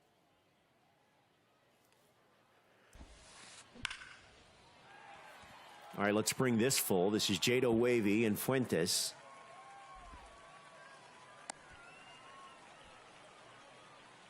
As who's batting here? Fuentes is batting down 7-4. Got a runner at second and no one out. You see the bullpen activity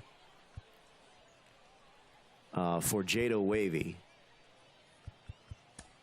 He's got Alvarado, and then he's going to get Mariano Rivera. So a lefty and a righty. A righty is on the mound in the form of Raleigh Fingers, and wow, Bryce Harper. Yeah, you get a little scared after quickly. a swing like that. This Bryce Harper versus righties is scary. High, deep, Trout at the wall, leaping, can't make the play. And just like that, it's a one-run game. Los Fuentes is within one.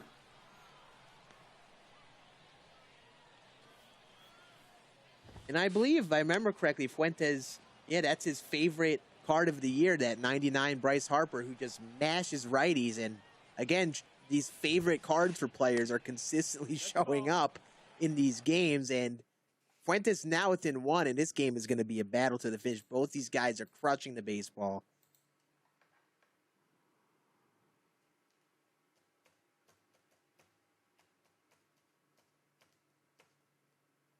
JSU Bettis, CMU, the Dankest Dank, Big Rob, all in the chat here on Twitch. Thanks for joining us. We have crossed 9.5 hours. There's a sharp single to right. Aunja is aboard with a leadoff knock. No, not a leadoff knock. There's still no one out. Excuse me. Yeah. 2 runs in. 0-1. And still no one out as Fuentes tries to even up this game or maybe even do a bit better here in this 5th inning. Did he go? Check having a tough time getting outs here. Fuentes putting up some great at-bats, seeing a lot of pitches. Raleigh Fingers just not really being able to get anything done out here. But he does have a 2-strike count here. I think he got him with a forkball. He's going slider here. Try to get that in on the hands. Yeah, awkward swing there.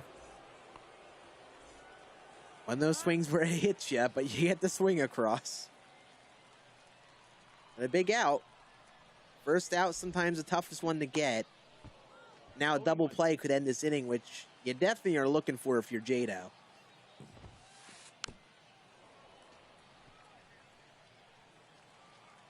Well, Fingers is ahead in the count, 0-2.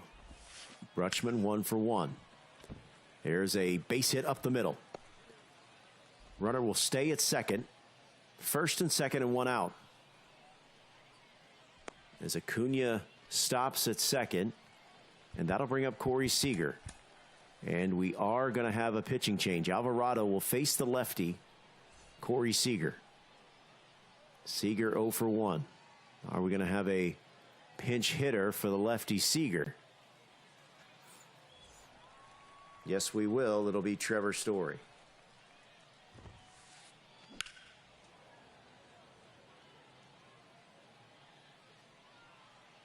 I like the aggressiveness from Fuentes. Chance to not only tie his game, but take a 2-run lead with one good swing. And now that you force that bullpen decision, you get this matchup advantage in your favor with a pinch hitter. 1-2. Hopefully you take advantage of it. Try to keep this inning going. That's a ball. That misses low. It's 2-2.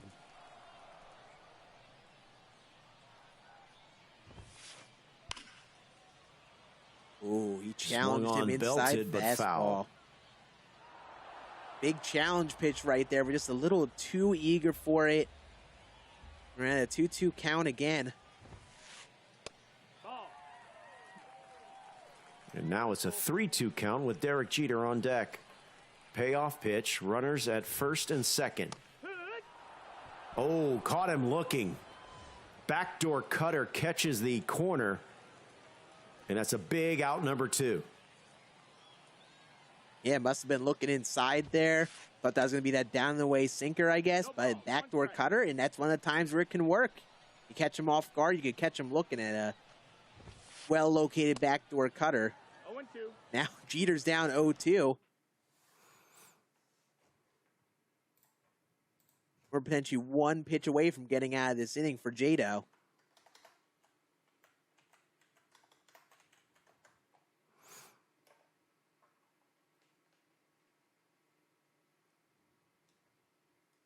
Seems like Fuentes is using that pause time to maybe guess what pitch he's going to get or just mentally reset. He's just missed a few swings here.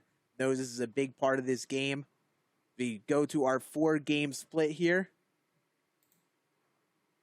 As that's hit to the gap on your top right corner by Ketel Marte.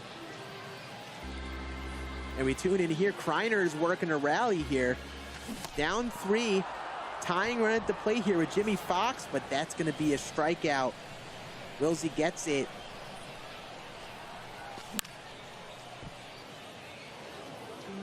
All right, so 2 down here. Here's Ellie De La Cruz 0 for 2. Kryer down 5-2. But the tying run is at the plate. 1-1. With 2 down. Javier Assad 1-1 to De La Cruz. That misses low. It's 2-1.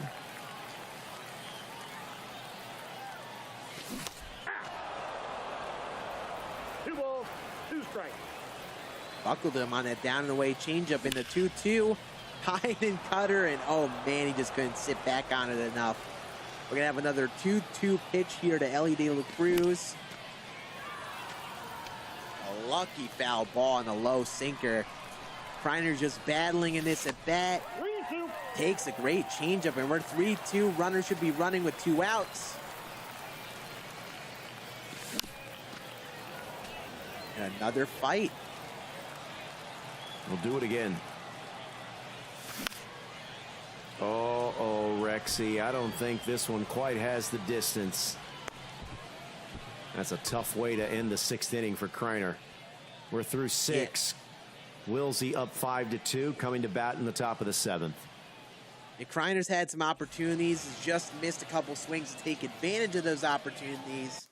He's been close, but just hasn't found it all yet here in game 1 in this series. As we tune over back to the Jado Fuentes game, and we had a hit to make the bases loaded here for Derek Jeter. Now we got Mookie Betts up with a chance to make this a big inning for Fuentes with 1 good swing.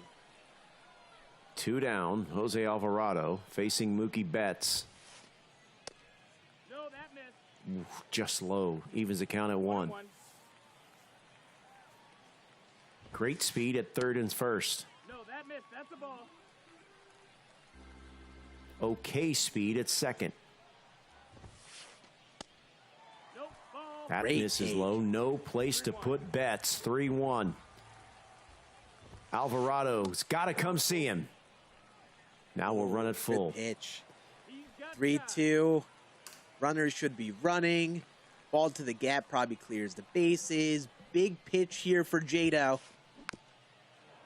Ooh, and we'll do it again. Sink piece early on a sinker low. He's going to change eye levels here. Payoff pitch. Fouled off again. Now where does he go on this payoff pitch? Alvarado to Betts, and he walked him. Run scores. Great take. Just fouled off a couple pitches he just didn't see well. Stayed alive. Just eventually got that pitch. And Alvarado, with the size of his part, just didn't hit the spot. And the bases still stay loaded. Ketel Marte fouls that one down the line. It's 0-1. Ball sent deep to center field. Going back is Trout. And that retires aside. But we are tied at 7 through 5. Man, he just missed that sinker. Just a tad underneath it. That was an opportunity to give yourself a big lead, but still a great rally to tie this back up if you're Fuentes, which is a big step in this game. But now you got to probably go to the bullpen here with this pitch count with John Donaldson, or at least consider it, as we're getting to the heart of the order for Jado, and that tie game might not stay tied for long with how Jado's been playing today. Donaldson's done after 94 pitches, 7 runs, 11 hits. In fact, both players, each with 7 runs, each with 11 hits. In this game 1 of best of 3.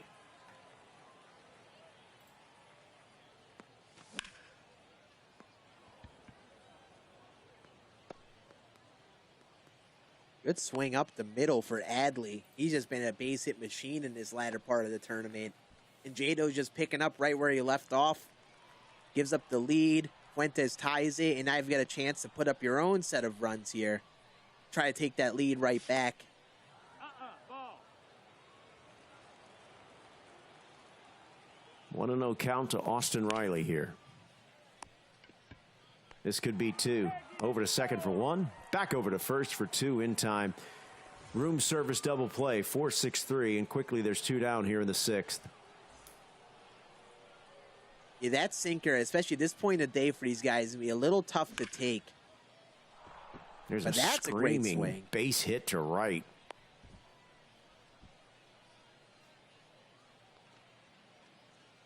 As De La Cruz extends the inning with a base hit to right. That'll bring up Josh Donaldson. He's gone deep. Nope. Ball. Jado's put up some good swings here this inning, just hasn't found that launch angle to get it over the wall right now. But if someone can find that, it's definitely the bringer of rain here. And be careful throwing anything center cut, especially that short left field. But inside sinker is going to get a weak fly out to first, and Fuentes gets out of it. We remain tied. Trout, Harper, and Aunja Jr. due up in the home half of the 6th. We'll keep it here as Fuentes going to start with the heart of the order, leading off with Mike Trout, then Bryce Harper, then Aunja Jr. We got a pitching change.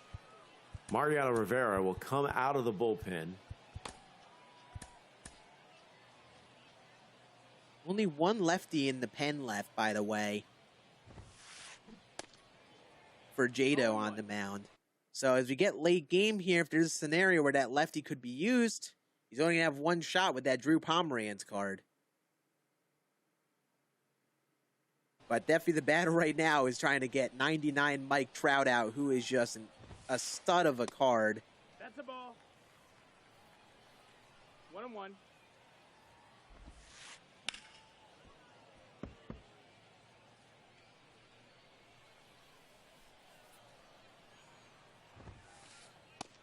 Ball. That's Game ball. tied at 7, game 1. Jado Wavy out in the field, red tops, light pants. Fuentes at the plate with the WBC Mexico jerseys. Hot shot to De La Cruz. He's up. Fields fires in time, and there's one away. Bryce Harper's 3 for 3, 3 homers, 4 RBIs. Yeah, I think we see why this is his favorite card. Dude's having a game with him. And I'd be terrified if I'm pitching with Mariano Rivera right now. Nearly takes is one automatic with pitch. Bryce Harper. No balls. 2 strikes. Don't let any pitches end up over that plate. Harper's just been crushing it all game. Gets a cutter off the plate, though. Great pitch. That's where you want that located in on the hands. Bryce Harper set down, but of course now you've got to set down Aunja. A lot of people's number 1 or number 2 favorite cards today. Aunja 1 for 2. This should get him out of the inning. De La Cruz is there in time, and we're through 6, tied at 7. Scoreless inning for 2 dudes who've been all over the baseball today. A bit of a slowdown there as we tune back in to Kryer versus Wisey. Kryer up at the dish, down 4. Has not found his stride this game too much yet, but you're facing Javier Assad, who's up to 40 pitches. Could be an opportunity for him to get off to a good start to this inning as that energy gets lower. Nope. Shout out to our production team who have come up with the fancy transitions going from game to game this late in the hour. Ball 2. I don't think I didn't notice that. I see what you guys are doing. Oh, Mike Trout lifts one deep to right field. It's going to stay up and be playable. And there's one away here in the bottom of the 8th.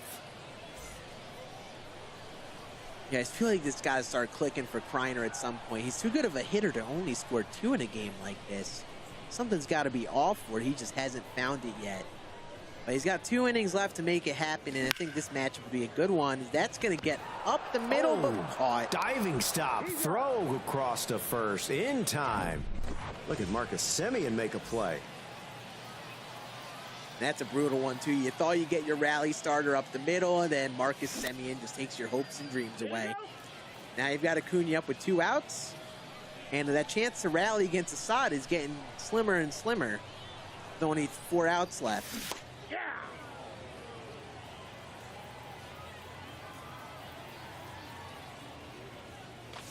Hey. Ronald Aunja Jr.'s 1 for 3 as we go 4 boxes here. And there's a home run, lower left-hand portion of your screen, and right above it. I thought we were going to have a home run. Instead, it's a loud out for out number 3. But more fireworks in that game. All right, so let's go to the 9th here. As Kryer is down 9-2. Wisey is up 6-2, but batting in the top of the 9th, looking for more runs. Kyle Tucker lifts one to left center field. And Aunja is there for out number 1. Yeah, if Wisey could put up 1 or maybe 2 more, then you build up a little bit of a comfortable lead against Kryer. Even with a 4-run lead heading into the bottom of the 9th, you don't feel comfortable with your chances because it's Kryer. But that's going to be a ground out to short, and you might end up staying with the 6 runs here. As Jeter comes up with a chance to start a 2-out rally against Jose Alvarado. Well, to your point, if I'm Wisey, I'm still looking for more runs because, as you said, a hitter of Kryer's talent, to have just 2 runs, you got to get the sense that he could explode for a 5-spot, 6-spot, at any moment. Yes, absolutely. So when you have a lead against him, you have to take advantage of that and not get complacent. You have to keep going. It just feels like Kryer's waiting to get going here.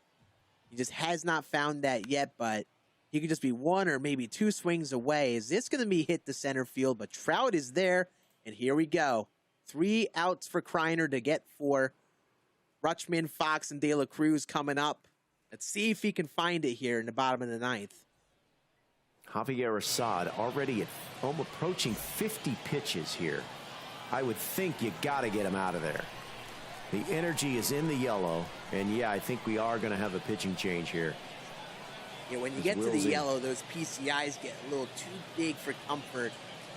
But it's an interesting decision here as we're getting here because he's worked out well. You don't know how long you could push the envelope, and you have 4 runs to work with. But if you give Kryer 1 good swing, that could get him going. So I have no idea what I would do here. I feel like I'd take him out for safe measure.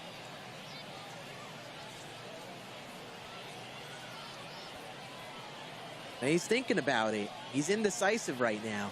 Yeah.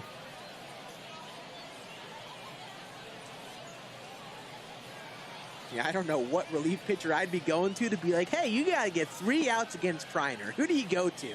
I almost feel like I would toss a coin and be like, okay, I'm going with this guy. I don't know who I would go with here. And remember, per the rules, you're only allowed to use 1 starting pitcher. Yep, so no starting pitcher options in this scenario. Starting pitchers out of the bullpen. Lou Trevino. Let's see how this one goes. He's an interesting choice. Throws across his body. Got a fastball that catches up on you a bit. Starting off with Adley Rutschman.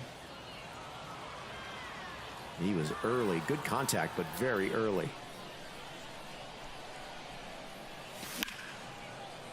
Fly ball. Center field. He's got to hang up there for Aunja, and there's out number 1.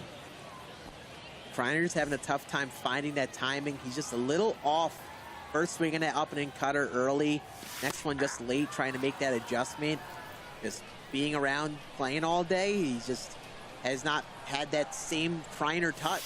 Ball 1. He's got 2 outs to find it here against Lou Trevino. Nope. That misses low. It's 2-1. Just missed. Check swing. Did he go? He did not. It's now a 3-1 count.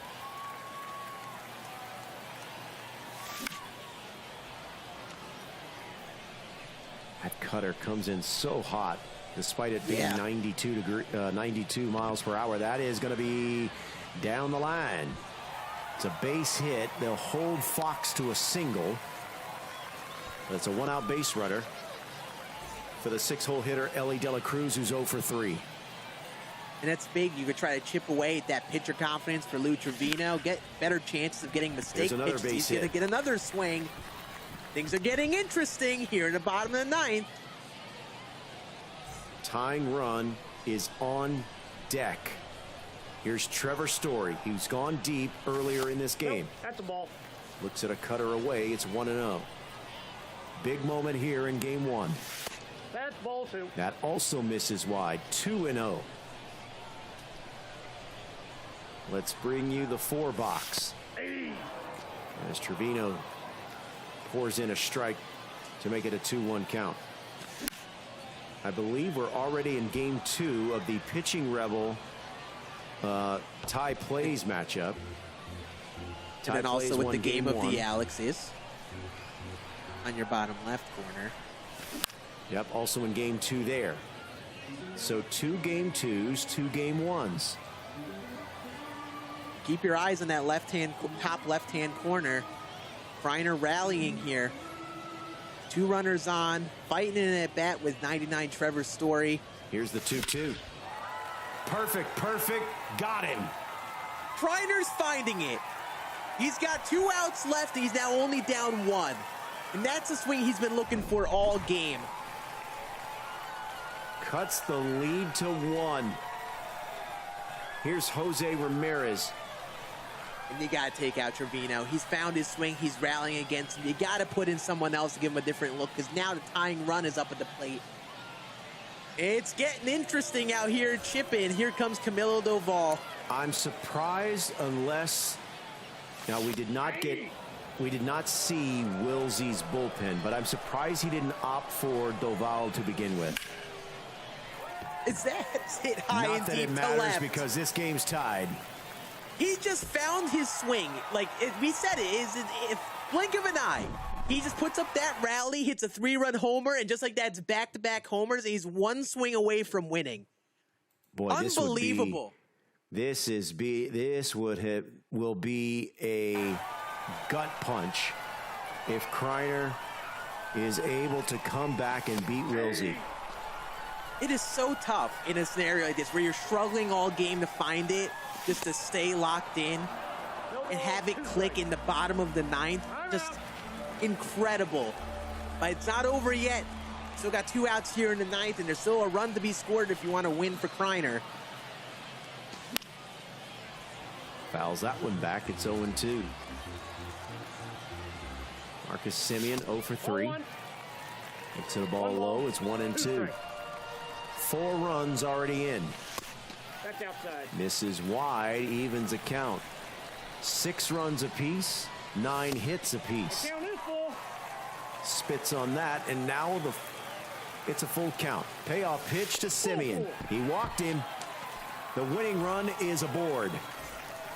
Or Mike here's Trout, Mike Trout, his favorite card, with a chance to win a game on a ball to the gap. And that's perfect. Base hit the other way. Semien will stop at second, but the winning run is now in scoring position and 1 away. Here's Cody Bellinger 0 for 3. Does he have a lefty for this matchup? He does. Patrick Corbin. But we got a pinch hitter coming up at least. I'm thinking about it. We do have a pinch hitter. Look at the. Oh, he he's gonna thought keep about him going in. Ricky Henderson. A 121 contact against lefties. Ball 1. He likes the matchup here. I respect it. Probably feels solid lefty here. He's going to stick with Bellinger. Ooh, boy, that sinker. So much movement late. 1-1 count. 1 away. Ball 2. Looks at a ball low. It's 2-1. Winning run is in scoring position.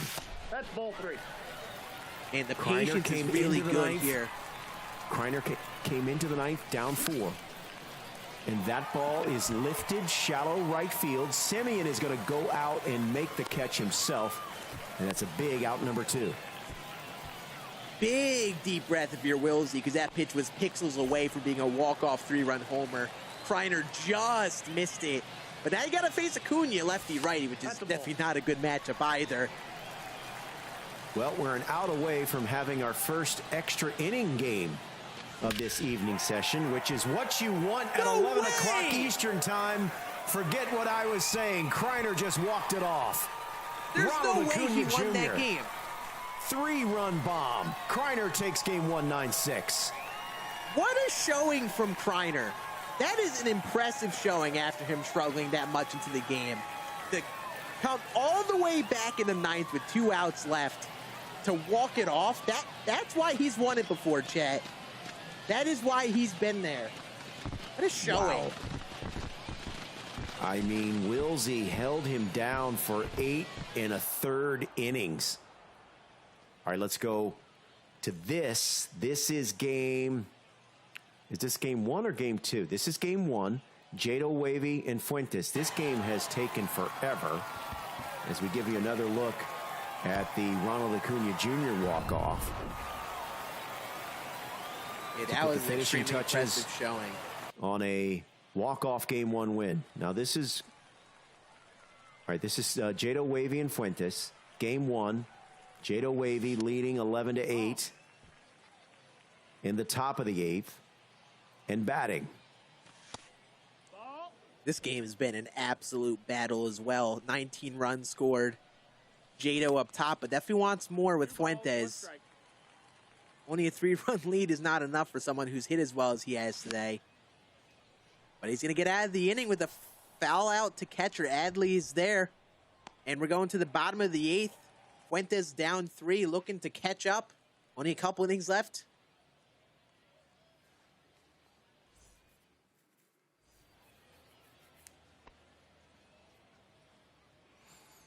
That'll bring up Ketel Marte, 0 for 4. Looks at a strike on the inside corner from Lou Trevino, is 0-1. No, that missed. That's a ball. Here's the 1-1. 2-1. That misses low. He's ahead in the count, 2-1.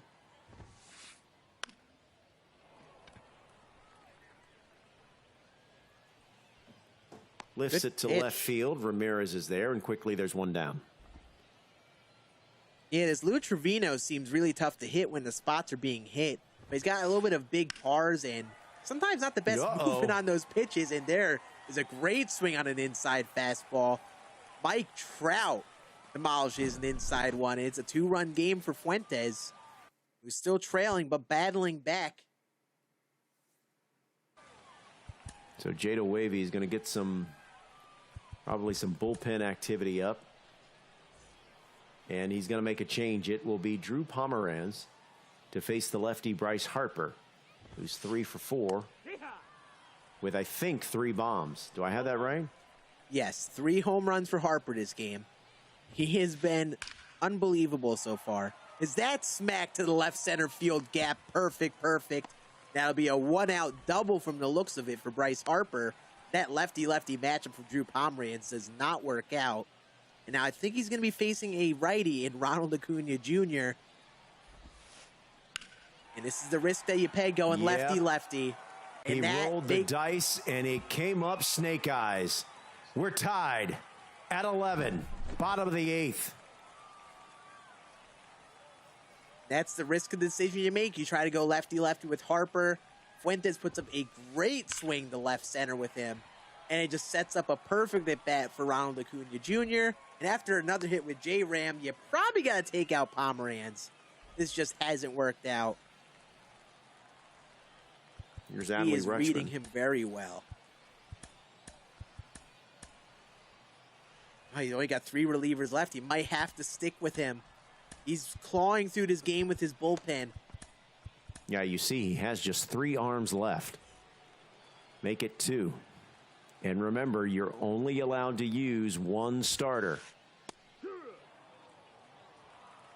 So what's interesting here, Scan, is if this game goes into extra innings, and no one wants that at this hour, but if it indeed does go to extra innings, he could run out of arms here.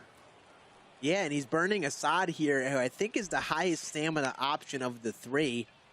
You got to hope he gets through this easily. It's going to be a ground out, only the first, though. But if you're not Fuentes, Jado pitching on the mound here, You got to really hope this decision works. You got to hope you could extend the side here for a couple innings because you only have so many arms. If you're going to go to someone else, you better have that lead held down. You better be confident you don't go to extras. Fastball catches the corner. It's 0-1. Good pitch there. Fouls it off. It's 0-2. All right, let's go back to here. This is Tai Plays against Pitching Rebel. And Tai Plays gets a double with 2 outs from Ketel Marte. And that'll bring up Austin Riley. Yeah, Tai Plays has looked really good at the dish. Been off to a pretty good start offensively. That's going to be a ground out. But Rebel just hasn't found it. Almost like we were talking about with Kryer, how he was struggling for that first game or so. But Rebel's a great hitter. It almost feels like about time he'll find it, but there's only so many outs left, and being down 1 in this series if you're Rebel, you got to find it soon. Or there's going to be a lot of pressure on you for these last 5 innings of the game. That's inside. Yeah, here's Jose Ramirez facing Roy Halladay. As Pitching Rebel batting in the bottom of the 4th, down 4-2, trailing in the series 1-0.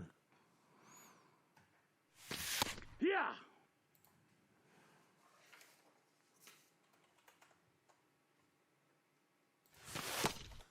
2-2.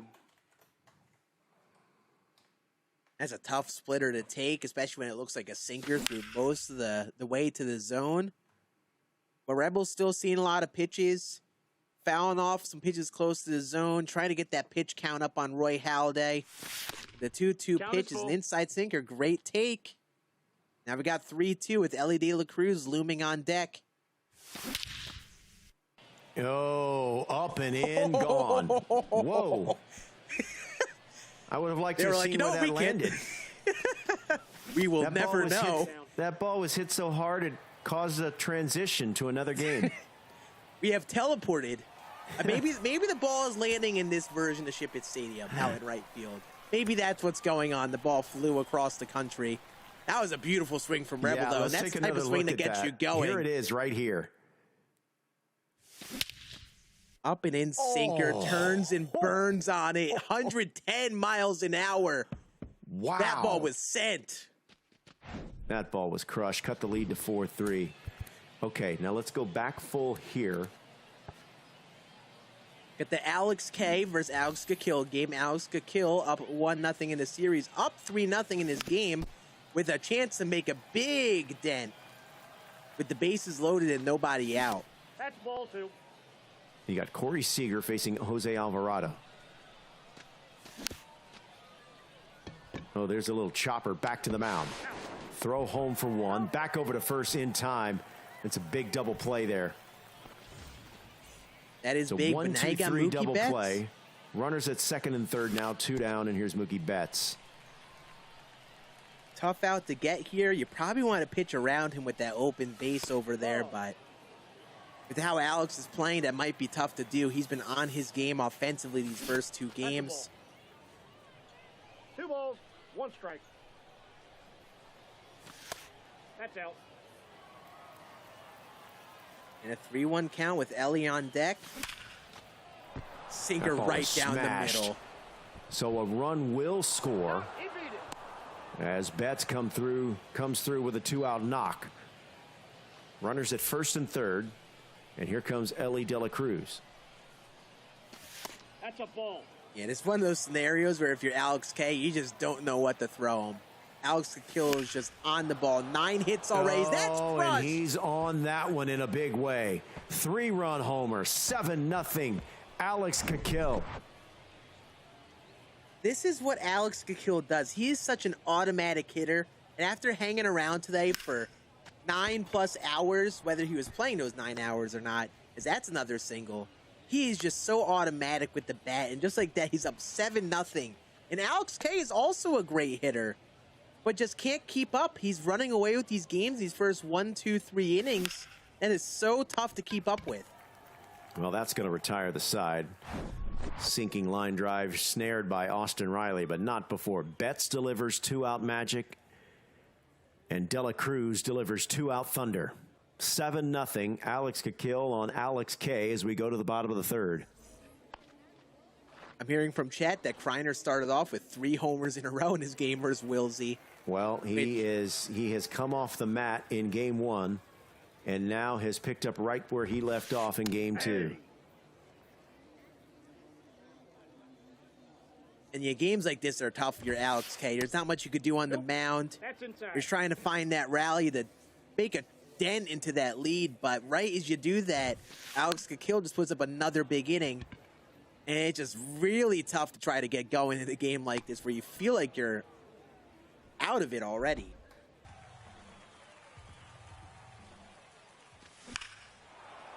Our Fuentes versus Jado game is that's crushed to left field.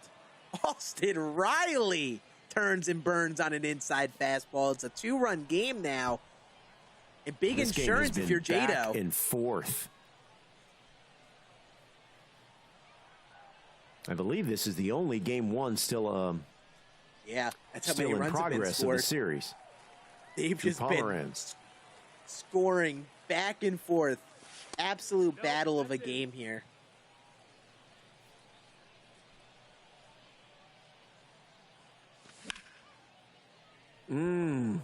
There's a screaming line drive to left field.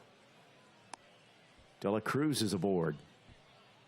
And you're getting towards that heart of the order. You got 99 speed on. A big opportunity for Jado to just build some separation. But as we've seen in a lot of these games, that bottom of the 9th just sometimes gets the players going. And you definitely don't want only a 2-run lead. Those are 2 great 2-seams from Drew Pomeranz. Tough to see those balls with the shadows. That's 3 straight low 2-seams. That just gets him looking.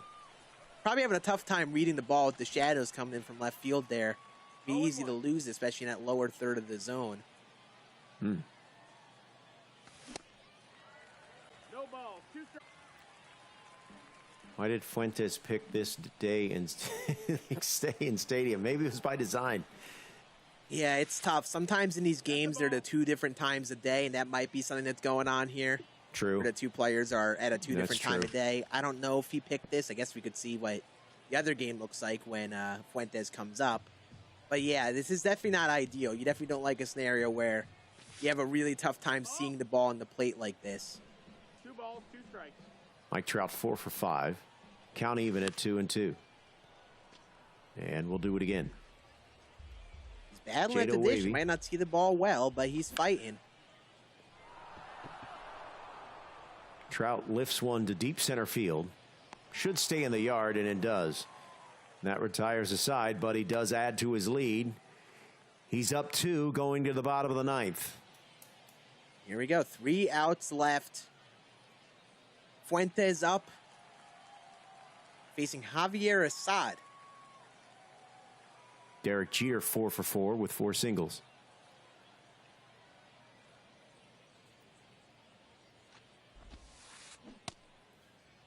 Did he go? Players pick the same time of day. Got it. Yep, makes sense. So yeah, so the players should pick the same time of day when they do match up with each other. So that is, if any other It's tough on both players then. That's not, Yeah. I mean, that is not ideal because I feel like you're right. That shadow, it's I feel really like it's tough gotten to worse. see. Yeah, I think it's gotten more pronounced as the game has gone on. Yeah, it's because it's the thing that you don't see in this perspective, since we're looking at the pitcher, is when you're hitting, the ball glows a little white.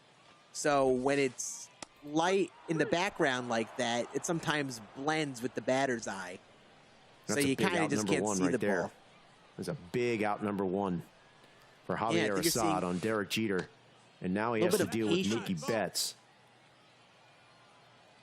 That was a very unordinary take on a low cutter there. That's the swing I think he would absolutely swing at Oh, normally. look but at Assad, PFP. And that's there's a nice 2 down. play. Down to Ketel Marte. The chat is apparently going crazy because Kryer is going crazy. Man, We'll get some details on that. That's a ball. the beast has been awoken. That is for sure. It was just a ticking time bomb waiting to get going. He seems to have found it. 2-0. A 2-0 count in this game. And you see the hitters kind of being a little bit more patient. Oh, wow. That's going to stay in the infield, and that's going to do it for game one. Jado takes the win, 13-11 in game one. Game two shortly. Now a must-win for Fuentes as he tries to win and force a deciding game three. Yeah, that one hurt the soul a little bit, too. You have a absolute battle of a game. You only lose by 2 after scoring 11. That always hurts a bit, but you got to pick it right back up in game number 2. And these guys have been playing for a long time. I mean, it wouldn't surprise me in that last instance, Fuentes, maybe fatigue got a little bit the better of him because he is certainly a quality player, and you don't see swings like that from him very often. All right, so let's check in on that Kryer game. As you saw, it's 11-0. This one is also a game 2, and this one is turning into a blowout. Alex Cakill is definitely flirting with a mercy rule win as he is out to an 11-0 lead here in the top of the 4th. Yeah, incredible showing for him offensively. Dolphin dive. What a play. What a play. Yeah, Alex Cakill's just been money at the dish and then just doing the job on the mound against a really good hitter in Alex K. And in that Kryer game, he's up 8-0 up there. Also off to a really good start offensively in his second game, but we'll check in and see if this mercy rule occurs. 3 outs left for Alex Cakill. This is like last game where he had that chance of mercy early on, but Alex K just kept clawing back in. How much longer can you keep battling like this? It's tough to really tell with how long of a day it's been. All right, so Alex K is down to his final 3 outs. Do I have that right? Yes, he's at the dish. Needs to score 2 to prevent a mercy here. 1 ball, 2 strikes. All right, it's 1-2, top of the order. As Al Leiter deals to Ronald Acuña Jr. Uh-oh, Rexy, I don't think this one has the distance. And that's out number 1. So Alex Cakill just 2 outs away from advancing in this event. Yeah, this is just very impressive. 11 runs in 4 innings here after this long of a day against a really good player in Alex K. This is how you beat someone like him, is if you just give yourself really big innings to start off that game. He hasn't really been that close in a lot of these innings in these first 2 games, and he just ran away with them. And now he's just 1 out away. That'll be a ground out to Ellie De La Cruz. Speaking of running away, Kryer scored 8 runs in his inning, so he is in firm control of his game 2, as is Alex Cakill. But look at Alex K. Says not so fast. That's a home run, puts him on the board. His first hit of the game.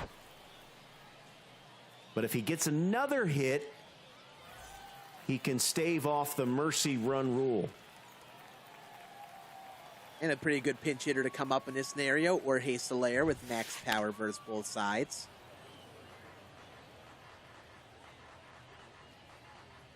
Al Leiter trying to close this series down. And this should do it. Acuña camps underneath. Ball game. GG's. Congratulations to Alex Cakill. He advances 2-0. Wow. In this best of 3 series against Alex K, holding him to 1 run and 1 hit in that game 2. Man, he made it look easy. He made those 2 games against a really good player, Alex K, who was also destroying the baseball today, look really easy. That's just an incredible performance. And now we flip over to Kryer, who is off to a great start here in game 2, up 8-0 in the top of the second. If you missed the last game, Kryer had a crazy 7-run inning, I believe, in the bottom of the 9th to walk off Wisey. And has bounced back this game with another really good swing there. That's an out. But up 8-0 here in the second. That'll bring up Adley Rutschman. Kryer would love to get into the mercy rule territory. Almost there. as he's up 8-0. Yeah, whenever you get close to that mercy, you always want to take advantage of that. As you look back, the Kryer swings, beautiful swing on an away sinker. Really difficult to sit back on it, but Jose Ramirez does it. That made it a 7-0 game, and then Marcus Semien also going opposite field. And beautiful swings out of Kryer in that first inning to start us off, but a little slower second inning for him here. Ball one, no strikes. So here's Jimmy Fox batting with 2 down in the second inning. Fouls that one off, and it's 1-1. Fox 1 for 1. Smokes that one to right center field. Going back is Aunja. At the wall, and it's off the wall. It's a 2-out double for Jimmy Fox. Barely stays in the yard. But there's a runner at second base for Ellie De La Cruz. It's Javier Assad. Boy, I don't know who got the start, but Javier, he didn't stay for long because Javier Assad's in here in the second inning. Yeah, this is a bullpen game if you're Wilsey. You're just going to have to claw your way through innings with relievers, and even if he finds a way to get through this, he's got 7 more innings to get through the rest of the bullpen with. It's going to be really tough. Kryer's just taking pitches, seeing pitches, working that pitch count anyway. Daniel Young, this is a rerun. As that's going to end the inning. And it's still a 8-0 advantage for Kryer. See, and here's our 4th screen here in your bottom right corner. We have our Jada Wavy pitching series. Rebel is doing. Oh, wow. Yeah, he has Rebel come back to bounced take a 7-4 lead. We are Feels in like a Kryer situation. Meantime, is this a third deciding game between... No. This is game 2 between Fuentes and Jada Wavy. Yep, it's game 2 for, I think, each of these players right now. Tai Plays in pitching Rebel. Tai Plays up in game 1. Top left corner, Kryer won game 1. Bottom right corner, we have the Jado and Fuentes series, and Jado ended up clawing with the win to end it. Ball one. Counts 1-0. All right, let's bring this one full. This is pitching Rebel at the plate, leading 7-4, facing Tai Plays. Tai Plays won game 1. He was in a similar situation to what Kryer was like in game 1. Just struggled to find a bat. That's a beautiful swing. In the nitro zone. Goodbye. That's a beautiful swing for the Commerce Comet. And Rebel's just looking really good with the bat. He's heating up now. And it was just a matter of time for him. He's had to find his swing, and he's now up 4 against Tai Plays. And this series looks like it could go the distance with how Rebel's hitting.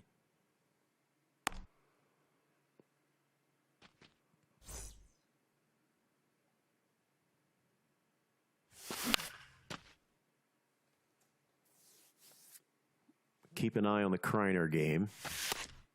Ball. All right, here we go. Back at it. Wilsey batting trailing 8-0 here. He's going to have a pinch hitter from Miguel Sano to face Al Leiter. Ooh, right Sharply to the hit second base, man. And he's going to get out of the inning. It's a good swing, but just might have been a little bit impatient to swing at that first pitch. Could have maybe caught something a little bit more over the plate. He could actually elevate, but just a good swing just right to the second baseman, and Kryer's got a chance to get into that mercy territory here in the third.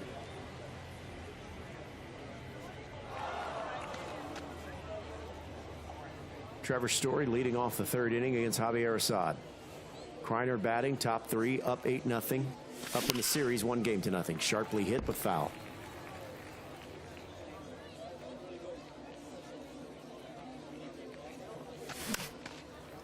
That ball also foul. Danny, 64-32. Are all the games done? No, sir. There's games going on right now. We got a pause in the action here. For everyone tuning in, these are our upper bracket games. All of these players have not lost in this double elimination tournament, meaning if you win, you move on to your group semifinals. Actually, no, these are the group semifinals.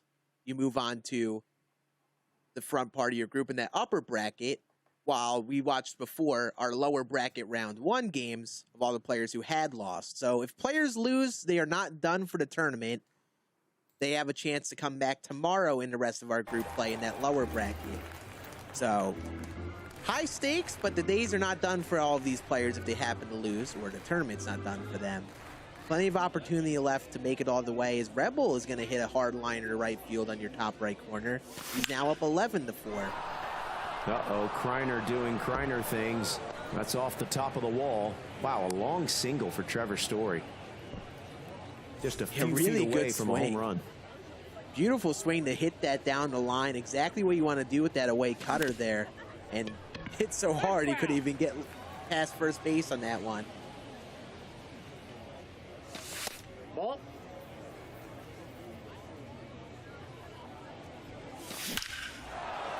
Perfect shot. Ripped to right and gone. Man, We are what a now beautiful in swing. mercy rule territory.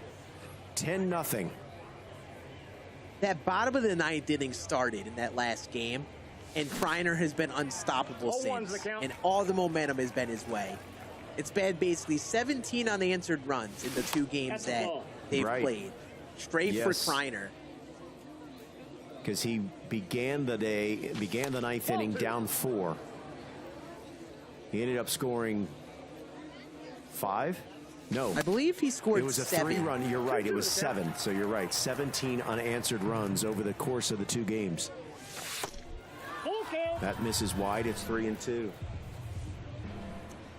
Yeah, I don't know what you do here if you're Wilsey. Like, I don't know how you can get Kryer out right now. Not Another right really now. good swing. Everything is going Kryner's way right now, and that's going to be a double for Marcus Semien. He doesn't even have an out in this inning. No, the avalanche continues. And it's tough. Like, you probably take out Assad, but again, this is 2 relievers down so early on in this game. You're just fighting to stay alive at this point. But you're going to burn your bullpen all the way at this rate with how Kryner's hitting. 0-1. You just need to find that big inning on your end of the game. And he But needs to it's like find a Kryer way. can't get out. Assuming he gets out of this inning, Ball. he's going to have to put up some runs in the home half. Or otherwise, he's going to, 2 strikes. this game's going to get called early.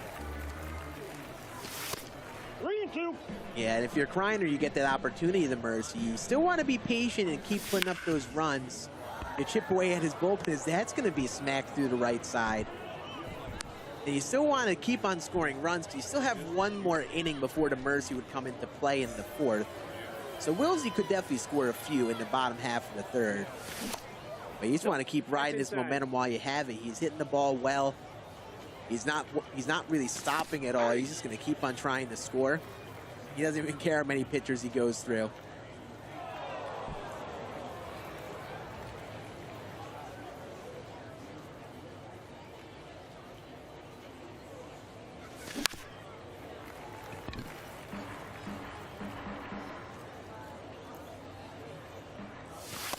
Ball, that's outside. Man, Kryer just is not expanding that zone. We're now back to a 2-2 count. Now a full count.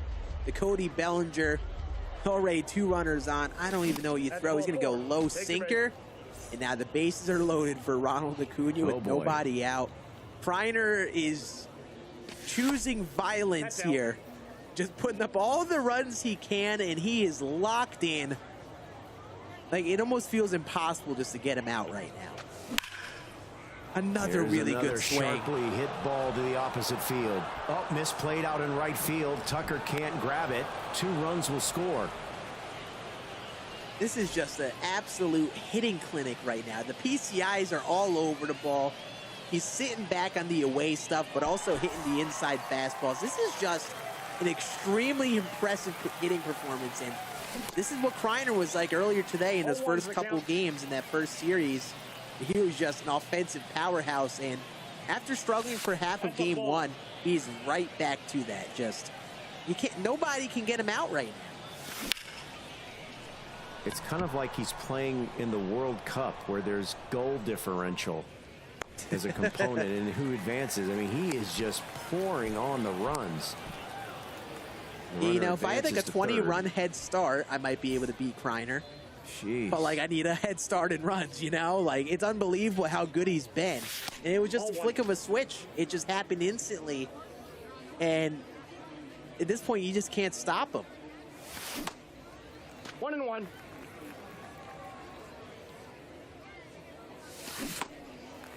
One ball, 2 strikes. You haven't seen much of this John Franco Racing 98 card, but that screwball is a pretty good pitch. The screwball and circle change mix is a pretty good mix to throw. Ball. Trying to get weird with an up and in screwball. Don't blame him. That's what you got to try to do against a Kryer here. But a 2-2 pitch. 3-2. And now the count is full again. Ellie De La Cruz on deck. Here comes the pitch. He just gets a piece to stay alive. And 3-2 yet again. Runner is off to first, and he walked him. Bases loaded. I would be pulling my hair out if I were Wilsey right now. Like, what can you throw to him? It's unreal. All right, so this is game 2 of Jado, Wavy, and Fuentes. Upper right-hand corner. Pitching Rebel is out in front 11-5 and 2 outs away from forcing a game 3 in his series. Meantime, Kryer is scoring run at an alarming rate. And Fuentes just hit a perfect single up the middle with Mookie Betts. Takes a 2-run lead against Jado, and that game is, again, looking like the last one, where we have this constant back and forth between these two. Now that's game 2, yes? Yes, that is game 2, and Jado is up on top in that series. There's a base hit up the middle can't for get Kryer. out. He can't get out. 15 runs in not even 3 full innings yet. That is unreal, on legend difficult. Absolutely crazy. Ball. No, that's it.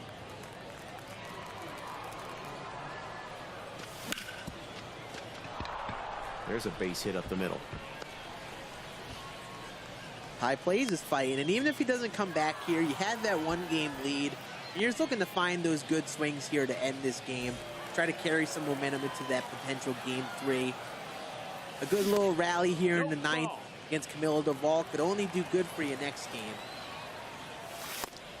Ball outside. But you never know. Tai Plays is also a really good hitter. He could certainly come back here if the stars align for him. It's going to be tough with 1 out left against Camilo Doval. Now down to his final strike. Here comes the pitch. And fouls off an inside cutter.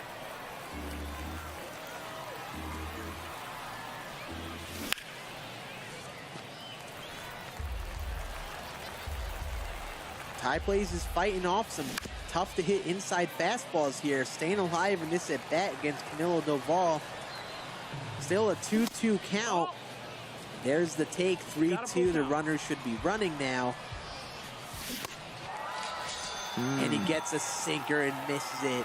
Good little rally from him, though, at the end there, but pitching Rebel bounces back. He got hot in the latter half of that game. Now it's an even series, 1-1, as we would head to game number 3 over there. Meantime, Kryer has finally been retired in the top of the 3rd. He's up 19-0. The run rule scenario comes into play in the 4th inning. So it looks like there's a decent chance that that series will be coming to an end shortly. And that'll leave us, as we are now in game 2. Jado Wavy is up 1-0 in this series. Fuentes in the field. The red Mexico jerseys.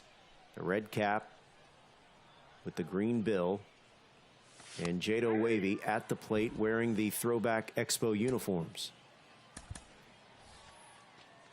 Here comes that pinch hitter for that shortstop captain, Austin Riley, coming in, who has done a lot of damage today.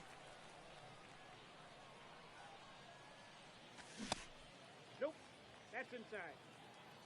Looks at a cutter inside. It's 1-0. Yeah, this matchup has felt like the most well-rounded matchup, as that's going to just go foul. These two have been battling in Fuentes and Jado, just back and forth in these first two games. And his game is starting off that same way. Potential back and forth yet again. Is that smack to right center over the head of the right fielder, and that's a ground rule double for Austin Riley. That brings up the top of the order again here. And Jado's looking to tie this game this inning.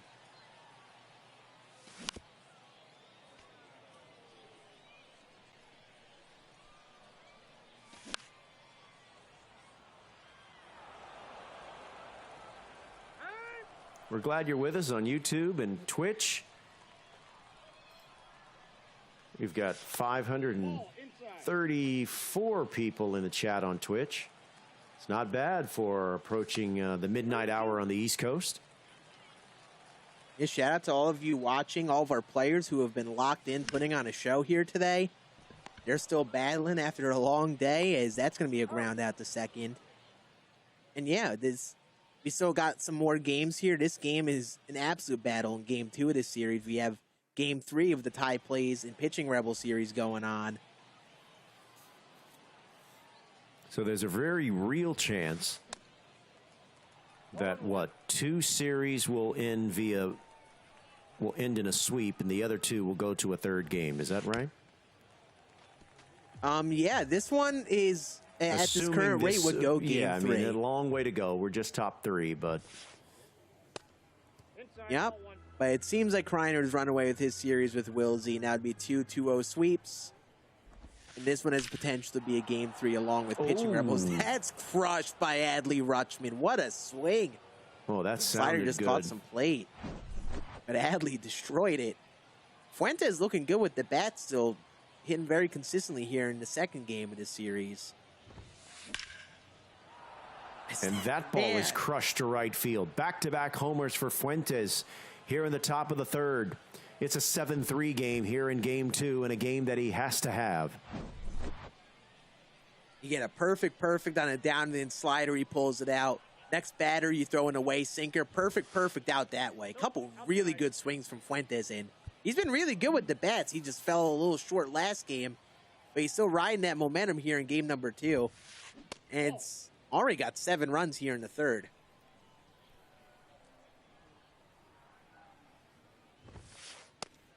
Yep, that ball went out.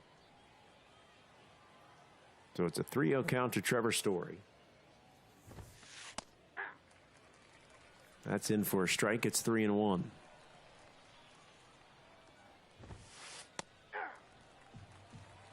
We got a full count. If Fuentes being really patient, even ahead in counts, getting some pitches he could hit, he's just working that pitch count. Take your bait. As that's going to be a walk for Jose Ramirez, and he's just chipping away at Al Leiter on the mound. Jado considering going to that pen a little bit early in this second game, as in your top right, Pitching Rebel and Tai Plays just getting going, and that's a perfect round out on your bottom right corner by Trevor Story. Fuentes is going to put up a really good swing just right to the second baseman. Kryer is batting up 19-2 in the 4th inning. So when we come to the home half of the 4th, Wisey is going to have to put up several runs to stay within the non-mercy rule territory. Yeah, I think he's going to need to get a little bit of a defensive stop here, and then a couple clean offensive drives, touchdowns, maybe some 2-point conversions. Yes. And he should probably go running the spread offense. You know, got to go 2-minute drill here. Yeah. Only Kryer will do that to you. Just put you behind 19 so early on in this game. I mean, you never know what happens, but I'll tell you what, if I were in this position, I would just tip the cap and move on if it were me. But of course, these guys are not me, and they're far better than me. And Derek Jeter's going to lead off with a single, and Wisey's still going to get at it. All right, so a good start for Wisey here in the bottom of the 4th. 0-1. He's got a lot of ground to make up, needless to say. But it's remarkable that Kryer went into the 9th inning of Game 1 with just 2 runs and 5 hits. Since then, he has gone nuts. He has outscored his opponent 27-2. Since the 9th inning of game 1 to now, he has outscored Wilsey 27-2. Yeah, and he had a long break between his games today, too. I mean, that's just crazy. And tried to hold up his swing, but it was in for a strike anyway. It's 1-2. Couldn't get him to chase that ball in the dirt. Evens the count at 2-2. Miguel Sano 0 for 1. Here's the 2-2. Well struck. Perfect down the line. Wilsey's not going down without a fight, that's for sure. He's going to try to get some more good swings in here while he's in this game. But he's going to need to at least put up a 8 spot here. He deserves to a lot of avoid credit. that mercy. Deserves Absolutely. a lot of credit. He had a really good first series like Kryer did, where he was just an offensive powerhouse. And that's going to be sent to left field. Aunja Jr. sends one up and out. It's now a 3-run homer, and it's 19-5. And Kryer's going to get his bullpen going and in because he wants to end this right here, right now. 4 runs or 5 runs to give up or to score if you are Wilsey, but 2 outs left. So I like changing the pitcher, going to someone a little different, try to get Wilsey off his game after he put up some good swings there.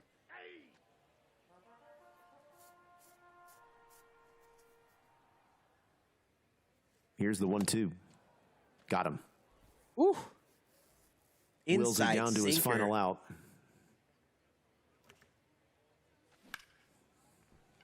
And there's a clean single to left field.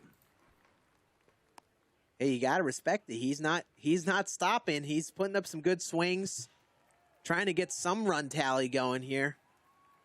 It's a tough thing to do when you're down by this much, but that's going to be a ground out to second base.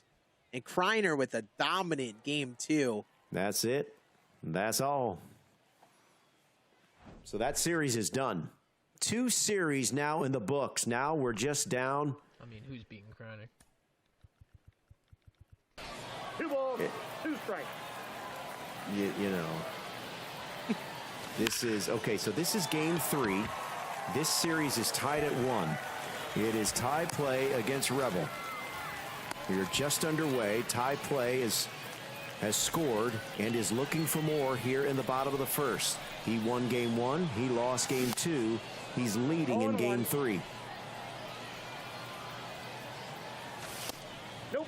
It is the type of start you want to have. Rebel got going in the second half of game 2 and ran away with it.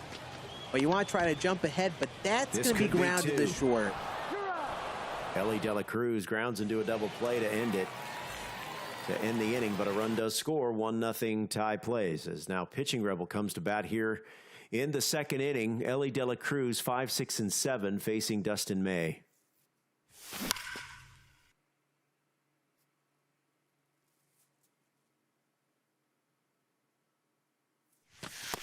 Ball, that's off the plate. That is off the plate. Thank you, ump. It's 1-2. Yeah, Rebel's got his audio set up. You could really hear those swings when they go through. You can. Bust a move 4, Ry Garza. Fuse Man, RDR, Flowy 757. Thanks for hanging out. Hey, what's up, Max Wildstein? How you doing, man? Yeah, Max, we do have a show in the morning. At this rate, I'm not sure if I'm going to make it.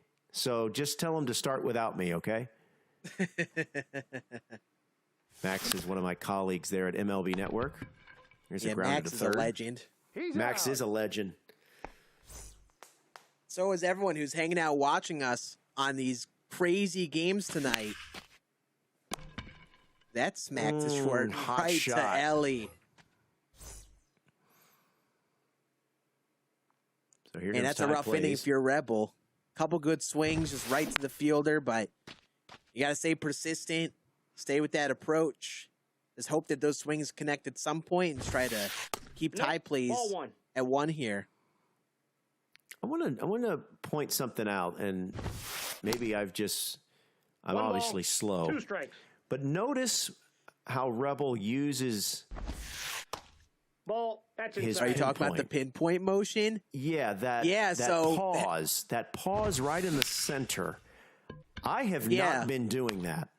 Yeah, I was told about that this year, and I've tried it. And basically, what you do is when you do the pinpoint motion, once you do that second motion where you end up at the top, you let go of the stick and let it center, and it makes that downward movement shorter, and you can still get perfect pinpoint on it. Interesting. So players who get that down makes it a little easier to get those perfect pinpoints consistently. Here's Ketel Marte, lifts one to left center field. That's going to fall in for a hit. So you want to start at the top and then let go of the left stick for a brief second and then bring it down? Yeah, so you basically do the motion, like half the motion, and then you let go of the stick, you let it sit there, and then once the time comes for that downward swipe, you just do it from the center of the right stick rather than the very top. Ah, interesting. And you can still get perfect. I'll have to try that. In some instances, I think it's more of a comfort thing for me, where holding the stick at the top like that could be a little annoying, because I actually claw grip when I pitch. So it could be annoying holding the stick up top and then dragging all the way down when you claw grip. So it's definitely more of a comfort thing, I think, for a lot of people. Rebel kept it at a 1-0 game here. And he's got a chance to get right back in this. Also, Chipper Jones at the plate, but it's not your typical 99 Chipper Jones. This is your 97 overall milestone Chipper Jones. Okay.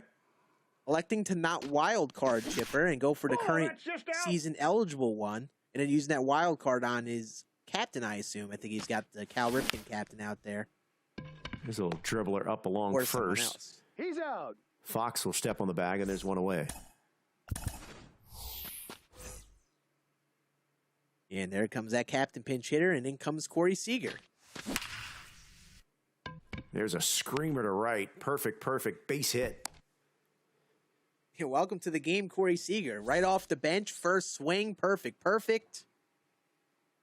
Now Rebels looking to get going here. But, unfortunate. He's out. Roll over by the Commerce Comet. That's his wild card instead of Chipper Jones, but just gets a little impatient, rolls it over to first. The game still stays 1-0. Flip over to Fuentes and Jado. Fuentes has put up some big innings, up 11-3 here in the bottom of the fourth, and Jado's looking to rally to get right back in this game. Currently down 8.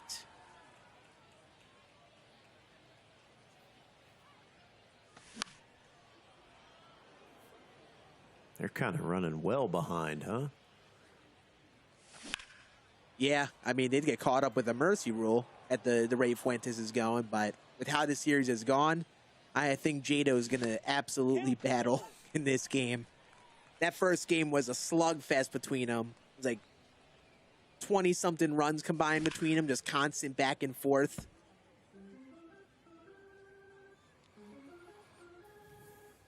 $11 runs, 13 hits, and that's going to stay up for Aunja. Runner at third bluffs, but he'll stay there.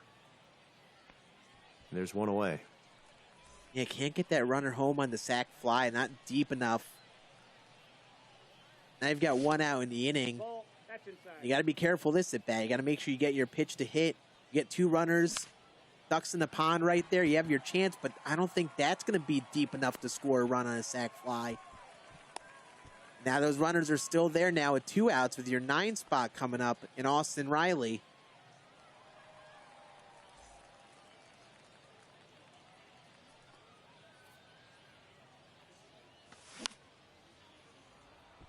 And that's going to be a fly ball down the line. Is the left fielder Aunja going to get there? Can't make that play. Wow.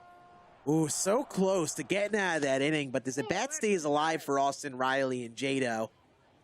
He's got to look for that center cut pitch to hit. He's getting some good pitches from Al Leiter on the mound. Now you're in a 2-strike count.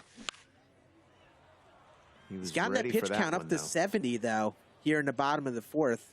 And again, even though he's facing the 8-ball down here, he's getting a lot of pitches, getting that pitch count up, and Al Leiter can't stay in here forever. There's a That's sharply right to hit third. ball, but right out to third baseman, and that retires a side. So we go to the 5th. Fuentes would love to tack on here, maybe get into mercy rule territory. Yeah, gotta be patient, take your time, try to look for some hopefully hanging sliders and forkballs from Raleigh fingers here. You have a chance to put a dagger in this game with the mercy rule. You're getting close to that territory. So he's got to rally here with the bottom of the order and to get that opportunity because Jado has been battling all day. He's been close to scoring some runs. He's got to try to get that mercy rule when you're close to it.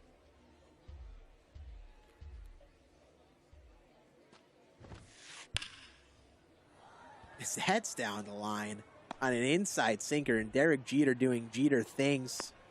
Will only be a single, but Fuentes picking up where he left off. He is just rallying right now, still putting up great swings.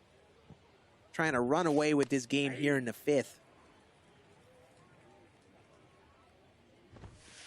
Ball 1. 1-0. Here's Ketel Marte, the 9-hole hitter.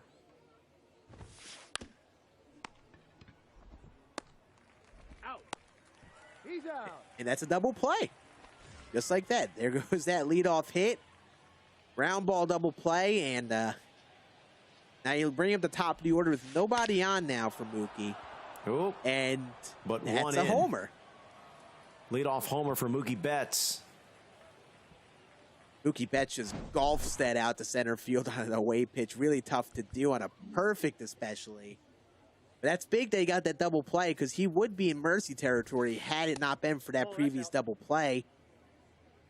But you still got to face Bryce Harper. The guy Fuentes has been all over the ball with here. He's going to get out of it, though. So we head to the bottom of the 5th in the 12-3 game. Jado not in mercy territory here, but needs to put up a crooked number if he wants to come back in this game, because Fuentes has been very consistent offensively. And 9 runs is a big gap to cover here with only 4+ innings left. Off the plate, ball 1.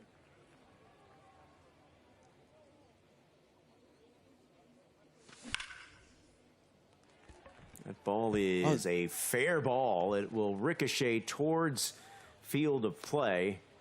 And that's a fortuitous bounce for Fuentes as Ellie De La Cruz will have to stay there at first base. This is a big at bat. You got Josh Donaldson, maxed out contact and power versus lefties here. An opportunity to start a rally, to start chunking away at that lead. So you got to take your time, get your right pitch in a bat like this. I'm surprised he's leaving Al Leiter in. He's now approaching 80 pitches. Yeah, it's an interesting one. I think it's been working out for him. He hasn't gotten too much of a good read on Al Leiter, and with that much of a lead and only so much bullpen, definitely trying to extend him a little bit here, but you definitely got to be careful, especially since you're close to mercy territory. That's going to be slapped out to right, and Jado's just seeing a lot of pitches, getting that pitch count up, and I think now is when you get that pen up and you really start to consider taking him out with Mike Trout up. But he's going to keep him in. See if he can get the out here. That's up the middle. That's 3 straight really good swings against Al Leiter. He's now got a run on the board. It's now an 8-run game.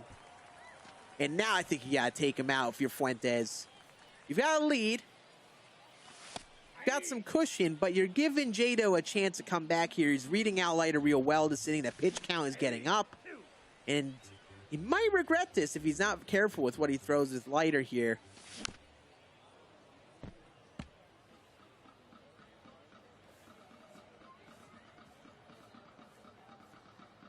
Another 0-2 count here with nobody out to Jose Ramirez. And a great take.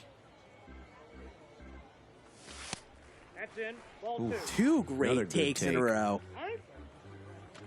And Jose Ramirez just always is tough to get out in these 2-strike counts. He just battles his way through at bats. As that's right down the middle, but right to short. There's the double play. Big 2 outs. Yeah, if you could minimize this rally, you're just 1 run. Keep Al Leiter on the mound, but nope, cannot. He's going to slap it up the middle. And that's a 2 spot now this inning for Jado. He's just crawling back in. And now is where he faces the decision of Al Leiter at that 90 pitch count. He's really trying to extend Al Leiter, Fuentes is. 90 pitches, and he's not done with the 5th inning yet.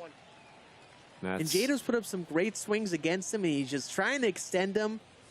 It makes sense with the bullpens in these games and how much they've struggled, but you definitely also be very careful. And there he goes, Javier Assad in the game here. And I think if you're Fuentes, you want to keep this close to mercy territory, and now he needs to get 3 runs to get back into mercy territory. But a good rally for Jado. Now he's down 7. We got 4 innings left for him to try to come back. And of course, Fuentes has been really good with the bets, so that definitely won't be an easy comeback to mount.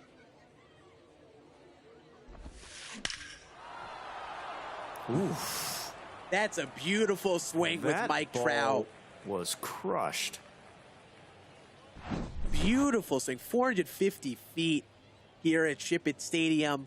Just a slider front door, just right into the nitro zone to Mike Trout. That's just beautiful, and that's how you bounce back after an inning like that. The perfect homer to start. As you flip over to Tai Plays and Pitching Rebel, it's now a 6-2 lead for Tai Plays. Still at the dish right now, looking to add more. This game is in game 3 of the series. Yeah, this is the deciding game 3 right here. There's Jimmy Fox. Big moment. Fouls one off. He's 2 for 2. Outside, that's a ball. Nope. Ball 4. Great take. Now the bases are loaded for Ellie De La Cruz, who is incredible versus righties. Yep, this is a big moment in the game. Your Rebel, you can try to stop this rally and keep yourself within 4, but one swing, and you're getting close to that mercy territory. So you got to be very careful to Ellie here. No strike. Especially with that slider and forkball. You never know what's going to catch the plate. Oh, good pitch there. Beautiful forkball there. Catches on his front foot. Now we're just like that, 3-1. What do you throw to Ellie De La Cruz here? Goes away for Seaman. Foul ball to make it 3-2, 2 outs. And these runners should be running. But Rebel's going to take the time to pause. He might consider taking out Raleigh Fingers as he reaches that 30 pitch count. He's going to and bring in Mariano Rivera. So he will be in for the 3-2 pitch here in the 4th inning. Here it comes. Ellie De La Cruz fouls it off. We're back at another 3-2 pitch with Mariano Rivera on the mound. Got him. Good pitch. Perfectly located sinker right there. Exactly where you want it. Gets him a little off guard, and big rally for Rebel to get out of there. He's still down 4, and it leads off with a single by Chipper Jones. Ball, that's in. All right, so Corey Seager, 1 for 1. There's a screamer, but foul. And Rebel fell a little bit behind in game 2 as well, but he had a couple really good innings where he retook that lead, rallied away, and he absolutely can do that again here as we're back in these middle innings. Whew. Good contact, but it's going to stay in the park. And that's out number 1. Get an outlier sinker, just got him a hair late. Couldn't pull that down the line. Had the PCI on it, but just couldn't pull that down the line enough. That brings up Mickey Mantle here. Last time, round into a double play after a leadoff hit. Probably looking to be a little bit more patient with him this at bat.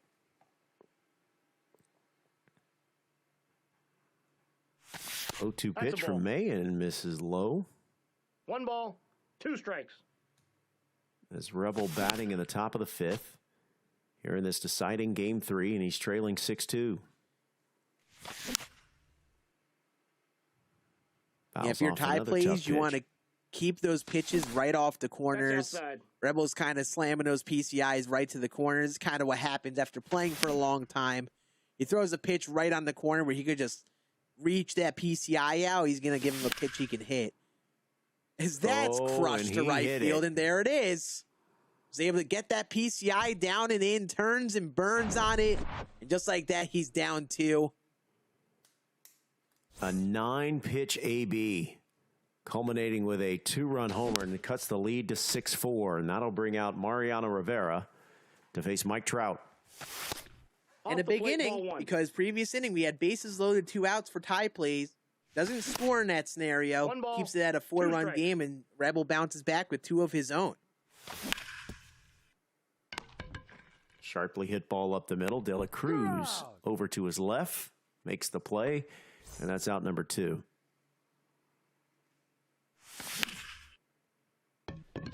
This should end the inning. Deep fly ball.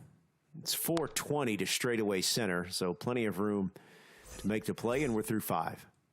Watching Rebel with these sounds for his bats makes you feel like a Yankee fan at Yankee Stadium, where every fly ball, I feel like it's a home run because of how squared up the ball sounds off the bat. I think everything he hits is crushed. 2 strikes. But he's still only down 2 here. He's fighting back, pitching with Mariano Rivera on the bump. That should be a ground ball to this first. Could be a close play. Does he beat him at first? Yes, he does. Mariano Rivera doing a good job getting over there in the bag.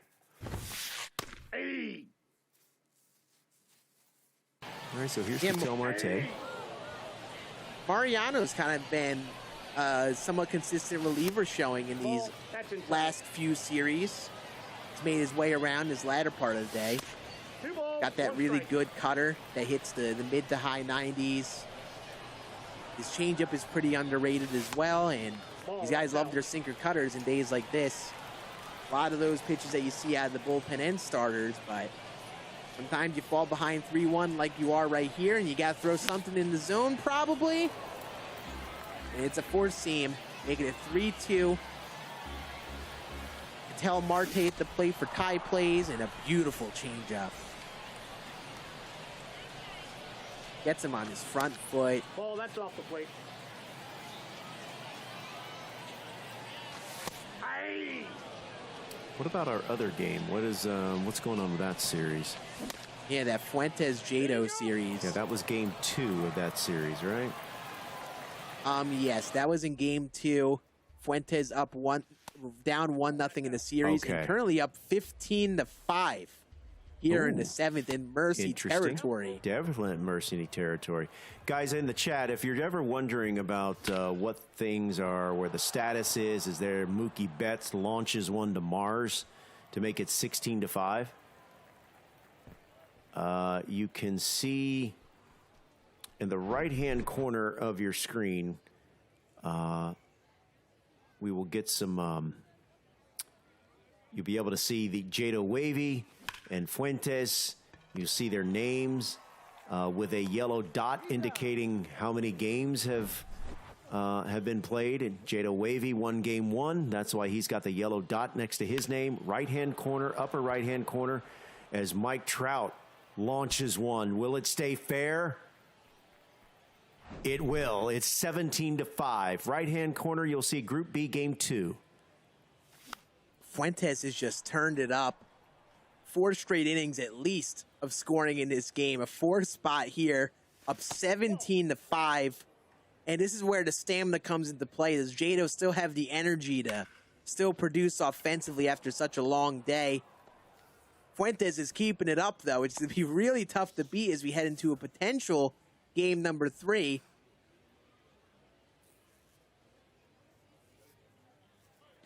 And if you're Jado, you got to find that energy in the back end here of game 2, early game 3, because Fuentes looks very good at the plate, hitting the ball well to all fields, not really putting up many lazy swings.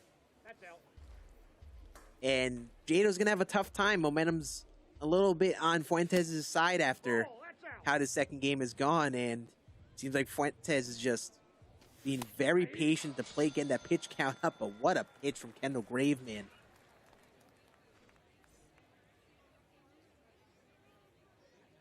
Now only 1 out left in the inning, and there you go. Jado gets out of it, but is now down 12. Meaning he has to score 3 here in the next inning if he wants to avoid a mercy.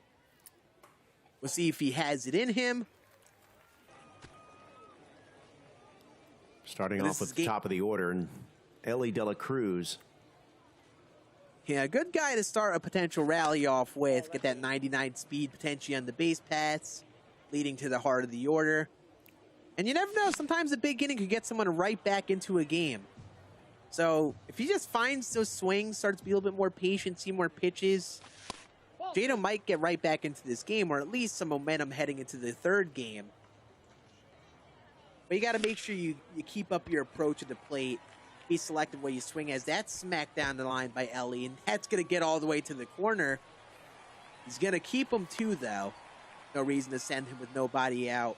And that might be the leadoff hit he needs to get a rally going here in the seventh. Here's Josh Donaldson, 2 of 3. Lazy fly ball, foul ground. First baseman there, and Harper squeezes for out number 1. And those are swings that'll kill you at times like this, when you get that inside sinker, when earlier you thought you would have been all over it. At this point, you're just a hair late and you fly out the first. Those are the ones that kill you in the latter points of the tournaments like this, because those outs add up, and they potentially put you in a scenario like this where someone like Fuentes rallies away with the game, and now you have 1 out left to score 3 runs just to stay alive in game number 2. Here's Jose Ramirez. That is hard hit, but foul. So final strike here for Jado Wavy if he doesn't score. Here's the 0-2. Ooh, just gets a piece to stay alive. Ball 1. Great good take. pitch, great take. Gets an inside cutter, and he's just underneath it with Jose Ramirez. So we are off to game number 3 between Fuentes and Jado. Great showing from Fuentes to bounce back in game 2. Put up 17 runs of his own, a very underrated 17 runs. He just kept adding up runs inning after inning, and it just got to mercy territory. All right, now guys, let's play some ready golf and be ready for that game 3 right away. As this game 3 is Tai Plays leading Rebel 7-6, batting in the bottom of the 6th. Here's Mike Trout. This is the 3rd and deciding game. And from what I heard in chat, Rebel actually tied the game last inning, but Tai Plays seemingly took the lead right back here in the bottom of the 6th. But only a 7-6 game still. This is still anyone's ball game here as we're heading to the 7th inning. Things are going to start to get very interesting these last couple innings.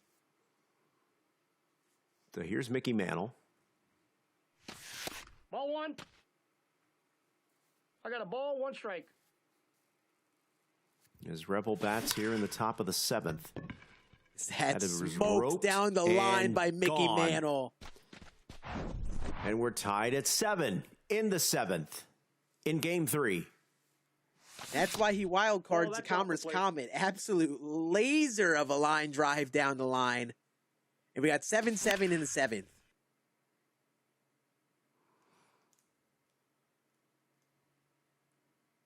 Yeah, this game is shaping up to be a battle in these last few innings. Both these players have been really consistent against each other.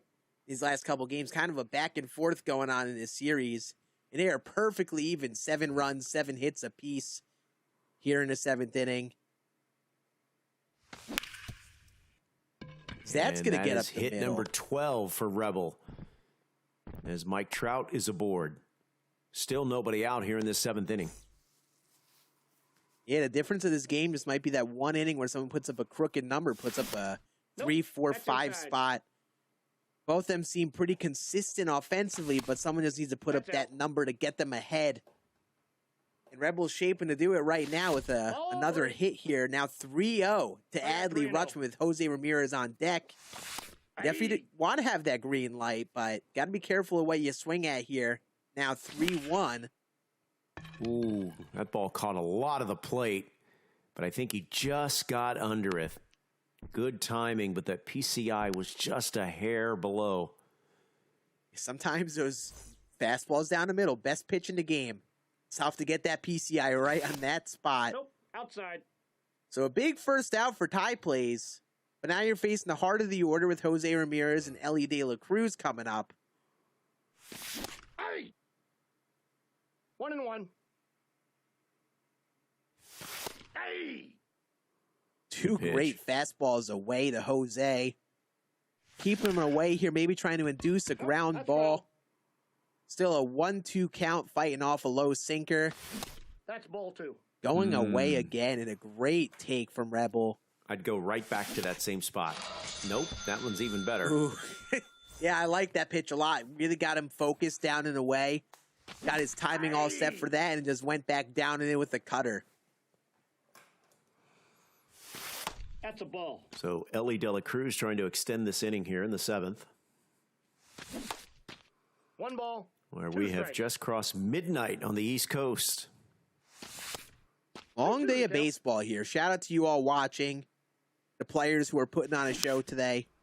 For Roflo here for commentating like a madman for 12 hours, basically.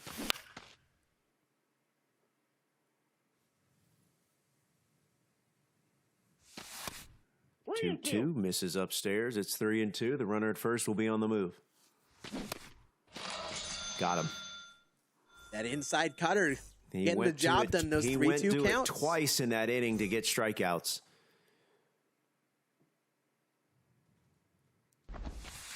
Ball 1. Yeah, it's that part of the day where those inside cutters could be tough. You're dialing up for inside sinkers and fastballs that catch the plate. Nope. And since you're losing a little bit of energy having been around all day, it's Nope, easy that's to a ball. just expand that zone. 2-0. Swing at an inside cutter on the hands, especially here on Legend difficulty. Hey! 2 balls, 1 strike. His Tai Plays looking to take a late lead here. Got heart of the order coming up. Jimmy Fox up the middle, and Ellie De La Cruz does his thing again. I think that's the 5th or 6th time I've seen that diving animation from Ellie De La Cruz. Looking like a dolphin out there in shortstop. Making Yep. every play out there. He's a vacuum. And it's a big first out to get.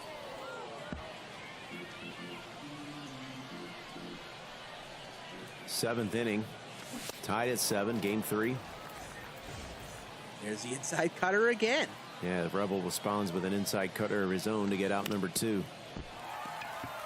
Ooh, Assad can't make that play. And the inning is extended thanks to a Ronald Acuna Jr. base hit. Here comes the switch hitting Ketel Marte, 2 for 3. Chops it to short. They'll throw the short way, and that will retire the side. We're through 7, tied at 7. So a scoreless inning for both sides in the 7th there. Some solid swings, some good at bats, but neither of them really connected into anything. And it feels like as we're the back end of this series, back end of the day for these players, that I don't know how many more runs are on the board for them. Seems like it's going to be a battle just to score a couple more in these last 2 innings. So we're looking like we're going to have a close finish here in his Pitching Rebel Tai Plays series.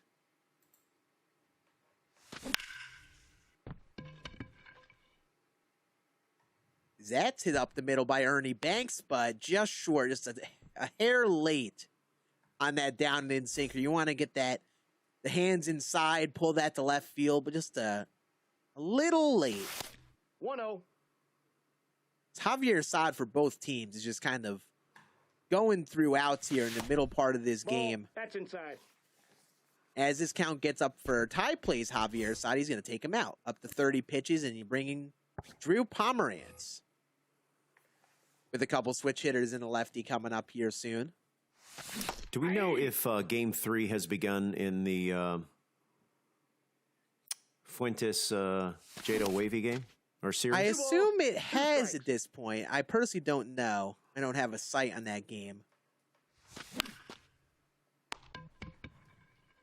His that's hit right the first by Ketel Marte.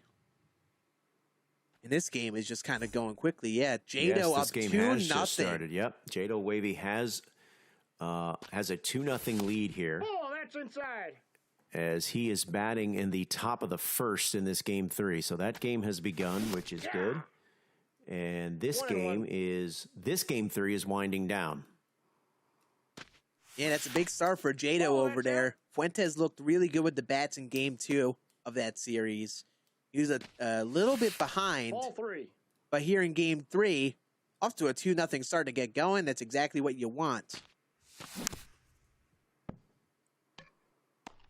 That ball's foul. And on that right side, we're in the top of the 8th, also in game 3, between Pitching Rebel and Tai Plays. Pitching Rebel currently at the dish. 3-2 count, 2 outs to Chipper Jones. He's going to fight it off.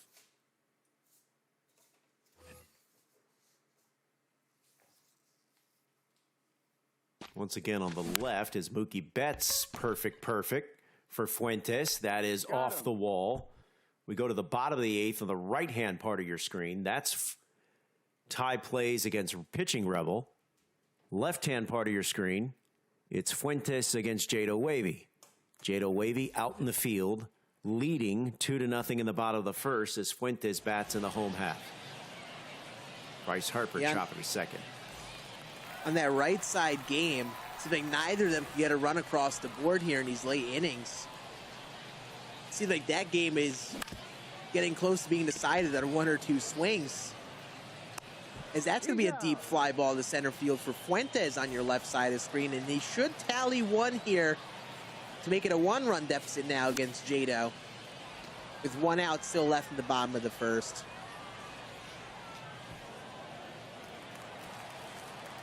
And on your right side, Tai Plays up at the plate. Still a tied 7-7 game.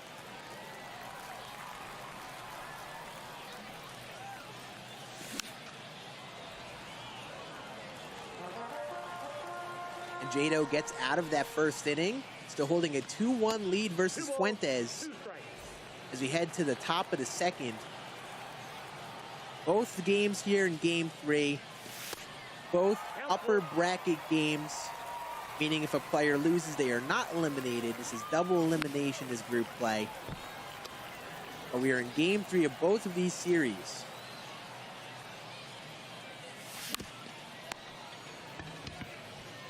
In our other games that we watched before, Kryer picked up a 2-0 series win against Wisey.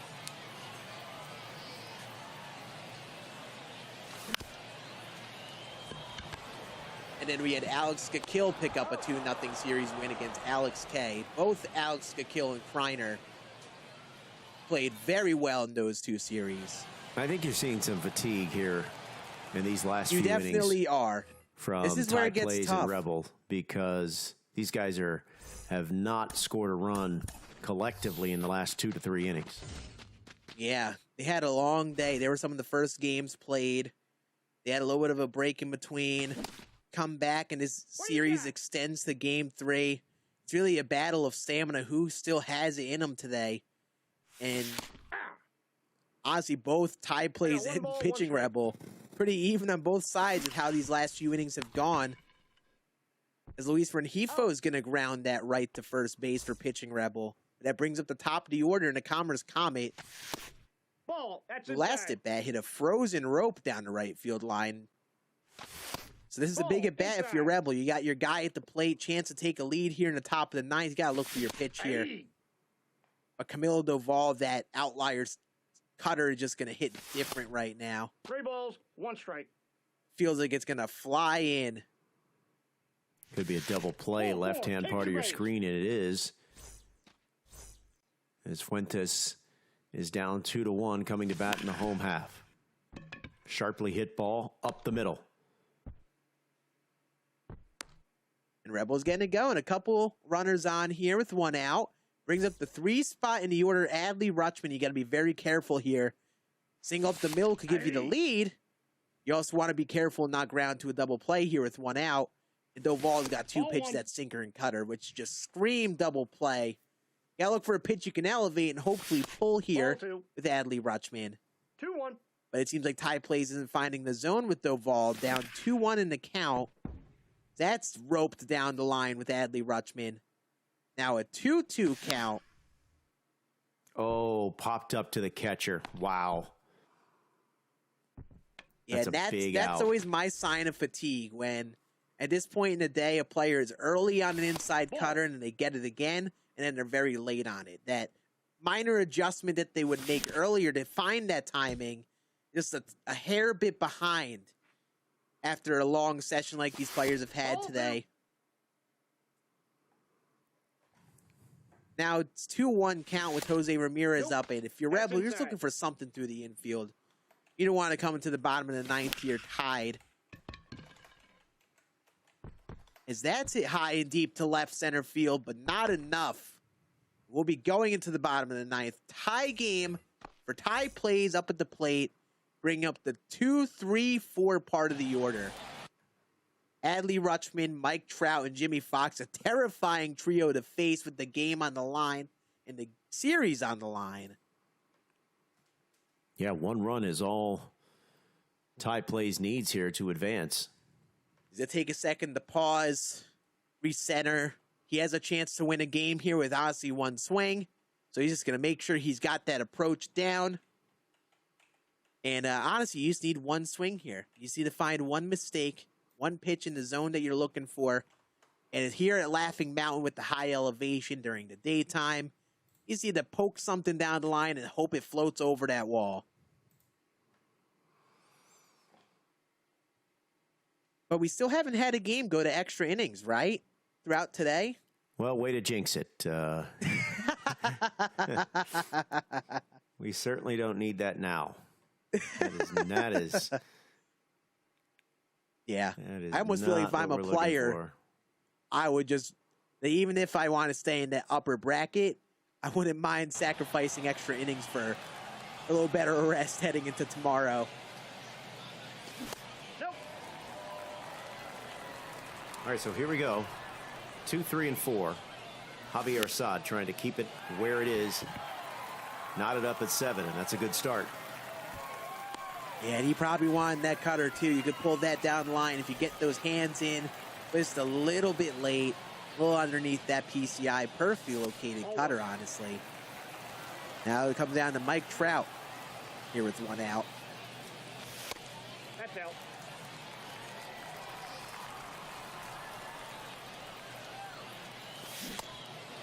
So Mike Trout swinging away at 2-0, fouls that one off. Outside, that's a ball. 3-1 count here. I'm honestly just, if I'm in this position, just trying to make sure Trout gets on, even if in a walk. He's going to ground that out to short. 3-1 aggressive swing. But just a hair early on, it rolls it over right to short. Now that brings up double X here with 2 outs. Off the plate, ball 1. Would love to have that 99 speed on base with Jimmy Fox up. Inside, ball The 2. 3-1, a little bit of aggressive swing. Now you've got Fox up with 2 outs and no one on. Ball, that's out. Ooh, now he's ahead in the count 3-0. That's ball 4. Take your base. There you go. 4-pitch walk to Jimmy Fox, and you bring up Ellie De La Cruz. It's like Rebel's going to go to the pen. Camilo Doval. Try to get this final out. Ball, that's inside. I just saw the Mariners came back to beat the Rangers 3-2 because the Rangers Really? bullpen strikes 1 ball, again. 1 strike. Mariners That scored AL 3 West in the must be ninth. That's chaos. ball 2.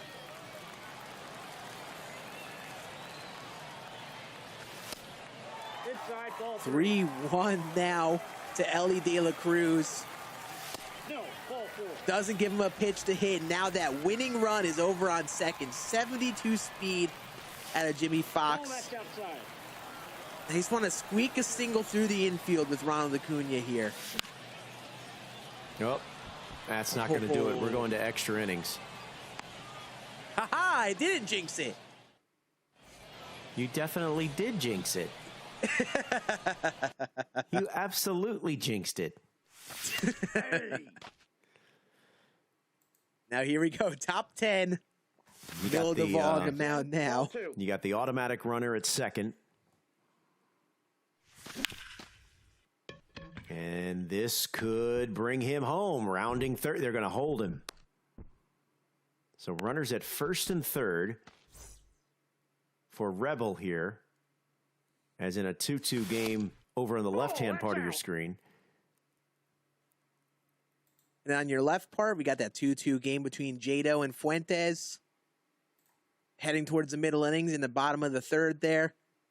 They're in a pitcher's duel to get going. But on your right side, pitching Rebel has a chance to take a lead here in the top of the 10th. Deflected by the pitcher, and the runner's going to be safe. So Roy Halladay can't make the play. Ball, that pitch is out. In this game, runners at the corners, no one out. 2-0 pitch to Ernie Banks. 2-1. Tried to check his swing, but couldn't. It's 2-1. Outside, that's a ball. That misses wide. It's 3-1. Ketel Marte on deck. Ball 4. Ooh, Great just take. misses. Wow, what a take by Rebel. Now bases loaded for Ketel Marte. Then you've got 2 switch hitters right after him. So I don't know what type of pitcher you go to here. Are you playing the infield in? Yeah, No, you it play does- the. Yeah. Nope. Does not look like he's bringing the infield in. Yeah, it's So an interesting decision. He 'Cause you will, might be able to get that out at home if it's hit hard enough to a fielder. But I don't know. I mean, he's going to That's ball. sacrifice a run to maybe get 2 outs here. do you consider dropping a bunt in this scenario? Interesting. Ketel Marte has decent speed, so it could be tough to double up if it's a slow roller.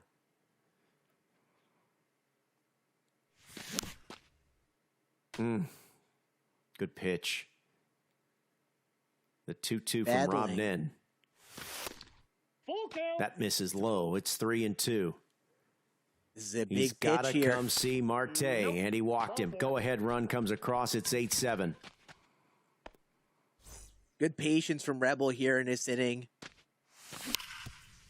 Really, this And that rally is all a done by walks. Odd shot to third, throw home for 1, throw back to first for 2, and it's a double play. 5-2-3 double play. Big sequence there. Uh-oh, this is an even bigger swing. 3-run homer for Rengifo, and Rebel is now on the brink of advancing up 11-7. Wow. Yeah, he had his opportunity there. Rallied through this inning with a bunch of really good at-bats, taking a lot of pitches. Gets that first runner home to make it 8-7, but doesn't stop there. Gets that inside splitter and gets the hands in, and that's a huge swing because with the complexion of this game, now neither team has scored a run before this inning for a few innings. So now you make it a 4-run lead. You're making that way tougher for someone like Tai Plays here. So now Rebel is just 3 outs away from a Aroldis series Chapman win. took the loss in that Rangers loss. He didn't register an out. Gave up 2 hits, 2 that's runs. brutal. Almost as brutal as that out by Ketel Marte. Just a hair bit early, just right to the shortstop. It's 1 out. Now you only got 2 left. If your Tai Plays. Got 3 straight righties coming up. Ball, Probably looking Plays at a won lot of game 1. away cutters. Rebel won game 2 and leading in game 3. Hot shot down the line, but foul. Austin Riley got an 0 for 4 working. Not anymore. Make it 1 for 5. This is going to bring the runner home. Now he's going to leave him at third. If he get it, play it Oh, safe. That excuse runner me. in particular doesn't matter. It's Okay. really that runner who's on deck that probably matters the most. He probably doesn't want to risk the out. Now you've got Marcus Semien up. And that's crushed to right center. destruction there. 3-run homer. It's gone. It's a 1-run ball Wow. game. Extra innings came around, and both these two decided to score again. It's now a 1-run game. That's why that home run by Rebel is huge now. Now he's still clawing onto a 1-run lead here in the 10th. And Tai Plays got top of the order coming up. Mookie Betts and Adley Rutschman coming up. So in comes Rysel Iglesias to try to get these last 2 outs. 1-1. Haven't seen much of Rysel Iglesias today. No, Got an I've not. interesting arm slot. Ball 2. That slider can come across the body pretty well. It's tough to sit back on. Great circle change down and away. That is so difficult to sit back on and hit to right. And just like that, Tai Plays is down to his final out. But of course, that is Adley Rutschman, a great guy to have up in this scenario.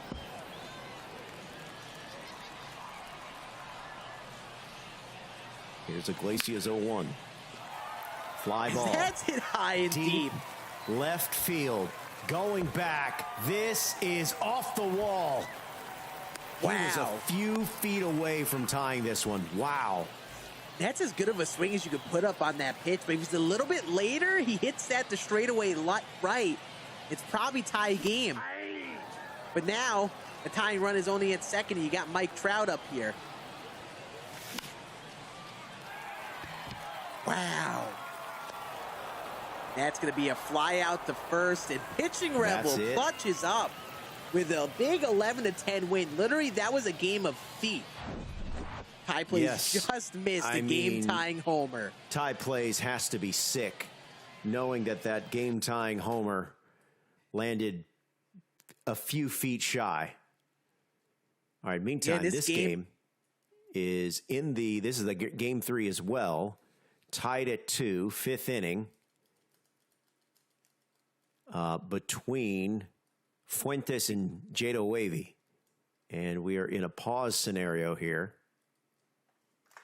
Another even game here. Both 2 runs, 3 hits apiece. Another crazy game 3. Both of these series have been really even head-to-head 3-game series. And again, at this point in the day, you only have so much energy left. Only so many really good swings left in you. And you saw in that last game, the difference was a matter of milliseconds with Tai Plays swing timing from a tie game to go into the 11th to where that series ended with the Rebel win. So again, every single millisecond matters in these swings, and you only have so much energy left. Which to see how these last 4 or so innings go. Are we in a bathroom break scenario, or what are we? Yeah, that. Okay. So yeah, those 2 are currently paused right now. While we're waiting for them, I want to know, chat, who do we have winning that game number 3 between Wavy and Fuentes? Who do we have finishing up that game number 3 with a strong win? Again, these are upper bracket games. Whoever loses does not get eliminated, but gets sent to that lower bracket to play tomorrow. You got to work a little bit more, and they can't lose if they want to win this thing. That'll be a ground ball up the middle by Adley Rutschman, and we are moving to the bottom of the 5th, tied 2-2. All right, here's Corey Seager. Got a home run in the 2nd.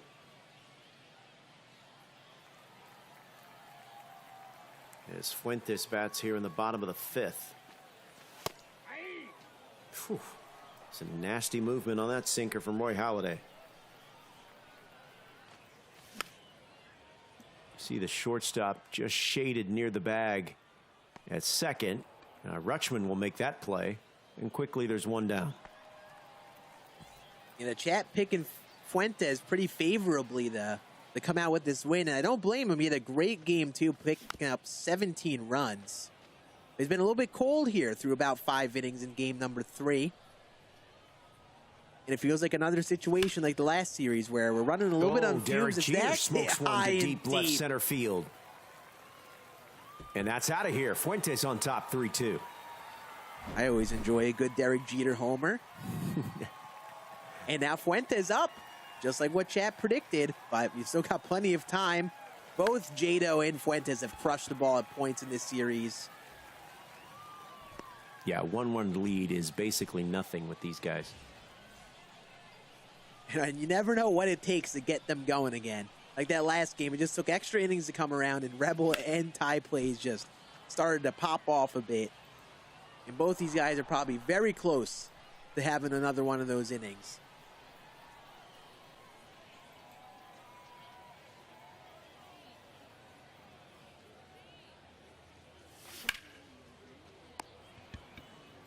That's hit right to first base. And that will end the inning. Perfectly located splitter just outside the zone, but still a 3-2 game as we are through 5. We'll see if Jado could bounce back here in the top of the 6th. 51 pitches for Roy Halladay. So that pitch count has not really been going up in the same way as we've seen from a lot of these players. Halladay's got a lot of length left in him if he keeps pitching this efficiently. But of course, You never know when someone adjusts and starts working that pitch count a little bit more. Then you go to that bullpen right away. That's a perfect up the middle by Cody Bellinger. And Jado's got that leadoff runner on. We're heading to the top of the order. With Ellie De La Cruz getting us going.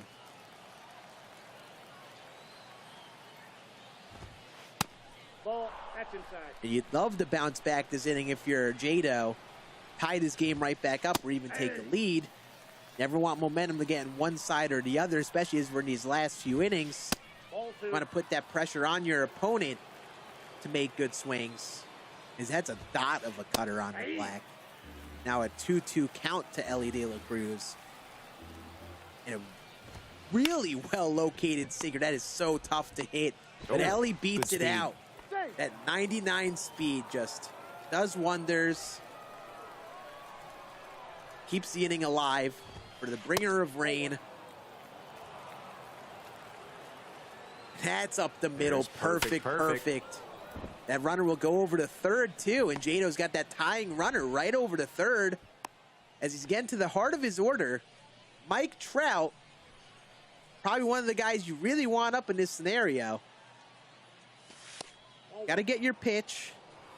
Fuentes is probably going to throw near the zone. Capitalize on him being a little impatient here with Mike Trout. Try to get that ground ball double play. So you got to look for your pitch here. Two great down and away cutters to Trout. Making it a 1-2 count here with one out. That's a ball. This is that spot with that four seam. And this is that type of inning that Jado wants. Gets that pitch count up. Puts some pressure up. Now he gets to the heart of the order. A chance to do some damage. 2-2 count. Another great take. With the full count now with one out. Runner's going to be running, and that's right up the middle. But no out at second. And that runner scores. So that hit and run works perfectly. Gets that runner, Josh Donaldson, in at second, and Jado ties up as that's hit to the outfield. 62 speed will be held at third. And Jado's still rallying. Here in the top of the sixth. Chance to take a lead here with Ronald Acuna Jr. up at the ditch. No, inside. 69 pitches for Halladay right now. Is that hit high and deep to center? Going to stay in the yard? It will. Is. Wow. Just missed it again. That could have been a 3-run homer.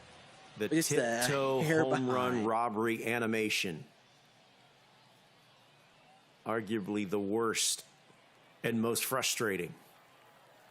Especially if it happens at your expense. Absolutely. That when you hit those deep flyouts in close games, they're some of the most frustrating things ever. Like that last game with Tai Plays, he was feet from that go-ahead homer or the game-tying homer. That snare just could have been a 6-3 game. 2 strikes. But Jado just a little underneath it. So we're still tied 3-3. Bottom 6. Roy Halladay at 46 pitches for Jado on the mound. Fuentes being a little bit aggressive this game. Not really getting that pitch count up too much, but this is what happens late in the day. Get a little aggressive, looking for some pitches near the black of the zone. Hope someone throws a mistake, and that was probably the mistake you want, but just a little bit early. But he's looking for a pitch in the zone inside to probably pull the right with Bryce Harper. Hoping one catches that zone here. That's a great take on a down and in splitter. So we're now 1-2 on this count. And another down and in base splitter. hit. Leadoff runner. Get that leadoff runner heading to the heart of the order with Mike Trout. Nope. And we'll see if Fuentes can be a little bit more patient here in this inning, try to drive that pitch count up, look for a good pitch to hit. Now it's a 2-0 count in his favor. A 2 really close down and away cutters. Good pitch there.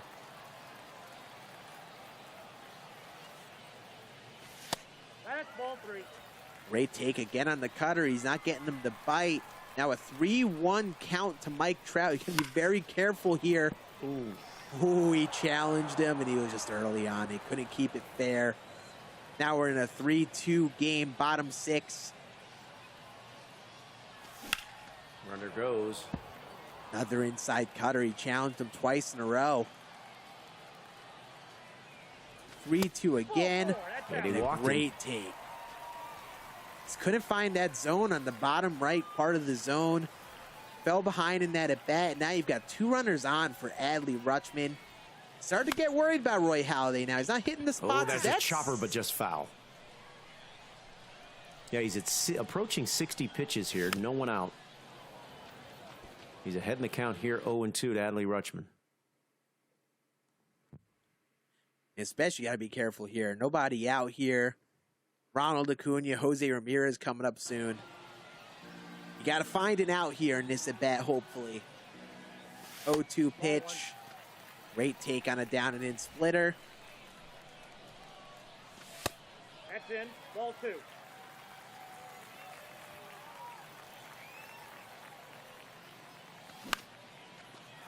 Ooh, he gets an That inside ball's lifted sinker. to left field. Runner will is go gonna to tag to third. third. Interesting, but he makes it. Wow. That's just reading the animations. When you just play the game enough, when you see the animation out of the player, you know you're not going to get a great first step on a throw from him. And a good base running to get him over to third here. And now you've got 95 speed up with Acuna. Oh. Soft liner snared by the third baseman. Now he's an out away from getting out of this mess. You're probably just trying to make some contact. Try to beat out maybe a double play. Find a way to get that runner in, but little impatient swing, rolls it over down in the way. Now he's got to get Jose Ramirez out. Keep this game tied.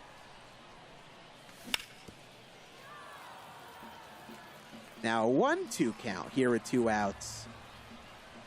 What pitch do you go to? A down and in sinker. Great take. 2 balls, 2 strikes.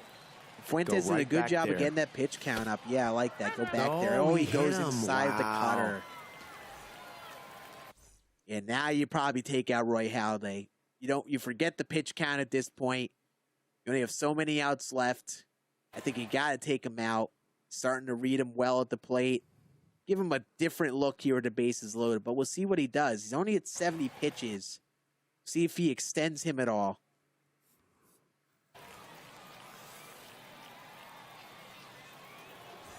And in comes Raleigh Fingers with the bases loaded. Big inning for Fuentes here. That's outside. Now his game is gone. One swing could allow him to run away with this. Tried to hold up. Yeah, there's No, he that did Raleigh not. Fingers fork ball. So tough to take. Oh, good slider Challenged there him on 2-0. slider. 2-1 count now. Inside ball 3. Tries to Good go take. slider again. Now No we're place to put 3-1. Seager. Don't Got want a to walk in the 3-ball go-ahead count. run here. Ooh, fly ball foul, drifting towards foul ground. Is it going to stay in? It does not. I was saying, I hope that went out of play because it looked like those runners were automatically running. If that had stayed in play somehow. 2 down. There go the runners. That Oh, ball that's is hit roped down down the the line. line. Is it fair? It is foul. Just early on a sinker. We'll do it again. There go the runners. Oh, awkward swing. Gets him. That He leaves slider. the bases loaded. Oh, he had a controller update show Oh, up boy. as well. That's a... All right, come on. We don't need that right now. Come on.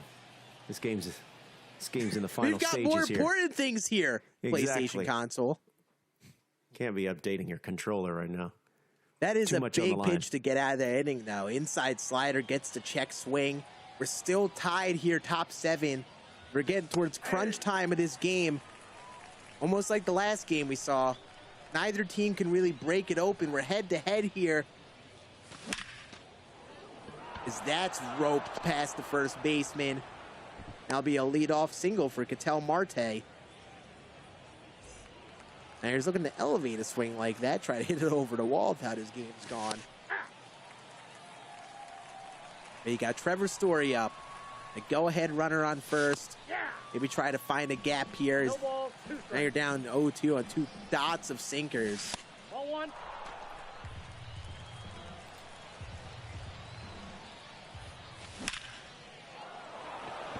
That's hit up the middle. Cattell should run over to third. And here we go. Runners on first and third for Jado. Nobody out. Bottom part of the order coming around. In almost similar situation to last inning, you probably want to take out Roy Halladay, go to the pen. The infield is automatically shifted in right now. But if you're hitting in this scenario, you get a little bit more leeway through that infield. He's actually going to keep in Halladay, too. Ball 1, no strike. That's a ball. Game 3, Jado Wavy 2 balls, 1 strike. against Fuentes. It's the last game of the night. Hey! 2-2 count now to Adley Rutschman. Oh, Thought of a frozen. sinker. Was not looking for that pitch there. And now a double play could end this inning. Got to be very careful if you're Jado at the plate here. That's elevated to left. This could he bring home the gonna run. send Runner him? tags, throw He home. is. Ronald Acuna. Oh, and they cut it off. He did cut it off. I feel like he didn't get a perfect throw on his first attempt at home, so he tried to go to the cutoff. It's usually how it goes, but now this inning's still alive. Now you got another runner at second. Ducks on a pond again. But now you get the 2 part of the order. Josh Donaldson coming up. Ball 1. Counts 1-0. With his 125 clutch. Gotta be very careful here, and that's up the middle. 84 speed will definitely score him. It's also sending him over to third with 99 speed. Now Jado is rallying 5-3 here in the 7th.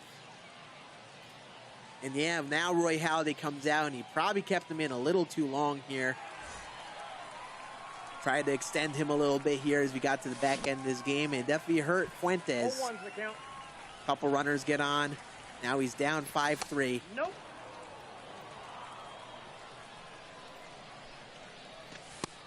Ball, that's inside. That's ball 3. Now you've got Mike Trout in a 3-1 count. Scary pitch Nope. here, Ball 4. and it just misses the zone. And Jado is just not stopping this inning. And he swings at a first pitch sinker a little late. I think that was the pitch he wanted, but just didn't read it well. So that was a 2-run inning for Jado to take a 5-3 lead after being down 1 the other inning. Now he's up 5-3. 0-1. The 2 game plays are a little delayed from each other, so. Ball inside. Actually, wait, no, did we lose track of outs here? What happened? Is there only, we're not 2 outs that inning? Wow. Ball 3. Okay. Or is this just really delayed? Okay, that is really delayed. Okay. I was very confused for a second there. I swore we had out number 3. All right. Now you've got Fuentes up at the dish, down 2. Bottom of the 7th. Only 9 outs now, 8 outs left for him to try to score 2. Ooh, that ball was crushed. It's going He to stay in the yard. just missed it. Yeah, he did. Yeah, he did. PCI probably just a hair underneath. And yeah, and Fuentes put up such a great offensive showing last game. You wonder how much he put into that last game. Hasn't really found it here in his latter